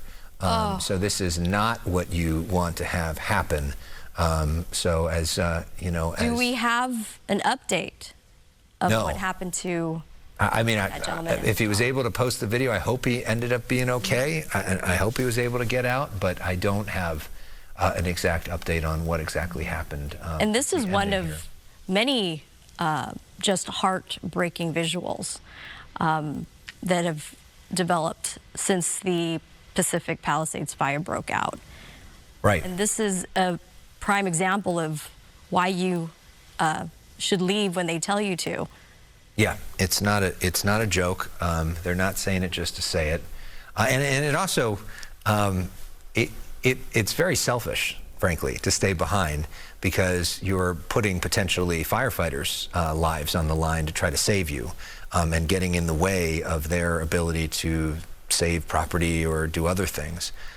So you know, there's a reason why these statements are made. This is unfortunately an example of where it can get incredibly dangerous and very quickly, and that's why authorities continue to remind folks to pay attention to the weather forecast. Be mindful. Also, backup battery for your iPhone. If you've got to leave, make sure you have a backup phones and that battery charger that you can take with you so you can keep on top of the weather forecasts and conditions that could rapidly change. And speaking of the rapidly changing conditions, this is what's going on in the upper levels of the atmosphere. We have, unfortunately, the perfect scenario where this area of low pressure that actually originated out of Canada, with it, a chunk of cold air is swinging through Southern California, that jet stream pushing right through SoCal. We have an area of high pressure situated just to the west of us, and the two combined is creating big temperature differences, and the pressure gradients are incredibly tight. When that happens, those ascending winds with that cold air support driving those winds offshore, so it's creating these incredibly dangerous wind conditions. Now, Alex, I had actually chatted with the National Weather Service in LA, our partners in this wind event yesterday, and for LA County, these winds, we're right now peaking at the moment, could be the strongest winds we've seen in almost 20 years. Wow. Samantha Khan, thank you. If you're just joining us at 2 o'clock in the morning, good morning to you. It is not a great morning, though, for many people in Southern California. I'm Alex Michelson. Thanks for being with us for our continuous live team coverage of what started as the Palisades fire, and now we're monitoring 3 fires at the same time. This Palisades fire started at 10:30 in the morning. We began our coverage soon after that, and we've been on live, nonstop, commercial-free ever since. It's now 2 o'clock in the morning. Joining me live now from that area is Ed Laskos, who's up late and early, depending on your perspective. Well, this is a sleepless night for so many people. Ed, are you remain along Sunset? Yes, we are still on Sunset, and now you're looking at something we did not want to see. You can see the flames are marching toward the east along Sunset. Our cross here is Amalfi Drive. We're sort of on the outskirts of Brentwood, if you will, near the Riviera Country Club. And the homes in that dip of Sunset, the one that's been burning the last hour. Look at all that thick columns of black smoke pouring as the flames now have apparently jumped onto the south side. They've jumped across Sunset on the Sunset, and now they're on the south side, burning a couple of those homes that were deep into that wooded area, that vegetation over there. Some fire engines are also up on the northern flanks because they're trying to keep the flames and continuing to blow east. I say blow east because as the winds, and again, the strong gusts come through here. They're blowing, and look at this black smoke blowing up and blowing toward the ocean itself.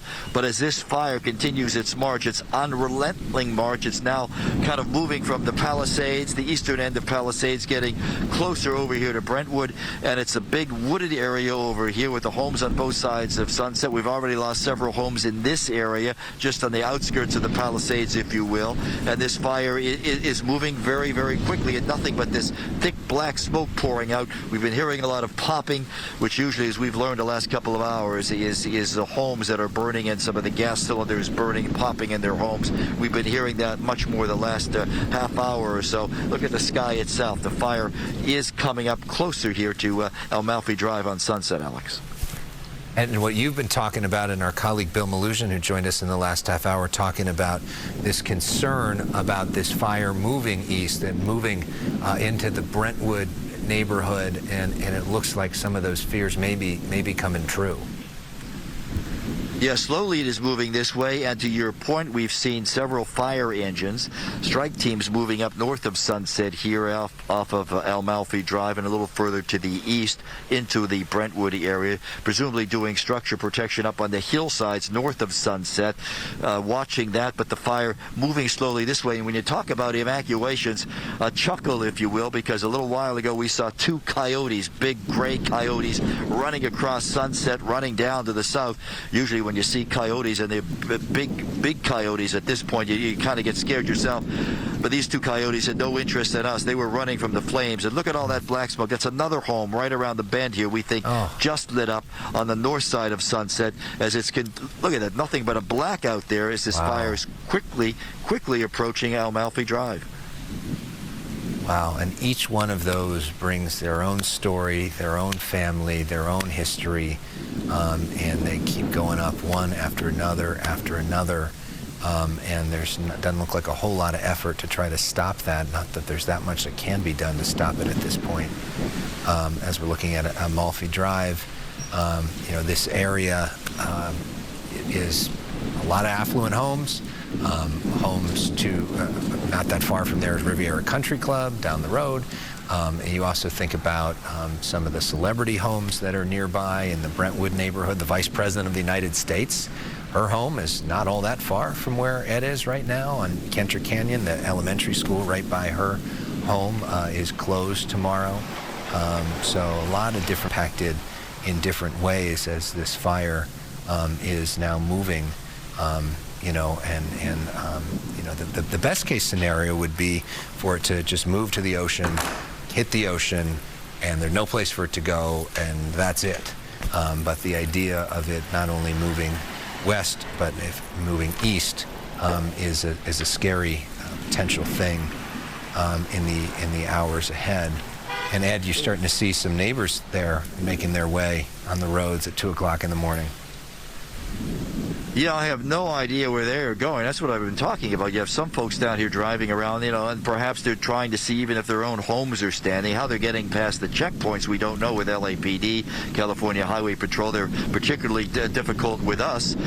Media, clearly marked, so I don't know how these folks are getting through. But again, they're turning around, and they have to, because that part of Sunset dips down and comes around toward Chautauqua, and that's heavily wooded on both sides, and then now it's just a wall of flames on both sides of Sunset. So they had no choice. They had to turn around and get around here. But it's moving, it's continuing its march closer to Brentwood. We're hoping, and maybe the good sign is here is you look at all this thick black smoke pouring through. It is heading down toward the ocean itself.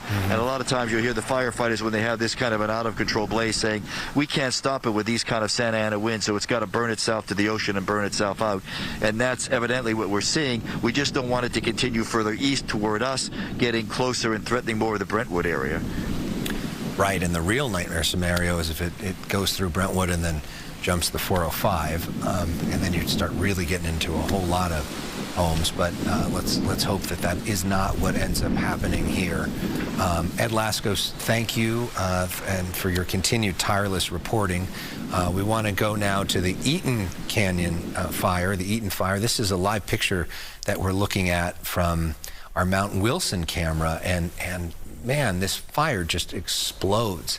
We're now at least 1,000 acres burned, and every time we go to this picture, the fire is bigger, and frankly, we see more black smoke, which is not a great thing to see. You want to see white smoke. Sam Dubin, our photographer, is in Sylmar. That's the third fire that we're following. This one's called the Hearst Fire. He's stationed near mobile home gathering here. Sam, talk about the latest in terms of what you're seeing. Yeah, Alex, not a ton has changed since last time we spoke. Kind of the same situation here. Everyone's pretty much been evacuated. A lot of fire crews here. That looks like an LA County fire engine, and then there's also Angeles Forest crews here as well. A little bit of wind, you can see the smoke and some little dry brush kind of back there that's always flaring up, but not too much concern for these mobile homes right here. The firefighters seem to think they have this entire mobile home community pretty much locked down. I was walking around earlier, and there's a fire engine on almost every street. Some even have 2 or 3, and the fires continues to burn up in this remote area up here.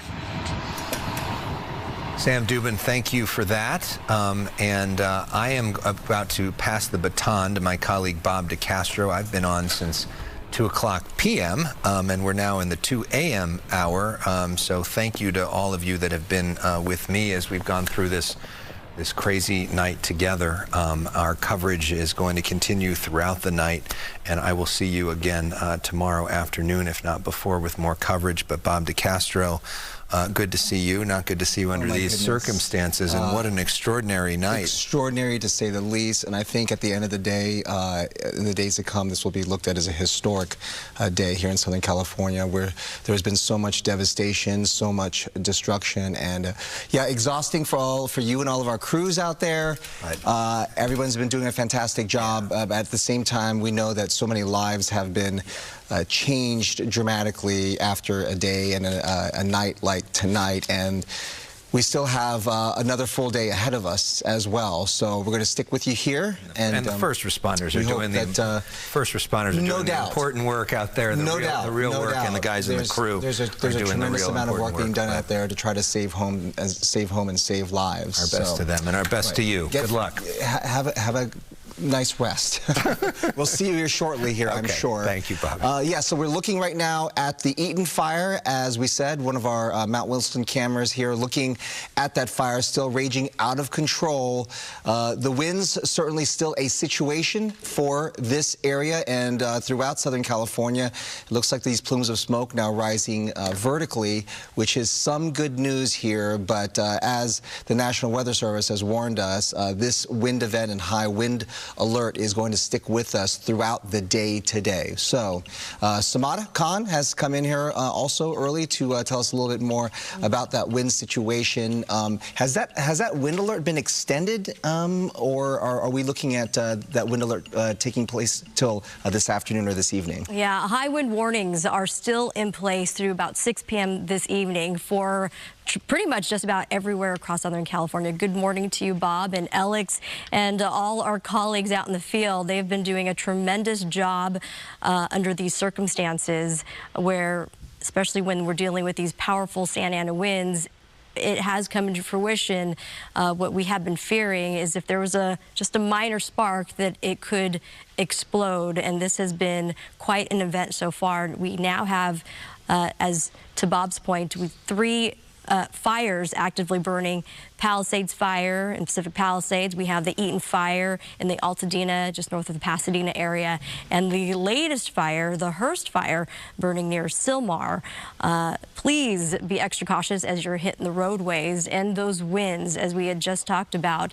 We are in the thick of the Santa Ana winds peaking. We're not out of the woods for at least another several hours into the early part of this morning before we start to notice winds slowly subsiding. Wind conditions won't be as gusty, but they will still be there, and it will continue to pose fire concerns, and depends on your location. For LA County, Ventura County areas, the red flag conditions will stay in effect till 6 p.m. tonight. If you live out towards the Inland Empire communities, Riverside, San Bernardino, and Orange counties, the red flag conditions have been extended into Thursday. So if you see something so critical that you say something. And a shout out to all the first responders out there, the fire department, the police department, trying to keep all our community members safe, and to all the community members that have continued to be with us and watch everything unfold. We're trying to give you the most up-to-date information. So winds, again, very strong across Southern California. We've already picked up wind gusts. We had chatted about this since Monday, right, Bob? Hurricane force conditions. Magic Mountain Truck Trail clocked in with a wind speed or wind gust of up to 86 miles per hour. And there's that potential that we could see similar conditions in some isolated areas. Not out of the question that 100-mile-per-hour winds could also be observed. But at this point, we are looking at that range of gusts, 60 to 80-plus miles an hour, and sustained winds, still very ferocious, a range of 20, 30 miles an hour to sustained winds up to 40 to 45. Here's a look at our weather impact. So we're still, again, in the thick of this fire danger. When we're talking about relative humidity, very dry out there as those winds continue to blow offshore. The strong Santa Ana is blowing out of the north to northeast, pushing south to southwest. Power outages have been reported. Plenty of downed trees, unfortunately, and power lines as well. So if you can avoid traveling today, But if you can avoid traveling today, make sure you're extra cautious on the roadways. Pay close attention to where you're driving and give yourself a lot of extra time leaving home this morning. Strong cross winds if you're driving a big rig, those big campers, just general vehicles altogether. Those winds are strong enough to kind of move your vehicle around a little bit. And you add the blowing dust, debris. I was seeing that myself coming to work and even on the way home yesterday. I was dodging palm fronds just trying to get home safely. So a reminder to drive very carefully under these circumstances. And unfortunately, the winds are expected to be still very powerful as the morning commute begins. Here's a look at our wind futurecast, Bob. These highlighted contours, it's now just after 2 a.m. and we're still dealing with those strong winds. You can see the wind arrows going offshore. This applies to the strongest winds across not just the Santa Monica Mountains, where the Palisades fire is currently burning, across the Santa Clarita Valley, the San Fernando Valley, the San Gabriel Valley. Areas that typically don't see this type of strong winds are also now experiencing it. And the 15 stretch through the Cajon Pass, very windy, crestline. Some of our local mountains also seeing those ferocious gusts. Santa Ana Mountains, those winds are descending. So Orange County, extremely windy there also across the IE. By 4 a.m., so just a couple hours from now, no real change. This continues to sustain its strength all the way through 6 o'clock in the morning as well. And there's that still potential that we could still see gusts right around 80 miles per hour, if not stronger than that. 9 a.m., still the contours are with us through those very same vulnerable areas. It won't be until at least noon to 1 o'clock where we see these winds subside just a tad, so there's a little help on the way, but it won't be until this evening where high wind warnings will lift right around 6 to 8 p.m., a big dramatic difference. So there is good news on the way in terms of when the winds are expected to relax. But right now, we are in the thick of it. This particularly dangerous situation, we had talked about this yesterday, Bob, life-threatening, damaging winds, and unfortunately, it has come into fruition. Yeah, some of those problem spots that the National Weather Service, Samada, had talked about, the 210 freeway, especially the 118, those corridors had some powerful winds over the course of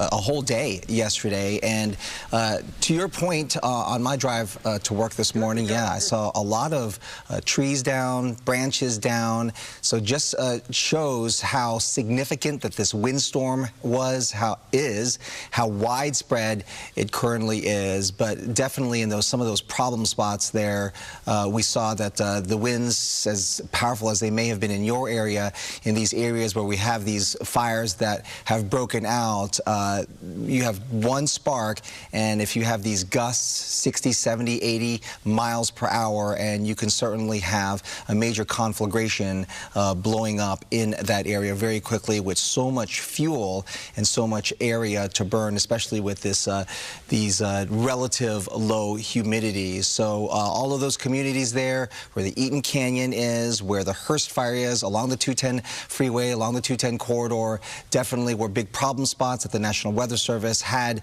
suggested could be a big problem. And certainly over the past several hours, those are where some of those fires have burned. These are live pictures right now in the near the Palisades area.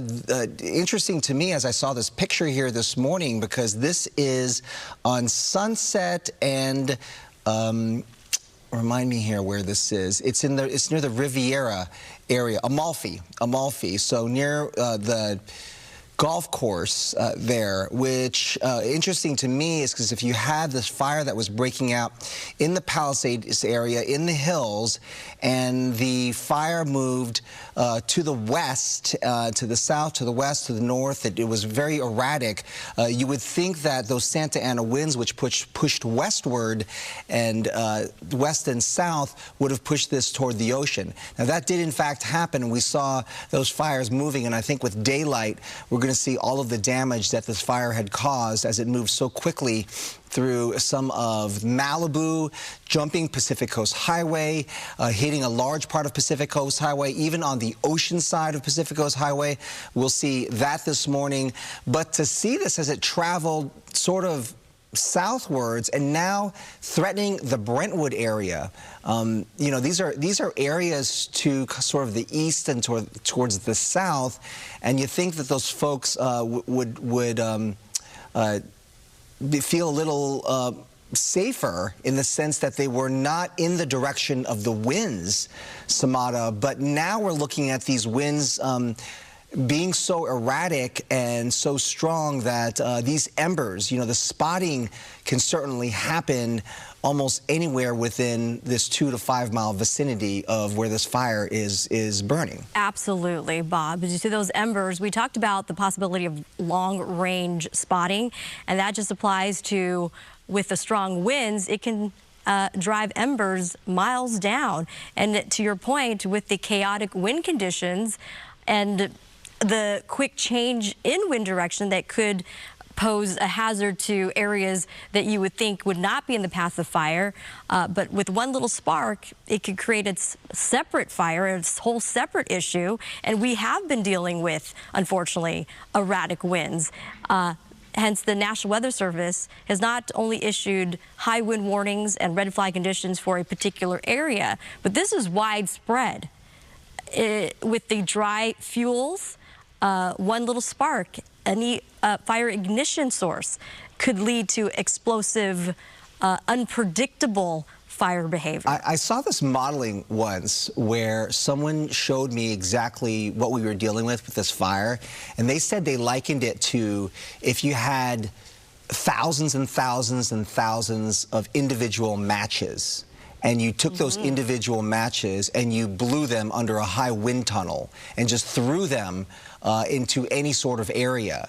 So you think about that, and you saw all of these pictures of just random homes, structures burning. You see these pictures of vehicles that are just in the middle of the street, and all of a sudden the vehicle is on fire. This is what's causing, what causes that fire is the spotting and these embers that are still burning, and they are blown at a great distance, at a high velocity, and then find anything that is somewhat flammable, a little flammable, and just bursts into flames and then catches fire. That starts a fire, and then we have a domino effect where you have multiple homes burn, multiple vehicles burn, large areas, acres that are burned very quickly. That wind then just drives the fire so rapidly, so quickly, with so much vegetation and so much fuel to burn. And with all that being said, a constant reminder to have a get ready, get set and go bag ready. You have to make sure that you have your personal items, important documents, prescriptions. An evacuation plan is critical, especially when we're dealing with these high fire danger conditions, wind speeds we've been talking about, and that's what continues to drive these erratic winds. Gusts have been ranging 60, 70, 80 plus miles per hour, and under those conditions, it is nearly impossible to contain. All right, we saw Ed Laskos getting into frame there. It's been quite a night for Ed. Ed, what's the situation there? Tell us how your night has been. Have you been positioned there the entire time? Have you been moving as this fire has been moving? We've been moving, Bob. We were in the heart of the Palisades, the village area, and the fire just roared through there, right in the center of the village. Many of the businesses, family-owned businesses, lost up in flames. Several of the homes along Sunset, as we evacuated ourselves along Sunset, moving east along Sunset past Chautauqua Canyon, and many of the homes, I hate to tell you, on both sides of Sunset burned to the ground. And then we get over to this area, Sunset further east, El Malfi Drive, near Brentwood, near the world-famous Riviera Country Club, and the fire has been roaring up along, moving eastward and many of the homes, some of the thick black smoke you see, some of the homes down in that little valley area of Sunset going up in flames. We hear a lot of popping, a lot of blasting back and forth, and this fire relentless. Look at the black smoke coming up, blowing as this wind very strong still here, blowing it toward the ocean,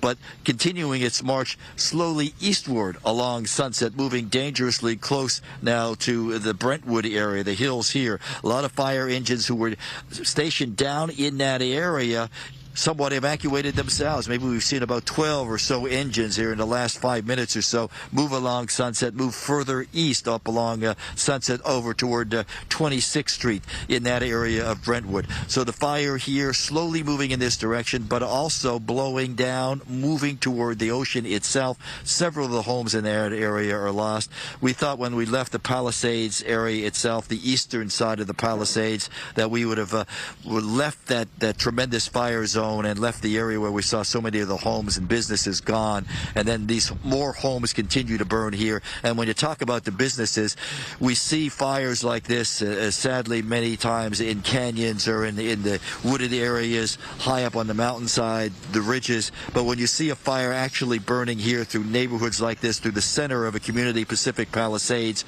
burning businesses, burning multi-million-dollar homes, it is heartbreaking. And perhaps the worst scenario of all of this is the wind still blowing like crazy, and there is no control of this fire. It's an out-of-control monster right now, Bob. You know, this surprised me, Ed, when I stepped into the studio this morning and they told me that you were here. Sunset and Amalfi, and it shocked me because when we saw all of those homes burning in the Palisades area, to see that this fire had moved this far east. Wow, and there are flames still burning there. And describe to me again, because anybody that has gone through the Palisades Village area, this is the big Caruso properties there along Sunset Boulevard, and you're telling me that that area or near that area, there were businesses along Sunset Boulevard that were burning on both sides? What did you see there? Yes, it was hell on earth, to be honest with you, right in the heart there. Swarthmore is that intersection, if you're familiar with it. There's a Starbucks on one side. Yeah. The Rick Caruso Village development right on the other side. Well, the side to the western part of it, from Swarthmore to the next block over, Villa de Paz, that mostly of some older style apartments and condo buildings and some family-owned businesses, all up in flames when we left there. The fire also jumped on the backside of Starbucks, the block over and over toward near the CVS pharmacy. Some of the businesses over there, family-owned businesses, some of the higher-end clothing stores, gutted, completely gutted. The fire also burning down along near the pharmacy, CVS pharmacy. There were some Italian restaurants, other restaurants in that area, all burned to the ground, unbelievably so. The Gelson's, which is right there also in the middle of it, it was taking on a lot of flaming embers, flying embers, but we didn't see it have any damage at that point. And that entire area, and then in the backside of where the Gelson's is on Radcliffe, as you go down, and that runs parallel to Temescal Canyon, right down by Pali High School, goes down to PCH.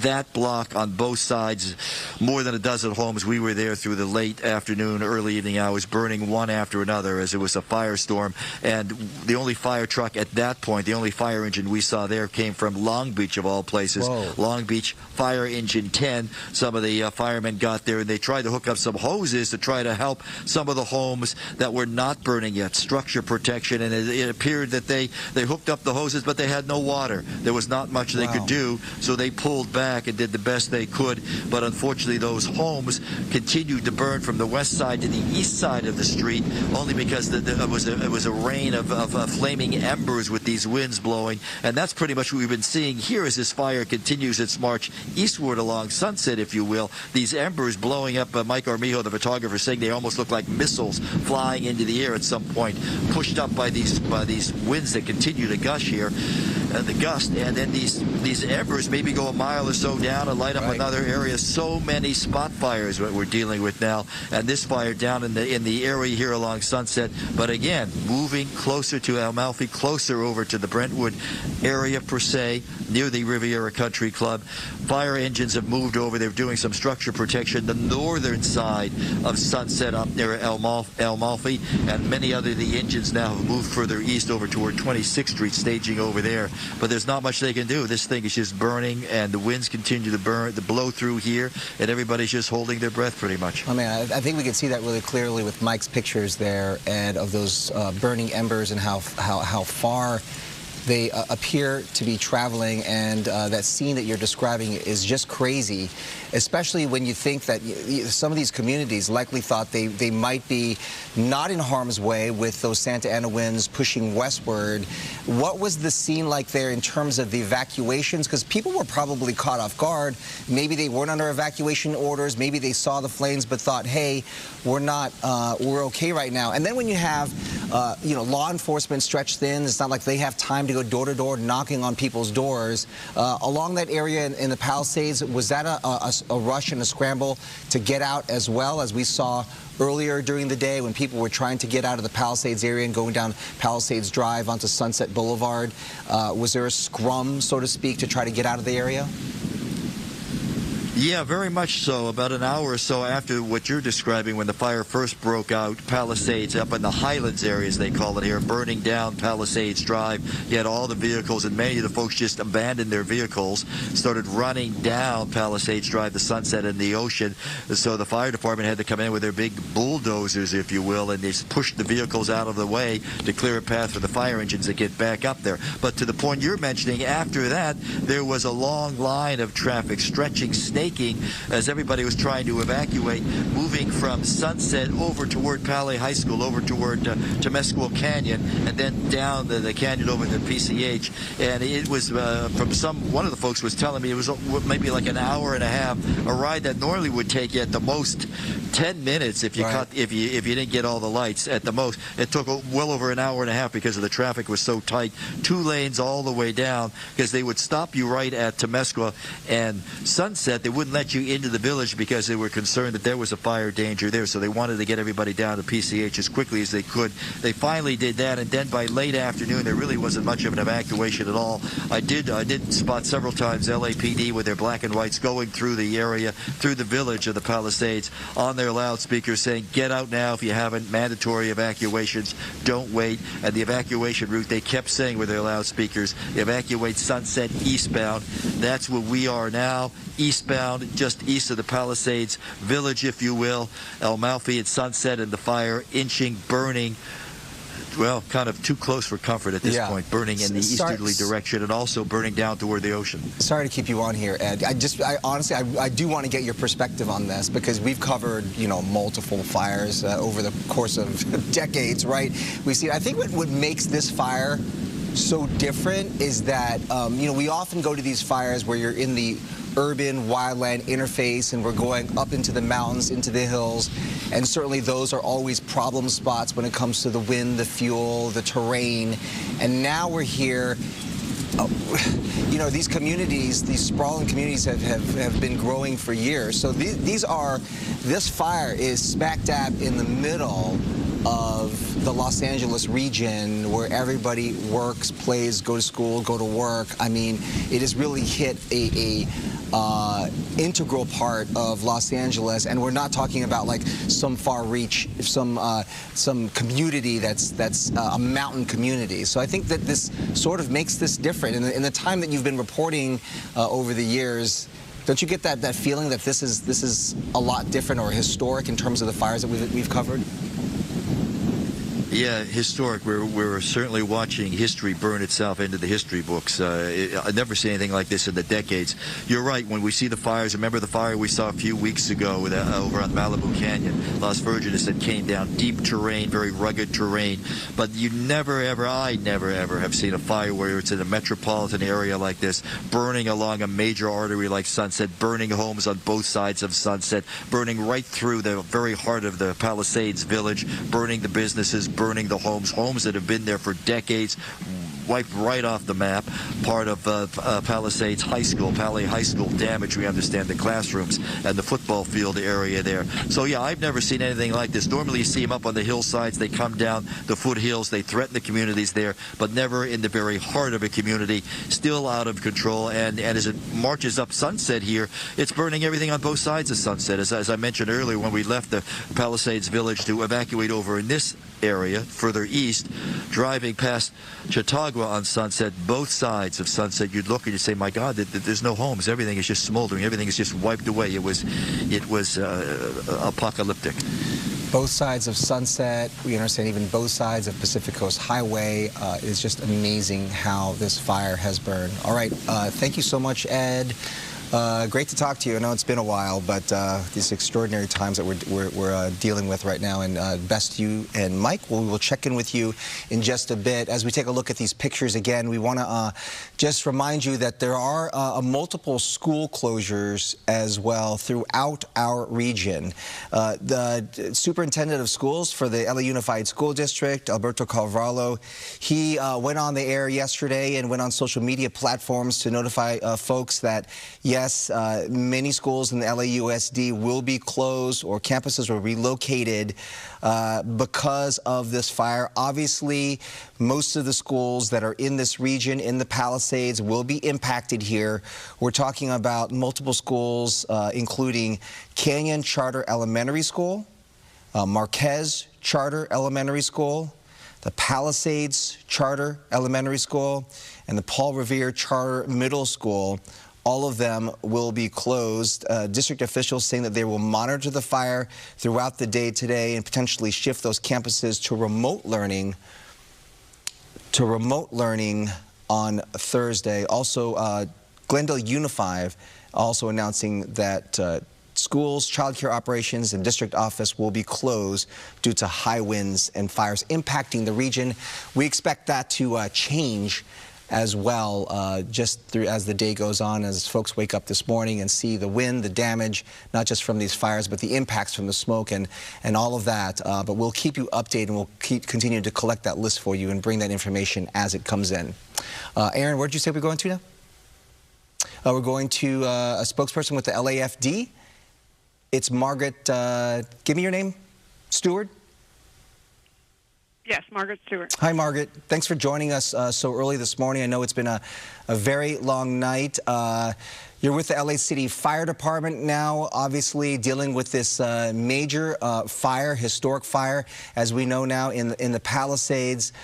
We're surprised that this fire has moved as widespread as it has been. I know that this wind has driven this fire, but now tell us the boundaries of this fire. How far has this fire now moved eastwards, and what should we be telling people in the Brentwood area or any of the areas surrounding the eastern part of the flank of this fire?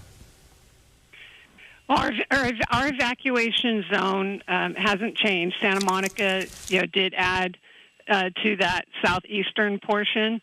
We want anyone that's in the vicinity near the borders of our evacuation zone to maintain awareness. Sign up at Notify LA to get the wireless emergency alerts. Sign up for LAFD alerts at lafd.org/alerts. And then obviously check in with the news to keep their awareness. And they should be prepared, have a go bag ready, have the vehicles facing out in the driveway. And if there's any question, the earlier you evacuate, the safer it is for everyone. Yeah, it looks like, Margaret, that a lot of people were just caught off guard here. So perhaps they were in the evacuation zone or close to the evacuation zone, and then, they just had to leave at a moment's notice. So I think your advice there is good, that people, if you're nearby this fire, if you're anywhere near this area, that you just be prepared in case something should happen. And the evacuation center there, can you tell us about that? Is that still at the Westwood Recreation Center?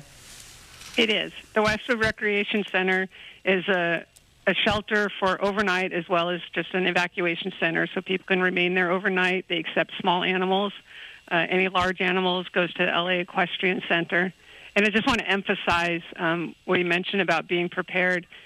We knew these winds were coming, and it's what we've been messaging for the last few days, is asking people to be what we call ready, set, go, which provides a plan for a go bag, for a communication plan for your family, a checklist for all the items that you should have in your evacuation bag. And we just can't emphasize enough how important that is. And I agree with you, our people had to leave at a moment's notice. And that's why when you live in these, wildland brush areas, you must always be ready, because when it does happen, you don't have time to prepare. You need to be prepared. No doubt, Margaret. And could you tell us about the firefight overnight? We had some reports from our reporters there that firefighters were stretched thin, and even going through some of the Palisades area, a little further eastwards, the Palisades Village area, they reported flames and yet seeing only one fire truck. What is the situation there in terms of the resources, the firefighters there on the ground? What do we have there? And also, can you tell us about the winds? Because there's always this concern about whether or not we could get air resources up in the air and whether that firefight could continue at night. What can you tell us about that? So we can fly at night. Night isn't the issue. The winds are the issue. So all air assets are grounded right now because of the winds. It's unsafe, nor would they be effective. So they are constantly monitoring. Our air support is ready and awaiting any window they have. So they're monitoring the weather, and as soon as they have an opening, they'll be up flying and making those drops. That's obviously a key element of our fight that we're not able to use right now, and so it's extremely challenging. You mentioned that these winds, that topography, we just can't stop this fire on the ground. It's just not possible to do so, which is why it's so important for people to adhere to the evacuation plans and stay aware and follow the orders, evacuate early. The helicopters in particular, they're pretty dexterous. They're nimble and they can move and they can fly in conditions like this. I'm sorry, not in conditions like this, but in heightened conditions. So what is the biggest concern there when we're having aircraft flying in winds this erratic and this strong?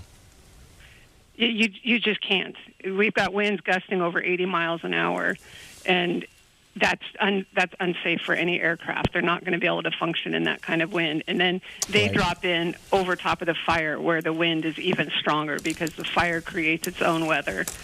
So with these winds at 50 to 80 miles per hour, it's not safe for aircraft. And then, Margaret, we were hearing that call yesterday for any firefighters who are off duty who could pitch in to come in. Is that call still out there? And tell us what the situation is on the ground when it comes to our fire units. Do you still need the help? What's the situation there? Yeah. And I'm sure more resources are on the way. So I want to clarify, there was some misinformation that was being circulated. We were under an LAFD recall. So our message was for our own LAFD members who are off duty to contact our operations center with their availability to be scheduled to come in. It was not a call for anyone outside of our own LAFD members. So that was conducted. We do, the state fire agency, CAL FIRE, is the one that coordinates bringing strike teams in from across the state, and so we'll have that information from them once we get it. And then obviously we have our mutual aid system where our immediate neighbors have resources on scene, so we have that both at the Hearst fire and at the Palisades fire. And are you aware of any other resources that are coming in right now? I know that the governor was saying yesterday that there were resources from across the state that were already pre-positioned here, but no doubt if this is protracted for another couple of days, firefighters are going to need some relief. Yes, as I mentioned, CAL FIRE, their incident management team will be taking over command of this incident tomorrow, and we'll get the list. There are resources en route. I just don't have what exactly that list is available. Margaret, we really appreciate you talking to us this morning, and as we continue to notify all of our viewers out there that have been impacted by this devastating fire. We appreciate you, Margaret. We will check in with you, if you don't mind, a little later when we get, Sure. we need an update. We appreciate it, Margaret. Thank you. Let's go to Mario Ramirez. He is at the location of the fire in Sylmar. This is being called the Hearst Fire. Mario, you just got there on the scene. What can you tell us? What are you seeing there? Yeah, and I will say the fire is still raging. Sam Dubin behind the camera. I want to show you the flames that are making their way downhill here. We're at the Oak Ridge Mobile Estates community, a private community, and there are still residents here in the area that are evacuating. I have one family here. They're actually turning around. I asked where you're headed. They said they don't know, but away from here. So walk me through what this has been like for you all. Well, let me ask you guys in the back. What has this been like for you all? I know your mom is a little stressed up front. I mean, it's nerve-wracking. You got people out here losing their homes. You got family, you know, under constant little stress. You know, it's really scary. You got people out here. You wonder if the neighbors are out. They're getting out of their homes okay. So, you know, right now we're just trying to get up out of this area. We're just trying to get to someplace safe, and we're praying for everybody. Was there any sort of alert or any type of emergency alert on your phones to leave home? There's constant alerts that's coming through over the phone. We just hope that everybody's getting them, you know, especially the people who didn't go to bed early, the older people who don't know. We just hoping that everybody gets out safe. Yeah, absolutely. All right. Thank you. Appreciate you talking to us. Stay safe. So they're sort of trying to figure out exactly where to go from here because there hasn't been much time to prepare. So as we look here at these flames, I want to tell you a little bit about what's going on here. The Hearst fire started at about 50 acres around 10 o'clock last night, quickly growing to 500 acres in a few hours. And of course, driven by those high winds that we've been feeling since yesterday and dry vegetation here in the area. Now, this broke out near the freeway, the 5 freeway, where it meets the 14 and the 210 freeways. Several areas under mandatory evacuations, which means leave now, and they include residents along Balboa Boulevard, Filbert Street, Brittle Ridge Road, and Nicholas Drive. We should also mention that a little farther north, the area near Whitney Canyon Park has also been ordered to evacuate. Evacuation warnings, which means you should be prepared to leave.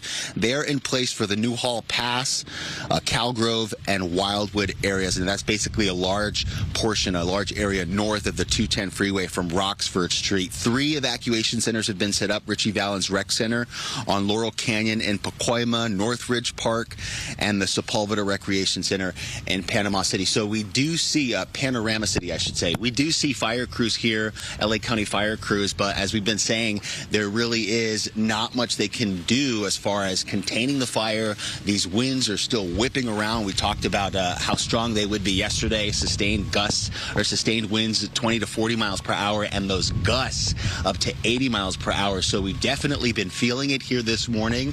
We don't see any homes damaged right now in this area. We know some of the other fires we've been talking about, several dozens of structures have burned. So we're keeping an eye on things here. But I did just talk to one person who was headed down, and I asked if he was a resident here in this community. He said he came from downtown to just look at what's going on here. So we're sort of seeing looky-loos who are coming into neighborhoods that really shouldn't be in here. Fire apparatus need to make their way through these streets. Some of them can be very tight.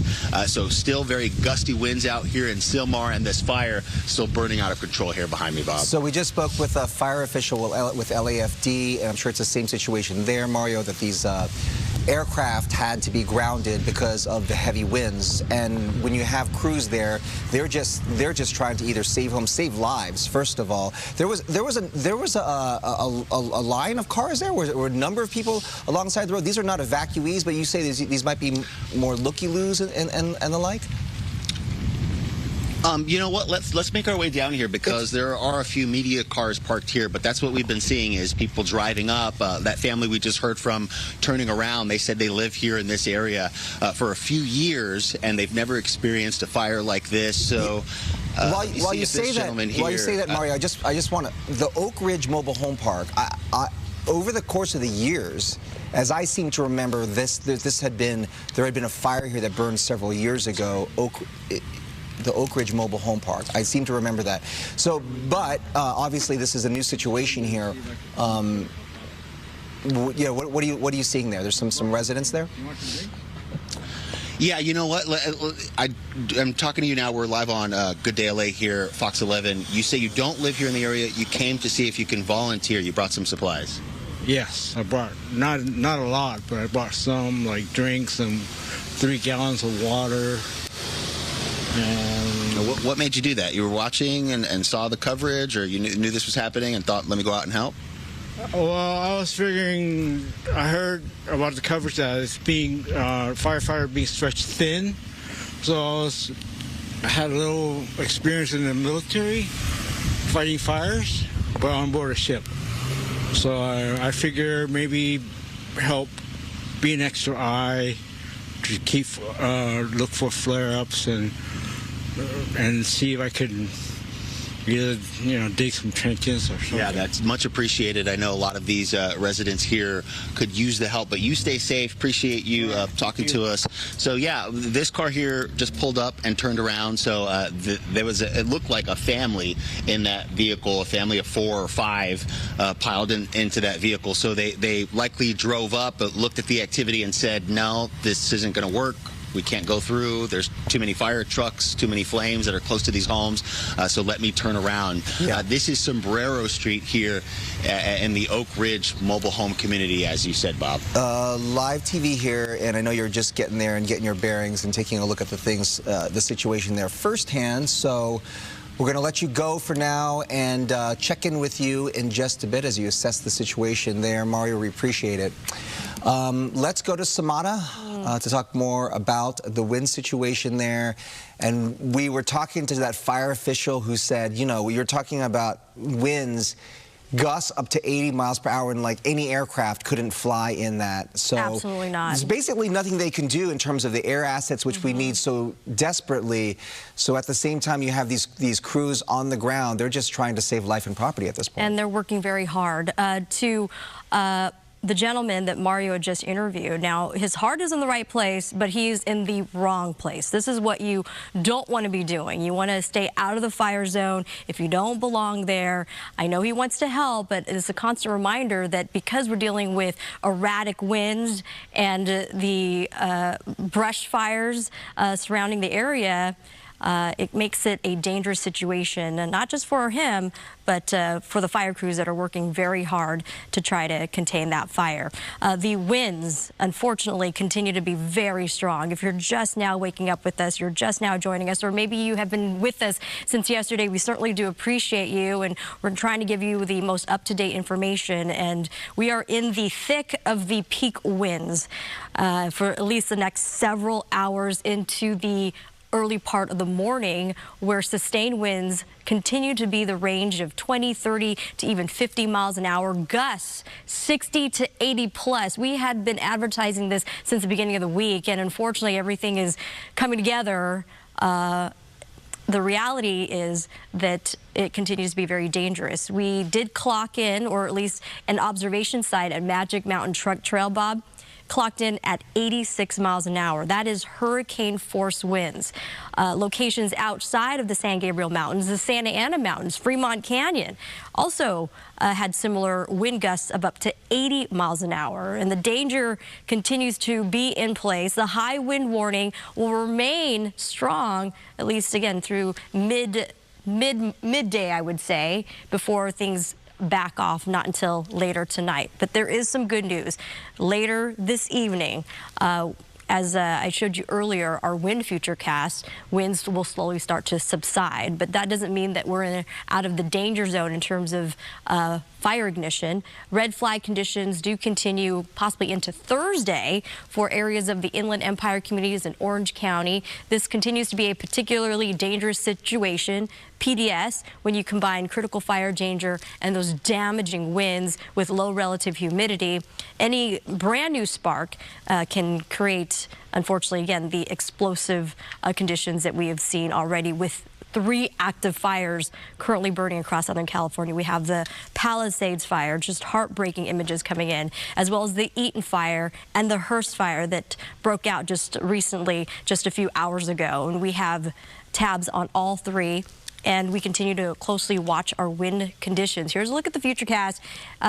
We still have those winds going offshore coming out of the north-northeast, and the highlighted contours are the locations where winds are the strongest. And you can see how it continues to blow through. We move and animate this out to 4 a.m., so just about a couple hours from now, not a whole lot of change. We continue to see brightly lit conditions where wind speeds, again, the range of 20 to 40 miles an hour sustained with those gusts up to 60 to even 80 miles an hour. This applies to the Santa Ana Mountains, much of Orange County, the IE, Fontana, Rancho Cucamonga, Riverside, San Bernardino. It applies to all our local mountains across the San Gabriel Mountains, the San Bernardino Mountains, Riverside County Mountains, and continues to be a problem for Ventura County, LA County, 7 a.m. as people are starting to get on the roadways. So unfortunately, the winds will be very strong as you start your commute.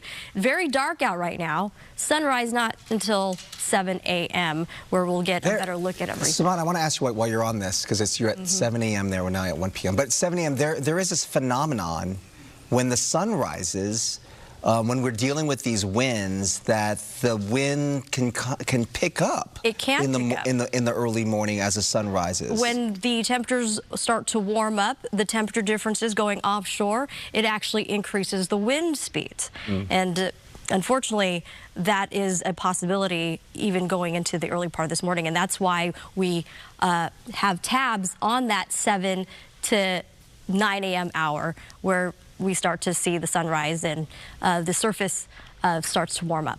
So a lot of information there, but just to summarize for folks that are sitting at home and they're wondering when can we see a relief in terms of the high winds, it's pretty much through the day today, but we'll see it tapering off later on this afternoon. At least we won't get those like 80-mile-per-hour gusts. They'll be a little not as forceful.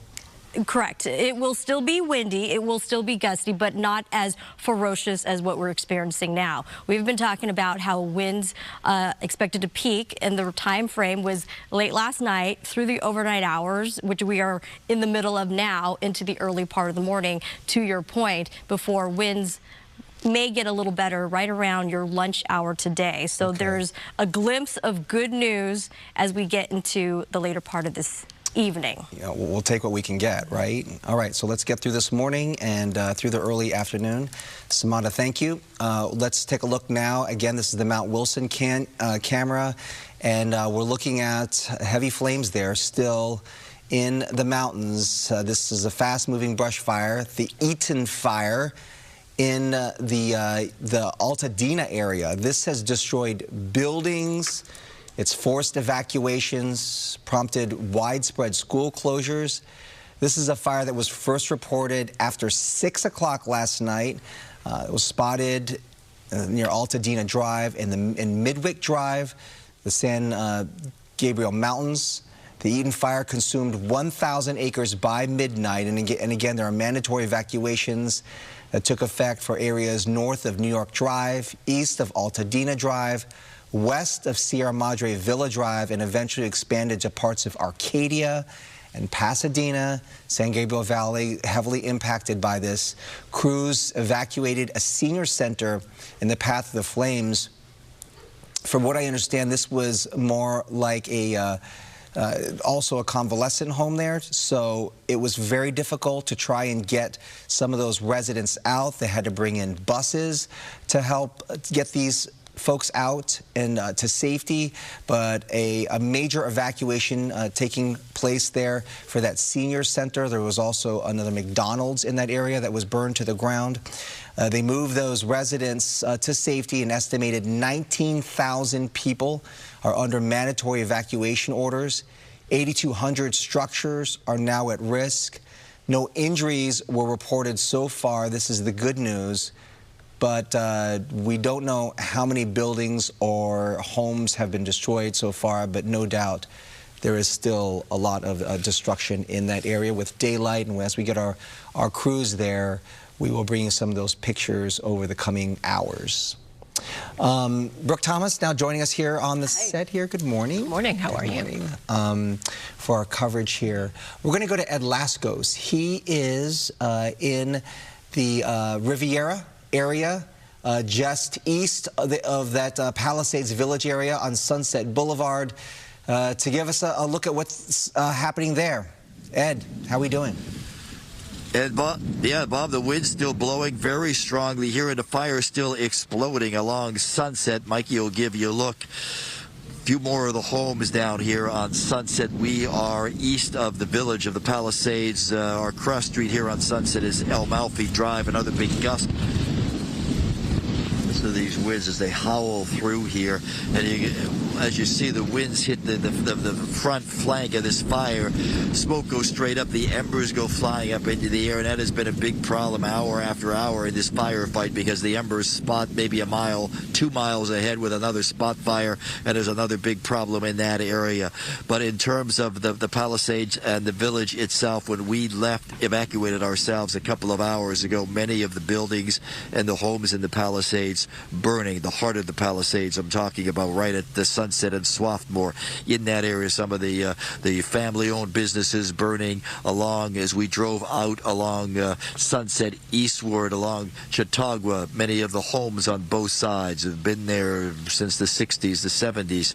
Many of them were gone. It looked like a war zone, to be frank with you. So we got all the way over here thinking we would really ahead of the fire, and all of a sudden the fire marching further east along Sunset, and they're trying to put a stop to it here, because the concern was with these winds blowing that it might actually start to threaten the western side of Brentwood. Hasn't happened yet. I can tell you we've seen maybe about a couple dozen fire engines, mostly LA City fire engines, moving east on Sunset toward Allenwood, toward 26th Street in that area, setting up fire protection, we assume. But this area here, just to the west of El Malfi, wasn't burning about an hour ago, and to give you an idea just how quickly it moved through down the hillside, one home after another going, it kind of exploding. We would hear the popping of the gas canisters inside the home. It even sounded, to be frank with you, like there was some ammunition popping at one of the homes that was deep inside that wooded area. CHP patrol going down into the fire zone on Sunset right now. The entire area under evacuation. There's hardly any power, I know, in the Pacific Palisades area. Power's all out, cell services all out. It's a ghost town there, except for the firefighters moving through. And this area pretty much all isolated too with the evacuations. A couple of hours ago particularly, we had LAPD going through saying evacuate now, eastbound Sunset the only way. So Bobby, I'll throw it back to you. But the fire very much out of control, burning continuingly, but at least at this point looks like it's moving further down toward the ocean, further down toward PCH.